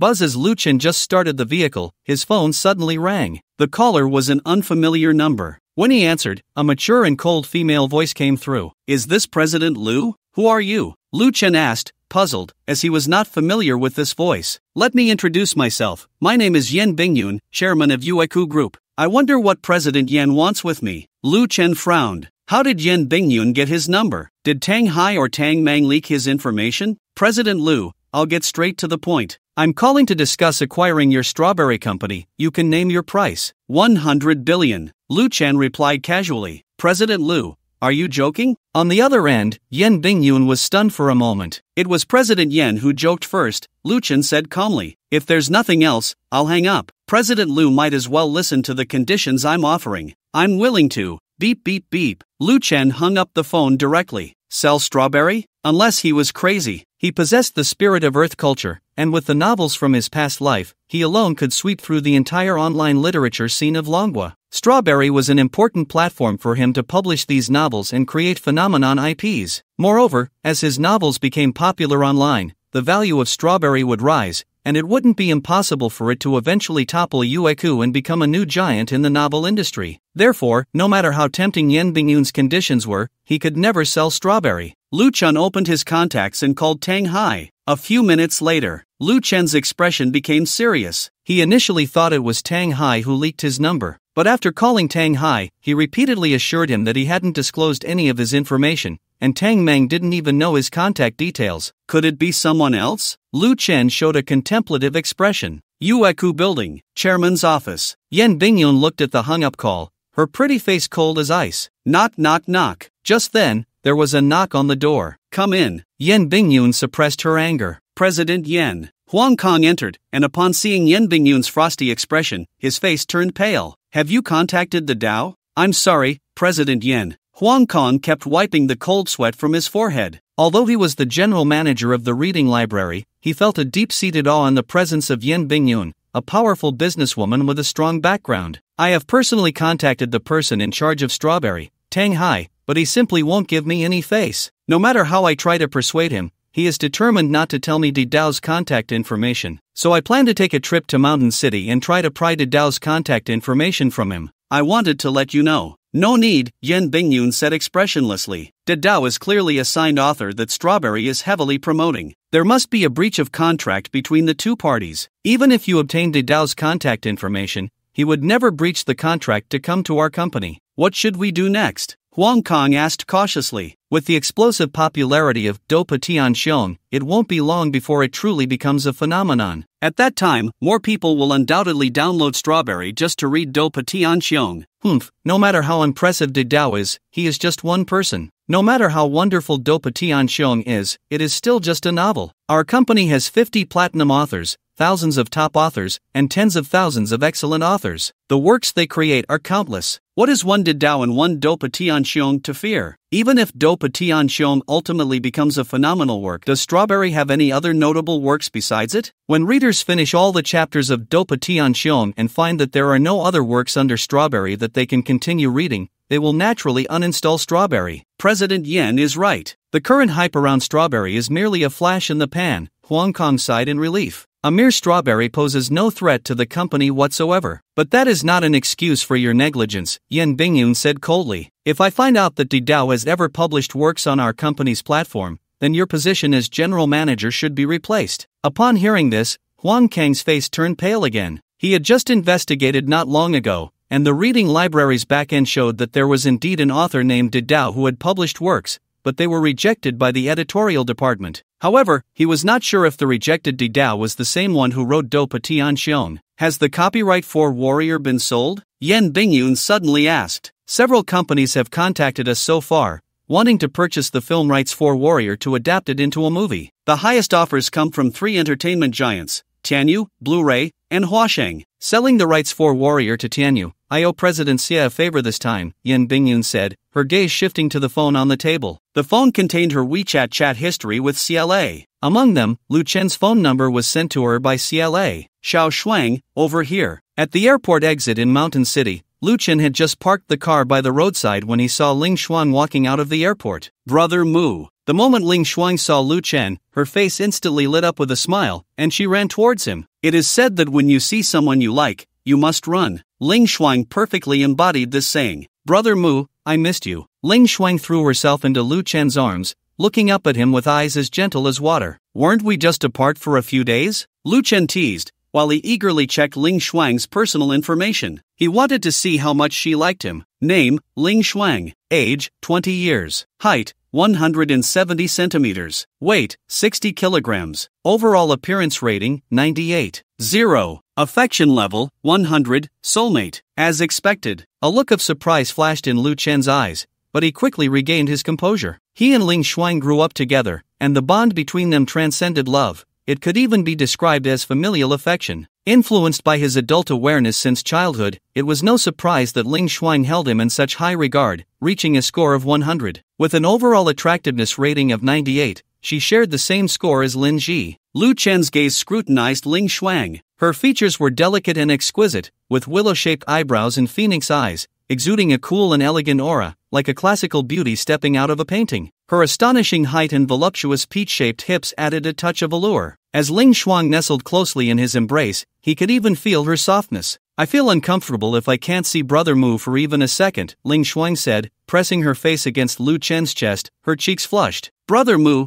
your heart is beating so strongly, can I touch it? Sure, can I touch you too? Lu Chen replied with a smile. The current Ling Shuang was the most authentic version of herself, clingy and a little flirtatious. These were the nicknames Lu Chen had given her. However, Ling Shuang only displayed her clingy and flirtatious side when it was just the two of them. When others were around, she acted like a well-behaved girl. For instance, when Zhao Yiren was present, Ling Shuang wouldn't dare to say such bold things to Lu Chen. Right now? Ling Shuang glanced around and, upon noticing the strange looks from passers-by, her face turned even redder. Then be quiet and don't let anyone see. You really are a little flirt. Lu Chen gently tapped her head and said playfully, you're about to become a big star. Can you pay attention to your image? Is my image really that bad? Ling Shuang pouted, covering her head with a pitiful expression. And if Brother Mu wants to touch, I definitely can't refuse. Stop pretending to be pitiful, Lu Chen gestured with his eyes. Get in the car, I'm taking you somewhere. Hee, got it. Ling Shuang made a funny face at Lu Chen and then skipped over to the passenger seat. Encountering playmate Ling Shuang again, the baby growth task is triggered. Task content, make Ling Shuang happy and keep her mood pleasant for 10 seconds. Task reward, a box of colorful children's gemstones. Note, if the task is exceeded, a critical reward may be triggered. Just as Lu Chen sat in the driver's seat, the system notification suddenly sounded. Make Ling Shuang happy? Lu Chen turned to look at Ling Shuang, who was fastening her seatbelt. Since she saw him, the smile on her face hadn't faded. Logically, this task should have been completed directly, right? Task completed. Detected that Ling Shuang's mood is far beyond the task requirement, successfully triggering a 50 million times critical hit. Congratulations, host.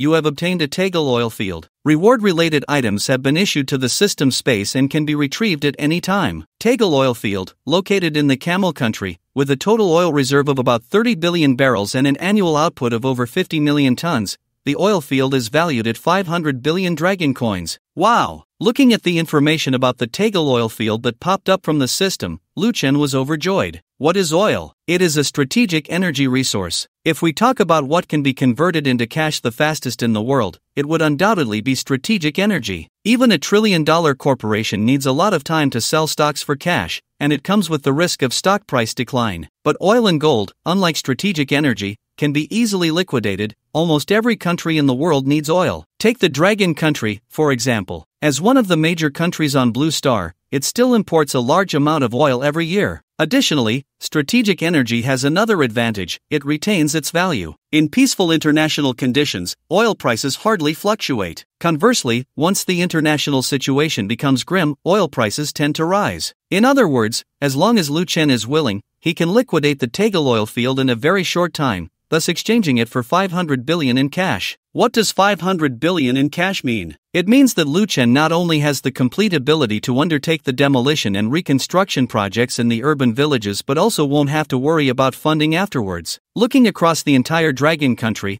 apart from the energy industry giants, he has never heard of any other company having 500 billion in cash flow. And the energy industry giants in the Dragon country, without exception, all belong to the cabinet. In other words, in terms of cash flow, Lu Chen has undoubtedly become the #1 private entrepreneur in the Dragon country. Coming back to his senses, Lu Chen looked at Ling Shuang with fiery eyes. Xiao Shuang, you really are my lucky star. Without Ling Shuang, he wouldn't have been able to trigger this task. More importantly, Ling Shuang's mood must have skyrocketed, which is why the system triggered a 50 million times critical hit after detection. What did I do? Ling Shuang looked confused. Because you are here, I was able to succeed in my business. Lu Chen casually found a reason. That's not true. Ling Shuang said seriously, Brother Mu, your success is because you are very smart and hardworking. Your success is all because of you, and has nothing to do with me. Ah, is that so? You're making me feel embarrassed. Lu Chen smiled awkwardly. Only he knew that everything he has now has nothing to do with being smart or hardworking. It's purely due to good luck and awakening the system. In my heart, Brother Mu is the best, now and in the future, it won't change. Cultural Bureau of the Mountain City, Office of the Minister of Tourism. Lu Chen brought Ling Shuang to meet Han Fei. Minister Han, did you not rest well? He saw Han Fei sitting in her office chair, her beautiful eyes showing faint dark circles. Yeah, I couldn't sleep last night. Han Fei glanced at Lu Chen, then her gaze assessed Ling Shuang, and she brightened up, saying, "Not bad. You're even more beautiful in person than in the photos." For some reason, Lu Chen always felt that Han Fei's gaze towards him was somewhat resentful. However, he didn't think much of it and introduced Ling Shuang, Xiao Shuang. "This is Minister Han from the tourism department. Minister Han has decided to make you the tourism ambassador for Mountain City." "Ah, me?" Ling Shuang pointed at herself, feeling a bit dazed. "That's right. After discussions in our bureau, we unanimously believe that your image is very suitable to represent Mountain City." Han Fei smiled. "Of course, it wouldn't be possible without General Lu's full recommendation of you." "Hello, Minister Han." Ling Shuang finally came to her senses and hurriedly greeted Han Fei. "You don't need to be nervous," Han Fei said. "Just treat this place like your own home." "But, can I really do it?" Ling Shuang asked cautiously. "There are many rumors about me online. If I become the tourism ambassador for Mountain City, will it bring a bad influence to Mountain City?" "On this point, General Lu has already considered it for you," Han Fei said. "I have already contacted colleagues from the publicity department. Later, you will go with them to take some promotional posters, and tonight our bureau will officially announce your identity as the tourism ambassador. Then I'll trouble everyone." Ling Shuang's heart couldn't help but race. Before this, Lu Chen hadn't told her about this matter. Therefore, when she heard that she would become the tourism ambassador for Mountain City, she was at a loss. However, once she calmed down, she felt more surprise and sweetness in her heart. "General Lu, have some water." Once Ling Shuang went with the staff to take promotional posters, only Lu Chen and Han Fei were left in the office. "Thank you." Lu Chen took the disposable cup of water that Han Fei handed him and asked, "Minister Han, do you want to take a break? You don't seem to be in good condition." "It's fine, I'll just go to bed early tonight." Han Fei thought for a moment and said, "Manager Lu, what do you think is real in this world? What is fake?" "What do you mean? You say there are no dragons in the world, but why did ancient people write dragons into the 12 zodiac signs? You say the universe is vast, yet why has humanity never discovered extraterrestrial life? You say." "Minister Han, what's wrong with you?" Lu Chen stared at Han Fei in shock. At that moment, she seemed a bit deranged. "Manager Lu, you aren't human, are you?" Han Fei took a deep breath. "Lu Chen? I thought about it all night last night. It wasn't an illusion. That little boy who fell into the river was hundreds of meters away from us, yet you crossed the river in less than a minute to save him." "That's not something a human can do. So if I'm not human, what am I?" Lu Chen calmly took a sip of water. He understood why Han Fei looked at him with such resentment.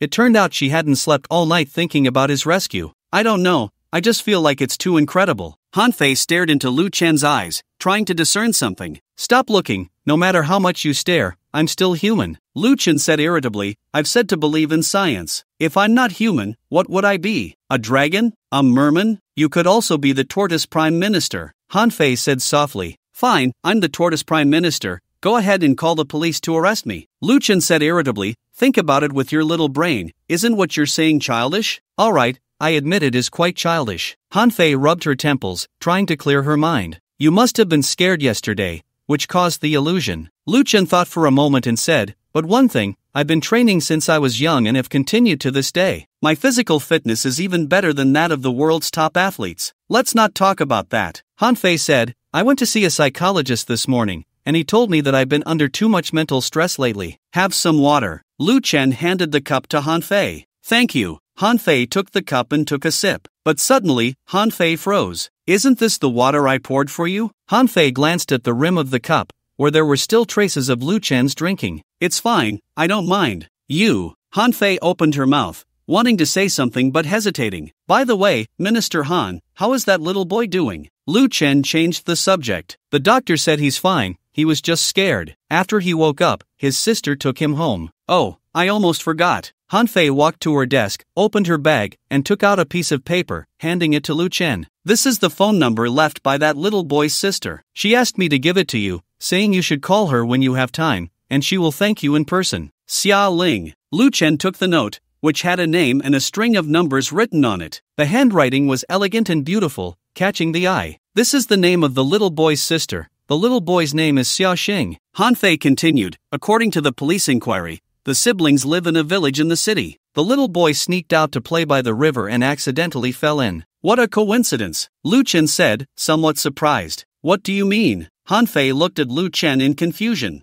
I was just about to take on the urban village demolition and reconstruction project, and then I saved a little boy who lives in that village. Isn't that a coincidence? You, taking on the urban village demolition and reconstruction project? Minister Han, what kind of tone is that? Lu Chen's mouth twitched as he said, "What's wrong with me?" You're very capable, but the urban village demolition and reconstruction project isn't something just any company can take on. Han Fei's expression was serious as she said, "This project took a year to get approved from above, and as far as I know, there are no more than 10 companies interested in bidding. Each of them is a well-known domestic real estate company, with a market value of no less than 100 billion. The one with the best chance of winning the bid is the domestic real estate giant, Longting Group, which has a market value of 1 trillion. Do you think you can compete with Longting Group? How would I know if I don't try?" Lu Chen replied confidently, "Although Longting Group has a high market value, the funds they can mobilize may not be more than mine." "You might be a bit overconfident." Han Fei shook her head, not intending to say more. Lu Chen's available funds were more than Longting Group's.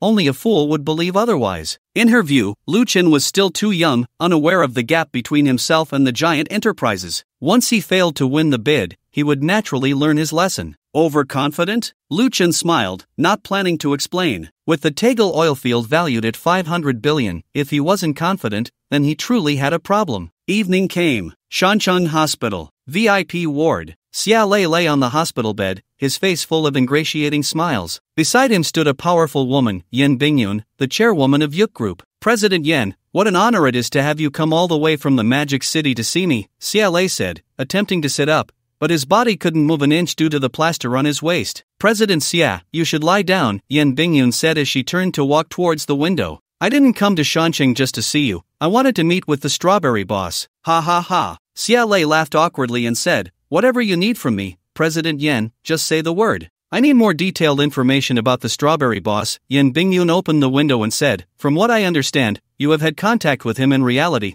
and Tianyu has been suppressing Fanqing during this time, so you must know him better than I do." "President Yen, I don't even know where that guy came from," Xia Lei frowned and said, "He just appeared out of nowhere and used a large amount of capital to acquire Fanqing, but I have yet to find any useful information about where his funds come from or his connections." Buzz. As soon as Xia Lei finished speaking, his phone suddenly rang. "Sorry, President Yen, I need to take this call." Xia Lei picked up his phone and pressed the answer button. "What?" Xia Lei suddenly exclaimed, his face turning extremely ugly. "Okay, I understand." Xia Lei hung up the phone, his expression dark enough to drip water. "President Yen, I don't know the specifics of his background, but I can confirm one thing: the president of the Shancheng Financial Association must be his backer." "Oh, Song Lijun?" "That's right." Xia Lei gritted his teeth and said, "If it weren't for Song Lijun, an artist under his company who has never even shown his face, would never have become the tourism ambassador for Shancheng." "And then there's Zhao Yiren. Just a couple of days ago, Zhao Yiren was selected as the ambassador for the National Museum,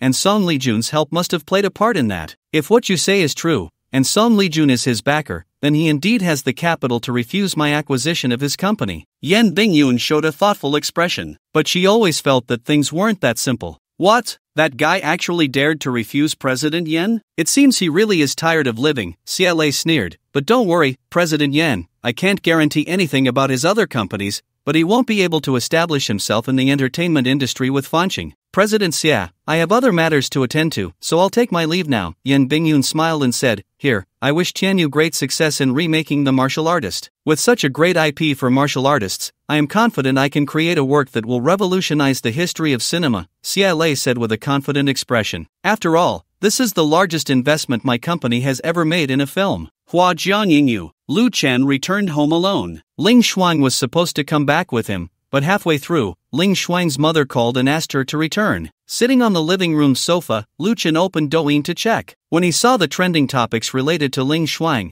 a satisfied smile appeared on his face. As the Mountain City Cultural Bureau released the poster announcing Ling Shuang as the tourism ambassador, the entire internet erupted. The comments from netizens also underwent a dramatic change. "Is this Ling Shuang? Such a beautiful girl. Are you telling me she's a meat tank? So beautiful, this is the prettiest girl I've ever seen on the internet, no exceptions. How could such a beautiful girl possibly be a bully? Even if she is, please bully me. May the rumor mongers die with their whole family. Is it true that she sings as you wish?" "She's beautiful and sings well. I feel she will become the second Zhao Yiren. Although I really like Zhao Yiren, I have to say Ling Shuang's looks are even better. I haven't posted a single negative comment about her, surpassing 99% of netizens. Woo woo woo, goddess, I'm sorry, I shouldn't have followed the trend to say you're ugly. Looking at these comments, Lu Chen could only say that those who spread rumors were really foolish. Why spread rumors about anything else when they could say Ling Shuang is a meat tank? Now that Ling Shuang's true appearance was revealed, everyone would know the truth. Suddenly, Lu Chen was attracted by a trending topic. #Tianyu will invest 5 billion to remake martial artists in the second half of the year. He clicked on the trending topic. It was filled with various related videos. Minutes later, a smile crept onto Lu Chen's lips, and he immediately got up to head to his study. He opened the author backend of Strawberry and began to create a new book. Book title, Immortal Execution. Author, Great Dao. That's right, Lu Chen planned to copy the classic Xianxia IP novel, Immortal Execution, from his previous life. The reason for choosing Immortal Execution was simple. He wanted to strike from a lower dimension. The book Martial Artists, which he had just watched videos about, told the story of a martial arts world. But because the novel industry in Longwa was relatively backward, the martial arts world described in Martial Artists seemed utterly ordinary to him. Any well-known martial arts novel from his previous life could easily overshadow it, not to mention the masterpieces of famous authors like Jin Yong and Gu Lon. However, Lu Chen did not intend to copy a martial arts masterpiece. He wanted to crush martial artists from the background of the novel's world. Isn't Martial Artists about the martial arts world? He would directly copy a novel about the Xianxia world, Immortal Execution. Most importantly, until now, there had not been a single Xianxia novel in Longwa. Even the mythological stories in Longwa's history were few and far between. The only famous myth was the story of Pango creating the world. But that was just Pango creating the world. Stories like the Primordial Chaos, Fengshen, and Journey to the West, which were widely known on Earth in his previous life, did not exist in Longwa. Hours later, Lu Chen successfully copied Immortal Execution in its entirety. However, he did not rush to publish it. He wanted Tianyu to suffer a heavy loss. Once Tianyu spent a large amount of money to finish filming Martial Artists, he would then publish Immortal Execution. At the same time, he planned to film Immortal Execution in advance, so that it would be released in theaters simultaneously with Martial Artists. The National Day holiday passed in the blink of an eye. During these days, Lu Chen rarely had time to relax. Most of his time was spent at home typing. Now, he had copied no less than 100 novels on his computer, with songs and scripts in abundance. Originally, Lu Chen planned to copy a few comics, but since he couldn't draw, he temporarily gave up. Mr. Lu, according to the backend data, the number of users uninstalling the platform has been increasing day by day. Although new users are still on the rise, this situation may not be sustainable. In front of the computer desk in the study, Lu Chen opened the Strawberry Writer backend, holding a phone that was currently in a call. The entire platform only has Dopa Tianxiong as a readable book. Once readers finish Dopa Tianxiong, they can't find any other novels to read, so naturally, they will uninstall the app, Lu Chen said calmly. So what should we do next? Should we poach a few authors from Yueku? What, Manager Tang?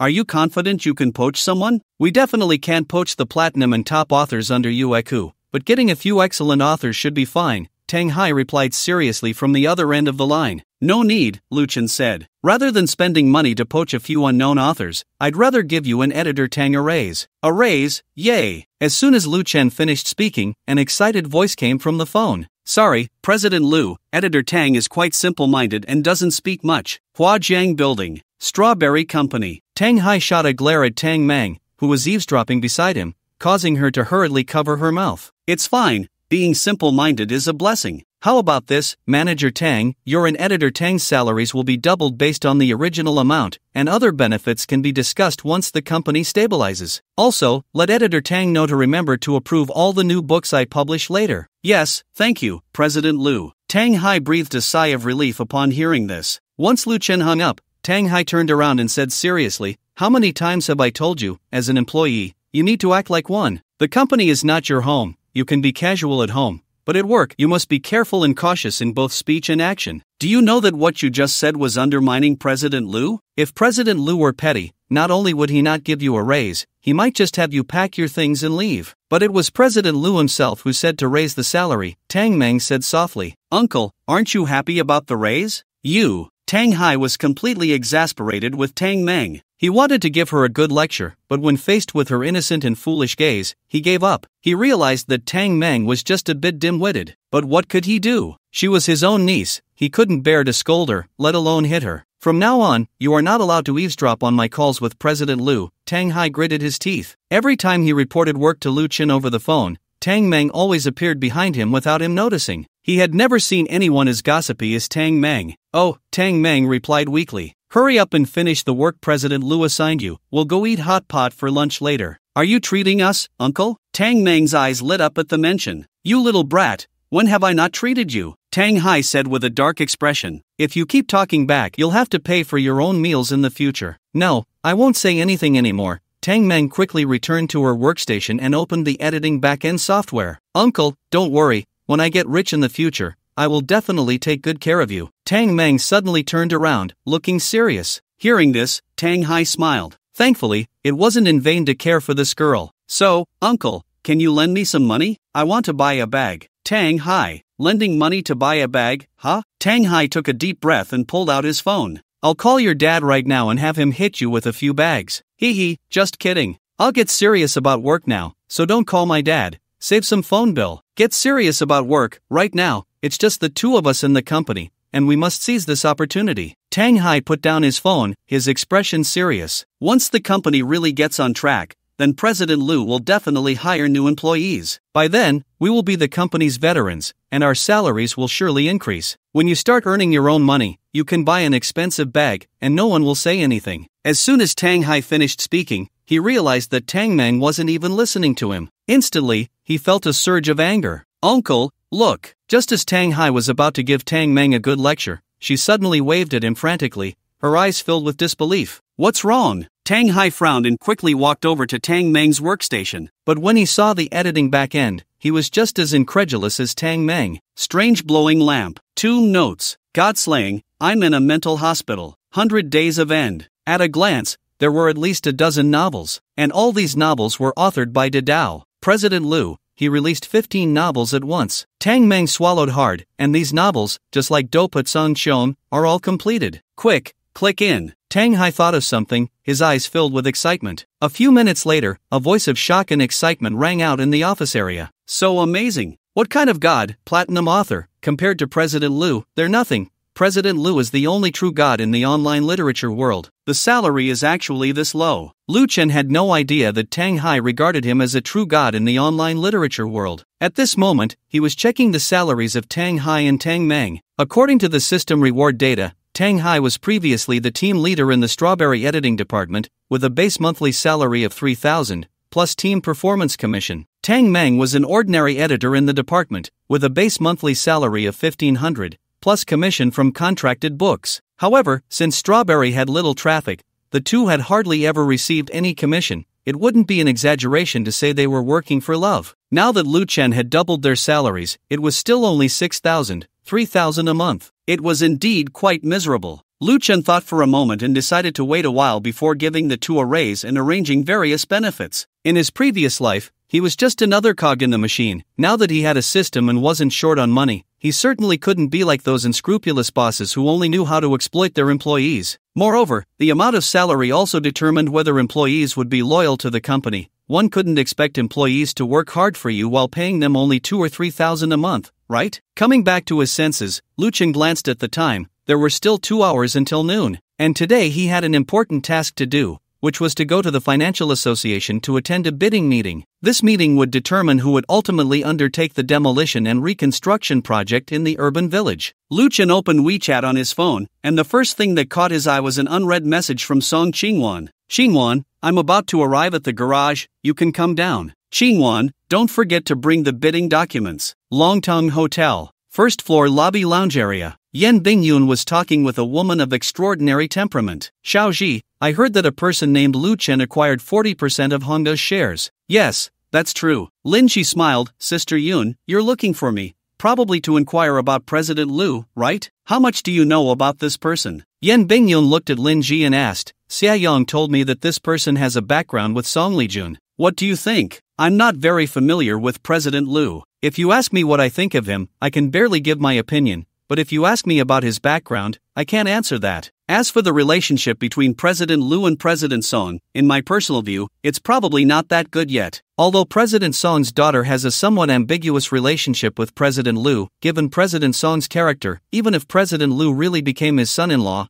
he would still be clear about public and private matters. Then tell me your opinion about this person. Yan Bingyun said slowly, I'm quite curious about what kind of person he is in your eyes. Arrogant, ignorant, not worth fearing. Lin Ji pondered for a moment and replied, That aligns with my view. Yan Bingyun nodded. However, although this person is not likable, his background should be quite complex. So, what does Sister Yun think? Who is supporting him from behind? Hard to say, Yan Bingyun said thoughtfully, but Seayong is right, Son Lijun must be one of his backers. Otherwise, his company's artists wouldn't have become ambassadors for the National Museum and representatives for tourism in Shancheng. But I've investigated for a few days regarding the funding sources he used to acquire Hongga and Fanqing, and I haven't found any clues. Most likely, the funds he used come from overseas. If that's the case, it's possible he is a spokesperson arranged by some overseas force in our country. That makes some sense. Lin Ji showed a contemplative expression. Why did Sister Yun suddenly take an interest in General Liu? Lin Ji asked, did he offend you? Offend is not the right word. It's just that he's the first person I've met who doesn't give me face, Yan Bingyun said calmly. A few days ago, he acquired a free novel platform called Strawberry, and on that platform, an author named Dideo published a phenomenal novel, Dopa Tian Xiong. I'm very interested in that author named Dideo. I thought about acquiring Strawberry to bring Dideo under my company, but when I called that guy, he not only quoted me 100 billion to humiliate me but also hung up before I could finish speaking. That does sound like something he would do, Lin Ji laughed. What happened after that? There was no after, Yan Bingyun said coldly. Since he doesn't give me face, I don't need to be polite with him. The free novel platform will indeed affect my company, but that's only if this free novel platform can survive. He thinks he can save Strawberry with a Dideo and a Dopa Tian Xiong. I can only say he's dreaming, and the facts prove that Strawberry's recent popularity is just a last flicker before its complete shutdown. Nowadays, as more readers finish Dopa Tian Xiong, the number of users uninstalling Strawberry is increasing daily. Once the hype around Dopa Tian Xiong completely dissipates, everything will return to calm, and the free novel platform Strawberry will be forgotten by readers over time. Only Yuekue can remain active in the eyes of countless readers. Buzz. As soon as Yan Bingyun finished speaking, the phone suddenly rang. Glancing at the caller ID, Yan Bingyun answered the call. President Yan, it's bad, something has happened. Just now, Dideo released a new book. So soon? Yan Bingyun frowned and asked, what's the name of the new book? How's the quality? 15 new books, each one a phenomenal masterpiece. What did you say? Yan Bingyun suddenly stood up from the sofa, breathing rapidly. Say that again. How many new books did Dideo release? 15. On the other end of the line, Huang Kong trembled, and all 15 new books are already completed. Impossible, absolutely impossible. Yan Bingyun's face turned pale. How could one person write so many high-quality completed novels in such a short time? He's a human, not a god. There must be something behind this. Find out for me. No matter what method you use, I must see Dideo in person. Yes, I'll go right away. After hanging up the phone, Yan Bingyun immediately opened Strawberry. Entering the app, a link popped up. Dideo's new works, Guichoi Deng, Damu by Ji, click to read. Yan Bingyun didn't open each book to read but instead clicked on the comments section of these books. Divine book, yet another divine book. Damn, these books are all written by the Great Tao? That's incredible. Including Battle Through the Heavens, the Great Tao has published 16 novels in less than a month, and each one is enough to crush all current works in the online literature world. I declare that the Great Tao is the creator god of the online literature realm. Creator god, no doubt about it. His novels have almost created entirely new systems that have never existed in the online literature world before. I was planning to uninstall Strawberry, but now I won't uninstall anything. From now on, I will only read the Great Tao's novels. I can only say that after reading the Great Tao's novels, I can't even look at other novels. How could this be? Looking at these comments, Yan Bingyun slumped on the sofa. She couldn't understand how there could be a novel author who, in less than a month, published 16 completed works, each one a phenomenal masterpiece. The Great Tao. Yan Bingyun took a deep breath. No matter what method she used,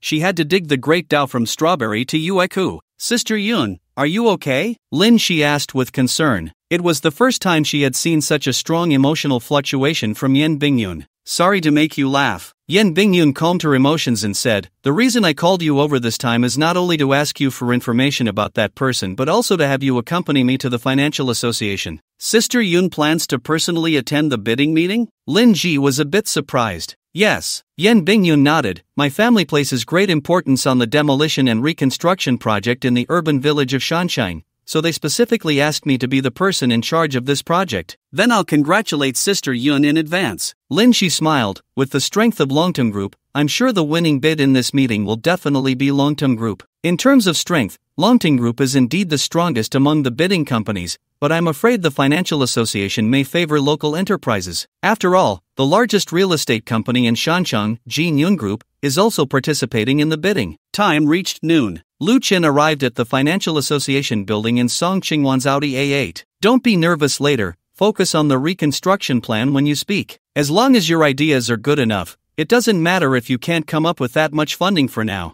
Once you take on the project, you can apply for an interest-free loan from my dad. Song Qingwan helped Lu Chen adjust his clothes, like a virtuous wife. Her gaze lingered on Lu Chen, her eyes somewhat dreamy. Lu Chen, dressed in a custom suit for this bidding meeting, appeared even more handsome under the sunlight with his tall figure. His black hair styled into a slick back, his originally casual demeanor now exuded a sense of maturity and steadiness. Yeah, I know. Lu Chen smiled and nodded. Throughout the journey, Song Qingwan had told him more than once not to be nervous. But in reality, he wasn't nervous at all. It was Song Qingwan who was nervous. But thinking about it, it made sense. He was about to meet Song Lijun, and as Song Lijun's daughter, Song Qingwan must have felt a sense of introducing her boyfriend to her father, which was naturally nerve-wracking. This was also why Lu Chen rarely dressed so formally. He could be casual, but he couldn't let his casualness make things difficult for Song Qingwan. Let's go in. Song Qingwan took a deep breath, linked her arm with Lu Chen's, and walked into the Financial Association building. Financial Association Conference Hall. The conference hall was divided into two areas, the leadership seating area at the podium and the corporate representative seating area. On the conference table, the nameplates of the participating bidding companies were arranged in order. Sister Yun, have you heard of this company called Tiangong? Lin Shi asked as she arrived at the conference hall with Yen Bingyun. As they sat in the seating area representing Longting Group,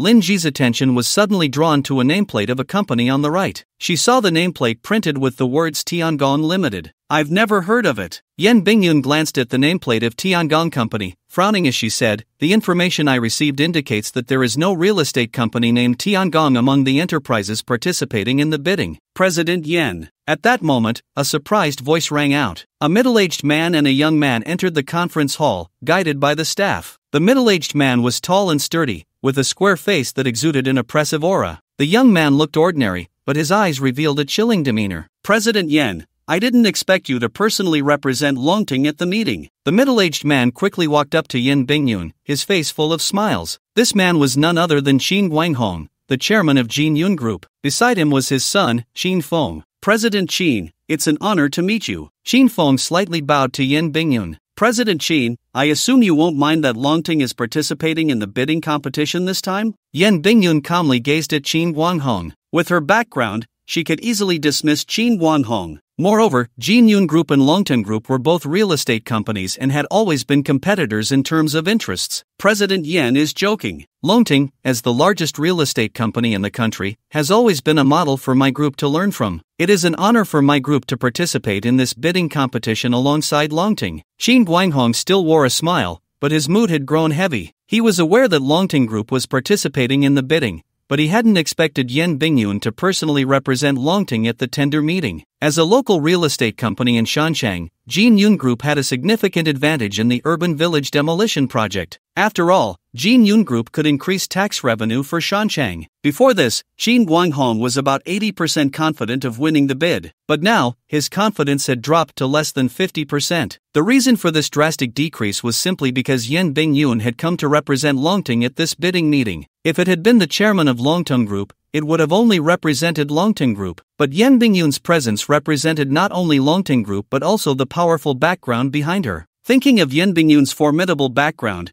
Qin Guanghong felt a surge of helplessness. President Lu. Suddenly, Lin Ji, who was beside Yen Bingyun, exclaimed in surprise. At the entrance of the conference hall, Lu Chen and Song Qingwan were walking towards them, guided by the staff. Xiao Ji, you're here too. Song Qingwan saw Lin Ji and her eyes flashed with confusion. When she noticed Yen Bingyun beside Lin Ji, her expression changed in surprise, and then she smiled, saying, President Yen, I didn't expect to see you here. Xiao Mu, let me introduce you. This is President Yen from Yuekong Group. Song Qingwan signaled Lu Chen with her eyes. Hello, President Yen. I didn't expect to meet you so soon. Lu Chen smiled as he looked at Yen Bingyun, also taking in her appearance. Dressed in a professional OL suit, she had a tall and curvaceous figure. Her pretty face was free of makeup, yet it was captivating enough to draw one's gaze. With brows and eyes like paintings, skin as smooth as jade, and lips as red as fire, her entire demeanor was both charming and cold. Looking down, her impressive fullness stretched the fabric of her clothing, with a waist that could be grasped with one hand and a voluptuous peach-shaped bottom, showcasing a perfect hourglass figure. Lu Chen's heart stirred. Yen Bingyun's personal information appeared before him. Name, Yen Bingyun. Age, 29. Height, 175 centimeters. Weight, 64 kilograms. Overall appearance rating, 96. 0. Favorability, 0. Stranger.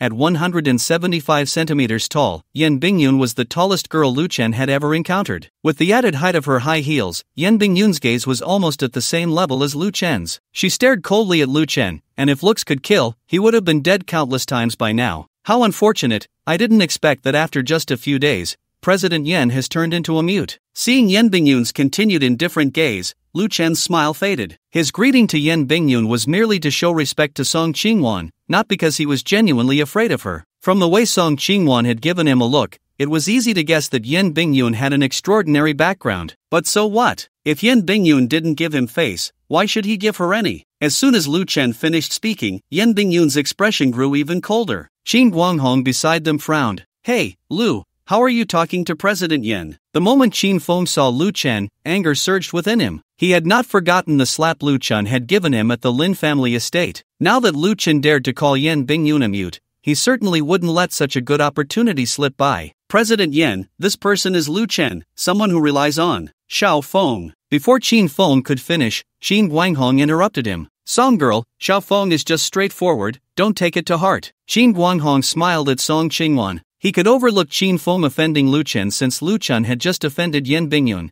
and this could leave a good impression on Yen Bingyun. But he couldn't let Qin Feng offend Song Qingwan as well. Song Qingwan was the only daughter of Song Lijun. Offending her was equivalent to offending Song Lijun. And as Jin Yun Group was a local enterprise in Shanshang, they relied on Song Lijun in many ways. Offending him would not benefit the development of Jin Yun Group at all. Uncle Qin, don't worry, I know what kind of person your son is, Song Qingwan replied with a smile. But everyone present could hear her dissatisfaction with Qin Feng. President Lu is indeed quite unique, Yen Bingyun said in a deep voice. I'm curious, how did President Lu end up here? Could it be that President Lu is also here for the bidding meeting? Lin Ji, standing nearby, instinctively glanced at the Tiangong Company nameplate on the right side of the conference table. Faced with Yen Bingyun's inquiry, Lu Chen chose to ignore her. This action made Yen Bingyun clench her fists in anger. Xiaomu, President Yen is talking to you. Song Qingwan tugged at Lu Chen's sleeve, constantly signaling him with her eyes. At the same time, she felt very worried. When had Lu Chen offended Yen Bingyun? If you can be here, why can't I? Lu Chen said expressionlessly as he walked over to the spot where the Tiangong Company nameplate was placed and sat down. He would not indulge Yen Bingyun. From the moment she saw him, she had kept a straight face and refused to speak, putting on an air of superiority. Even when he greeted her, she deliberately ignored him, clearly wanting to make him lose face. Therefore, he had no intention of giving her a good expression. President Lu has quite the ambition, but I wonder if he has the capability to match it. Yen Bingyun snorted coldly, sitting down and no longer paying attention to Lu Chen. For a moment, the atmosphere in the entire conference hall became quite delicate. The representatives from the other bidding companies looked utterly at a loss. They wanted to approach Yen Bingyun to greet her but were afraid of provoking her while she was in a bad mood. Fortunately, this atmosphere did not last long. Song Lijun and several staff members from the Financial Association entered the conference hall. Is everyone here? Song Lijun sat at the center of the podium, first adjusting the microphone, then scanning the crowd. When his gaze landed on Lu Chen, he instinctively nodded. This action was noticed by both Qin Guanghong and Yen Bingyun, and both frowned. What does your dad's nod mean to me? Lu Chen asked, puzzled. It should mean he's quite satisfied with you, Song Qingwan replied. As the daughter of Song Lijun, she was the one who understood him best in the room. Song Lijun had instinctively nodded just now, clearly a father's first impression of his son-in-law, feeling pleased with him. Oh, I thought he was hinting at giving me a backdoor deal, like assigning the urban village demolition and reconstruction project to me. How could that be? Song Qingwan shot Lu Chen a glance and whispered, with my dad's personality, letting you attend this bidding meeting is already the biggest backdoor deal he's ever given. First of all, on behalf of our bureau, I would like to welcome and thank all the bidding companies present. The meeting officially began. Song Lijun started his speech. Our bureau has decided to put the urban village demolition and reconstruction project out for bidding. Representatives from each company will speak in turn, explaining the compensation conditions they offer for the demolition and their plans for the use of the urban village area. As soon as Song Lijun finished speaking, a staff member said, "The representative of Longting Group will speak first, and the representative of Jin Yun Group should be ready." Instantly, all eyes were on Yen Bingyun. Seeing this, Yen Bingyun opened the prepared bidding documents, moved the microphone in front of her, and said, "After consideration, our group will offer cash plus property as compensation for the residents of the urban village in Shanchang. We will compensate 4,000 yuan in cash per square meter based on the area of the residents' homes,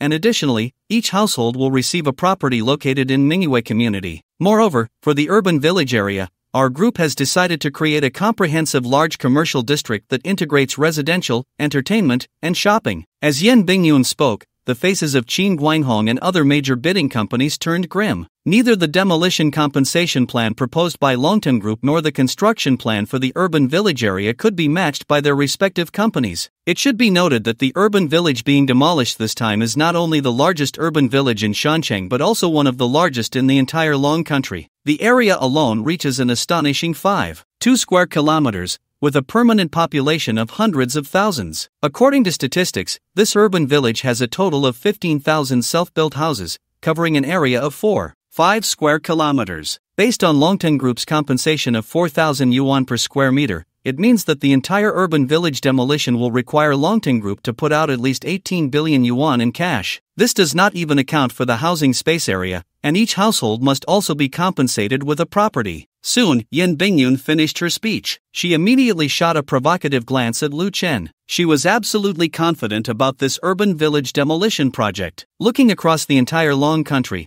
no private enterprise could come up with over 100 billion yuan in cash at once. Even the trillion yuan valued Longting Group couldn't do it. The trillion refers to the stock value of Longting Group, not the liquid funds in their account. Moreover, no entrepreneur would be foolish enough to keep cash in the bank. The wealthier the entrepreneur, the less cash they tend to have in their accounts, and they might even take loans from banks for various investments. Therefore, she was confident that no company would offer a better demolition compensation plan than Longting. Childish. Faced with Yen Bingyun's provocative gaze, Lu Chen simply turned his head away, too lazy to look at her again. "Humph, let's see how long you can keep pretending," Yen Bingyun snorted coldly, crossing her arms. She was eager to see what compensation plan Lu Chen could come up with. Next, the representative of Jin Yun Group will speak, and Tancheng Group should be ready. Time passed slowly. Almost all the bidding companies had finished speaking, leaving only Lu Chen's Tiangong company. It is worth mentioning that the urban village demolition and reconstruction project was only open for bidding to real estate companies. Therefore, Lu Chen specifically registered a real estate company, named Tiangong Real Estate Company, Ltd. Finally, a representative from Tiangong Real Estate Company, Ltd. will speak. As the staff's words fell, all eyes instantly turned to Lu Chen. Yen Bingyun's gaze remained aloof, while the representatives from other companies looked puzzled. Tiangong, when did such a company appear in the real estate circle? Look at who is sitting next to this young man, and you'll understand why a company we've never heard of can participate in the bidding. Chairman Song's daughter, no wonder, turns out to be someone who got in through the back door. The crowd whispered among themselves, their looks at Lu Chen filled with disdain and contempt. Lu Chen, however, ignored their gazes. Sometimes, being able to take shortcuts is also a skill. Besides, whether he wins the bid depends on his own abilities. If he lacks strength, even if Song Lijun gives him the project, he wouldn't be able to take it on. According to our company's investigation, the average price of properties near the urban village area is 15,000 yuan per square meter. Therefore, our company has decided to offer a demolition compensation of 15,000 yuan per square meter to the residents of the urban village. Additionally, regarding the urban village area, our company has decided to build a themed cultural park comparable to Disneyland, to promote the city's economy and provide a showcase for external publicity. The jobs required for the construction of the themed cultural park will be prioritized for the residents of the urban village. As Lu Chen spoke, the crowd was initially taken aback, and when they came to their senses, their looks at Lu Chen were like that of a clown. On the podium, Song Lijun frowned slightly, but he did not interrupt Lu Chen's speech. Beside Lu Chen, Song Qingwan was completely stunned. Compensation of 15,000 yuan per square meter? She seriously doubted she had heard wrong. Before this, Lu Chen had not mentioned the compensation plan to her, nor had she asked. She was more concerned about Lu Chen's reconstruction plan for the urban village area. After all, a good plan is the key to winning the bid, while the funds for compensating the residents could be resolved through loans and other means. But now, Lu Chen actually proposed a compensation plan of 15,000 yuan per square meter, a price more than 3 times that offered by Longteng Group. Soon, Lu Chen finished his speech. The entire conference hall fell silent. This is absurd. Yan Bingyun stood up from her seat, her voice cold. A real estate company we've never heard of actually offers a compensation price of 15,000 yuan per square meter. I want to ask Mr. Lu, can you take out so much cash at once? Mr. Lu, I see you haven't prepared your bidding documents either. Think carefully, did you perhaps misstate the amount? Qin Guanghong spoke up. If you win the bid, you'll have to undergo capital verification. Don't let everyone laugh at you later when you don't have that much money in your account. 15,000 per square meter, I think you added an extra zero. Participating in the bidding meeting without preparing bidding documents clearly shows you don't take this meeting seriously. In my opinion, Mr. Lu is still too young to distinguish between the importance of things. Young people are often careless, it's normal, they still need more training. The crowd was abuzz with discussion. Out of respect for Song Lijun, they didn't dare to say Lu Chen was being too much, but that didn't stop them from mocking him a bit. Where are your bidding documents? Song Lijun stared at Lu Chen. It seems the meeting didn't specify that paper bidding documents were required, right? Lu Chen pulled out a USB drive from his pocket. I prepared an electronic bidding document. Since you prepared a bidding document, then open it and take a careful look to see if you made any mistakes. A flash of disappointment crossed Song Lijun's eyes. He didn't expect Lu Chen could even misremember such simple data. Compensation of 15,000 yuan per square meter. This price has already exceeded the highest demolition compensation amount in the history of the mountain city. Based on the area of the urban village, if compensated at 15,000 yuan per square meter, he estimates that Lu Chen will have to come up with no less than 70 billion in cash for compensation, and the final compensation amount will only increase, not decrease. Looking at the entire Dragon Country, even the real estate giant Longteng Group cannot produce that much cash. Not to mention that according to Lu Chen's plan, after the demolition, there will also be a need to build a cultural theme park that can rival Disney, which will be another huge expense. Chairman Song, I haven't misremembered, Lu Chen said with a smile. 15,000 yuan per square meter. This is the compensation plan my company has proposed. Heh, even at this point, President Lu is still being stubborn. Yan Bingyun sneered. Chairman Song, since President Lu says he hasn't misremembered, let's start the capital verification directly. 15,000 per square meter. Our Longteng doesn't have President Lu's extravagance and can't come up with that much money. As long as President Lu can prove that he currently has 50 billion in cash, I will represent Longteng and withdraw from the project competition. If you want to withdraw, then withdraw. Why so much nonsense? Lu Chen looked at Yan Bingyun, his expression unchanged. Your constant need to assert your presence is truly disgusting. I think it's you who is disgusting. Jin Feng suddenly stood up, glaring at Lu Chen. What gives you the right to speak to President Yan like that? With a fool like you, I really don't understand what Qingwan sees in you. Sooner or later, you will pay for your arrogance and ignorance. Shut up. Yan Bingyun shot a glare at Qin Feng. In an instant, Qin Feng froze in place, his face looking worse than if he had eaten feces. He couldn't understand why, when he was clearly helping Yan Bingyun, she told him to shut up. It seems you are used to being a dog, but unfortunately, a dog is just a dog. No one will treat you like a person, Lu Chen said mockingly. Immediately, Qin Feng's face twisted, his inner fury burning wildly. Just as Qin Feng was about to explode, Qin Guanghong spoke up. President Lu, it's better not to engage in a war of words. As President Yan said, as long as you can prove you have sufficient funds, then I will represent Jin Yun Group and withdraw from the project competition along with Longteng. Great, Lu Chen smiled. It would be best if you all withdrew from the competition. That would save a lot of trouble. Chairman Song, how should we verify the funds? Lu Chen looked at Song Lijun, who had been frowning on the podium, and asked, should we directly check the bank card balance or look at the assets under my name? Shaoli, go help President Lu with the capital verification, Song Lijun said, giving Lu Chen a deep look before addressing a bespectacled man beside him. Okay, Chairman, the man nodded, then walked up to Lu Chen with a smile. President Lu, this way please. Under the man's guidance, Lu Chen arrived at a corner of the conference hall. There was a machine resembling an ATM. President Lu, this is a capital verification machine produced by the bank. Its usage is the same as that of an ATM, except that the verification machine can only check the balance and cannot perform transfers or withdrawals. Lu Chen nodded. then took out a bank card and inserted it. At the same time, the verification machine's screen synchronized with the projection screen behind the podium. Instantly, everyone focused intently on the projection screen. As Lu Chen entered his password and pressed the confirm button, a string of numbers appeared on the projection screen. A chorus of gasps filled the room. Everyone present widened their eyes in disbelief. Yen Bingyun slumped in her chair, her gaze vacant. 100 billion. 100 billion. Lu Chen's bank card had a full 100 billion in cash. President Song, this 100 billion in cash should be enough to cover the demolition costs, right? Lu Chen calmly said as he took out his bank card. This 100 billion was the result of his recent negotiations with the head of the Tegel oil field, selling a portion of oil for funds. If he wanted, he could continue selling oil and exchange it for 400 billion in cash. Yen Bingyun's attempt to embarrass him by verifying the funds was simply self-defeating. Lu Chen's gaze turned to Yen Bingyun, who happened to be looking at him as well. From her eyes, he saw a mix of unwillingness, anger, shock, and grievance. This woman was even feeling wronged. Lu Chen looked at her with disdain. After Yen Bingyun's phone call to acquire strawberries and the events of today, his impression of her had plummeted to the extreme. The funds are sufficient, Song Lijun said, trying to calm his emotions. Today's meeting ends here. Later, you will each submit your bidding documents to Shaoli. Our bureau will announce the winning company for this project tomorrow. As Song Lijun's words fell,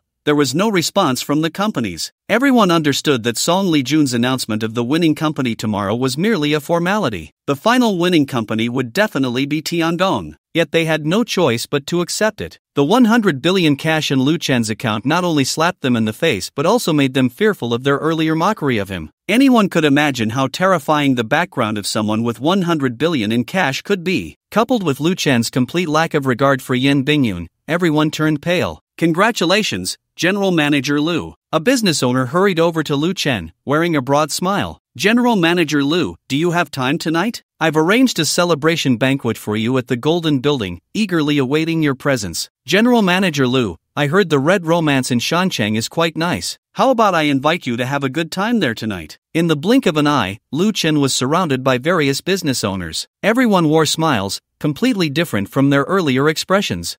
Congratulations, General Manager Lu. Qin Guanghong laughed heartily. General Manager Lu is indeed young and promising, unlike us who are blind. Please don't hold it against us. Yes, we are blind. General Manager Lu, please don't take it to heart. They all self-deprecated, hoping to ease Lu Chen's anger through this method. However, Lu Chen merely cast a cold glance at them and ignored their attempts. Sister Yun, are you okay? In the outdoor parking lot of the Financial Association building, inside a Tesla, Lin Shi sat in the driver's seat, looking at the silent Yen Bingyun in the passenger seat with concern. Since being scolded by Lu Chen, Yen Bingyun hadn't said a word, appearing as if she had suffered a tremendous blow. I'm fine, Yen Bingyun said, tears glistening in her eyes as she turned her head away from Lin Ji. Drive, take me to the hotel. Sigh. Lin Ji sighed upon seeing this. She had known Yen Bingyun for almost a year and understood her personality. As a member of the Yen family, Yen Bingyun had a very powerful background. Because of this, everyone she interacted with had always been polite to her. Relying on the Yen family, everything she did went smoothly.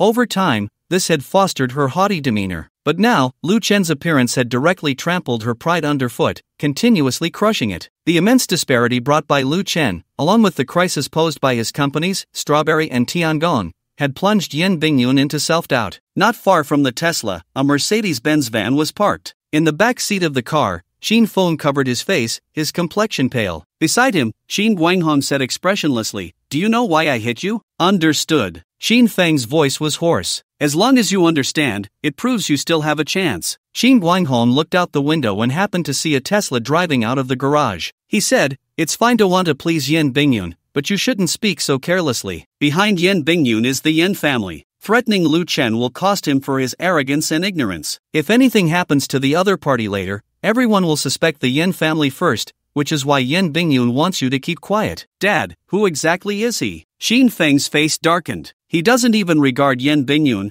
Could it be that his background is even stronger than hers? But if he really has a powerful background, why doesn't Yen Bingyun know him? His background is no longer important. Xin Guanghong's eyes were cold. You just need to know one thing. From the moment he took on the urban village project, he became our enemy. Shancheng is the territory of my Jin Yun group. No matter who it is, anyone who dares to touch the real estate cake of Shancheng will pay the price. But the urban village demolition project has already been taken over by him, and he has Song Lijun behind him. What can we do to get the project into our hands? Remember, if you can't solve the trouble, then solve the one who creates the trouble. A flash of killing intent crossed Qin Guanghong's eyes. No matter what, we cannot allow this company, Tiangong, to grow. Otherwise, our interests will suffer huge losses, and Jin Yun Group will become a joke. I understand. Qin Fang's eyes lit up at his words, and he immediately revealed a cruel smile. Shamu, how do you have so much cash? At the exit of the Finance Association building, Song Qingwan stared at Lu Chen, incredulous. That's 100 billion. Even if you're a prodigy, even if you've been making money since birth, you couldn't possibly earn 100 billion. Do you really want to know? Lu Chen said seriously. I can tell you, but you need to pay a price. What price? Song Qingwan's face turned pale. Don't be so serious. I'm scared. It wouldn't be that the money is from an illegal source, would it? You aren't doing anything criminal, are you? A series of terrifying thoughts flashed through Song Qingwan's mind. Hee, just kidding. Lu Chen suddenly laughed. Just give me a kiss, and I'll tell you. Kiss where? Song Qingwan stared at Lu Chen's lips, her face turning red. On the face? What do you think? Lu Chen pulled Song Qingwan close and leaned down to kiss her soft lips. Instantly, Song Qingwan's pupils widened, and she immediately wrapped her arms around Lu Chen's waist. Unbearable to look at, simply unbearable. On the second floor of the building, Song Lijun stood by the window, about to make a phone call. Suddenly, he saw Lu Chen kissing Song Qingwan, which made him furious. A few minutes later, Song Lijun looked at the two still hugging and kissing downstairs, his face completely darkened. He picked up a cup of water from the table and splashed it down. Who is it, so lacking in moral integrity? Lu Chen was startled by the sudden splash of water and looked up to curse the other party's family. But when he looked up, he saw Song Lijun's furious face. Uncle Song, it's you. Lu Chen was taken aback for a moment, then smiled. I thought it was raining. Dad. Song Qingwan met Song Lijun's gaze, her pretty face instantly burning with embarrassment. Dad, don't misunderstand. Shamu got sand in his eyes, and I was helping him blow it out. Did you blow lipstick onto his lips? Song Lijun said with a dark expression. Don't you have a home? Why do you have to be affectionate in public? Song Lijun was genuinely angry. Lu Chen and Song Qingwan could be affectionate anywhere, but they chose to do it at the building's exit, as if afraid others wouldn't see. Uncle Song is right. I'll take Qingwan home to be affectionate now. Lu Chen hurriedly pulled Song Qingwan and quickly left the building's exit. Little brat. Song Lijun watched Lu Chen and Song Qingwan's departing figures, shaking his head helplessly. Although he was not very satisfied with Lu Chen's personality, feeling that he was too ostentatious, he could only support Song Qingwan since she liked Lu Chen. I wonder where this kid came from, to have such astonishing cash. Song Lijun thought for a moment and dialed a number. Xiaomu, you still haven't told me where that 100 billion cash came from. The Audi A8 was driving on the road. In the driver's seat, Song Qingwan said with a serious expression, you must not do anything illegal. That's 100 billion, such a large sum in my bank account. Do you think the bank wouldn't investigate? Lu Chen said earnestly, to be honest, I have an oil field in Camel Country, worth about 500 billion dragon coins. As soon as Lu Chen finished speaking, Song Qingwan was so shocked that she slammed on the brakes. Fortunately, there were no cars behind, otherwise, an accident would have definitely occurred. What are you doing? Trying to murder your husband? I'm sorry. Song Qingwan patted her chest repeatedly, taking deep breaths. It's just that what you said is too unbelievable. She restarted the vehicle, her eyes filled with shock and confusion.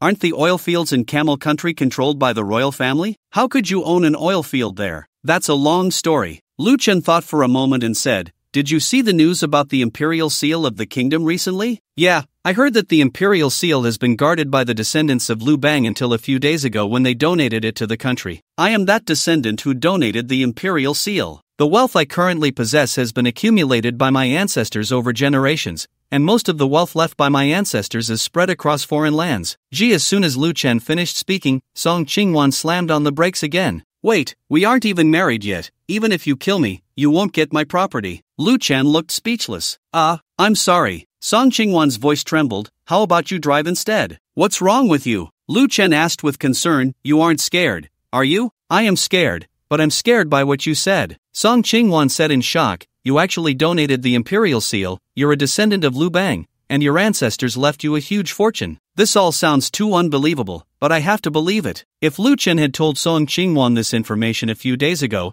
she would have thought he was joking. But now, Lu Chen had just shown 100 billion cash in his account. This was undoubtedly the best proof of Lu Chen's identity. Lu Chen knew this too, which is why he told Song Qingwan this information. Moreover, he needed an identity to explain the wealth he possessed. The identity of being a descendant of Liu Bang was very fitting. First, this identity could be proven by the bamboo slips rewarded by the system. Second, the imperial seal was donated by him to the country. And since he had the imperial seal and an oil field in Camel Country, what was so strange about that? Doesn't Dragon Country have prominent families? As a descendant of Liu Bang, the guardian of the imperial seal, isn't it normal for him to be stronger than those families? In the community garage, Lu Chen looked resentfully at Song Qingwan driving away in the Audi A8. He had originally planned to check Song Qingwan's health thoroughly, but then she told him that she had something important to do at school. There was no way around it. Lu Chen could only postpone his plan to check her health until the evening. Back at home, Lu Chen immediately opened Douyin to check the trending topics. Looking at the top 10 trending topics, several are related to him or the people around him. Hashtag netizens called Dao the god of web literature. Hashtag Dao releases a new book. Hashtag strawberry user downloads exceed 100 million. Hashtag Ling Shuang shoots a poster. Stunningly beautiful. Hashtag Zhao Yiren films a cultural relic promotional video. Dreaming back to ancient times. Hashtag Fan Xing announces the termination of contracts with several major internet celebrities. In these few days, both Lu Chen and Zhao Yiren, as well as Ling Shuang, have been busy. Zhao Yiren is busy filming the cultural relic promotional video. Ling Shuang runs around various scenic spots in the mountain city with cultural bureau staff every day. It is worth mentioning that Lu Chen recently had Li Feng investigate the signed internet celebrities under his management, statistically analyzing those with questionable character and values, and dismissed all of them. In addition, all streamers on short video platforms like Douyin, who had the Fan Xing certification but were not actually employed by Fan Xing, only having signed electronic contracts online, also had their company label authorization revoked. The homepages of these streamers no longer display the Fan Xing label. Douyin's trending topics show that Fan Xing has dismissed several major internet celebrities, but in reality, the number of streamers dismissed by Fan Xing is in the tens of thousands. However, these tens of thousands are all small streamers, with some even having only 1 or 2 viewers in their live streams. After signing with Fan Xing, the company had never managed them, unless a few streamers had extraordinary luck and suddenly became popular, at which point Fan Xing would invest resources in them and formally sign them into the company. The reason Lu Chen had Li Feng conduct a major reshuffle of the company personnel is simple. He wants to build Fan Xing into the largest entertainment company in Long Country, where the number of artists under its banner does not need to be large, but must be elite. This elite status refers not only to the artist's abilities but also to their values and character. Before learning the craft, one must first learn to be a good person. This is the simplest principle. He does not require every artist under him to be infallible saints, but they must at least abide by the law. On Li Feng's investigation list, there are several internet celebrities who not only have moral issues but some have even crossed legal boundaries. If these individuals are not dismissed, Fan Xing could face another wave of online outrage at any moment because of them. Lu Chen continues to check the trending topics. Hashtag Warrior begins filming. Hashtag Best Actor Wu Kai announces his role in Warrior. Hashtag Best Actress Sun Lan announces her role in Warrior. Hashtag Queen Zhou Yun will sing the theme song for Warrior. Hashtag Warrior will use world-class special effects to create a visual feast for the audience. Seeing these trending topics related to Warrior, Lu Chen smiled. Finally, filming has begun. Now he can start filming Xianzhu as well. He had long since copied the script for Xianzhu. At 1 year and 11 months, you began to show interest in electronic devices, and the baby growth task is triggered again. Task content: watch baby Jiao Jiao for 10 minutes. Task reward: robot model ×1, electric rocking car ×1. Note, if the task is completed beyond expectations, a reward crit can be triggered. The system prompt suddenly sounded. Lu Chen pulled his attention away from his phone and began to think about how to exceed the task requirements. He knew that Baby Jiao Jiao is a children's animated series. The task requires him to watch Baby Jiao Jiao for 10 minutes, which is not difficult for him. However, to trigger a reward crit, he must increase the task difficulty as much as possible. Got it. Lu Chen's eyes lit up as he opened Honor of Kings. He raised the difficulty of watching Baby Jiao Jiao to playing the game, which greatly increases the chances of triggering a reward crit. After all, a 1 year and 11-month-old baby cannot play Honor of Kings. 10 minutes later, when the task prompt did not sound, Lu Chen knew the reward crit was secured. Just like that, Lu Chen played Honor of Kings until the evening. When Lu Chen successfully ranked up from Gold to King, the system prompt sounded. Task completed. This time you played video games for 5 hours, your gaming skills and understanding have reached an extraordinary level, far exceeding the task requirements, successfully triggering a 100 million times critical hit. Congratulations, host, you have received a strength type robot ×1. Congratulations, host, you have received 51% shares of visual light magic. Rewards have been issued to the system space and can be extracted at any time. Strength-type robot, possesses powerful physical strength and defense, obeys only the host. Visual Light Magic, a world-class special effects company, headquartered in the Eagle Country, with a market value of 80 billion dragon coins. Wow! A robot! Looking at the reward description, Lu Chen was completely stunned. There was no time to think further. He hurriedly extracted the strength-type robot from the system space. Lu Chen focused his mind. In an instant, a figure as tall as an iron tower appeared before him. Lu Chen couldn't help but gasp. His gaze scrutinized the strength-type robot. It stood 2 meters tall, its body made of an unknown silver metal, exuding a dreamlike metallic luster. The entire body was filled with a sense of power and was seamless, with no visible wires. When Lu Chen touched the body of the strength-type robot, a light screen appeared at the point of contact. Immediately after, a system prompt popped up. Please name this robot. Only after naming will it be successfully activated. Name it? Lu Chen thought for a moment and said, since it's a strength-type robot, let's call it Dolly. Naming successful, the robot Neo Dolly has been activated. Neo Dolly? Lu Chen looked puzzled. Master. Just then, the strength-type robot radiated brilliant light, and as the light faded, a burly man in a suit appeared before Lu Chen. The man was holding a stack of items resembling cards and documents. Dolly? Lu Chen swallowed hard. The man in the suit looked exactly like a human, showing no signs of being a robot at all. What are your orders, Master? Neo Dolly gazed at Lu Chen with a simple expression. Truly impressive, Lu Chen marveled, then looked at the items in Neo Dolly's hands and asked, what do you have there? Master, this is my ID card, bank card, health insurance card, social security card. Neo Dolly handed the cards one by one for Lu Chen to see. After looking through them, Lu Chen finally understood why the system had assigned a surname to the strength-type robot. It was to give it a legal identity. This way, it could help him avoid a lot of trouble. Dolly, don't call me Master. Call me Boss instead. Lu Chen thought for a moment and said, yes, Boss. Although Neo Dolly looked no different from a human, he was still a robot at heart, lacking emotions, and would unconditionally execute Lu Chen's orders. Not bad. Lu Chen nodded in satisfaction. He decided to have Neo Dolly serve as his driver and bodyguard, so he wouldn't have to drive himself, and in case of danger, he wouldn't need to take action. As for Neo Dolly not knowing how to drive? Nonsense. The system had arranged for Neo Dolly to have a driver's license. This proved that Neo Dolly could definitely drive a vehicle. Dolly, I'll book you a room at a nearby hotel. You can stay there. Also, I'll transfer some money to your bank card, and later you can buy yourself a phone. From now on, I'll call you when I need you. Since the system space could only extract items and not store them, Lu Chen couldn't put Neo Dolly back into the system space. However, with various legal documents, he wasn't worried about Neo Dolly getting into trouble. Not long after Neo Dolly left, the doorbell suddenly rang. Opening the door, Lu Chen saw Song Qingwan standing outside, holding a cardboard box. I'm back. Did you miss me? Song Qingwan walked into the room and headed for the sofa in the living room. What are you holding? Lu Chen followed behind Song Qingwan, a puzzled expression on his face. Some books and teaching materials, Song Qingwan said as she placed the cardboard box on the coffee table. I've resigned. I'm no longer a teacher. Resigned? Lu Chen was taken aback, then suddenly thought of something. It's fine, I'll support you from now on. Lu Chen sat down next to Song Qingwan and pulled her into his arms. What are you doing? I just got back, and you're taking advantage of me. Song Qingwan's cheeks were burning. Lu Chen's large hand was quite unruly. This was also the reason she decided to resign. Although they were both adults, the relationship between a teacher and a student would ultimately sound bad if it got out. That's why she made the decision to quit. I just missed you, Lu Chen whispered in her ear. How about we go to the bedroom? I'll show you my abs. No way, I need to take a shower. Song Qingwan's face turned red as she said, you should shower too. Together? Lu Chen's eyes lit up.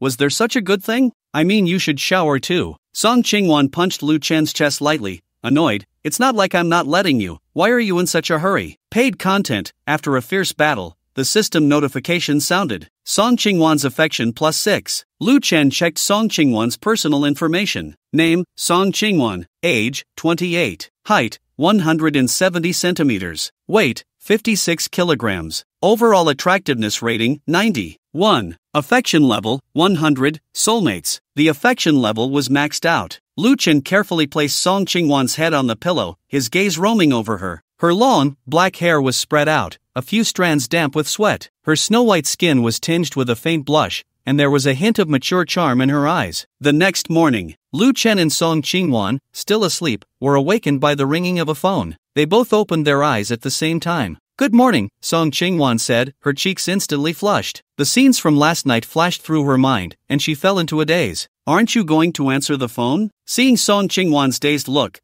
Lu Chen couldn't help but chuckle. "Ah, is it mine?" Song Qingwan snapped back to reality and reached for her phone. Seeing this, Lu Chen got up to prepare breakfast. He was very confident in his combat skills. After their encounter, Song Qingwan wouldn't be going out today. After breakfast, Lu Chen and Song Qingwan sat on the sofa chatting. "Xiaomu, I need to go abroad tomorrow. I might be gone for about half a month." "Abroad?" Lu Chen asked. "What are you going abroad for?" "I opened a financial company in Eagle Country with a friend. She just called me and said the company has run into some problems and needs me to go over." "A female friend," Song Qingwan added. "Do you need my help?" Lu Chen thought for a moment and said, "I happen to have assets in Eagle Country too." "No need," Song Qingwan smiled. "Don't underestimate me. I'm quite capable. Although I'm not as rich as you, I have a few small goals in my account." "Then you really are impressive." Lu Chen was taken aback. A few billion was no small amount. Even some companies worth hundreds of billions couldn't come up with that much cash. "Of course, I'm an investment genius," Song Qingwan said proudly. "I started investing while I was in school and co-founded a financial company with friends the year I graduated. Over the years, thanks to the efforts of me and my friends, although the company hasn't gone public,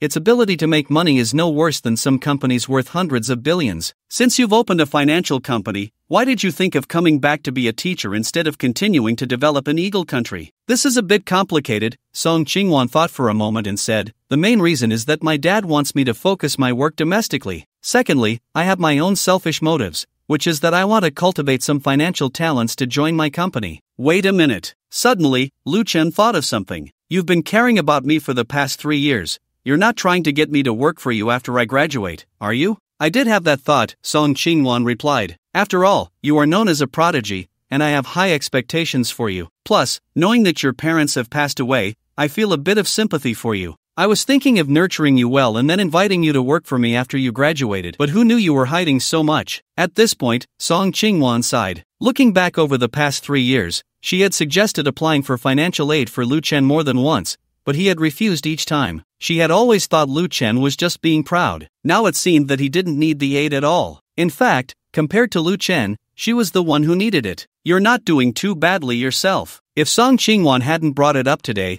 Lu Chen would never have guessed that she had wanted to be his boss 3 years ago. "By the way, what's the background of that woman named Yen Bingyun? You seem to be quite wary of her." "She is a member of the Yen family. In the entire Dragon Country, aside from the truly big figures, I'm afraid only you would dare to disregard her." Song Qingwan said with a serious expression. "The Yen family has been a powerful lineage in our country for hundreds of years, and their strength and influence far exceed your imagination. The real owners behind our country's real estate giant, the trillion yuan Longtong Group, and the novel industry giant, the 100 billion yuan Yuekue Group, are all from the Yen family, and these are just the tip of the iceberg of their enterprises." Longtong Hotel. Yen Bingyun stood in front of the floor-to-ceiling window, her gaze icy. Buzz the phone rang. Yen Bingyun answered the call. "I've already contacted the Entertainment Bureau. They will conduct a strict review of the novels under Xiaomei. If any novels are found to have inappropriate content, Xiaomei will be banned. Additionally, I've arranged for someone to report Song Lijun, and people have already been dispatched to investigate him. During this investigation, the Shancheng Urban Village project will be temporarily halted,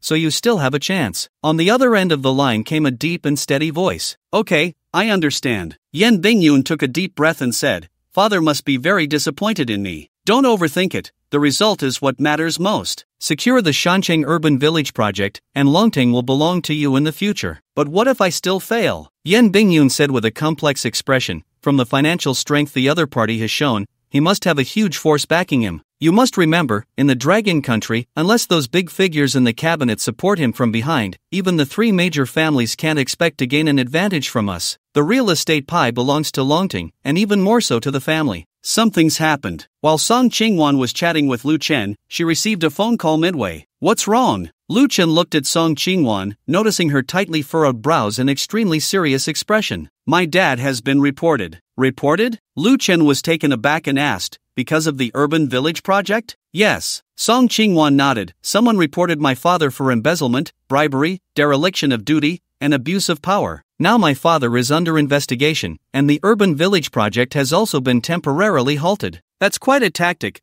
Lu Chen's expression darkened. He didn't need to think to know who was behind it. It was none other than Yan Bingyun and the other real estate company bosses. Buzz. Just then, Lu Chen's phone rang. He glanced at the caller ID, Tang Hai. Instantly, an ominous premonition rose in his heart. The call connected, and Tang Hai's anxious voice came through. President Lu, something's happened. The platform has been shut down by the Entertainment Bureau. Explain clearly. What was the reason for the shutdown? Lu Chen's face darkened. This sudden series of events was enough to prove that a powerful hand was at work behind the scenes. The Entertainment Bureau's reason is that there are numerous violations among the novels on the platform. I've already sent you the specific titles via WeChat. I understand. Wait for my news. Lu Chen hung up the phone and immediately opened WeChat. He saw that Tang Hai had sent him a document listing thousands of violating novels. Among them, the 16 novels he published were all wiped out, with the Entertainment Bureau citing reasons of inappropriate content and harmful guidance. Is this really a violation? Can't even kiss in a story? Lu Chen suddenly noticed a book that was banned for depicting a kiss. It was a blatant targeting. Lu Chen's anger burned within him. Among the list of violating novels provided by the Entertainment Bureau,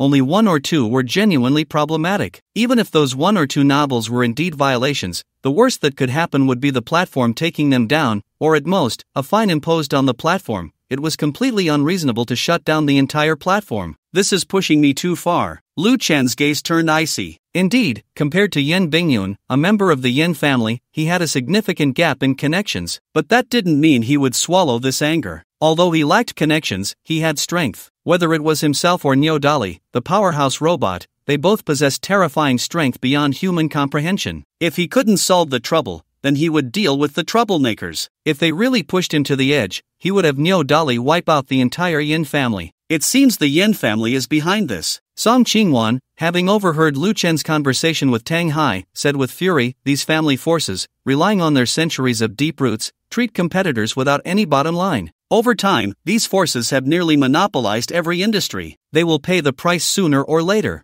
Lu Chen suppressed his anger and asked, is everything okay on Uncle Song's side? There shouldn't be any problems. Song Qingwan calmed herself and said, my dad is an honest man. During his tenure, he has never taken a penny that doesn't belong to him. Because of this, many people hold grudges against him. Buzz. As soon as Song Qingwan finished speaking, Lu Chen's phone rang again. When he saw the caller ID, a look of confusion flashed in Lu Chen's eyes. The call was from Zhu Guowen, the director of the Kyoto Cultural Relics Bureau. The call connected. A steady and friendly voice came through. Xiaomu, do you have time today? What's up, old Zhu? Lu Chen replied, I haven't had any major matters recently. If you have time today, send me an address. The rewards promised to you have arrived, and I'll have someone deliver them. Also, the bamboo slips passed down from your ancestors, I'll have someone send them to you after the exhibition ends in a few days. That would be troublesome for you. Lu Chen smiled, if you don't mind, I'd like to visit you in Kyoto when you have time. Ha ha, that sounds great. It's just that we didn't get to chat properly last time. By the way, old Zhu, I wonder if I could trouble you with something? Just say what you need. There's no need to be polite with me. Zhu Guowen chuckled. If you don't mind me being old, you can call me Grandpa Zhu. My grandson is about your age. Please don't say that. It's my honor. Lu Chen's expression brightened. Zhu Guowen's words carried significant implications, but it was certain that Zhu Guowen was signaling his willingness to befriend him. Grandpa Zhu, do you happen to know anyone from the Entertainment Bureau? What's wrong? Did something happen at your company? Zhu Guowen paused for a moment and said, I have a good relationship with Director Yang from the Entertainment Bureau. Grandpa Zhu, it's like this. Just now the Entertainment Bureau sealed off one of my novel platforms, and throughout the process, I didn't even receive a rectification notice. I suspect it might be a mistake by the staff at the Entertainment Bureau, so I wanted to trouble you to ask the leaders there for me. How about this? I'll call and ask for you, Zhu Guowen replied. You don't need to worry. If it really is a mistake by the staff, then the relevant personnel will be punished, and the Entertainment Bureau will publicly apologize to your company. Also, Zhu Guowen fell silent for a moment again. After you receive the Cultural Relics Inheritor badge granted to you from above, remember to keep it safe. It is equivalent to a national gift porcelain. I will keep it well. Lu Chen took a deep breath, trying to calm his emotions. Then I'll hang up first. After Zhu Guowen hung up the phone, Lu Chen turned to look at Song Qingwan. He saw Song Qingwan staring at him with her mouth agape. Looks like it's all good now, Lu Chen smiled. With Zhu Guowen stepping in, the Entertainment Bureau would definitely lift the seal on Strawberry. After all, Strawberry didn't have any serious issues that warranted being sealed off. As for the suspended urban village project, it would ultimately belong to him. He didn't believe that the Yen family, no matter how powerful, could reach into the cabinet. The Cultural Relics Inheritor Badge, equivalent to a national gift porcelain, was a tremendous surprise for Lu Chen. This meant that as long as he didn't engage in illegal activities, the cabinet would, to some extent, provide him with the greatest convenience and assistance. But suddenly, Lu Chen's phone rang again. This time, it was Lin Ji calling. Notably, Lu Chen and Lin Ji had exchanged numbers last time at the Golden Building. How did you get Xiuji's number? Song Qingwan looked at Lu Chen in confusion. I recently acquired 40% of Honda's shares, Lu Chen replied. What? Song Qingwan's expression changed in shock, then she sighed. You really are capable of anything. Song Qingwan knew the market value of Honda Group. Acquiring 40% of its shares not only required a large amount of capital but also involved connections. After all, not all shareholders would be willing to sell their shares unless Lu Chen offered a price that they couldn't refuse, or Lu Chen had such strong connections that the shareholders had to give him face. Coupled with the immense wealth left to Lu Chen by his ancestors and the Cultural Relics Inheritor Badge granted by the cabinet, Song Qingwan suddenly realized that perhaps Lu Chen's strength was not weaker than the Yen family, and might even be stronger. The call connected. Lin Ji's ethereal and pleasant voice came through. Is President Lu free now? Lu Chen glanced at Song Qingwan, who was eavesdropping beside him, and replied, Miss Lin, just get to the point. If President Lu is free, why not come to the Golden Building? I'll be waiting for you in the private room from last time. Miss Lin, if there's something, just say it over the phone. I have things to attend to and can't leave right now. President Lu, it would be better if you came. What I need to discuss with you is related to the Yen family, and it's not convenient to talk about it over the phone. The Yen family? Lu Chen and Song Qingwan exchanged glances, both frowning. In that case, could you please wait for me a moment, Miss Lin? Lu Chen replied. What do you think Lin Ji wants? After hanging up, Lu Chen pondered. Could it be that Yen Bingyun asked her to convey some message to me? In Lu Chen's view, Yen Bingyun attending the bidding meeting yesterday with Lin Ji proved that their relationship was not ordinary. Therefore, the Yen family might want Lin Ji to act as a messenger. If Xiuji is here to relay a message from Yen Bingyun, she has no need to arrange a meeting with you at the Golden Tower. Song Qingwan said with a serious expression. Moreover, compared to Yen Bingyun, Xiuji is the most dangerous. Speaking of which, I have a question for you. Lu Chen said, puzzled. Last time you said Lin Ji is a crazy woman, but after my brief encounter with her, I didn't seem to see any madness in her? That's because you don't know her well enough. Song Qingwan fell into her memories. Xiuji appears to be indifferent and unambitious, but in reality, her ambitions are enormous. Shortly after she came of age, she founded a biotechnology company. Do you know what her company was about? What was it about? Researching immortality. Song Qingwan took a deep breath. Tell me, isn't someone who wants to research immortality a madman? And then? Lu Chen swallowed hard.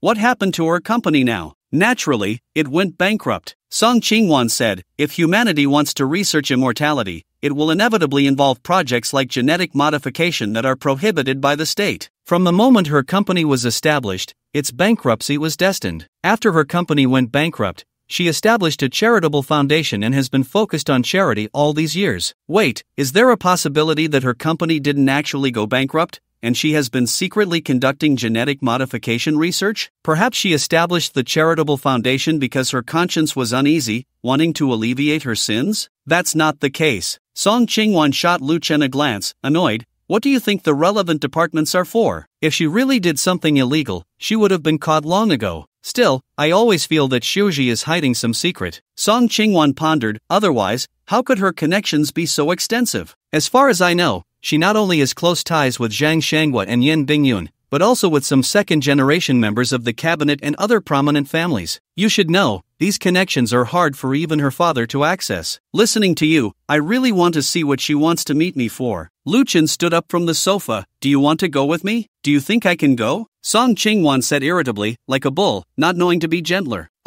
Lu Chen opened his mouth, unsure how to respond to Song Qingwan. Women, are often contradictory. Lu Chen shook his head helplessly and then called Niu Dali to come pick him up. Last night, he had given the Phantom car keys to Niu Dali, letting him drive the Phantom away. Shancheng Financial Association, President's Office. Song Lijun sat in his office chair, and across from him on the sofa sat two middle-aged men in administrative jackets. One had a head full of white hair and a friendly demeanor. The other had a stern face, exuding an intimidating presence. The white-haired man was named Zhou Zhang, and the stern man was named Dong Changliang. Both were deputy directors of the Shancheng Anti-Corruption Bureau. I say, old Zhou, you and old Dong have finished your investigation, so why are you still lingering here? Song Lijun laughed. You're not waiting for mealtime to sneak a free meal, are you? Old Song, that's not fair. Zhou Zhang glanced at the time and said, Old Dong and I have been here for almost an hour, and you haven't even offered us a cup of tea. Aren't you being a bit stingy? You come here to cause me trouble and still want to drink my tea? Song Lijun took a sip from the cup on the table and said,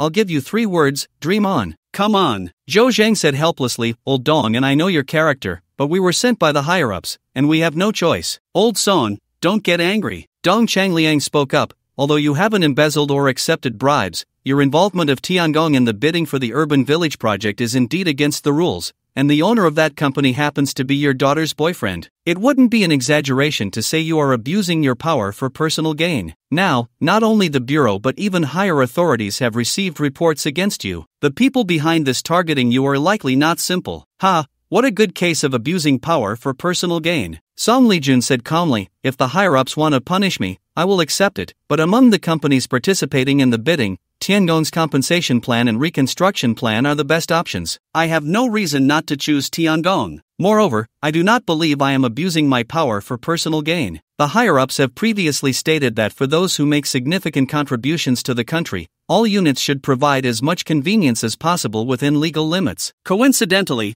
Lu Chen is one of those who has made a significant contribution to the country. Not long ago, he donated the Imperial Seal to the National Museum, and he was awarded the Cultural Relic Inheritor Badge. Compared to the Imperial Seal he donated, I merely gave him a spot to participate in the bidding. Can this also be considered abusing power for personal gain? A smile crept onto Song Lijun's lips. Yesterday, he had contacted a high-ranking cabinet official and learned from him about Lu Chen's donation of the Imperial Seal and the award of the Cultural Relic Inheritor Badge. He had also received news early this morning that the Anti-Corruption Bureau was coming to investigate him. He was not worried at all. In fact, he was ready to watch the show, to see how the Yin family would hit a brick wall. The Imperial Seal was donated by Lu Chen? Zhou Zhang and Dong Changliang exchanged shocked glances. Old Li told me himself, could it be false? As Song Lijun finished speaking, both Zhou Zhang and Dong Changliang were left speechless. The Old Li mentioned by Song Lijun was one of the 5 elders of the cabinet and one of the most distinguished individuals in Manhwa. Strawberry Company. Tang Hai and Tang Meng sat at their workstations,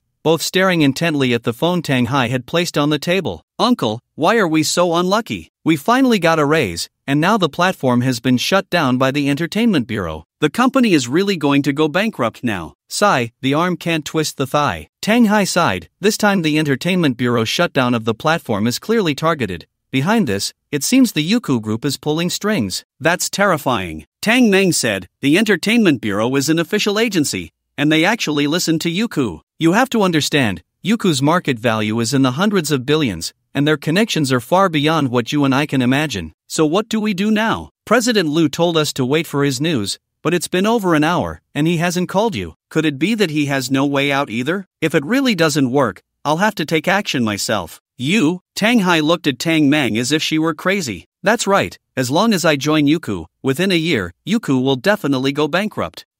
That is indeed a plan. Tang Hai nodded seriously. Uncle, how can you think like that? Tang Meng pouted. So you also think I'm a harbinger of doom? I want to believe in science too, but I can't ignore your track record. Tang Meng. Buzz, the phone vibrated. Tang Hai was quick to answer the call. Hello, Manager Tang, this is Wang Chang, the head of the novel department at the Entertainment Bureau. I'm calling to inform you that due to negligence on the part of my department's staff, Strawberry was mistakenly shut down. That employee has now been dismissed, and Strawberry has returned to normal. On behalf of the Entertainment Bureau, I sincerely apologize to your company, and we will also issue a public apology shortly. A few minutes later, Tang Hai hung up the phone and instinctively swallowed. Uncle, was it really a mistake? What do you think? Tang Hai was shocked and said, the first person to make the Entertainment Bureau issue an apology is General Lu. I can't imagine how powerful his background is. That's great. It seems General Lu has a strong fate. My bad luck doesn't affect him at all, Tang Meng said excitedly. Golden Tower. Lin Shi stood by the window of the private room, just like last time, watching the street entrance. This time, however, she was alone. I wonder how you will choose. Lin Shi murmured to herself, her beautiful eyes deep like a galaxy. Buzz, at that moment, Lin Ji's phone rang. When she answered, a cold voice came from the other end. The plan has changed. The Yen family's threat to him has been eliminated. The sovereign has a new order. Invite him to join us. What? Lin Ji's beautiful eyes narrowed, filled with disbelief. The Yen family is a prestigious family with a history of hundreds of years. How did he eliminate their threat? He has the support of the cabinet. The imperial jade seal that was recently passed down was donated by him. Considering his vast wealth, the sovereign speculates that his true background is not weaker than the 3 major families or the 5 great clans. It might even be stronger. I understand. Lin Ji's breath quickened, and at that moment, a Rolls-Royce Phantom stopped downstairs. He's here. Lin Ji took a deep breath. Remember, even if he refuses to join us, do not provoke him for now. I know what to do. After hanging up, Lin Ji tried to calm her emotions. Moments later, there was a knock on the door. Lin Ji opened the door to find Lu Chen standing there, accompanied by a tall man in a suit. The man stood behind Lu Chen like an iron tower, exuding an immense pressure. General Lu, who is this? Lin Ji frowned, feeling that the man in the suit was very dangerous for some reason. My driver, Nyo Dali. Lu Chen smiled. Miss Lin,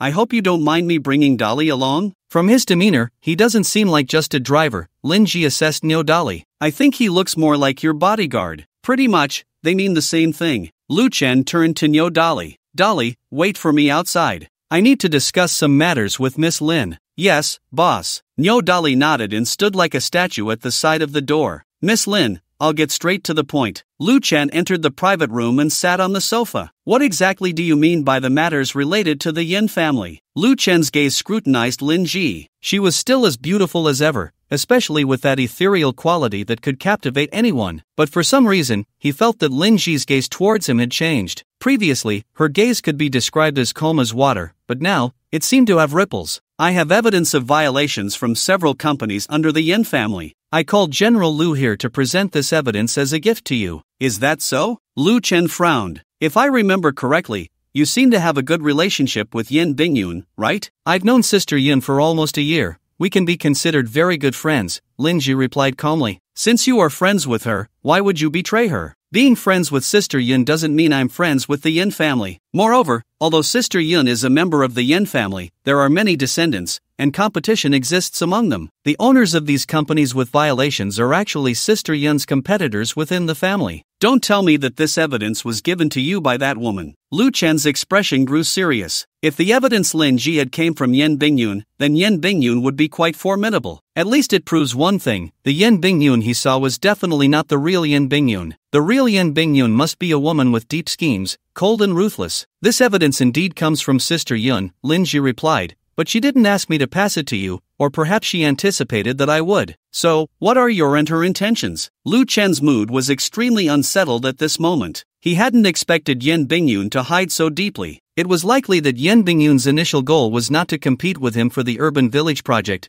but to use him to deal with her competitors in the Yen family, thereby gaining more resources from the Yen family, or even ultimately taking over the Yen family. But what he couldn't understand was Lin Ji's purpose in doing this. After all, Yen Bingyun hadn't asked Lin Ji to give him this evidence. Instead, Lin Ji had taken the initiative to offer it to him. Damn it! He had truly underestimated these two women. My purpose is simple. I want to be friends with General Lu and also recommend a place to you. What place? Lu Chen frowned. Lin Ji's actions were indeed a bit strange. Has General Lu ever heard of Fenghua? Fenghua? Lu Chen looked bewildered. Are you sure there's such a country on Blue Star? It's not surprising that General Lu doesn't know. After all, this country was established only 10 years ago. Fenghua was founded on a no-man's island in the high seas, and its totem is the phoenix, with its highest authority known as the National Lord. Wait, what exactly are you trying to express? Also, are you sure the Fenghua you mentioned is a country and not a tribe? Lu Chen swore he had been on Blue Star for 21 years,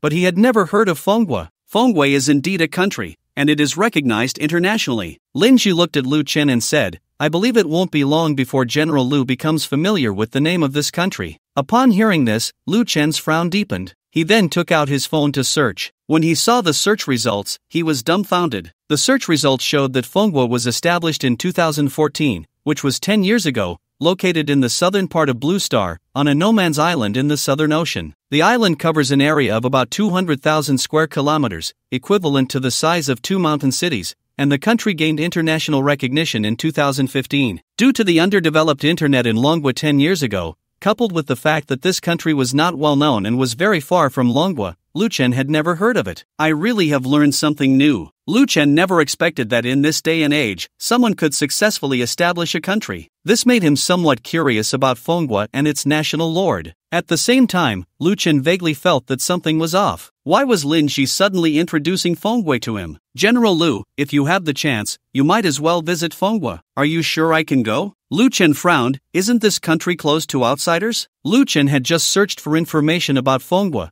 which noted that it was a closed country that did not open to the outside world. The reason Fenghua is not open to the outside is that it was established not long ago and is still under construction. Now, 10 years have passed, and Fenghua has completed its basic infrastructure. It will gradually cooperate with various countries, and by then, General Lu, you will be able to enter Fenghua. You know so much about Fenghua, you wouldn't happen to be the national lord of Fenghua, would you? General Lu, I was only 13 10 years ago. Lin Ji's eyes sparkled with fervor. The reason I know so much about Fenghua is that I know the national lord. She is someone capable of changing this world. This woman definitely has issues. Seeing Lin Ji's fervent demeanor like a devotee, Lu Chen frowned, recalling that Lin Ji once attempted to study immortality. The person who could make Lin Ji admire him so much must be an even crazier madman than Lin Ji himself. The phantom drove along the road. In the back seat, Lu Chen furrowed his brows, playing with a USB drive in his hand. This USB contained evidence of multiple companies under Longting's banner violating regulations, a gift from Lin Ji. He and Lin Ji had chatted for nearly half an hour in the Golden Building. During that time, Lin Ji constantly introduced him to the Phone Kingdom. Although Lin Ji didn't say it directly, it was not hard for him to understand the implications behind Lin Ji's words. Lin Ji must have close ties with the Phone Kingdom and an extraordinary relationship with its ruler. By sharing so much information about the Phone Kingdom, Lin Ji was sending him a signal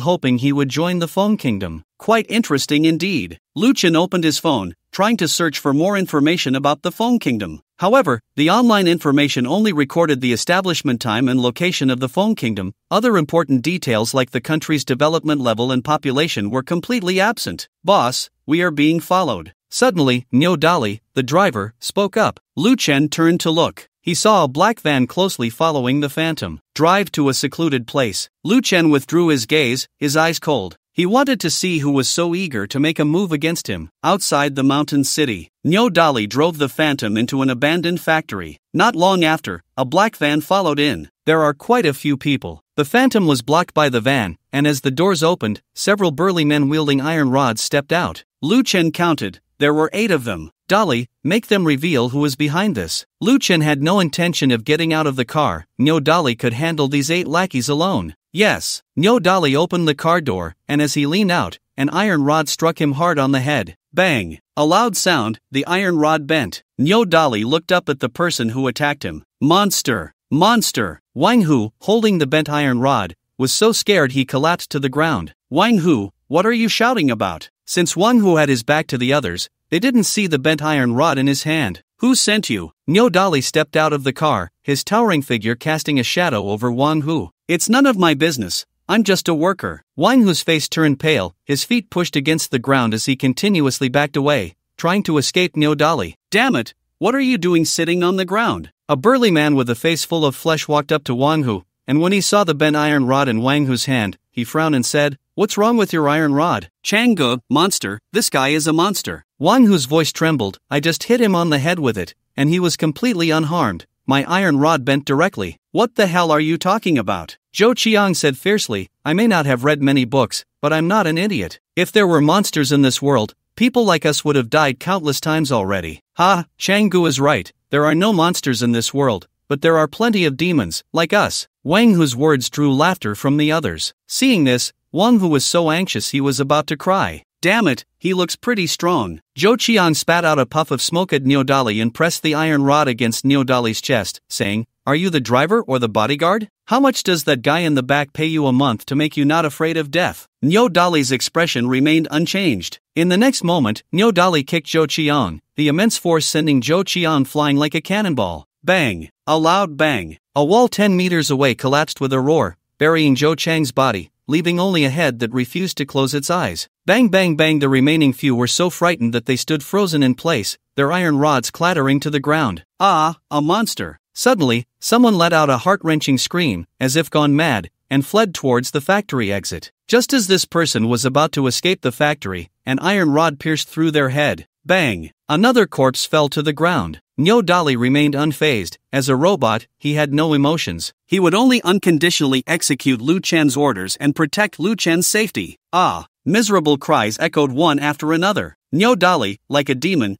crazily harvested the remaining lives. His methods of killing were very simple. A casual punch could add another headless corpse to the ground. Soon, of the 8 who had come down from the van, only Wang Hu was left alive. Who sent you? Nyo Dali looked down at Wang Hu from above, his fist dripping with blood, like a demon from hell. Don't kill me, don't kill me. Wang Hu's eyes were hollow, his pants already soaked. At this moment, he was filled with infinite fear. It was Master Chi sent us. Who is Master Chi? Master Chi is the general manager of Night Paris. We all work under him. Bang! As soon as Wang Hu finished speaking, Nyo Dali directly ended his life. Inside the car, Lu Chen watched the bloody scene outside, his stomach churning. But he did not feel it was cruel. From the iron rods these people were holding, it was clear they had come to take his life. For those who wanted to kill him, he would return the favor with the same means. Dali, dispose of the bodies. Lu Chen suppressed the churn in his stomach and ordered Dali through the car window. Yes. Upon receiving the order, Nyo Dali walked to an open area, clenched his right hand into a fist, and struck the ground with all his might. Bang! A deafening roar echoed. Lu Chen, sitting in the car, could clearly feel the ground shaking. Before Nyo Dali,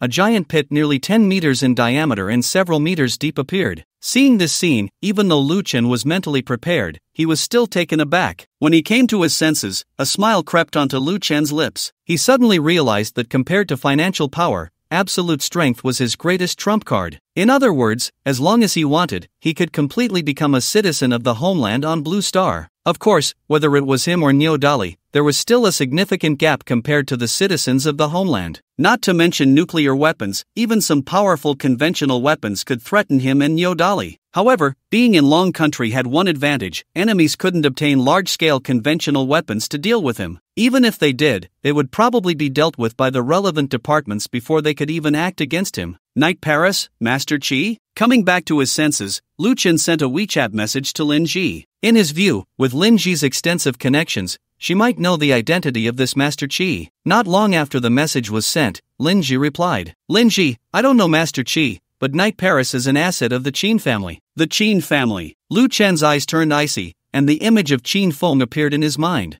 Very good. The ones seeking death have come. Night Paris, located in the bustling area of Baiyun district. It is a large KTV that only operates at night. In a luxurious private room, Qin Feng was half reclining on the sofa, holding a wine glass, with 2 scantily clad women lying in his arms. Beside Qin Feng, a middle-aged man was pouring wine into Qin Feng's glass. Manager Gua, how did Zhou Qiang and the others do? Young Master Feng, don't worry. An hour ago, I received news from Zhou Qiang that the target has gone to the outskirts. They have been following closely, and once they find an opportunity, they will definitely ensure the other party does not see the sun tomorrow. Guo Qi's lips curled into a cruel smile as he said, looking across the entire mountain city, anyone who goes against the boss, no matter how noble their status, ultimately disappears from this world. Tell Zhou Qiang to chop that guy's body up and feed it to the dogs. Qin Feng gently swirled his wine glass, his gaze icy as he said, I want him to die a complete death. Buzz. As soon as Qin Feng finished speaking, Guo Qi's phone suddenly rang. It's a call from Zhou Qiang. Guo Qi glanced at the caller ID and smiled. It seems the target has been dealt with. Upon hearing this, Qin Feng's lips curled into a smile. However, when Guo Qi answered the call, there was a long silence on the other end. Speak. Guo Qi frowned. Was the mission completed? Is it you, Qi? A cold voice suddenly came from the phone. Instantly, Guo Qi's expression changed drastically, a bad premonition rising in his heart. Beside Guo Qi, Qin Feng's pupils constricted violently, his face turning pale in an instant. The voice on the phone was familiar to him. It was Lu Chen's voice. Who are you? Where is Zhou Qiang? Guo Qi's voice was low. Don't worry, it won't be long before you can meet them. Also, please tell Qin Guanghong not to sleep too deeply tonight, or he might not see tomorrow's sun. Who the hell are you? I don't understand what you're saying. Beep beep beep. The call was disconnected. Guo Qi's brows furrowed tightly, his face extremely grim. Useless, a bunch of useless people. Qin Feng forcefully pushed away the 2 women sitting beside him, his face filled with rage as he said, Guo Qi, I don't care what methods you use, that guy must disappear from this world, or you should know what the consequences will be. The 2 women, seeing Qin Feng's fury, hurriedly fled the private room. Young Master Phone, don't get too worked up. Guoqi took a deep breath and said, the urgent matter is that we must first figure out what happened to Zhou Qiang and the others. Guoqi opened his contacts and called the other 7 people besides Zhou Qiang. The result was that all 7 phones were turned off. When Guoqi called Zhou Chang's phone again, it also indicated that it was turned off. Could it be that they were all bought off? Guoqi's face turned extremely ugly. He did not suspect that the 8 had met with misfortune, because that was simply impossible. Not to mention that Zhou Qiang and the others were all strong, burly men, and they were armed with iron rods. According to Zhou Chang's previous report, there were only Lu Chen and a driver in the phantom car. 8 armed men could easily handle 2 people, but now Zhou Qiang and the others had lost contact. The only possibility was that they had been bought off by Lu Chen. Thinking of this, Guoqi's gaze turned sinister. Bang! Suddenly, the door of the private room burst open. A towering figure entered the room, and that figure was none other than Niu Dali. Brat, we meet again. A cold voice rang out. Lu Chen stepped out from behind Niu Dali, and when he saw Qin Feng, a flash of killing intent crossed his eyes. After leaving the abandoned factory, he had Niu Dali drive to Night Paris. After this incident, he understood one thing. Businessmen in this world have no limits when it comes to profit. For their own interests, they can do anything, even kill. At the same time, he also realized, compared to financial power, he now had assets worth hundreds of billions. Compared to strength, he possessed a superhuman body. Therefore, he had no need to act cautiously. If Qin Guanghong could send someone to kill him, then he could also kill Qin Guanghong. It was just that he temporarily did not know Qin Guanghong's residence, so he planned to deal with Guoqi first. Dali, kill them. Yes. Upon receiving Lu Chen's order, Niu Dali instantly charged towards Guoqi. His massive body resembled that of a raging bull, looking for death. As he watched the charging Niu Dali, Guoqi's eyes were icy cold. He reached to his waist and quickly pulled out a sharp dagger. When I was mixing in the underworld, you probably weren't even born yet. The moment Niu Dali got close, Guoqi thrust the dagger with all his might. Crack! A crisp sound rang out. The dagger struck Niu Dali's chest and broke in half. Guoqi felt a jolt in his hand, and the half of the dagger fell to the ground. Impossible! Guoqi's pupils constricted violently, filled with fear and disbelief. Just then, Niu Dali's right fist shot towards Guoqi like a cannonball. Guoqi instantly regained his senses and hurriedly crossed his arms, trying to block Niu Dali's attack. But the next second, bang! Blood splattered as Niu Dali's punch pierced through Guoqi's body. Guoqi died without ever realizing that what he faced was not even human. Ah! A wretched scream echoed. Guoqi's blood splattered onto Qin Feng, instantly causing him to collapse in fear. A foul liquid soaked the floor. Monster! Monster! Qin Feng looked at Niu Dali in terror, only to see Niu Dali's expression was indifferent, with Guoqi's corpse hanging from his right hand. Bang! Niu Dali casually tossed Guoqi's body to the ground and turned to walk towards Qin Feng. No, don't kill me. Qin Feng kept retreating, his voice trembling. Money, I can give you money, don't kill me, please, don't kill me. However, Niu Dali remained unmoved. Just as Niu Dali was about to end Qin Feng's life, Lu Chen's voice suddenly rang out. Dali, hold on. Lu Chen stepped in front of Qin Feng, looking down at him. Take out your phone. I'll get it, just don't kill me, I'll do whatever you want. Qin Feng trembled as he took out his phone and handed it to Lu Chen. Open the camera, take a picture of that guy, and send it to your dad. Lu Chen did not take Qin Feng's phone. He wanted Qin Feng to capture Guoqi's tragic state and send it to Qin Guanghong, ensuring he lived in fear until his last moments. Sent, I sent it. Following Lu Chen's instructions, Qin Feng took a picture of Guoqi's corpse and sent it to Qin Guanghong. Next, it's your turn to be photographed. Lu Chen bent down, picked up the half dagger from the ground, and aimed it at Qin Feng. Lu Xiao, please, don't kill me. Bang! Before Qin Feng could finish his sentence, Lu Chen threw the dagger with force, piercing through Qin Feng's forehead. In an instant, Qin Feng fell to the ground, lifeless. The reason Lu Chen personally killed Qin Feng was that he had just triggered a system task. At 1 year and 12 months, while playing on the grass, you discovered small insects, and the baby growth task was triggered again. Task content, step on an ant. Task reward, robot model ×1. Note, if the task is exceeded, a critical reward may be triggered. The system required him to step on an ant. He took this opportunity to personally kill Qin Feng, attempting to trigger a critical reward. Task completed. At 1 year and 12 months, you stepped on. Killed a person. Successfully triggered a 100 million times critical hit. Congratulations, host,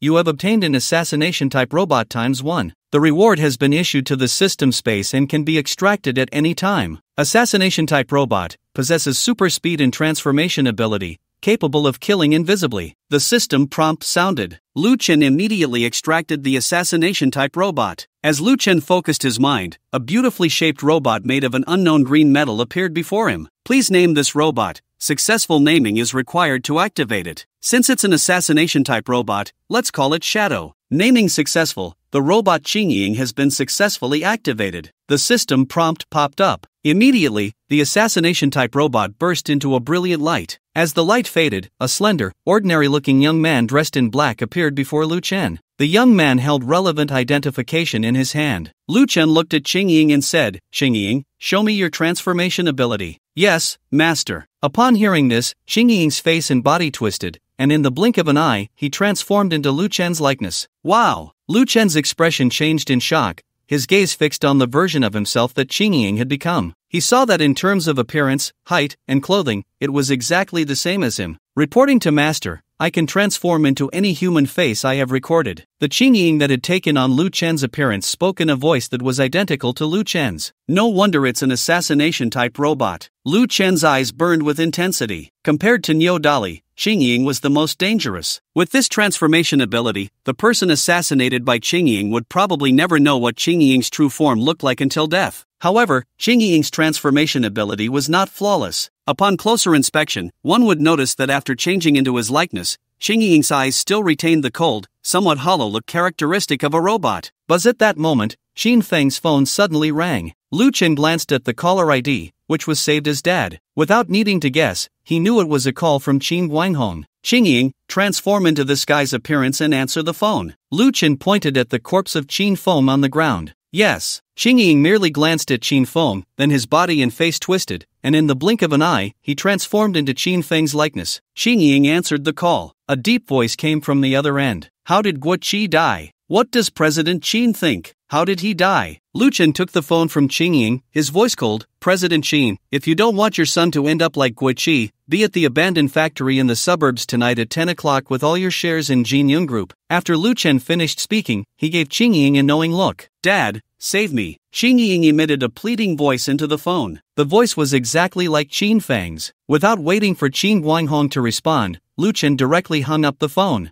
"Qingying, you will go to the abandoned factory tonight." Lu Chen handed Qin Feng's phone to Qingying. "If that guy shows up, send him on his way." "Yes, master. Call me boss." A smile appeared on Lu Chen's face. With Qingying, he felt that everything had become simpler. Jinyun Building, Chairman's Office. Qin Guanghong sat in his office chair, his expression extremely grim. On his phone was a photo of Guo Qi's corpse. "Lu Chun." Qin Guanghong clenched his fists, his voice icy. "I underestimated you, but do you think this can scare me? Let's just say you're too naive. If you want my group's shares, let's see if you have the life for it." Qin Guanghong opened his contacts and called someone saved as Qin Long. The call connected, and a hoarse voice came from the other end. "Who do you want me to kill this time?" "Along, you immediately take all your men to ambush at the abandoned factory in the suburbs. I'll meet you there at 10 o'clock tonight." "Okay, I'm back." Lu Chen returned to the community in the afternoon. When he pushed the door open, he saw Song Qingwan sitting on the sofa watching TV.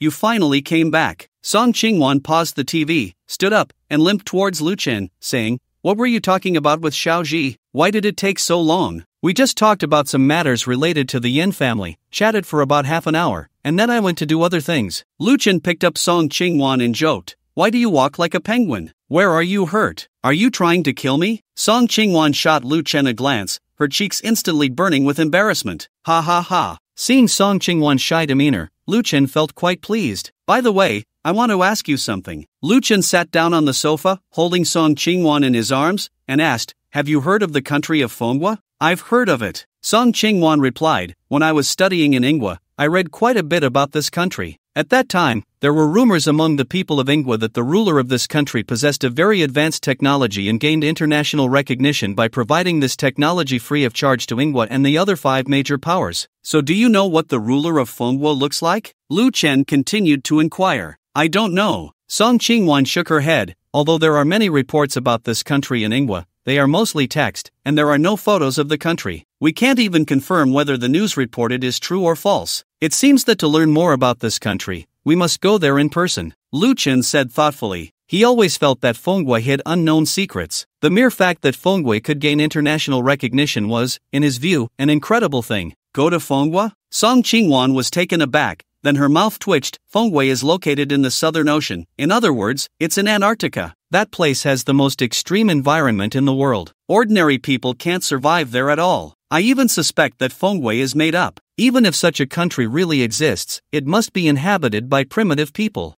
That makes sense. Lu Chen nodded with a smile. With his physical strength, even if he really went to Antarctica, the extreme environment there wouldn't affect him at all. But to avoid worrying Song Qingwan, he didn't continue the topic. Buzz at that moment, Lu Chen's phone rang. About a minute later, Lu Chen hung up, a smile appearing on his face. The call was from a staff member of the Financial Association, informing him that he had successfully won the bid for the Urban Village project. This meant that there was no longer an issue with Son Lijun's side. The time came to evening. Around the abandoned factory in the suburbs, hundreds of figures hid in the dense jungle. At the forefront was a burly man with a scar on his face. Just then, a Mercedes-Benz drove up and stopped at the factory gate. The car door opened. Qin Guanghong stepped out with a briefcase. Scanning the jungle, a cruel smile crept onto Qin Guanghong's lips. At the same time, a Land Rover followed closely behind. Qin Guanghong immediately recognized it as Qin Feng's car. The Land Rover stopped behind the Mercedes. Under Qin Guanghong's watchful gaze,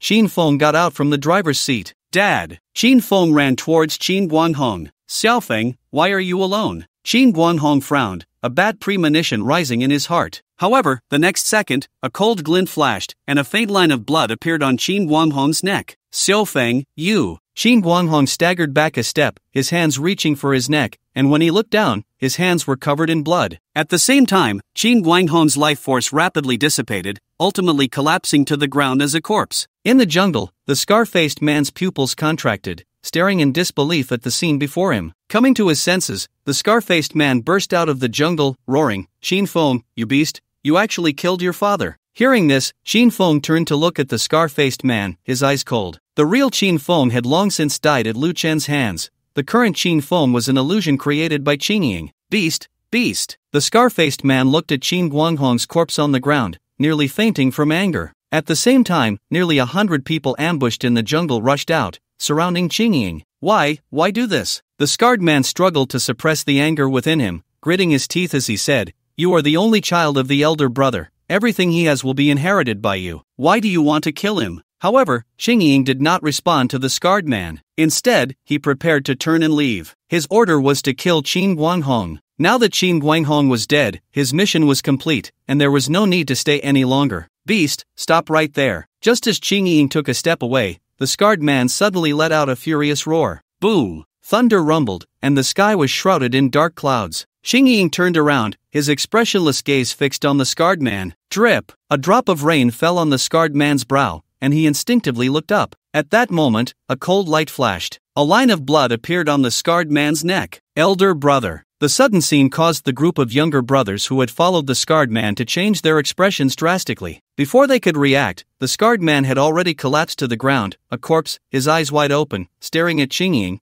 unable to close them. Boom! The thunder continued to rumble, and heavy rain poured down. Qin Ying, holding a dagger, coldly walked toward the crowd. Kill him, avenge the elder brother. Someone shouted in anger, and instantly dozens of people rushed to attack Qin Ying. However, before these people could get close to Qin Ying, a line of blood appeared on their necks. Ah, monster! Miserable screams rang out one after another. Qin Ying moved like a ghost in the night, silently reaping one life after another. After Qin Ying killed several people, the remaining crowd began to flee in a frenzy. The next day, Lu Chen sent Song Qingwan to the airport early in the morning. On the way back, he received a WeChat message from Lin Ji. Lin Ji, Qin Guanghong is dead, did you know? When did he die? Lu Chen replied by typing. Not long after the message was sent, Lin Ji responded. Lin Ji, around 10 o'clock last night, he died near an abandoned factory in the suburbs. It is said that he was killed by his son. Also, Qin Long is dead. Who is Qin Long? Lin Ji, Qin Guanghong's brother, the boss of Tianlong Security Company, involved in some shady business. After Qin Long's death, all his subordinates went to surrender. The relevant departments learned from these people that Qin Feng was the one who killed Qin Guanghong and Qin Long. That shouldn't be. Why would he kill his own father and uncle? Lu Chen naturally knew who killed Qin Long and Qin Guanghong. Moreover, Lin Shi sending him this information clearly suggested she had ulterior motives. After all, he had asked Lin Ji about Yi Paris and Guo Qi yesterday. Therefore, Lin Shi must suspect that the deaths of Qin Guanghong and others were related to him, so he pretended to know nothing. However, even if Lin Shi suspected him, he was not afraid. When Qin Long and Qin Guanghong died, he was at home with Song Qingwan. Who would have thought that the one who killed Qin Long and Qin Guanghong was a robot? Lin Shi, I don't know about that. Lin Manor. Lin Shi sat on the sofa in the living room, looking at the messages Lu Chen had sent her, her brows tightly furrowed. Her intuition told her that the deaths of Qin Guanghong and others must be related to Lu Chen. Sister Yun, I advise you not to go against him. He is too terrifying. Lin Shi turned her head to see Yen Bingyun watching her from not far away. Early this morning, Yen Bingyun had come to Lin Manor, and it was Yen Bingyun who informed her of the deaths of Qin Guanghong and others. Isn't it good to be terrifying? Yen Bingyun said with a smile, the more terrifying he is, the greater the chance he will help me gain the family's voice. But Sister Yun,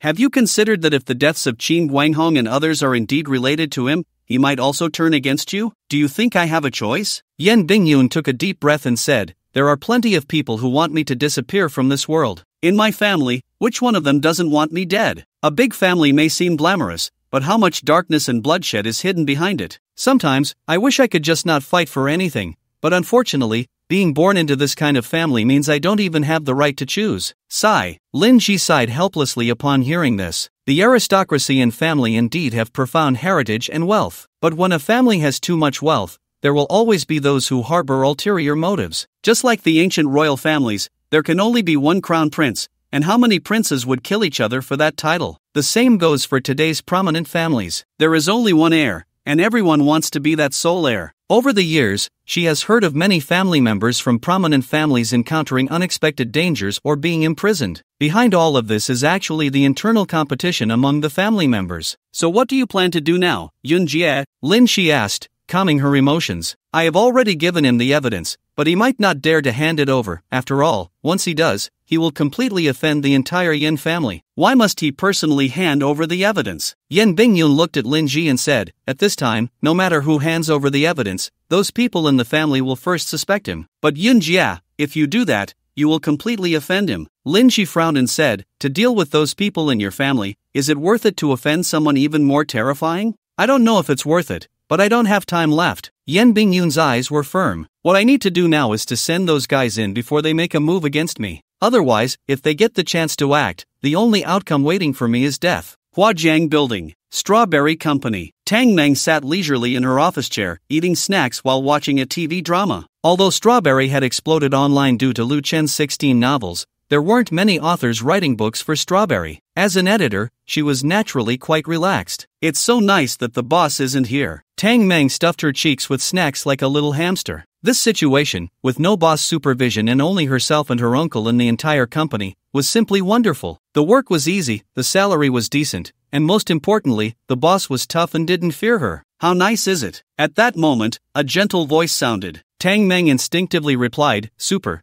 nice. I can watch TV, eat snacks, and do whatever I want. Is it that good? Can I apply to your company? Lu Chen smiled as he looked at Tang Meng, who had her back to him. After leaving the airport, he drove to Huajiang Building. Both Huajiang Building and Strawberry were his properties, but he had never been there before. Moreover, now that the Urban Village project had been awarded, he planned to take a look at the Urban Village later. Coincidentally, the Urban Village was right across from Huajiang Building, separated only by a Huajiang Bridge. Apply? Tang Meng was stunned upon hearing this, turning her head in a daze, still not having swallowed the snack in her mouth. Handsome, you must have come to the wrong place. Our company doesn't have any plans to hire new employees at the moment. Is that so? Seeing Tang Meng's dazed expression, Lu Chen directly pulled out a chair and sat down next to her. Let me have some. Lu Chen reached out his hand to Tang Meng. Seeing this, Tang Meng took a piece from the chip box and placed it in Lu Chen's palm. One piece? So stingy? Lu Chen's mouth twitched, and he said irritably, give me more. Tang Meng, upon hearing this, carefully placed another piece in Lu Chen's palm. She also hid the chip box behind her, wearing an expression that suggested she wouldn't give any more. Lu Chen, why is it cucumber flavored? Lu Chen swallowed the 2 pieces of chips Tang Meng had given him in one bite. To be honest, they weren't tasty at all. I just like cucumber flavor, Tang Meng said, eyeing Lu Chen warily. Then you might as well buy a cucumber to eat. It's all natural and healthy. You don't understand, I'm eating the taste of technology. As she spoke, Tang Meng grabbed a handful of chips and stuffed them into her mouth. Hee hee, delicious. Tang Meng grinned foolishly at Lu Chen. Seeing this scene, Lu Chen began to doubt his life choices. This not-so-smart person in front of him was actually an employee of his company. Xiao Meng, pay attention, just now President Lu called me and said he would be arriving at the company soon. At that moment, Tang Hai rushed in from outside. His hands were still wet,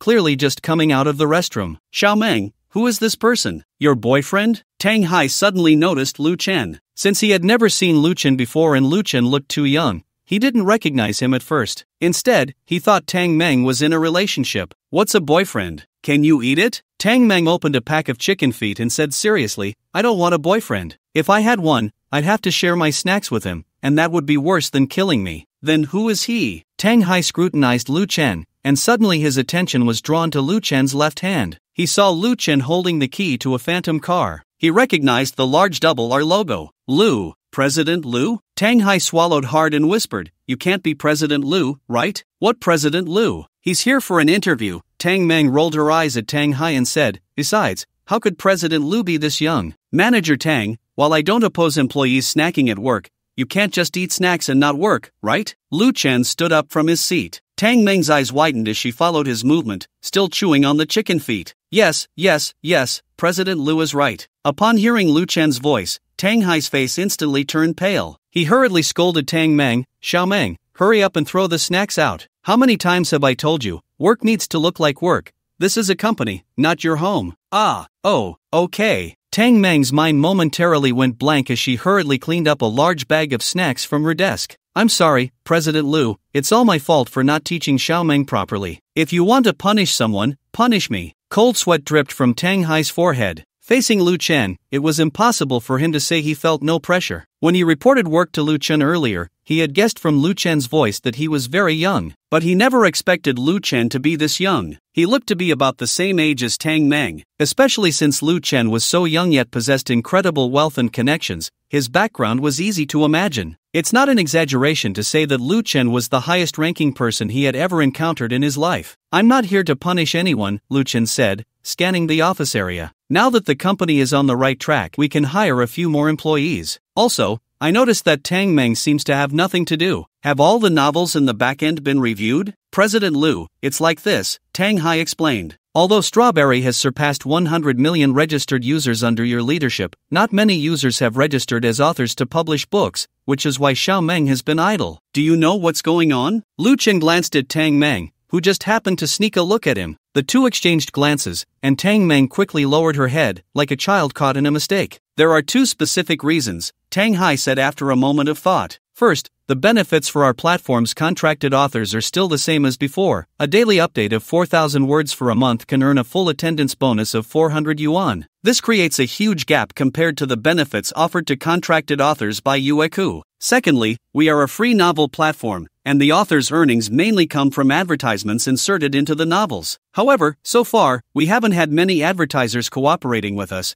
which leads to very low earnings for a novel. How about this? You first adjust the author's benefits. As for the lack of advertisers, there's no rush. With the company's large traffic, as long as the advertisers aren't foolish, they will definitely cooperate with us. Manager Lu, is it really appropriate for me to adjust the author's benefits? Tang Hai hesitated. Lu Chen wanted him to raise the benefits, but he was worried that if he raised them too much, it would cause losses for the company, and if he raised them too little, it still wouldn't attract people. Tang manager, you can't think like that, Lu Chen smiled. You are the person in charge of the company, you don't need to be overly cautious. Just use the benefits offered by Yueku as a standard. As long as it's not lower than theirs, it's fine. Understood, Manager Lu. Hearing this, Tang Hai finally breathed a sigh of relief. With Lu Chen's words, he had a clearer idea of how much to raise the benefits. By the way, what did editor Tang Meng major in? Lu Chen suddenly thought of something and looked at Tang Meng. I happen to need an assistant. How about you change jobs? So many days had passed. The ancient coin giveaway event Lu Chen organized on Douyin still hadn't distributed any coins. If this continued for a few more days, netizens would probably start calling him a scammer. The reason he chose Tang Meng as an assistant was simple. She seemed like a straightforward person, someone without much scheming, making him feel more at ease having her around. No.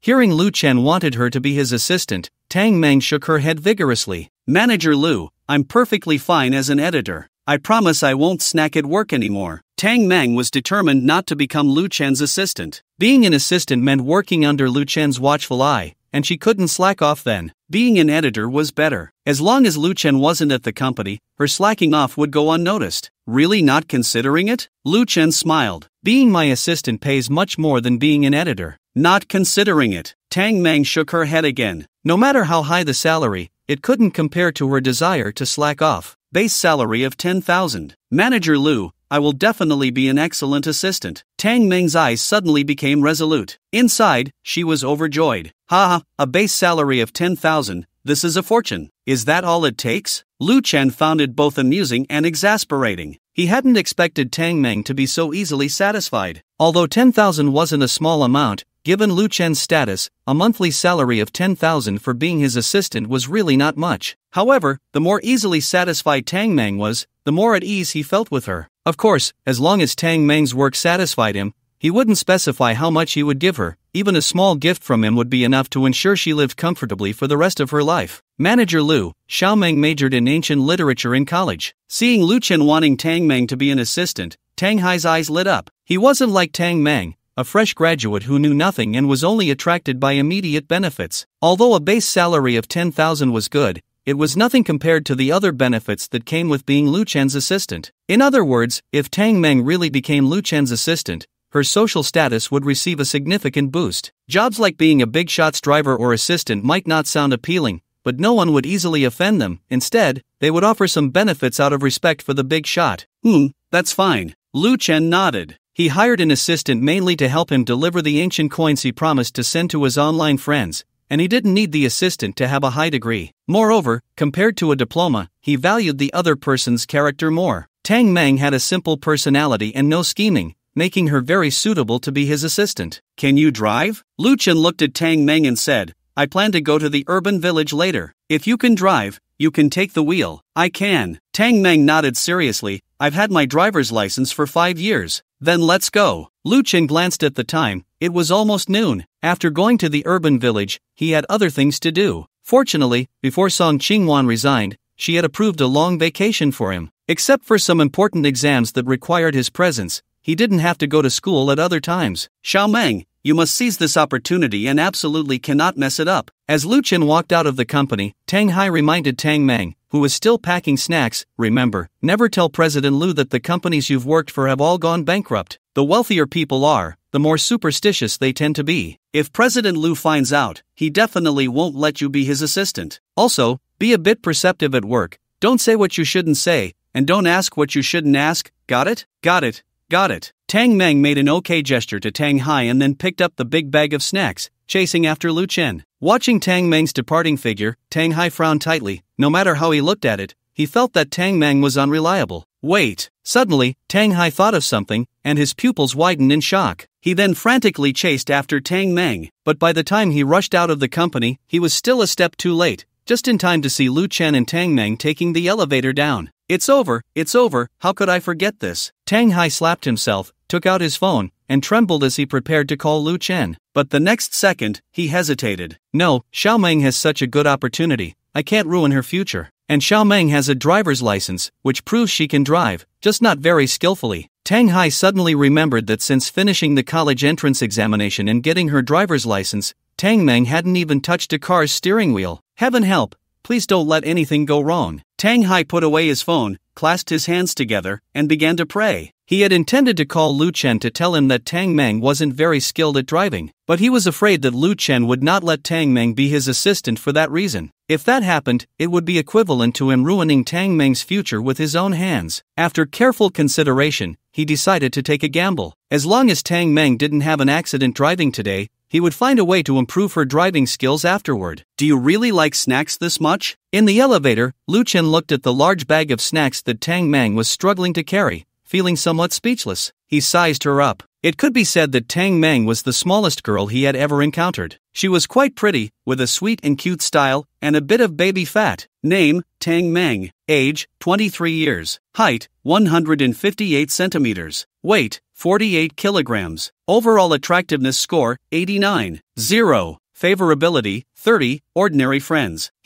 Throwing it away would be a waste. Tang Meng looked up at Lu Chen with a silly smile, her eyes crescent-shaped when she smiled. Let me help you. Lu Chen bent down to help Tang Meng lift the large bag of snacks. Thank you, President Lu, you're really strong, Tang Meng said with a naive expression. Lu Chen was somewhat used to this. Tang Meng's way of thinking always surprised him, but it didn't make him feel disgusted. On the contrary, he found it quite interesting to have such a little one as an assistant. Soon, the elevator reached the first floor. Lu Chen walked ahead with a large bag of snacks, while Tang Meng jogged behind him. There was no helping it, Tang Meng was too small. Plus, boys generally walked faster than girls. Lu Chen, not paying attention for a moment, left Tang Meng several meters behind. When Lu Chen reached the phantom car, he realized that Tang Meng had been left behind by more than 10 meters. President Lu, slow down, wait for me. Tang Meng finally caught up with Lu Chen, panting heavily. Your stamina is really poor, Lu Chen said with a frown. It's only this short distance, and you're already this tired? President Lu, my short legs can't compare to yours, Tang Meng replied, her face flushed, speaking weakly. One of your steps is like 2 of mine, and you walk so fast, plus it's so hot. Stop, stop, stop. Seeing Tang Meng making so many excuses without admitting her lack of exercise,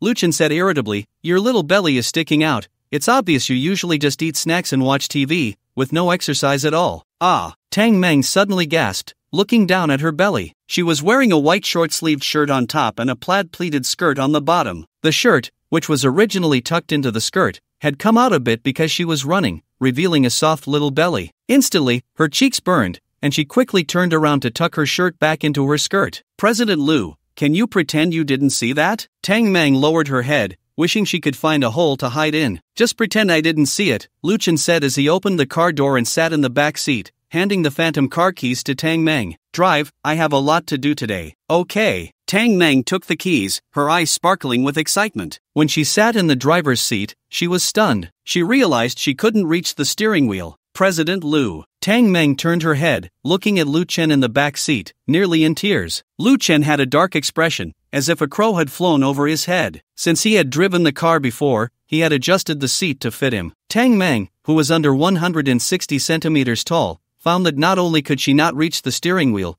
but her feet also couldn't touch the brake or the accelerator. The scene was hilariously absurd. Are you here to make me laugh? Lu Chen took a deep breath, then got out of the car to adjust the seat for Tang Meng. Is this better? Lu Chen looked at the seat that was now almost touching the steering wheel, shaking his head helplessly. Fortunately, Tang Meng was just his assistant and not his driver, otherwise, he would really worry about being laughed to death one day.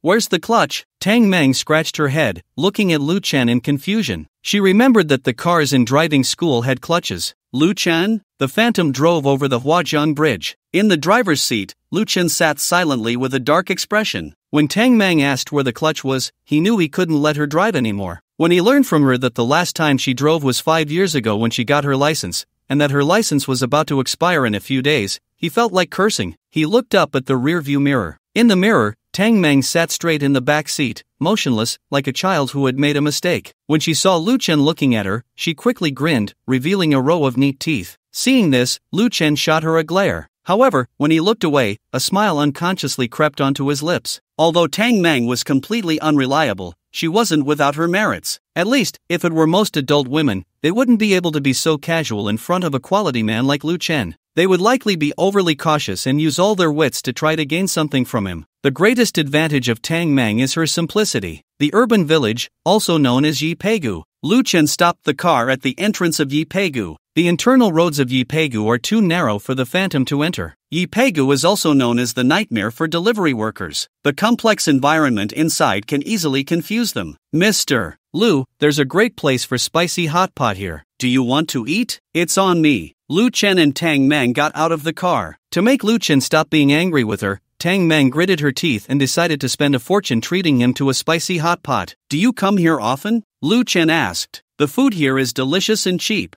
I used to come here with friends often when I was in school, but after graduation, everyone got busy with serious work, so we rarely came. Really? You don't seem like someone who would take work seriously. I want to work seriously, but every time I try, the company goes under before I can, Tang Meng said with a gloomy expression. She had graduated for a year, and instead of working seriously, most of her time was spent either looking for a job or on her way to find one. By the time she finally joined a company, it went bankrupt before she even completed her probation period. So far, 6 companies she had worked for had closed down. Even Strawberry would have gone under if it weren't for her new boss, Lu Chen. What do you mean the company is gone? Lu Chen looked at Tang Meng in confusion. Nothing.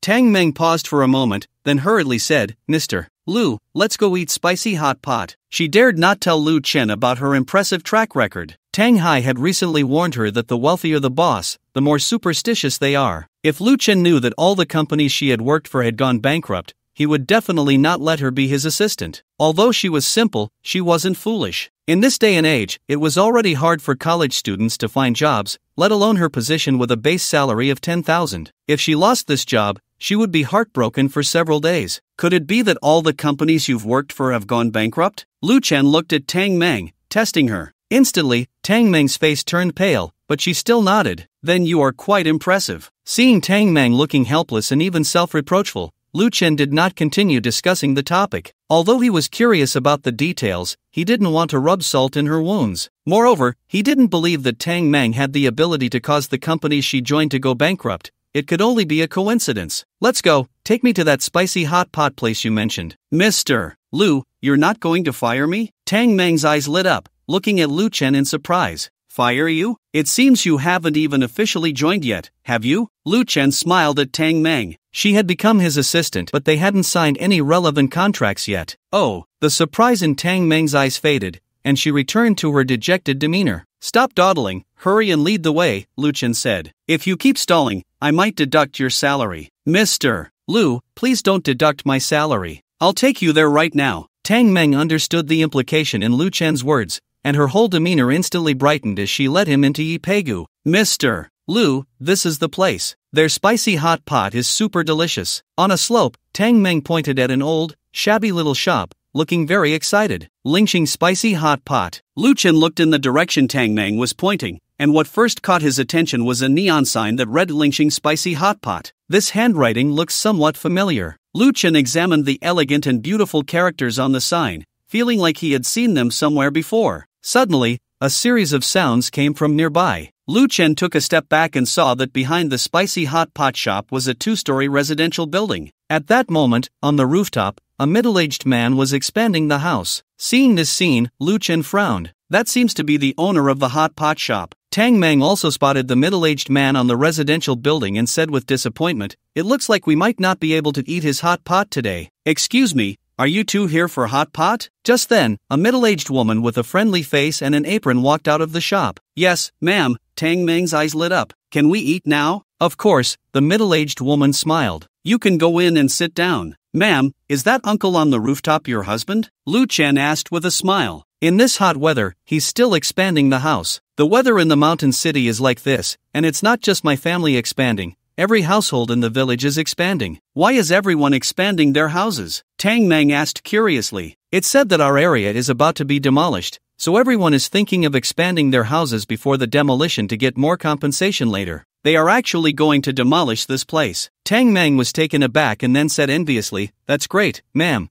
Your family is going to be a demolition household." Oh, what's so great about it? We don't even know what the specific compensation standards are. If the compensation is low, it's better not to demolish. You could have your uncle expand a few more floors, that way, the compensation would increase. Tang Meng laughed. If it were me, I would directly expand it to 100 floors. Thud. As soon as Tang Meng finished speaking, Lu Chen couldn't help but tap her on the head. Expand to 100 floors? Did she really think he was a fool? Lu, why did you hit me? Tang Meng covered her head with both hands, looking at Lu Chen with a wronged expression. Who told you to speak without thinking? Lu Chen glared at Tang Meng, then turned to the middle-aged woman and asked, "Ma'am, how did you find out about the demolition news?" The news about the demolition of the urban village would not be reported by the Financial Association until tomorrow at the earliest. Yet now, all the residents of the urban village knew about the demolition and were expanding their houses to get more compensation. This made him suspect that someone had deliberately leaked the news to set him up.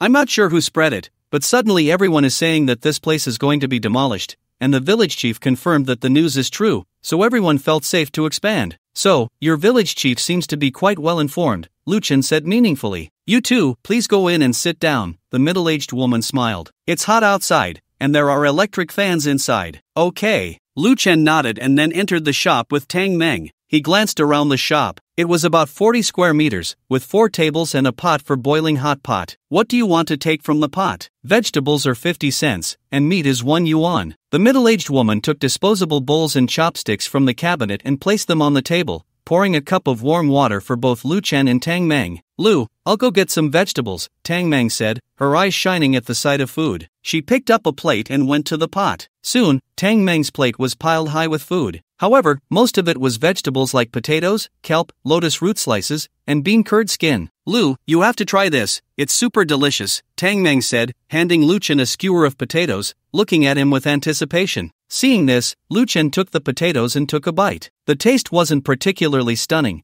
it was just a spicy flavor. For him, a person from the mountain city, the overall taste was quite good, but for someone from outside, they might not be able to handle this flavor. How does it taste? Tang Meng stared wide-eyed at Lu Chen, waiting for his evaluation. Not bad, Lu Chen said with a smile. It really reminds me of the taste of the spicy hot pot I used to have after school. Mr. Lu, do rich people also sell spicy hot pot at the school gate? Tang Meng looked adorably confused. She thought rich people only ate exotic delicacies. Rich people are still people. Lu Chen shot her a glance but didn't elaborate. However, it was certain that there wouldn't be any spicy hot pot sold at the gates of elite schools for the wealthy. They would probably be chased away by security before they even got close. But he hadn't attended an elite school in either his past life or this one. He had always gone to regular schools. Mom, I'm back. At that moment, a clear and pleasant voice came from outside the shop. Soon after, 2 graceful figures walked in. When Lu Chen saw one of them, he was momentarily stunned. Ling Ling is back. A middle-aged woman came out from the kitchen, smiling. Go wash your hands first. You can eat when your dad is done. Mom, this is my classmate, Wang Tiantian. Hello, Auntie. The girl named Wang Tiantian greeted the middle-aged woman. So you're Ling Ling's classmate? Sorry, I thought you were a customer. The middle-aged woman quickly pulled out a stool and said, Come sit. I'll go call your uncle back for dinner. Ling Ling, pour a glass of water for your classmate. Auntie, you can just do your thing. Don't worry about me, Wang Tiantian said with a smile as she sat on the stool. Mom, you go ahead. I still have 2 classmates coming later. I'm treating them to our family's spicy hot pot. Alright, make sure to take good care of your classmates. If the pot runs out, just go get more ingredients to cook. The middle-aged woman instructed before returning to the kitchen. Mr. Lu, look, there are beautiful girls. Tang Meng nudged Lu Chen's shoulder and kept giving him meaningful glances. I'm not blind, Lu Chen replied irritably. Can you not be so lewd? What's wrong with reminding you to look at beautiful girls? Tang Meng muttered softly, then buried her head in her food and stopped talking. Lu Chen, however, was focused on Wang Tiantian sitting at the table in front of him, marveling at how small the world was. Indeed, this girl named Wang Tiantian was the same one Lu Chen had given 10 million on Douyin. Although he knew she was studying at a university in the mountain city, he hadn't expected to run into her offline. Lu Chen's mind stirred, and Wang Tiantian's personal information appeared before him. Name, Wang Tiantian. Age, 18. Height, 170 centimeters. Weight, 58 kilograms. Overall attractiveness score, 89. 0. Affection level, 79. Couple. Weight, affection level 79? Lu Chen was bewildered. How could Wang Tiantian have such a high affection level for him? Moreover, he hadn't received any notifications about an increase in her affection level. Friendly reminder, when the opposite sex is beyond a certain distance from the host, affection level increases will not be notified in real time. So that's how it is, Lu Chen suddenly realized. But an affection level of 79 seems a bit exaggerated, doesn't it? Although he had Wang Tiantian's WeChat, he hardly ever replied to her messages. Logically, her affection level shouldn't be this high. Or could it be that his lack of response made her even more curious about him, thus increasing her affection level so much? The more Lu Chen thought about it, the more plausible it seemed. He took out his phone and found the chat history with Wang Tiantian. Almost every day, she would send him messages. Wang Tiantian, Pango brother, good morning. Wang Tiantian, Pango brother, have you eaten yet? Wang Tiantian, Pango brother, I learned a new dance today, do you want to see it? Wang Tiantian, video, Wang Tiantian, Pangogij, are you busy? Wang Tiantian, Pangogij, remember to rest well if you're tired from work. Lu Chen flipped through several pages, all filled with messages from Wang Tiantian, none of which he had replied to. When he first received these messages, he felt nothing. Now that he knew Wang Tiantian had feelings for him, looking at these messages again, he suddenly thought that Wang Tiantian might have a tendency for self-harm. How could she have such strong feelings for someone who ignored her? With a 79 affection level, if it rose a few more points, he might just win her over. Tiantian, take whatever you want to eat. Another woman poured a glass of water for Wang Tiantian and glanced at the time, saying, "Why are Lin Yu and Gong Wei so slow?" "Lingling, it's not that I'm slow, but your place is hard to drive into. I had to find a place to park the car before coming in." A bright voice rang out. Two young men walked into the shop. One was dressed in trendy brands, looking sunny and handsome. The other had a wheat-colored complexion and a tall stature. The speaker was the handsome young man. "I told you my home is in the urban village, and you still drove over. Who can you blame?" Xiao Ling glared at Lin Yu and said, "In the end, it's because you want to show off your sports car, afraid others don't know you're rich." "Lingling, you can't say that." Lin Yu laughed. "Once your place is demolished, you'll be rich too. Come on, I don't believe what you say." Xiao Ling replied, "Our place is so run down. If we get 2,000 per square meter for demolition, that would be great. How could it possibly be 15,000 per square meter?" "Xiao Ling, young Master Lin told us it's 15,000 per square meter. Can it be false?" Dong Wei said with a flattering expression. "Don't forget, young Master Lin's father is the richest man in Shancheng. Since young Master Lin said our place will be demolished, it will definitely be demolished. Since young Master Lin said the compensation is 15,000, it must be 15,000. Exactly." Lin Yu raised his head, looking smug. "Everything I said is absolutely true." "Is it?" Suddenly, a voice interrupted. Instantly, everyone's gaze turned to the owner of the voice. "Moo, moo goo." Lin Yu's pupils widened, as if he had seen something terrifying. With a thud, Lin Yu dropped to his knees. In an instant, Xiao Ling and the others were all dumbfounded. "Young Master Lin, what are you doing?" Gong Wei glanced at Lu Chen, then at the kneeling Lin Yu, feeling a bit dazed. However, Lin Yu's face turned pale, and his body trembled. "It's over, it's really over." At this moment, Lin Yu wished he could die. "Hee, what a young Master Lin, you really know quite a bit." Lu Chen walked in front of Lin Yu, squatting down and patting Lin Yu's shoulder. When he learned that the demolition information had been leaked, he had suspected many people, staff from the Financial Association, Yan Bingyun, and the bosses of various real estate companies participating in the bidding. But he never expected that the one who leaked the demolition information would be Lin Yu. "Muge, I was wrong, please spare me." Lin Yu lowered his head, not daring to look at Lu Chen. "Look at me," Lu Chen said in a deep voice. "Answer me when I ask something." "Yes." Lin Yu trembled as he raised his head, but the moment he met Lu Chen's gaze, he instinctively lowered it again. He was truly afraid of Lu Chen. After all, Lu Chen was someone who didn't even regard Zhao Shanghua as a threat. Moreover, Lu Chen held 40% of the shares in Hongda Group. It was no exaggeration to say that as long as Lu Chen wanted, he could easily make Lin Nantian unable to become the richest man in Shancheng. "Who told you about the urban village demolition news?" "I overheard it." Lin Yu whispered, "Yesterday when I got home, I heard my sister and my dad chatting. They mentioned a real estate company called Tiangong, which successfully won the bid for the demolition and reconstruction project of the urban village at a compensation price of 15,000 per square meter. Why let the news out?" Lu Chen said expressionlessly, "You better answer truthfully." "I just wanted to show off." Lin Yu's face turned pale and then flushed, his head dropping even lower. "Show off?" Lu Chen was momentarily taken aback. Then he thought of something and glanced back at the dazed Xiao Ling. It was no surprise that Lin Yu seemed to like this girl named Xiao Ling. Coincidentally, her family lived in the urban village, so Lin Yu revealed the news about the demolition, wanting to impress the girl he liked. "Brother Mu, I'm sorry, I was wrong." Lin Yu's eyes shimmered with tears. "Please spare me, I swear I really had no bad intentions, and I only told Ling Ling, Gong Wei, and Wang Tiantian." Thud. As soon as Lin Yu finished speaking, Gong Wei suddenly knelt in front of Lu Chen as well. Lu Chen looked at Gong Wei in confusion. "Brother Mu." Gong Wei's face was pale. I'm sorry, Lu Chen? It's like this, after I learned from Lin Xiao about the urban village demolition, I immediately told my dad." "Your dad is?" Lu Chen frowned tightly. "My dad is the village chief here." Gong Wei lowered his head, his body trembling as well. "Damn, Gong Wei, you idiot, are you trying to get me killed?" Lin Yu exploded, throwing a punch at Gong Wei. "I'm sorry, Lin Xiao, it's all my fault, all my fault." Gong Wei covered his eyes, repeatedly apologizing. "Sorry your grandpa, I'll kill you." Lin Yu's anger burned within him. He never expected that his little brother would dare to stab him in the back. "Enough." Just as Lin Yu was about to unleash all his anger on Gong Wei, Lu Chen spoke up. "Besides fanning the flames, all you know how to do is bully the weak." Yes, Brother Mu is right." Lin Yu suppressed his anger and cautiously said, "Brother Mu,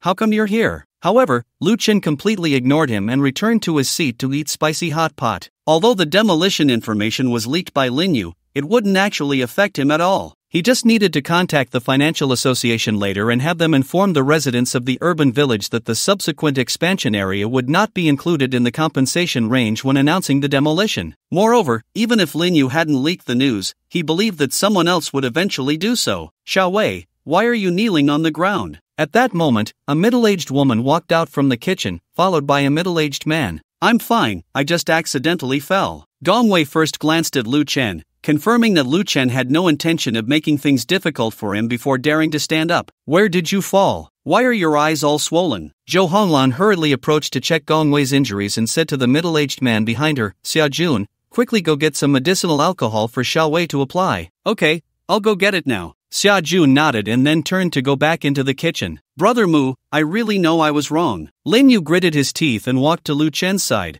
I didn't know that letting the demolition news out would upset you. If I had known, I would never have told anyone. Then guess why I'm angry? Lu Chen put down his chopsticks and calmly stared at Lin Yu. Although Lin Yu and Lin Ji were siblings, they gave him completely different feelings. Lin Ji gave him a sense of mystery, clearly hiding many secrets. Lin Yu, on the other hand, could only be described as foolish. Even now, Lin Yu still couldn't figure out that the Tiangong real estate company he mentioned was under Lu Chen's ownership. Because Lin Yu's words trailed off suddenly. Gulp. Lin Yu swallowed hard, his voice trembling as he said, the Tiangong real estate company that contracted the demolition project in the urban village is your industry, Brother Mu? As soon as Lin Yu finished speaking, all eyes turned to Lu Chen. Xia Jun, holding a bowl of medicinal wine, stood frozen in place, staring at Lu Chen in shock. Just when everyone was at a loss for words, a childish voice came from outside the shop. Mom, I'm hungry. Following that, a boy about 5 years old walked into the shop. When the boy saw Lu Chen, his mouth dropped open, and his eyes sparkled as he exclaimed, Shark Knight, it's the Shark Knight. Lu Chen. Meanwhile, Xia Ling, who had been silent, became excited. Excuse me,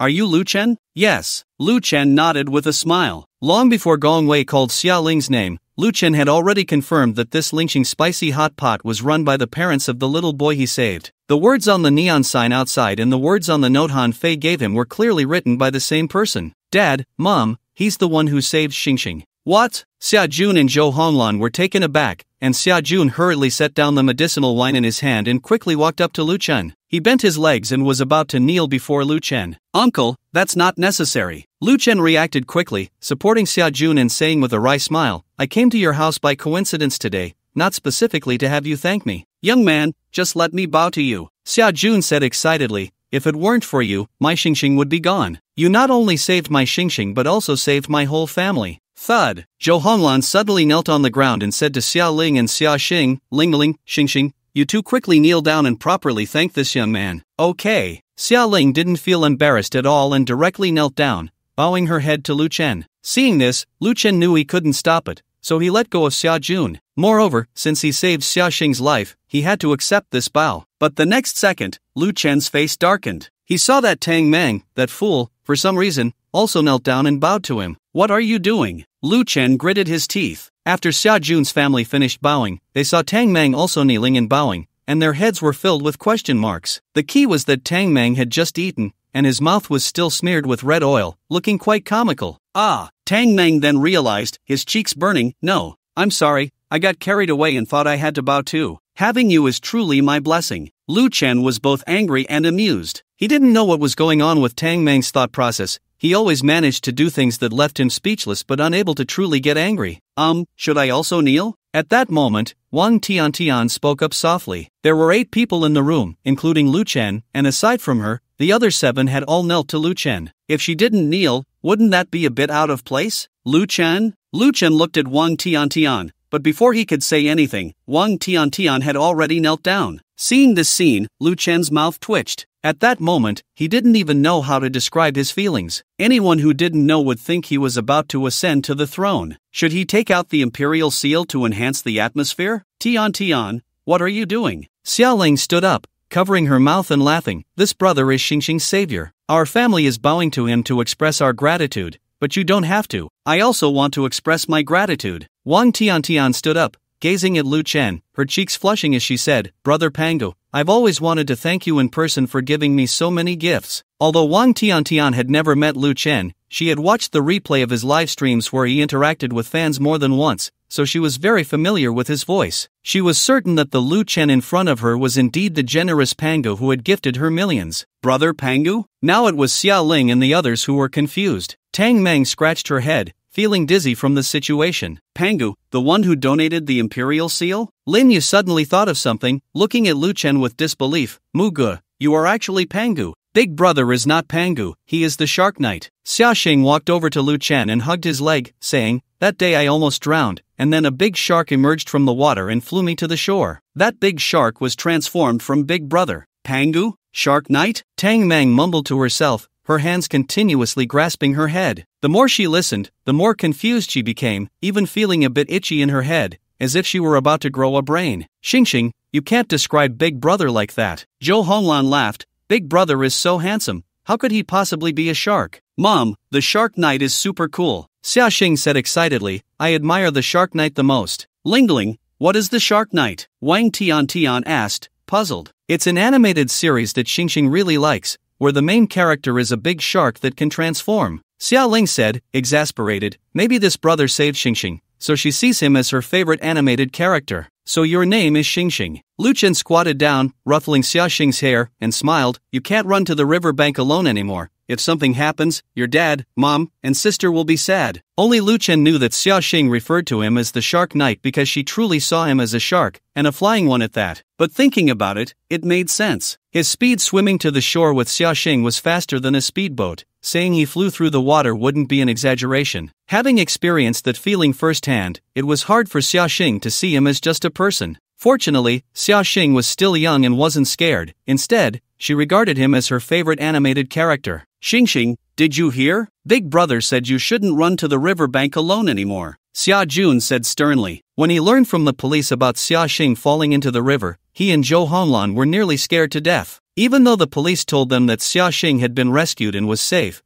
they still felt a lingering fear. They were deeply grateful to Lu Chen, who had saved Xiaxing. Now that they saw Lu Chen, they wouldn't just bow to him, even if it meant giving him all their savings, they would do it without hesitation. I know. Xiaxing nodded obediently. After falling into the river, she understood the dangers and wouldn't sneak off to play by the riverbank anymore. Young man, may I ask how to address you? Xia Jun looked at Lu Chen and said, it's clear that you have an extraordinary background. Our family is just ordinary people, and we may not be able to help you much, but you saved Xingxing, so if you ever need anything from our family, just let us know, and we won't refuse. Xia Jun had originally planned to give Lu Chen some cash as a reward, but after hearing what Lin Yu and Wang Tiantian said, he realized Lu Chen's status was noble, and even if he offered all his savings, Lu Chen might not even care. Still, he wanted to do something for Lu Chen in return. My name is Lu Chen, you can just call me Xiaomu. Lu Chen smiled and said, if you really want to do something for me, why not stop the house expansions? Also, tell the other villagers not to expand either. The demolition and reconstruction project in the urban village has already been contracted to my company. The compensation plan we offer is 15,000 per square meter. This price is already the highest demolition compensation in the history of Shanchang. Gulp. Lin Yu swallowed hard. Although he had just guessed that Tiangong Real Estate Company was under Lu Chen's ownership, hearing Lu Chen say it himself still shocked him immensely. I'm sorry, President Lu, Xia Jun said in a panic. We won't build anymore. We won't build anymore. I'll go find the village chief right away and have him notify the other villagers not to expand. Actually, if you want to expand, that's fine. But in doing so, the only ones who will end up losing are you. Lu Chen said slowly, at best, the expanded part won't be compensated by my company, and you'll waste your materials and labor. At worst, my company will no longer contract this project, and your village will lose the opportunity for demolition. Dad, I told you long ago not to expand, but you just wouldn't listen. Xia Ling spoke up, if everyone thinks they can get more demolition compensation by expanding,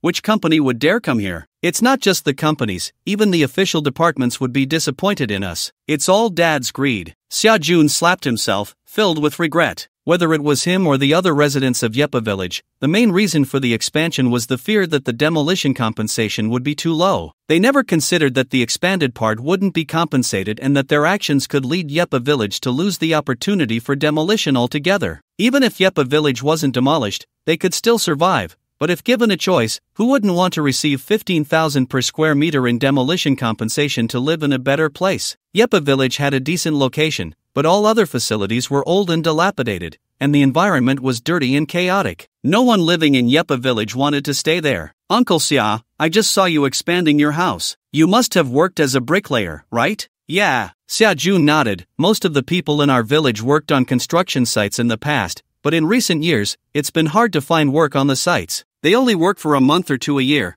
and most of the time, they stay at home. My family is okay. My wife runs a spicy hot pot shop. Although it doesn't make much money, we manage to get by. Plus, Lingling is doing well. Her schooling is covered by her scholarship, and we can even save a little money each year. But some families are struggling. Parents can't find work for a while, and schooling costs money, plus they have elderly to take care of. Under all this pressure, some people have even jumped into the river to commit suicide. No work? That's just perfect. Lin Yu said, after Brother Mu's company demolishes here, not only will you receive 15,000 per square meter in demolition compensation, but a large cultural theme park comparable to Disneyland will be built here. When the theme park is constructed, the jobs needed will be prioritized for you. Brother Mu, am I right? Lin Yu said, trying to please. You know a lot? Lu Chen looked at Lin Yu expressionlessly. Instantly, Lin Yu was so frightened that he lowered his head. Not much, not much. I was just talking nonsense. Gulp. Next to him, Gong Wei swallowed hard, not daring to breathe. He couldn't imagine what kind of terrifying identity Lu Chen must have to make Lin Yu, the son of the richest man in Shanshine, so scared. How about this, Uncle Xia? Lu Chen thought for a moment and said, if you trust me, then organize the people in your village. Once the theme park officially starts construction, I'll arrange some work for you. Trustworthy, trustworthy. Xia Jun was immediately excited upon hearing this. Although he had little education, it didn't mean he was foolish. Lu Chen was clearly giving him an opportunity. If he could really organize people, then when Lu Chen arranged some work for him, he would directly become a contractor, earning far more than he did working for others. Thank you, Mr. Lu, really, thank you so much. As he spoke, Xia Jun knelt down again. Uncle Xia, what are you doing? Lu Chen helped Xia Jun up, feeling both amused and helpless. I'm just a junior, how can you kneel to me like that? It's only right. It's only right. Xia Jun smiled broadly, not feeling at all that it was inappropriate for him to kneel to Lu Chen given their age difference. Lu Chen was not only his son's savior but had also given him a chance to make money. It was perfectly normal for him to kneel. He was very clear that for someone like Lu Chen, there were people who would want to kneel to him but might not even have the chance. Pangu. No, Brother Mu, does your company need streamers? I want to sign with your company. At that moment, Wang Tiantian suddenly spoke up. After connecting with Lu Chen, Wang Tiantian had completely exploded in popularity. Not only had her fan count risen to tens of millions, but she had also become one of the few big streamers on Douyin with a stable audience of over 100,000. During this time, many MCN agencies and entertainment companies had approached her, wanting to sign her, but she had rejected them all. The reason for her refusal was that she felt everything she had now was given by Lu Chen, and she couldn't just turn around and sign with someone else after benefiting. You want to sign with my company? Lu Chen looked at Wang Tiantian and smiled, but my company is in the real estate industry. How about you start an entertainment company, Brother Mu? Wang Tiantian blushed and said, my streaming popularity is stable at 500,000 now. I can earn a lot of money for your company. Wow! Lin Yu's eyes widened as he looked at Wang Tiantian, whispering, is Wang Tiantian crazy? Actively giving money to Brother Mu? Lin Yu knew that Wang Tiantian had become a sensation, but what he couldn't understand was why she would want Lu Chen to start an entertainment company just to share the profits with him. Wasn't that just plain crazy? Love-struck brain, that should count as a sickness, right? Gong Wei replied quietly. He looked at Wang Tiantian and Lu Chen, noticing the way Wang Tiantian gazed at Lu Chen, clearly infatuated. People really do make others feel inferior. Lin Yu was at a loss for words. As the son of the richest man in Shanshan, he had many women who liked him, but not a single one had ever been willing to give him her money. They all wanted to empty his pockets instead. Compared to Lu Chen, he was utterly defeated in every aspect: background, looks, physique, and charm. Gong Wei glanced at Lin Yu, wanting to say something but holding back. He really wanted to scold Lin Yu, saying, you, the son of the richest man in Shanshan, are still here lamenting. The phrase people make others feel inferior should have been said by him, right? Are you planning to give me money? Lu Chen was also taken aback by Wang Tiantian's idea. Although he didn't care about her little money, he had to think carefully about her intentions. If it weren't for Brother Mu, I would just be an ordinary little internet celebrity. The popularity I have now is all thanks to you, Brother Mu, so I want to repay you. Wang Tiantian looked at Lu Chen, gathering her courage to say, "Brother Mu, is that okay? I'm a businessman, and you are now a big internet celebrity. If I say no, wouldn't that make me look foolish?" Lu Chen smiled, but starting a new entertainment company is out of the question. Coincidentally, Fanqing is one of my subsidiaries, and the headquarters will be moving to Huajiang Building in Shancheng in a few days. I'll have the person in charge of Fanqing contact you, and you can take this time to think it over. Brother Mu, you are actually the boss of Fanqing, which means Zhao Weiren and Ling Shuang are both artists from your company. Wang Tiantian said with a face full of surprise. That's great, I can be colleagues with my idol. You are also a fan of Zhao Weiren and Ling Shuang. At that moment, Tang Meng spoke up. Hello, my name is Tang Meng. I am also a fan of Zhao Weiren and Ling Shuang. Well, I started liking Zhao Weiren when I was in college. It's been almost a year now. I recently became a fan of Ling Shuang.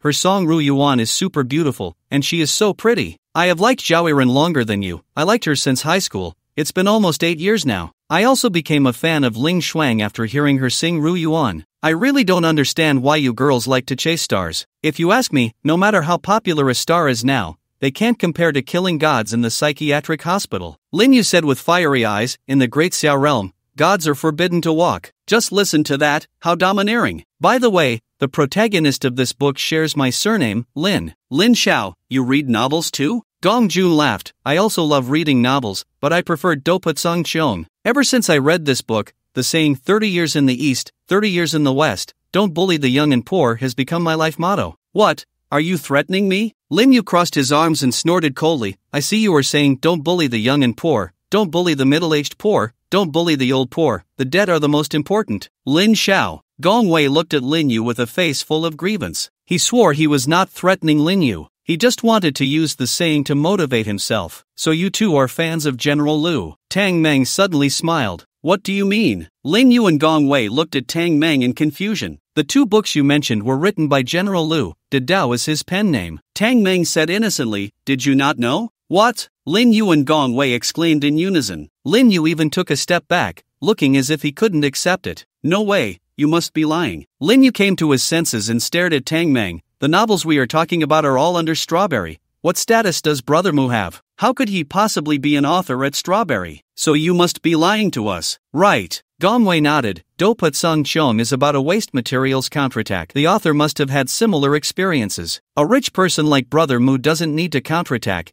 He definitely wouldn't write a novel about a waste materials counterattack. Strawberry is all General Lu's. Isn't it normal for him to write novels in his own company? Tang Meng said, if you don't believe it, you can ask General Lu yourself. Brother Mu, is Strawberry also yours? Lin Yu's voice trembled. How many industries does Lu Chen actually have? Didn't you know quite a bit? Lu Chen did not answer Lin Yu. He didn't need to. Uncle Xia, calculate how much we have eaten. Lu Chen glanced at the time. It was almost 1 in the afternoon, and he had important matters to attend to later. General Lu, you are being too polite. Xia Jun quickly waved his hand. With the kindness you have shown to my family, how could I take your money? Besides, it's not worth much. If you don't mind, whenever you want to eat spicy hot pot, I can have Lingling make it for you and deliver it. Lingling's spicy hot pot is better than her mother's. Oh, really? Lu Chen looked at Xia Ling and smiled. You have this skill? Actually, it's okay. Xia Ling blushed and said, the taste of what I make isn't much different from what my mom makes. It's just that my mom is more frugal and doesn't want to use too many seasonings, while I use heavier ingredients, so the spicy hot pot I make might taste a bit better. Then I have the chance to give it a try. Lu Chen's gaze scrutinized Xia Ling. She had a tall figure, wearing a solid-colored short sleeve on top and high-waisted jeans below. Her features were delicate and exquisite, with bright, clear almond-shaped eyes, a small upturned nose, and a cherry-like mouth. Her long, jet-black hair was tied in a ponytail, radiating a strong youthful vibe. Lu Chen's mind stirred, and Xia Ling's personal information appeared before him. Name, Xia Ling. Age, 18 years old. Height, 170 centimeters. Weight, 45 kilograms. Overall appearance rating, 90. 0. Affection level, 40. Ambiguous object. Xia Ling's height was the same as Wang Tiantian's, but her weight was significantly lighter. He glanced at both of them. Wang Tiantian had a fuller upper body, while Xia Ling's was quite flat. Although Xia Ling's overall appearance rating was 1 point higher than Wang Tiantian's, in terms of size, Wang Tiantian completely outshone her. Even Tang Meng, who was under 160 centimeters, had a more impressive figure than Xia Ling. If you don't mind, brother, when I have the chance, I can make it for you and deliver it. Facing Lu Chen's scrutiny, Xia Ling shyly lowered her head, her small hands nervously fidgeting. Lin Yu, seeing this, felt his heart shatter. He had been pursuing Xiao Ling for almost a month, yet she treated him like an ordinary classmate, not even blushing or shy around him. She showed no closeness due to his status as the son of the richest man in Shancheng. Instead, she seemed wary of him. But now, Lu Chen and Xiao Ling were meeting for the first time, and Xiao Ling not only affectionately called him brother but also displayed a shy demeanor, even offering to deliver spicy hot pot to Lu Chen's home. The more Lin Yu thought about it, the angrier he became, but he had no outlet for his frustration. What could he do? Xiao Ling didn't like him. There was nothing he could do about it. If Xiao Ling started to like Lu Chen, he would be even more helpless. After all, Lu Chen was someone he couldn't afford to provoke. Alright, I'll have assistant Tang add you on WeChat. If I want to eat spicy hot pot, I'll have her contact you. Sister Lingling, please scan me. Tang Meng opened the WeChat QR code and held it out to Xiao Ling. Instantly, everyone looked at her with strange expressions. They seemed surprised that someone who appeared so unreliable like Tang Meng would be the assistant to someone as significant as Lu Chen. However, despite their doubts, no one dared to voice them. Regardless of whether Tang Meng was Lu Chen's assistant, just the fact that she could be by Lu Chen's side made them wary of offending her. I have something to attend to, so I'll leave first. Lu Chen turned to Wang Tiantian and said, think it over carefully in the next few days. Once you've made up your mind, send me a WeChat message, and I'll have the person in charge of Fanqing contact you. Brother Mu, I've made up my mind, I want to sign with Fanqing. Wang Tiantian said earnestly. Fanqing was Lu Chen's company, and by signing with them, she could become an artist under Lu Chen's management, which would give her more opportunities to interact with him. During this time, she had been watching Douyin, and almost all the videos were replays of her live broadcasts with Lu Chen. Many editing accounts even paired her with Lu Chen as a couple. The more she watched, the more she developed an indescribable feeling for Lu Chen. Sometimes, she even dreamed about him. That's why she persistently messaged Lu Chen every day, partly to sincerely thank him for the many gifts he had sent her, and partly to see if she could win his affection. But lacking any romantic experience, her messages to Lu Chen were just mundane greetings. After receiving so many of those, Lu Chen stopped replying to her. Alright then, I'll have the person in charge of Fanqing contact you later. Lu Chen hadn't expected Wang Tiantian to be so resolute in her decision. But regardless of Wang Tiantian's intentions, it is undeniable that after signing with Fanqing, she will undoubtedly bring a wave of popularity and traffic to the company. And for an entertainment company, popularity and traffic equate to money. Wang Tiantian nodded excitedly. This made Lin Yu, who was standing nearby, shake his head. He couldn't understand how someone as foolish as Wang Tiantian could exist in the world. Clearly, she was giving money to Lu Chen, yet Wang Tiantian seemed even happier than Lu Chen. Wang Tiantian's favorability +5. The system prompt sounded. Lu Chen instinctively checked Wang Tiantian's favorability towards him. Favorability, 84, loving couple, this girl is truly a gift to him. Lu Chen felt a bit complicated. With Wang Tiantian's current favorability towards him, he could definitely win her over with just a word. Coming back to his senses, Lu Chen didn't linger any longer and left the urban village with Tang Meng. Golden Building. Still in the private room on the 7th floor. When Lu Chen arrived at the private room with Tang Meng, Lin Nantian and Lin Ji were already waiting inside. After leaving the urban village, Lu Chen immediately contacted Lin Nantian to arrange a meeting in the urban village. It seems that President Lin is preparing to cultivate Miss Lin as an heir, bringing her along wherever he goes, Lu Chen joked. President Lu is joking. Shoji heard that I was coming to meet you, so she specially came along, Lin Nantian laughed. Speaking of which, I've never seen Shoji so attentive to anyone of the opposite sex. Is that so? Then I feel quite honored, Lu Chen said. Looking at Lin Ji, I appreciate Miss Lin's regard for me. That should be something I say, Lin Ji said as she picked up the teapot and walked in front of Lu Chen, bending down to pour him a cup of hot tea, smiling as she said, I appreciate President Lu's regard for my father and me. Oh, what do you mean by that, Miss Lin? Lu Chen raised the teacup and took a sip, a look of surprise flashing in his eyes. Could it be that you guessed my purpose in inviting your father? Upon hearing this, Lin Ji did not respond immediately but glanced at Tang Meng behind Lu Chen. Assistant Tang, please wait for me outside. Okay, President Lu. Tang Meng nodded and then left the private room, finding a spot outside to scroll through Douyin. Miss Lin, can we talk now? Lu Chen looked at Lin Ji. I'm just speculating, Lin Ji said as she sat beside Lu Chen, slowly continuing, now that President Lu's Tiangong has successfully bid for the urban village project, once the urban village is demolished, the next step will be the construction of the theme park. But Tiangong, which is under President Lu, is a newly established company and does not have the capability to build a theme park, so I boldly speculate that President Liu intends to collaborate with my father and hand over the theme park construction project to him. My father has been wanting to enter the real estate industry for years but has faced repeated failures. However, with your support, President Liu, I believe my father will successfully enter the real estate market. At that time, Hongda's market value will see a significant increase, and since you hold 40% of Hongda's shares, you will naturally reap huge benefits. Lu Chen listened quietly to Lin Ji, occasionally taking a sip of hot tea. Lin Ji's speculation was entirely correct. He indeed planned to hand over the theme park construction to Hongda. Firstly, he held 40% of Hongda's shares, and if Hongda successfully entered the real estate industry, its market value would soar, greatly increasing the value of his shares. Secondly, having Hongda build the theme park would save construction costs. For example, building a theme park would require 100 billion. Currently, Tiangong is just a shell company and does not have the capability to build a theme park. Therefore, he must collaborate with domestic construction companies. Thus, that 100 billion would go to those construction companies he partnered with. If he cooperates with Hongda, it would be different. 100 billion given to Hongda would become Hongda's profit. He owns 40% of Hongda's shares and can enjoy the profit dividends, which is equivalent to indirectly saving the cost of building the theme park. But Hongda is not his only option. He could also choose to cooperate with Jin Yun Group. Yes, it is indeed the Jin Yun Group under Qin Guanghong. Now that Qin Guanghong is dead, the shares of Jin Yun Group in his hands will be inherited by his spouse and children. However, Qin Guanghong's legally recognized spouse has long passed away, and his only son, Qin Feng, is also dead. But the outside world does not know that Qin Feng is dead. They believe that Qin Feng killed Qin Guanghong and Qin Long and is now on the run. Lu Chen could easily have Qin Ying take on Qin Feng's appearance to inherit the shares and then transfer the shares to his name. This way, he would own a real estate company capable of building a theme park. But the problem is that doing so could easily raise suspicions from the relevant departments. Therefore, after careful consideration,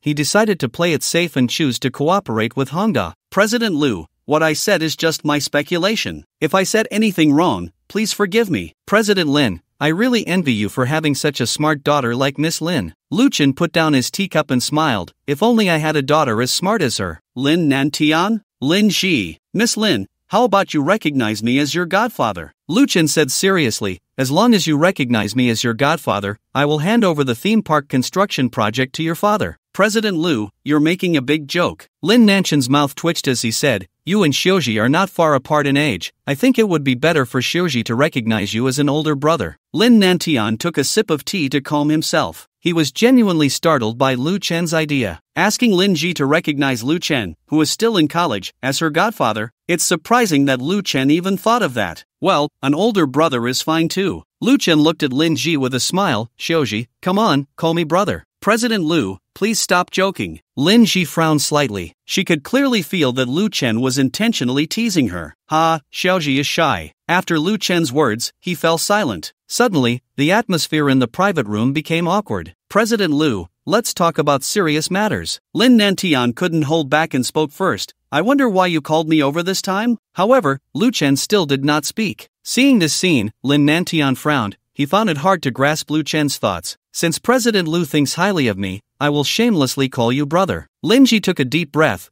poured Lu Chen another cup of hot tea, and handed it to him with both hands, saying, brother, please have some tea. Not bad, truly my good sister. Lu Chen took the teacup, and only then did a smile appear on his face. He did not actually want to recognize Lin Ji as his sister. He wanted to give her a little warning. Lin Ji is very smart, but she is also very dangerous. Moreover, since Lin Ji knows the ruler of Fenghua and is close to Yan Bingyun, he cannot guarantee whether Lin Ji is friend or foe. The reason he suddenly fell silent was to tell Lin Ji that if she did something he was not satisfied with, he did not necessarily have to cooperate with Hongda. The project of building a cultural theme park is extremely important to Hongda, determining whether Hongda can successfully enter the real estate industry. Lin Ji is also well aware of this, which is why she presented hot tea to Lu Chen with both hands. President Lin, I won't beat around the bush. Lu Chen took a sip of hot tea and said, as Xiuji guessed, the reason I asked you to come over this time is that I want to cooperate with Hongda and contract the subsequent construction of the cultural theme park in the urban village to Hongda.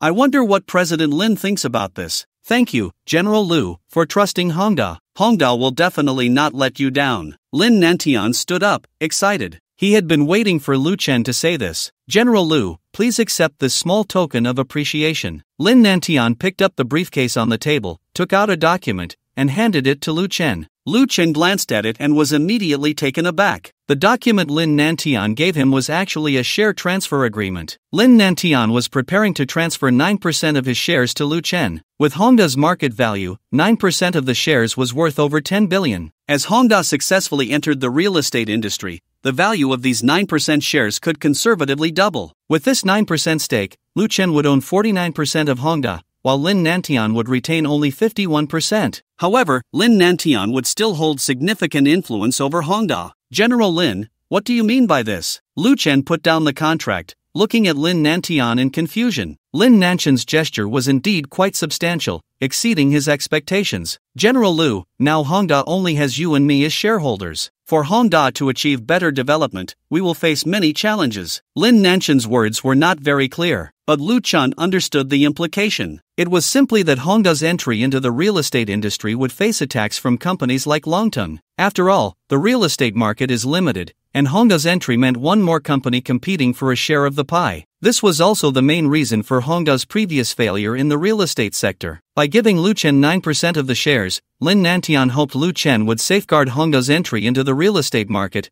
especially since Lu Chen had the courage to confront Longteng and other real estate companies, even snatching urban village demolition and reconstruction projects from them. General Lin, you can rest assured. With such a smart daughter as Shirji, Hongda's rise will be unstoppable. Lu Chen picked up the contract again and smiled. Do you have a pen? Yes, it's already prepared. Lin Nantian took a pen from his bag and handed it to Lu Chen. Lu Chen took the pen and signed his name directly on the contract. A stake worth over 10 billion was too good to pass up. As for safeguarding Hongda, even if Lin Nantian hadn't mentioned it, he would have done so anyway. Hongda was not just Lin Nantian's company. As the second largest shareholder, nearly half of Hongda belonged to him. He certainly had to protect his own interests. Moreover, Longting Group belonged to the Yin family, and he had already offended Yin Bingyun, a member of that family, so what was there to fear? General Lu, Xiaoji and I will take our leave now. Lin Nantian took back the pen, his face beaming with a smile. Although he had lost 9% of his shares, once Hongda successfully entered the real estate industry, its market value would surely rise significantly, making his remaining 51% worth much more than the previous 60%. Dad, you go ahead and get busy. I still have some matters to discuss with General Lu. Lin Ji looked at Lin Nantian. Alright, I won't disturb you then. Lin Nantian nodded and left the private room. As Lin Nantian closed the door and prepared to go downstairs, he suddenly saw Tang Meng sitting at the door, scrolling through Douyin. Tang Meng had somehow found a chair and was sitting there, completely absorbed in her phone. Lin Nantian looked at Tang Meng in confusion and walked past her. At that moment, Tang Meng noticed Lin Nantian, looked up at him with a simple smile, and then went back to her phone. Seeing this scene, Lin Nantian was taken aback. He then turned back 3 times, slowly making his way downstairs. He seriously doubted whether Tang Meng was really Lu Chen's assistant. How could an assistant sit at the door playing on her phone, not even acknowledging her boss's business partner as he left? He turned back 3 times, and Tang Meng didn't even glance at him, as if she didn't recognize him at all. What he didn't know was that Tang Meng, a college student lacking social experience and a single-celled organism, had no understanding of workplace hierarchy. In Tang Meng's perception, he was Lu Chen's assistant and only needed to do what Lu Chen asked of him. What do you want to talk to me about? In the private room, Lu Chen looked at Lin Ji with great interest. Dressed in a sleeveless floor-length patterned dress, her entire demeanor exuded an ethereal quality. Her long black hair was tied with a white ribbon, and around her slender swan-like neck hung a red string necklace with a pure and flawless jade bead pendant. With delicate features as if sculpted by Nuwa herself, she possessed a graceful and enchanting figure. Lin Ji was like a fairy from a painting, too beautiful to be of this world. Name, Lin Ji. Age, 23. Height, 172 centimeters. Weight, 60 kilograms. Overall attractiveness score, 98. 0. Favorability, 20. Ordinary friend. Mr. Lu, you must be careful these days. Lin Ji gazed at Lu Chen, her eyes deep. There will be significant changes within the Yin family in the coming days, and this change may very well affect you. Are you concerned about me? Lu Chen said expressionlessly. Isn't it normal for a younger sister to care about her older brother? Lin Ji smiled at Lu Chen, her gaze particularly sincere. Ha! Lu Chen let out a cold laugh. If it weren't for seeing Lin Ji's favorability towards him, he might have almost believed her. With a favorability of 20, Lin Ji could not possibly care about him. Does Mr. Lu think I'm lying? Lin Ji's delicate brows furrowed slightly. Lu Chen's reaction was completely beyond her expectations.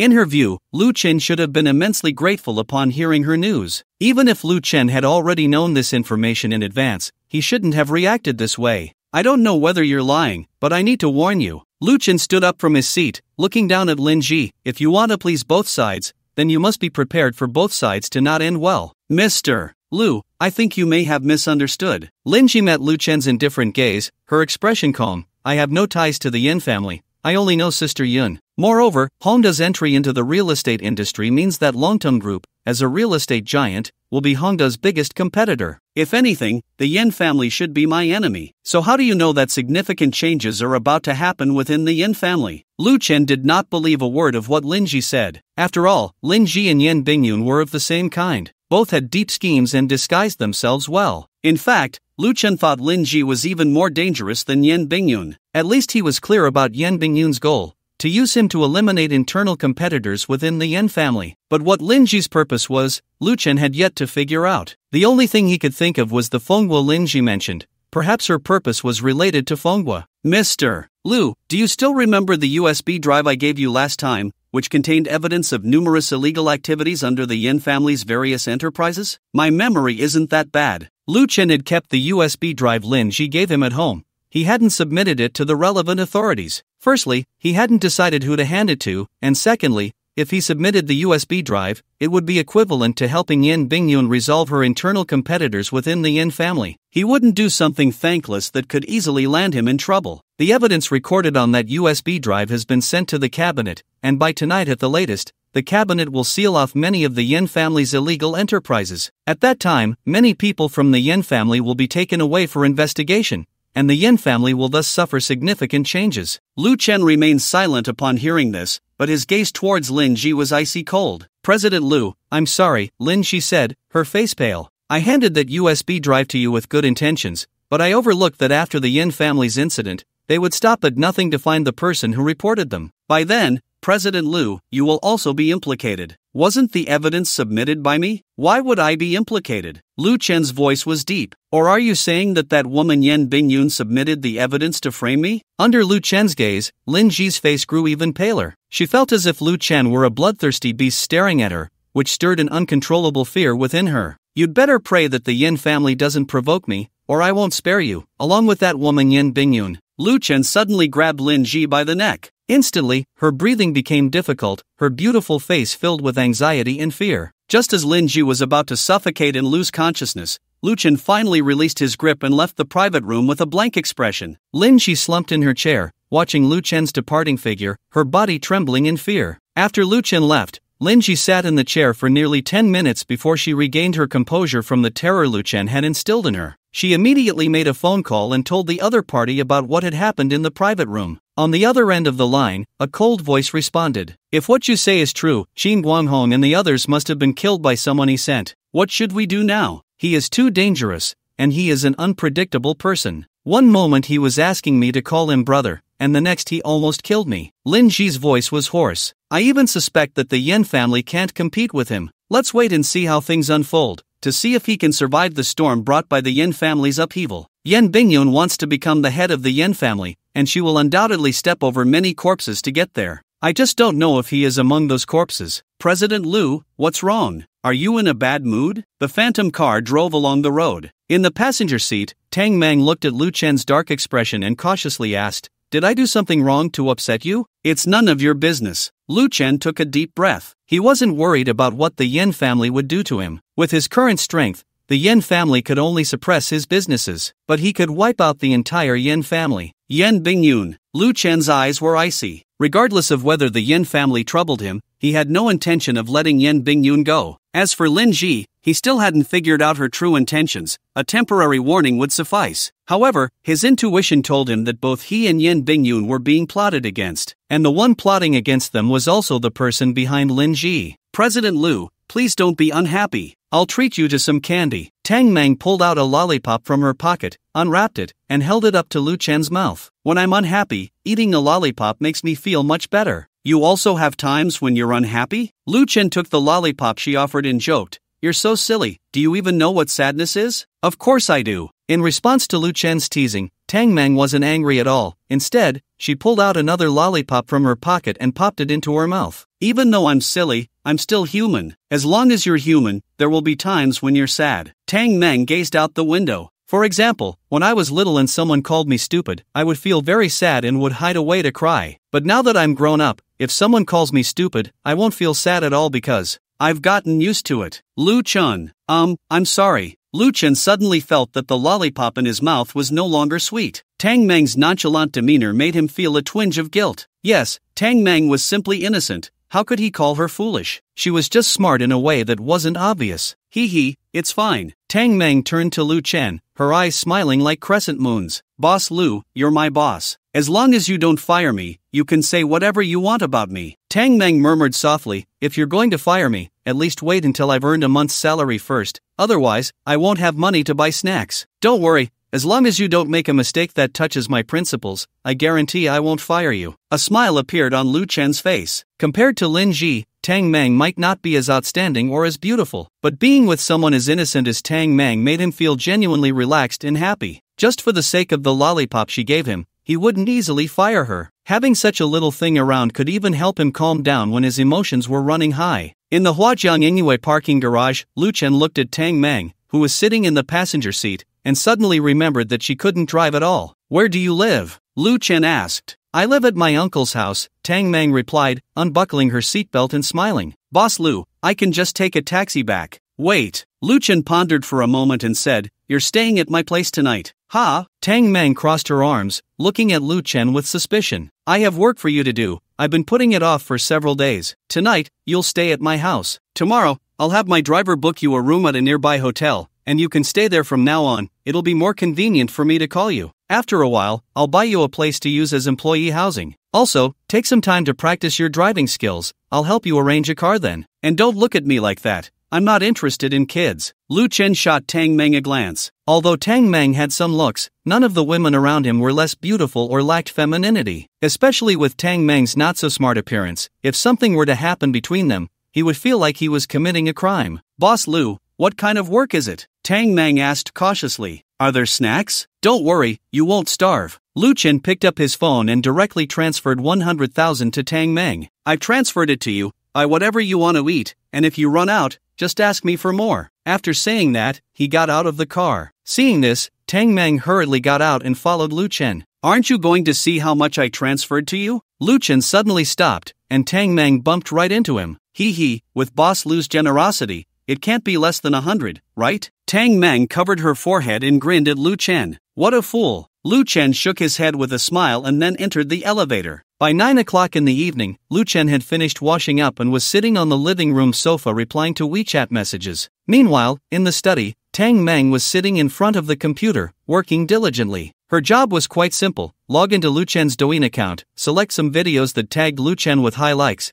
and then contact the bloggers who posted those videos to ask for their contact information and addresses. Then, she would arrange for a courier to send ancient coins to these video bloggers the next day. Although the work was simple, after a long time, her hands would get sore. Tang Meng paused her work to stretch her fingers. Just then, her phone on the desk suddenly rang. The caller was Tang Hai. Tang Meng answered the phone and said softly, Uncle, what's up? Xiao Meng, I just saw the WeChat you sent me. If you're not going home tonight, where are you staying? I'm staying at Boss Lu's house. What? On the other end of the phone, Tang Hai exclaimed in surprise. What did you say? Staying at President Lu's house? Uncle, keep your voice down, don't disturb President Lu. Tang Meng quickly covered the phone with her hand and glanced at the door. When she saw Lu Chen sitting on the sofa in the living room looking at his phone, she whispered, I'm working overtime at President Lu's house, staying here for the night. By the way, Uncle, I think I might have done something wrong. What did you do wrong? Tang Hai lowered his voice. President Lu asked me to work overtime, and then I casually asked if there were any snacks. I swear, I didn't really want to eat snacks, and then President Lu transferred me some money, and it was quite a lot. How much is quite a lot? 1,000? 100,000. What? Tang Hai was shocked again, his voice trembling. You mean President Lu transferred you 100,000 to buy snacks? Yeah, President Lu also said he would buy a house for me as an employee dormitory, so I won't have to trouble you and Aunt anymore. Uncle,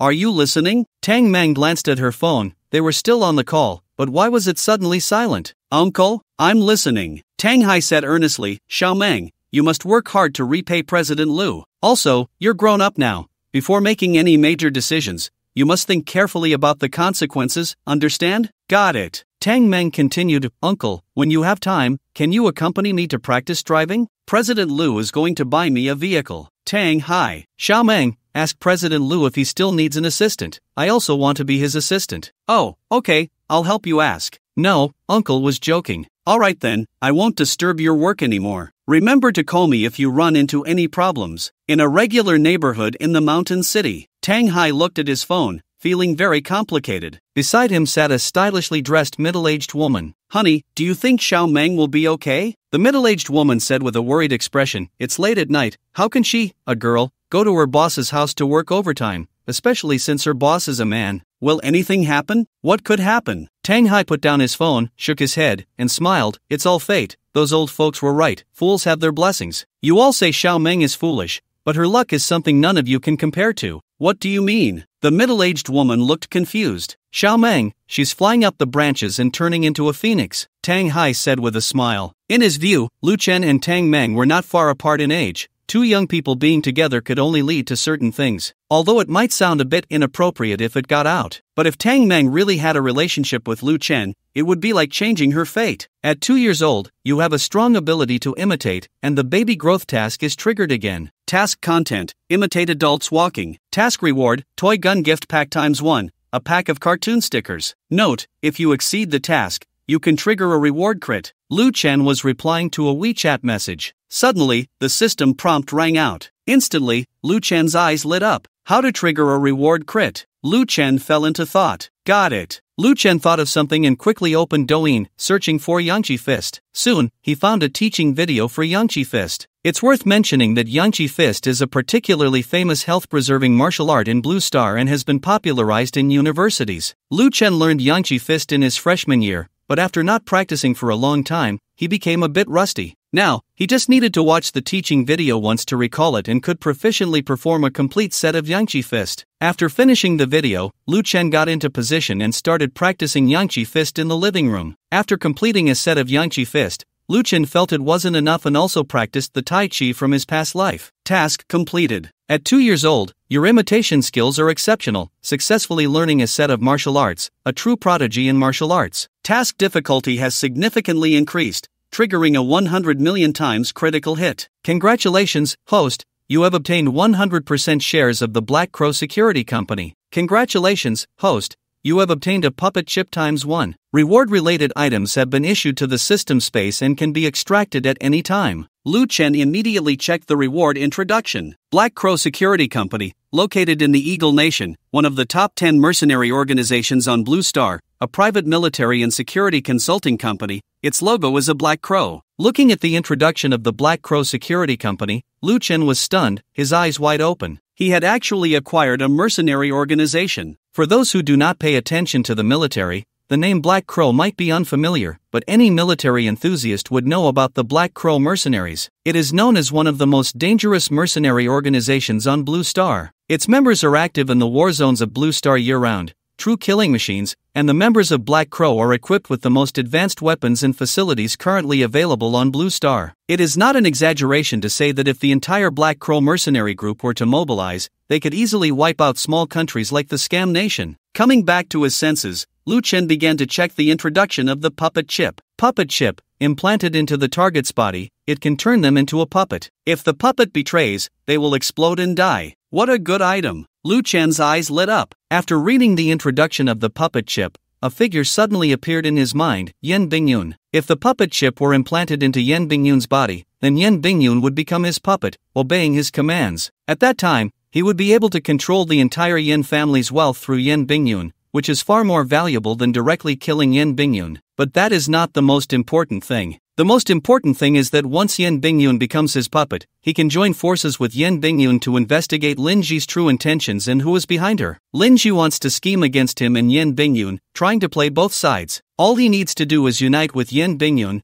and he can turn the situation around. Lin Ji will go from being the schemer to the one being schemed against. It seems it's time to take a trip to Kyoto. The next day, Lu Chen got up early. Today he needed to go to Yepa village to attend a demolition ceremony, and after the ceremony, he would head to Kyoto. After getting up, Lu Chen immediately called Nyo Dali to come and drive him. When Lu Chen walked out of his room, he suddenly noticed that the light in the study was still on. Walking over, he saw that Tang Mang was actually asleep at the computer desk. This woman, could she have worked all night? Lu Chen was taken aback for a moment, then walked over to Tang Meng's side. When he saw the densely packed address information on the computer and the makeup still on Tang Meng's face, he was sure that she must have worked late and then fallen asleep from exhaustion. Looks a bit silly, but she works quite seriously. Lu Chen joked to the sleeping Tang Meng, then picked her up and carried her to the guest room next door. After placing Tang Meng on the guest room bed, Lu Chen went to wash up, then sat on the living room sofa to book a flight. This time to Kyoto, for safety's sake, he decided to bring Nyo Dali and Qingying along. This way, he wouldn't have to worry about the Yen family causing him trouble. After booking the flight, Lu Chen started scrolling through Douyin. The videos he came across were almost all official news reports. Deputy Director of the Entertainment Bureau Yen Wei under investigation. Real estate giant Longtum Group in crisis. Projects nationwide left unfinished. Elephant Financials listing halted. Owner Yen Changkon taken away for investigation. Polar Bear Games exposed for plagiarism and monopoly. Owner Yen Fei taken away for investigation. Yupin Puji suspected of material fraud. Owner Yen Meng taken away for investigation. Looking at these news reports, Lu Chen, although already aware in advance, was still incredibly shocked. The Yen family, as a prestigious family with a history of hundreds of years, had industries that truly spanned various sectors, and many family members held leadership positions in official departments, wielding immense power. The companies reported were merely those with significant legal issues, not all the enterprises under the Yen family. This shows that, were it not for internal strife, ordinary people would absolutely be unable to shake such a colossal entity as the Yen family. Entering the comments section of these news articles, netizens were not only shocked but also filled with confusion. What's going on? Do all the bosses of these companies have the surname Yen? Upstairs, don't you understand? Family business. Damn, what kind of family is this? So impressive. Longting is a trillion-dollar group, and Beijixiang, Yupanpuzi, these are all companies worth hundreds of billions. Elephant Financials, Elephant Loan and Elephant Payment can even rival Alipay and WeChat Pay. Besides these, there are a dozen other well-known companies, and they all belong to one family. This is terrifying. I thought only the Koreans had Samsung. I didn't expect we have our own Samsung here. Damn Longting, the house I bought has been left unfinished. Compensate me for my house money. Looking at these comments, Lu Chen felt quite complicated. If it weren't for the system, he would probably feel as powerless and fearful as many netizens regarding a family that possessed such immense wealth. But at that moment, Nyo Dali called. At the village committee square of Yepai village, a dense crowd had gathered. These people, besides the villagers of Yepai, were mostly tenants living in the village. Upon learning that Yepai village would be demolished, these tenants were quite envious. I really envy the people in this village. They are going to be relocated. I wish my hometown could be demolished too. Cut it out. In this day and age, demolition compensation isn't much. Sometimes it's better not to demolish. Exactly, Shanchang isn't like Yangchang. The compensation standards for house demolition in Shanchang are very low. I've been renting here for almost 10 years. I think the landlord should give me half of the money after the demolition. Bro, you go tell your landlord that and see if he doesn't beat you up. It's his house. Why should he give you half the money? Amidst the discussions, Song Lijun and other officials walked to the center of the square and began to speak in turn. Behind Song Lijun and the others, Lu Chen was conversing with Han Fei. Minister Han, you're here too. Lu Chen said with a smile, I wonder how Minister Han feels at this moment. Mr. Lu wants to ask if I got slapped in the face, right? Han Fei looked deeply at Lu Chen and said, I admit I underestimated you before. I thought Longting Group would win the bid for the Yepai village demolition and reconstruction project, but I didn't expect the winning bid to be from your company. What surprised me even more is that Mr. Lu, you actually offered a demolition compensation price of 15,000 per square meter. I must say, Mr. Lu, you are truly accomplished at a young age. Just in terms of cash, your strength could rank in the top 10 nationwide. Minister Han misunderstood. What I meant was, how have you been resting lately? Last time in your office, you said you were under a lot of mental pressure, so I was just checking in. Thank you for your concern, Mr. Lu. Han Fei was momentarily taken aback, then smiled. After a few days of rest, I'm feeling much better. That's good to hear. Please take good care of Ling Shuang. Now that Ling Shuang had become the tourism ambassador for Shanchang, she had been running around various scenic spots with the Cultural Bureau staff, filming promotional videos. They say a mother worries when her child travels 1,000 miles. Although Ling Shuang is not his child, he is not her mother either. But the two had grown up together since childhood, their relationship stronger than that of family. he couldn't help but worry about Ling Shuang being wronged outside. Moreover, Ling Shuang was inherently a strong-willed person. Even if she suffered injustice, she would only hide it alone, not even telling him. That's why he wanted Han Fei to take good care of Ling Shuang. Director Liu, you can rest assured, everyone in my department is very kind, and they all like Ling Shuang. They won't bully her, Han Fei added. They also know that Ling Shuang was recommended by me to become the tourism ambassador for our city. With a gentle and kind person like Minister Han,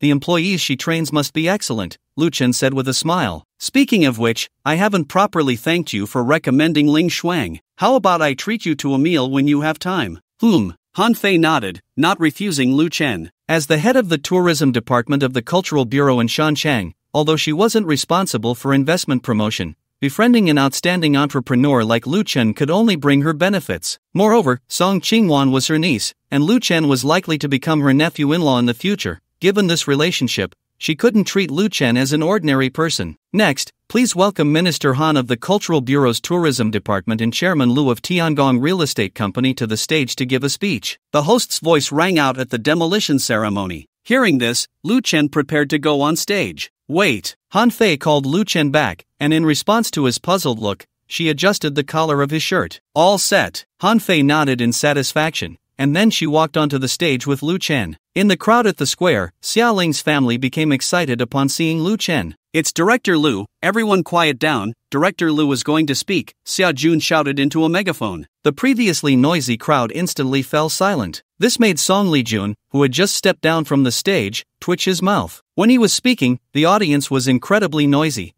and he had asked for silence several times without success. Yet when Lu Chen took the stage, someone helped maintain order. Moreover, Xia Jun's single command was enough to quiet the crowd, indicating that he held significant weight among them. Hello everyone, I feel very honored to be invited to this demolition ceremony, and I know that what everyone is most concerned about is the compensation amount for the demolition. So, let me tell you the specific compensation plan our company has for the demolition of Yupayakan. As Lu Chen's words fell, everyone became tense. Before this, they only knew that Yupayakan was going to be demolished, but they were unaware of the specific compensation standards. The only ones in the know, Xia Jun's family and the village chief's family, had not dared to disclose anything. First, the compensation amount our company offers is calculated based on the area of the residents' property certificates, with a compensation amount of 15,000 per square meter. What? 15,000? As the compensation amount for the demolition came from Lu Chen's mouth, the previously quiet crowd erupted. My God, am I dreaming? 15,000 per square meter. I'm going to get rich. I have 3 houses with a total area of 200 square meters, so that means I could get 3 million. God bless, I never expected such good fortune to fall upon me one day. How is that possible? The compensation amount for old house demolitions in Shancheng can't be this high. I'm so envious. For the people of Laopai village, this demolition is a direct change of fate. I know everyone is very excited, but please calm down first and let me finish explaining the compensation plan.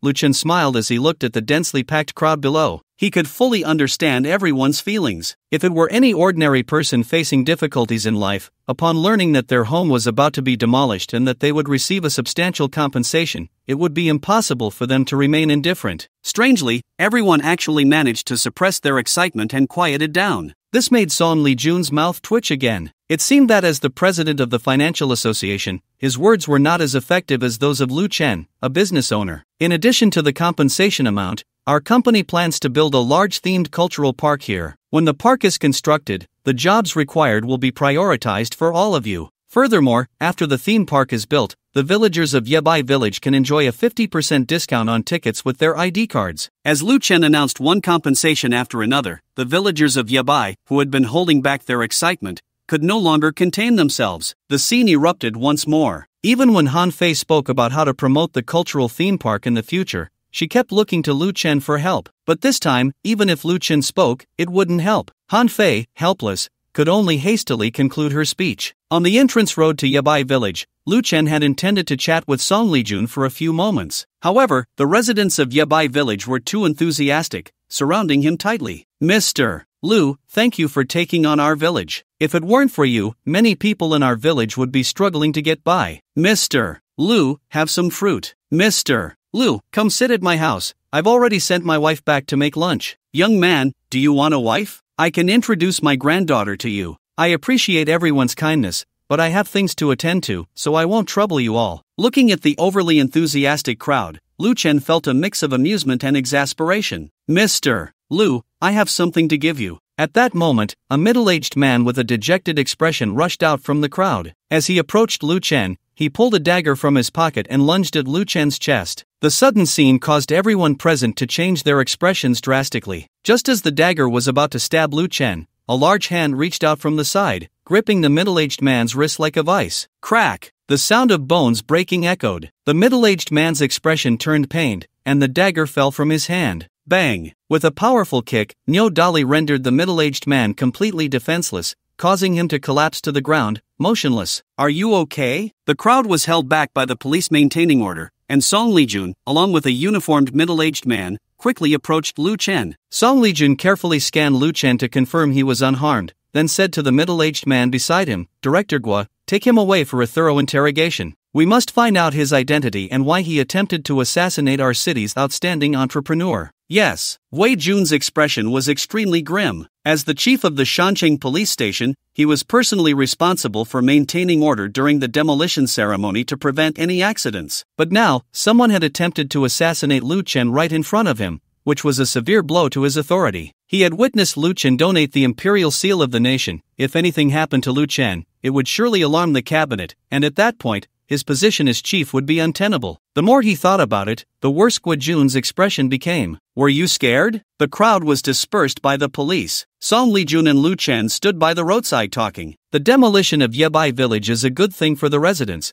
but for the tenants of this village, it is not. They live in hardship, have no housing in the city, and cannot afford the expensive rent. The rent for a house in Yebai village is only 200 to 300 yuan a month. So the existence of Yebai village provides a place to live for many lower-class people struggling in the city. President Song, do you mean that the person just now was a tenant of Yebai village? Lu Chen furrowed his brows. What Song Lijun said was not without reason. The tenants in Yepayakan were mostly from the lower strata of society, and after a long period of dissatisfaction, coupled with the demolition of the urban village, these tenants would lose an affordable place to live. It was not impossible for some extreme individuals to act impulsively. We will only know the specific identity of that person after the police investigation. Song Lijun glanced at Nyo Dali, who was standing behind Lu Chen, and nodded. Your bodyguard is quite good, his reaction is fast. If it weren't for him, the consequences would have been unimaginable. Dali, President Song is praising you. Lu Chen turned to look at Nyo Dali. Thank you. Nyo Dali scratched his head, wearing a simple and honest expression. In any case, it's good that you're fine. Song Lijun glanced at the time and continued. Now that the demolition of Yepayakan is nearing its end, the subsequent construction of the cultural theme park will be handled by your company. I have a meeting up there in the next few days and specifically fought for some demolition subsidies for your company. In the end, the higher-ups decided that for the demolition of Yepayakan, they would compensate your company at 2,000 per square meter. What? Is there such good news? Lu Chen's expression changed in surprise. The higher-ups providing subsidies to his company was something he had not anticipated. His company had offered a demolition compensation of 15,000 per square meter, and with the higher-ups giving him 2,000 per square meter in subsidies, it meant that the actual compensation his company would provide was 13,000 per square meter. One should not underestimate this 2,000. Based on the area of Yepayakan, the total demolition would require the higher-ups to subsidize him at least over 100 billion long coins. Don't be too happy too soon, Song Lijun said. The subsidies for your company come with conditions. The subsidy amount will only be transferred to your company's account after the cultural theme park is completed. This is also to prevent your company from ending up with a half-finished project. President Song, you and the higher-ups can rest assured about this, Lu Chen said seriously. My company is investing so much money to take over Yepayakan. If the subsequent project ends up unfinished, wouldn't that mean all this money is wasted? Therefore, the cultural theme park will not only not be unfinished but it will also meet the people of the nation in the shortest time possible. The conditions mentioned by the higher-ups were not really conditions at all. As Lu Chen said, he could not allow the cultural theme park to be unfinished, and projects typically end up unfinished only when the investors go bankrupt or run out of money. He was not short on money, and such a situation would never happen with his company. The higher-ups trust you quite a bit, Song Lijun said with a smile. If your company encounters any funding issues while building the cultural theme park, you can come to the Financial Association building to apply for an interest-free corporate loan. Don't feel shy about it. Hee, I'm thick-skinned, Lu Chen replied with a smile. Although he was not short on money, he would not pass up an interest-free loan. President Song, I have something to do today and need to head to Kyoto. It's about time for me to leave for the airport. I will visit you next time when I have the chance. Lu Chen glanced at the time. It was almost noon. He had booked a flight for 2 in the afternoon. It would take nearly an hour to drive from Yapayakon to the airport. Go ahead and be busy, Song Lijun pondered for a moment and said, from now on, when there are no others around, just call me uncle. Okay, Uncle Song, Lu Chen smiled. Song Lijun's words clearly indicated his approval of him. The Phantom drove along the road. In the back seat, Lu Chen received a phone call, and his expression instantly darkened. The caller was none other than the director of the Shancheng police station, Gui Jun. After Gui Jun's personal investigation and interrogation, the identity of the middle-aged man who attempted to assassinate Lu Chen was quickly uncovered. The middle-aged man named Hu Peng, 45 years old, was indeed a tenant of Yipai village. He had just been released from prison less than a year ago, having been incarcerated several times for fighting and gambling. When the police first questioned Hu Peng about why he attempted to assassinate Lu Chen, his explanation was not much different from what Song Lijun had said. Lu Chen's company had contracted the urban village, leaving him with no place to live, which led him to impulsively stab Lu Chen. However, Hu Peng's nervous demeanor and panicked expression were noticed by the experienced Gui Jun, who detected inconsistencies in his story. Ultimately, under the police's memory recovery techniques, Hu Peng revealed the true reason behind his assassination attempt on Lu Chen. Last night, someone approached Hu Peng and offered him 1 million yuan, instructing him to find an opportunity to kill Lu Chen today. If he succeeded, he would receive another million and assistance to escape from Long Country to Scam Country. The police are now searching for the person who hired Hu Peng to kill Lu Chen based on the clues he provided. Lu Chen, without needing to guess, already knew who the true mastermind was. The Yen family. Lu Chen's eyes were icy. He wanted to see just how powerful this family, which had been passed down for hundreds of years, truly was. At 6 in the afternoon, Phoenix Mountain, located on the outskirts of Kyoto. This mountain is named for its resemblance to a phoenix. At the top of Phoenix Mountain is the estate where the members of the Yen family reside. The estate covers a vast area, resembling an ancient palace. The entire Phoenix Mountain is contracted by the Yen family, and outsiders are not allowed to enter without permission. In the estate's conference hall, dozens of people sat at the conference table, with a frail old man in a Zhongshan suit occupying the main seat. The old man's name was Yen Changhua, the current patriarch of the Yen family. Cough, cough. Yen Changhua suddenly coughed violently, quickly covering his mouth with a handkerchief. Father, grandfather. Exclamations of concern arose from the attendees,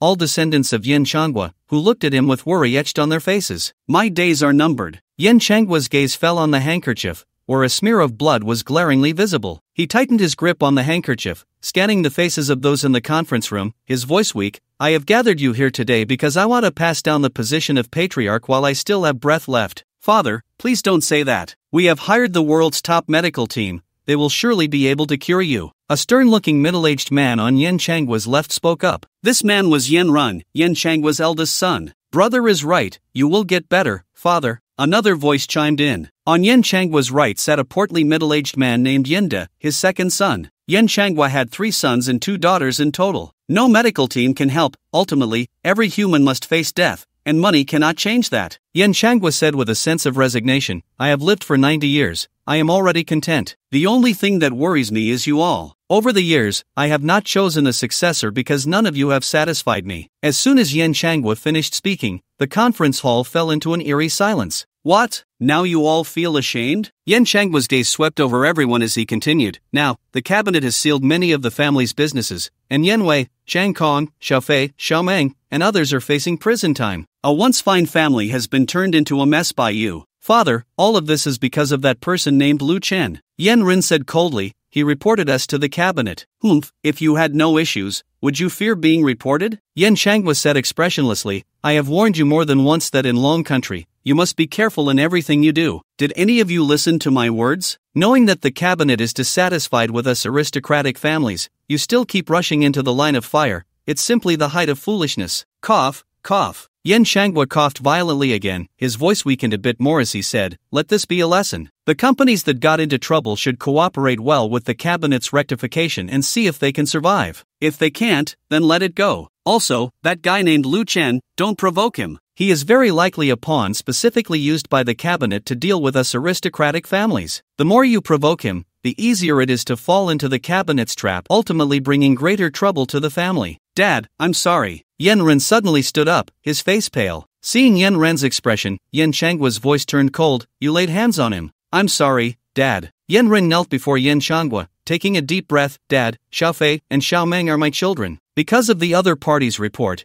they will both be sent to prison. I can't swallow this. You reckless fool. Yen Changhua immediately exploded in anger. Do you know why? As my eldest son, I won't pass the position of clan leader to you? It's because you act without considering the consequences, only seeking momentary satisfaction. If I were to pass the position to you, the Yen family would surely head towards destruction under your leadership. Dad, I admit I can be impulsive at times, but the other party has caused us such huge losses. Are we just supposed to endure it silently? Yen Ren's expression twisted with rage. This time, they have caused us such great losses and sent Xiaofei and Xiaomeng to prison. If you can swallow this, Dad, I cannot. No matter what, I will make him pay the price. What price? Kill him? Have you succeeded? Yen Changhua said expressionlessly. If you had succeeded, I might have looked at you differently. Do you think the other party would be without bodyguards given his identity? The person you had hired has already been taken away by the police in Shanchang. Dad, you already know. Yen Ren was momentarily stunned, then sneered. This time he escaped a disaster, but what about next time? I have already spent a fortune hiring the Black Crow mercenaries from Eagle Country. No matter how strong his bodyguards are, can they be stronger than the Black Crow mercenaries? Do you know the consequences of what you are doing once it is exposed? Yen Changhua's chest heaved.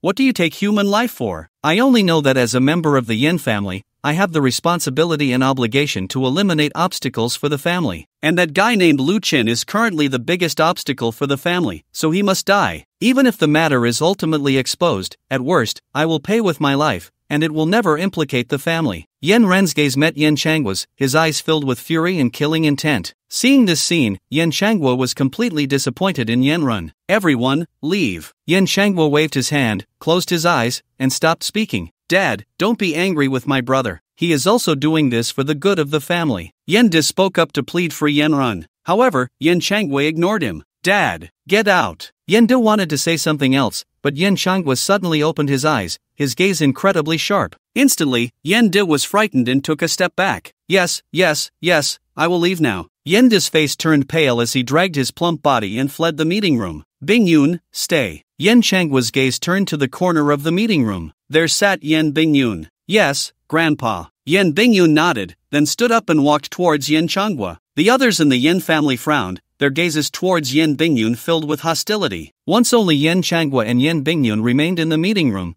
A smile finally appeared on Yen Changhua's face. Is your father feeling better? Much better now. Yen Bingyun stood beside Yen Changhua. Yen Bingyun's father was Yen Changhua's youngest son, Yen Yong. Bingyun, if you were to become the clan leader, do you have the confidence to maintain the family's current prosperity? Grandfather, please don't joke about your granddaughter. Yen Bingyun exclaimed in shock. I lack the ability. I can't even manage the family business entrusted to me, let alone lead the entire clan. Bingyun, it's just the two of us here. Yen Changhua stood up, looking at Yen Bingyun with a complex gaze. Grandfather doesn't have much time left. Aren't you going to tell me the truth? The one who reported to the cabinet isn't that boy named Lu Chen, but you, right? Grandfather, did I do something wrong to make you angry? Yen Bingyun's face turned pale, and she hurriedly knelt before Yen Changhua. You know I have no say in the family. Those industries that got into trouble are all managed by my uncles. I hardly have any contact with those industries, let alone possess evidence of their illegal activities. And even if I had evidence of those industries' illegal activities, as a member of the Yen family, I could never report them to the cabinet. Is that so? Yen Changhua's gaze was deep. But according to the information I have, you bribed Xiao Guang, Xiao Meng, and their trusted aides, obtaining evidence of the illegal activities of the industries they were responsible for. Moreover, Xiao Guang and Xiao Meng are your uncle's children. Shan Kong is your second uncle's child, Yan Wei is your uncle by marriage, and the others are all closely related to your two uncles and two aunts. Now, almost all of these people are in trouble, and in the entire Yen family, the direct descendants left are just you. Do you remember how I used to teach you? Yen Changhua said slowly, when you feel confused about something, focus on the biggest beneficiary behind it. And this time, with the family industries being reported,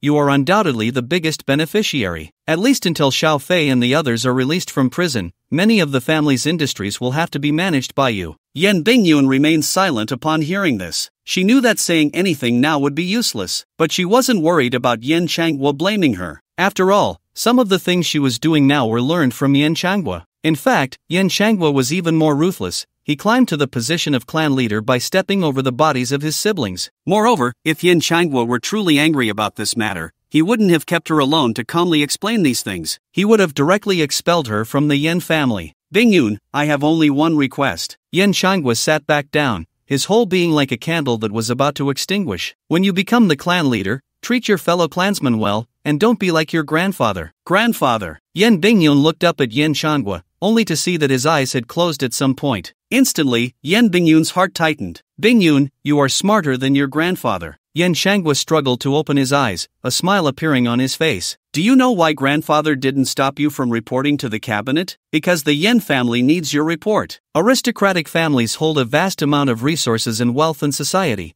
which has always been a thorn in the cabinet's side. Now, your report will serve as a letter of allegiance from the Yin family to the cabinet. When you become the clan leader, remember one principle: the wealth owned by the family should be enough for future generations to live without worry. If the family wants to remain prosperous, it must learn to share with the country, to share with the people. Otherwise, no matter how much money you make, you won't be able to keep it. Grandfather, I'm sorry. Yen Bingyun lowered her head, her hands tightly clenched. At this moment, her feelings were very complex. Silly child. Yen Changwa raised his hand and placed it on Yen Bingyun's head, a flash of pain crossing his eyes as he said, "The one who should say sorry is Grandpa. If it weren't for Grandpa indulging your uncle, your father wouldn't." Sigh. Yen Changwa sighed, leaving the rest of his words unspoken. "I've already made the will, it's in the safe in my bedroom, and the password is your birthday." After struggling to finish the last sentence, Yen Changwa breathed his last. Instantly, tears fell from Yen Bingyun's eyes. At the foot of Phoenix Mountain, an Audi A8 was driving towards the top of Phoenix Mountain. Inside the car, Lu Chen and Cheng Ying sat in the back seat, while Niu Dali was driving. After arriving in the capital, Lu Chen did not go to the Yin family right away. Instead, he first went to the Starry headquarters to meet Zhao Aaron. The Audi A8 driven by Niu Dali belonged to Li Feng, the head of Starry. "It's really interesting, hiring my company's employees to assassinate me," Lu Chen said, crossing his arms with a smile at the corner of his mouth. Not long ago, he received a call from the head of the Black Crow Security Company, saying they had received an assassination task in the country. The target was none other than him, the owner of the Black Crow Security Company. "Bingyun,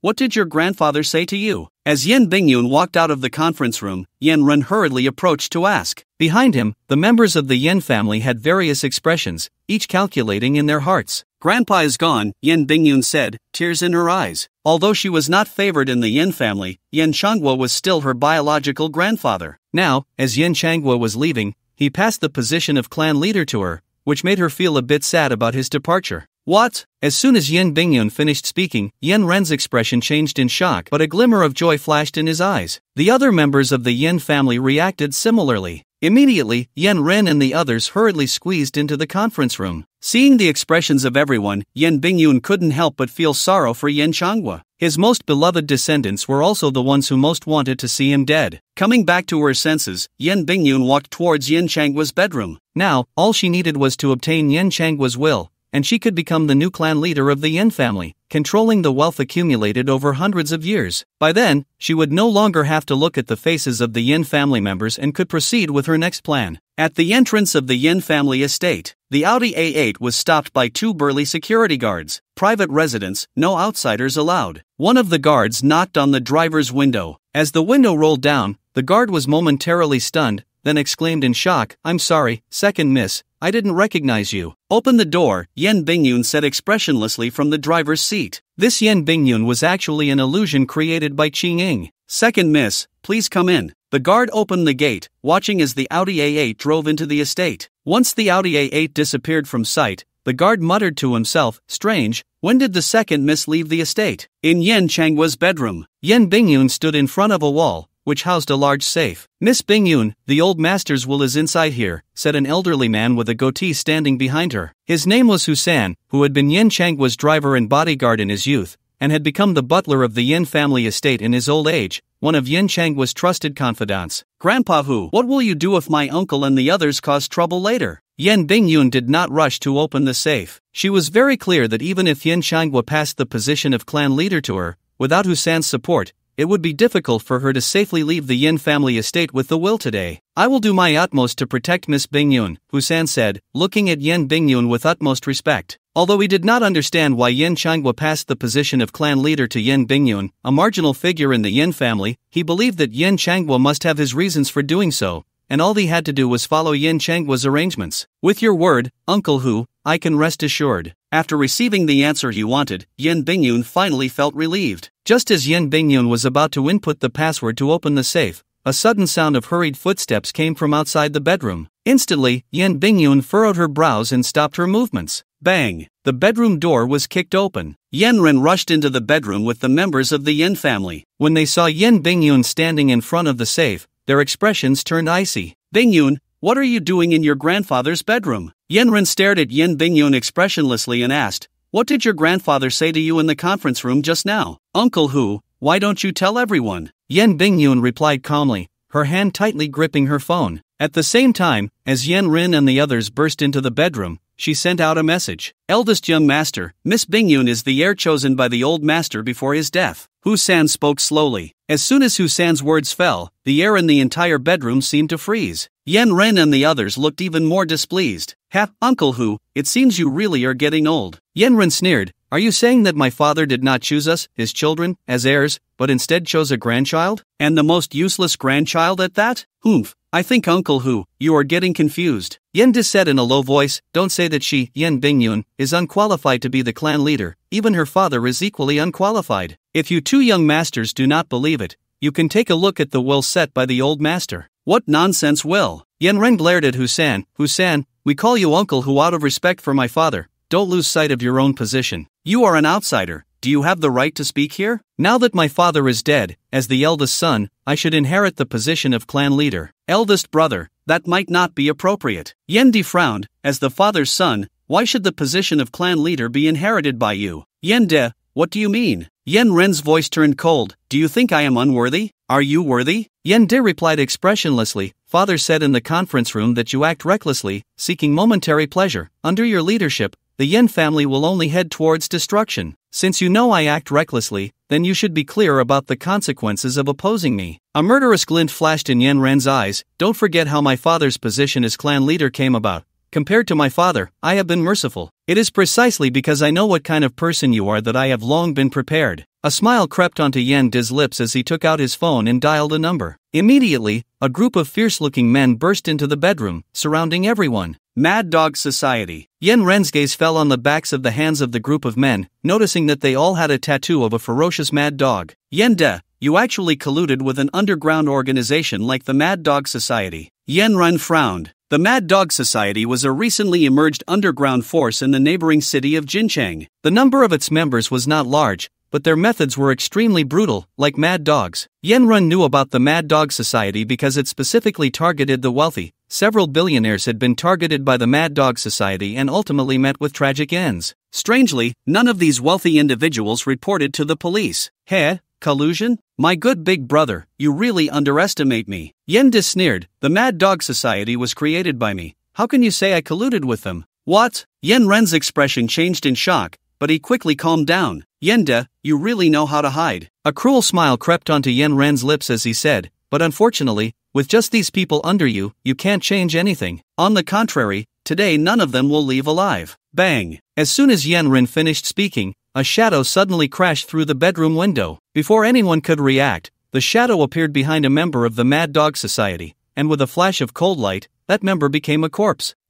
Miserable screams rang out one after another. Several shadows rushed out from various corners of the bedroom, moving extremely quickly, and within a few breaths, they had killed all the members of the Mad Dog Society. Done. A dark-skinned foreign man spoke in broken dragon country language. He held a sharp dagger in his hand. Boss Yen, the mission is complete. The black man walked up to Yen Ren, the dagger still dripping with blood. Behind the black man were 4 other foreign men, each holding a sharp dagger. They exuded a chilling aura of slaughter. Thud. Yen De was so frightened that he knelt on the ground, his face pale. Black Crow mercenaries. Yen De's gaze fell on the arm of a foreign man in a short-sleeved shirt, where a black crow was tattooed. the emblem of the Black Crow Mercenary Corps. Yen Ren had actually hired the Black Crow mercenaries to ambush the manor early on. As expected of the Black Crow mercenaries, Yen De looked at the black man and smiled. The remaining money will be transferred to your company's account. Pleasure doing business. The black man grinned at Yen De, revealing a set of gleaming white teeth. Pleasure doing business. Yen De nodded with a smile, then turned to Yen De and the stunned Yen family members, saying, "Now, who still thinks I am unworthy of inheriting the position of clan leader? Young master, please follow the old master's will." Husan spoke up. The old master had arranged everything before his death. Even if you become the clan leader through this method, it will be just a name. The trust institution will not recognize you as the clan leader. Old fool, shut your mouth. Yen Ren turned around, his gaze towards Husan filled with murderous intent. If you say another word, the next to die will be you. And you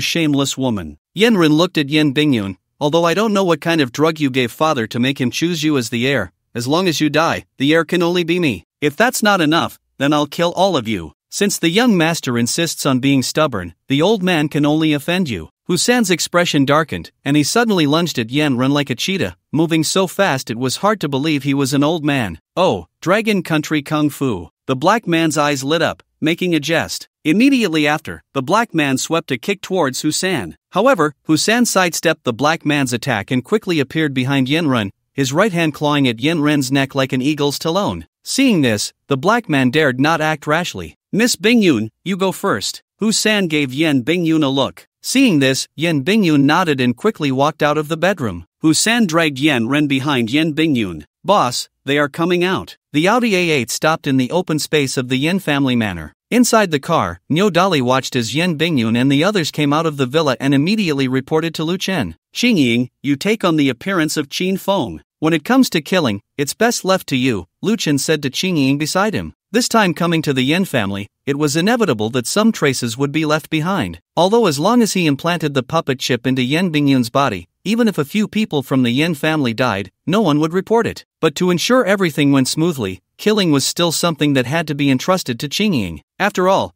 Qingying had already killed in the guise of Qin Feng, so there was no fear of adding a few more lives to the count. Yes, Qingying nodded, and then her face and body twisted for a moment, transforming into Qin Feng's appearance. Save me. Yen Ren was held hostage by Husan, struggling in vain, finding that his strength was no match for the old man. Old man, I advise you to let him go. 5 Black Crow mercenaries surrounded Husan and Yen Bingyun. A black man spoke in broken dragon language. I know your Dragon Country martial arts are impressive, but you are definitely no match for the 5 of us. Our mission is to protect Boss Yen. Just let him go, and we won't make things difficult for you and this young lady. You can let me go, but first, you need to let Miss Bingyun leave, Husan said, watching the black man and his companions warily. He had practiced martial arts since childhood and was valued by Yen Changwei in his youth for his skills, becoming a trusted confidant. It could be said that Yen Changwei's rise to become the head of the Yen family was partly due to his efforts, and as a result, he had blood on his hands. But everyone ages eventually. Now at 79, his physical abilities had long since declined. In a direct confrontation, he was no match for 5 Black Crow mercenaries, let alone the black man alone. Even at his peak, he could not have faced 5 mercenaries armed with sharp daggers barehanded. The fact that he could hold Yen Ren hostage was largely because the black man and his companions had let their guard down. Just as Husan finished speaking, 2 beams of light suddenly shone on everyone. At the same time, the Audi car door opened, and Nyo Dali was the first to get out, opening the door for Lu Chen. Boss Yen, long time no see. Lu Chen walked slowly towards Yen Bingyun. It's you. Yen Bingyun's pupils contracted, looking at Lu Chen approaching her in disbelief. When she saw Qin Feng following Lu Chen, her expression instantly turned grave. Mr. Bag, it's this brat. Quickly, kill him for me. The moment Yen Ren saw Lu Chen, a fierce anger ignited in his eyes. You little bastard, you caused my son and daughter to go to prison, and you dare come here to die. Bag, did you hear that? He wants you to kill me. Lu Chen stopped, looking at the black man with a playful expression. The black man's full name was Bag Pierce, the captain of the Black Crow's 10th team. Boss. Bag finally recognized Lu Chen's appearance, and his face changed dramatically. As the captain of the 10th team, he had received a message from the Black Crow's higher-ups shortly after Lu Chen became the boss, which mentioned the change of company ownership and included Lu Chen's photo. Mr. Bag, what are you talking about? This little bastard is from Dragon Country, how could he possibly be your boss? Yen Ren's expression twisted with rage. Kill him for me, and the reward will be doubled. Shut up, you. Bag glared fiercely at Yen Ren, then began speaking in English with the other 4 foreign men. Instantly, the expressions of the 4 foreign men turned to shock, and they looked at Lu Chen with fear. Yan Bingyun and the others also wore expressions of terror. As members of the Yan family, they were all proficient in English and naturally understood what Bag and the 4 foreign men were saying. No, it's impossible. How could this little bastard be the boss of Black Crow? This is absolutely impossible. Fear and despair filled Yan Ren's eyes. The Black Crow Security Company has countless connections with the Eagle Nation's government. How could Lu Chen, a Dragon Nation person, possibly be the owner of Black Crow? President Yan really knows how to play the game. Even I have become your pawn. Lu Chen stepped in front of Yan Bingyun, looking at her pale face, frightened out of her wits, and said coldly, Yan Bingyun, are you afraid of death? As soon as Lu Chen's words fell, Husan suddenly clawed at his throat. However, Lu Chen couldn't even be bothered to turn and look at Husan. Bang! A loud crash echoed. Nyo Dali stood like an iron wall in front of Lu Chen and threw a punch, sending Husan flying several meters away. If he hadn't been hiding his strength, that punch from Nyo Dali would have been enough to pierce through Husan's body. Put! Husan fell to the ground, spitting out a large amount of blood. His entire body seemed to fall apart, unable to move. At the same time, a shadow flashed by. Before Husan could react, a line of blood appeared on his neck, and he ultimately died with his eyes wide open. Beside Husan's corpse, Qin Feng, transformed from the green shadow, stood motionless with a blood-dripping dagger in hand. The aura he emitted made even Beige and the others feel their scalps tingle. A demon, this is a true demon, Beige said, his face filled with fear.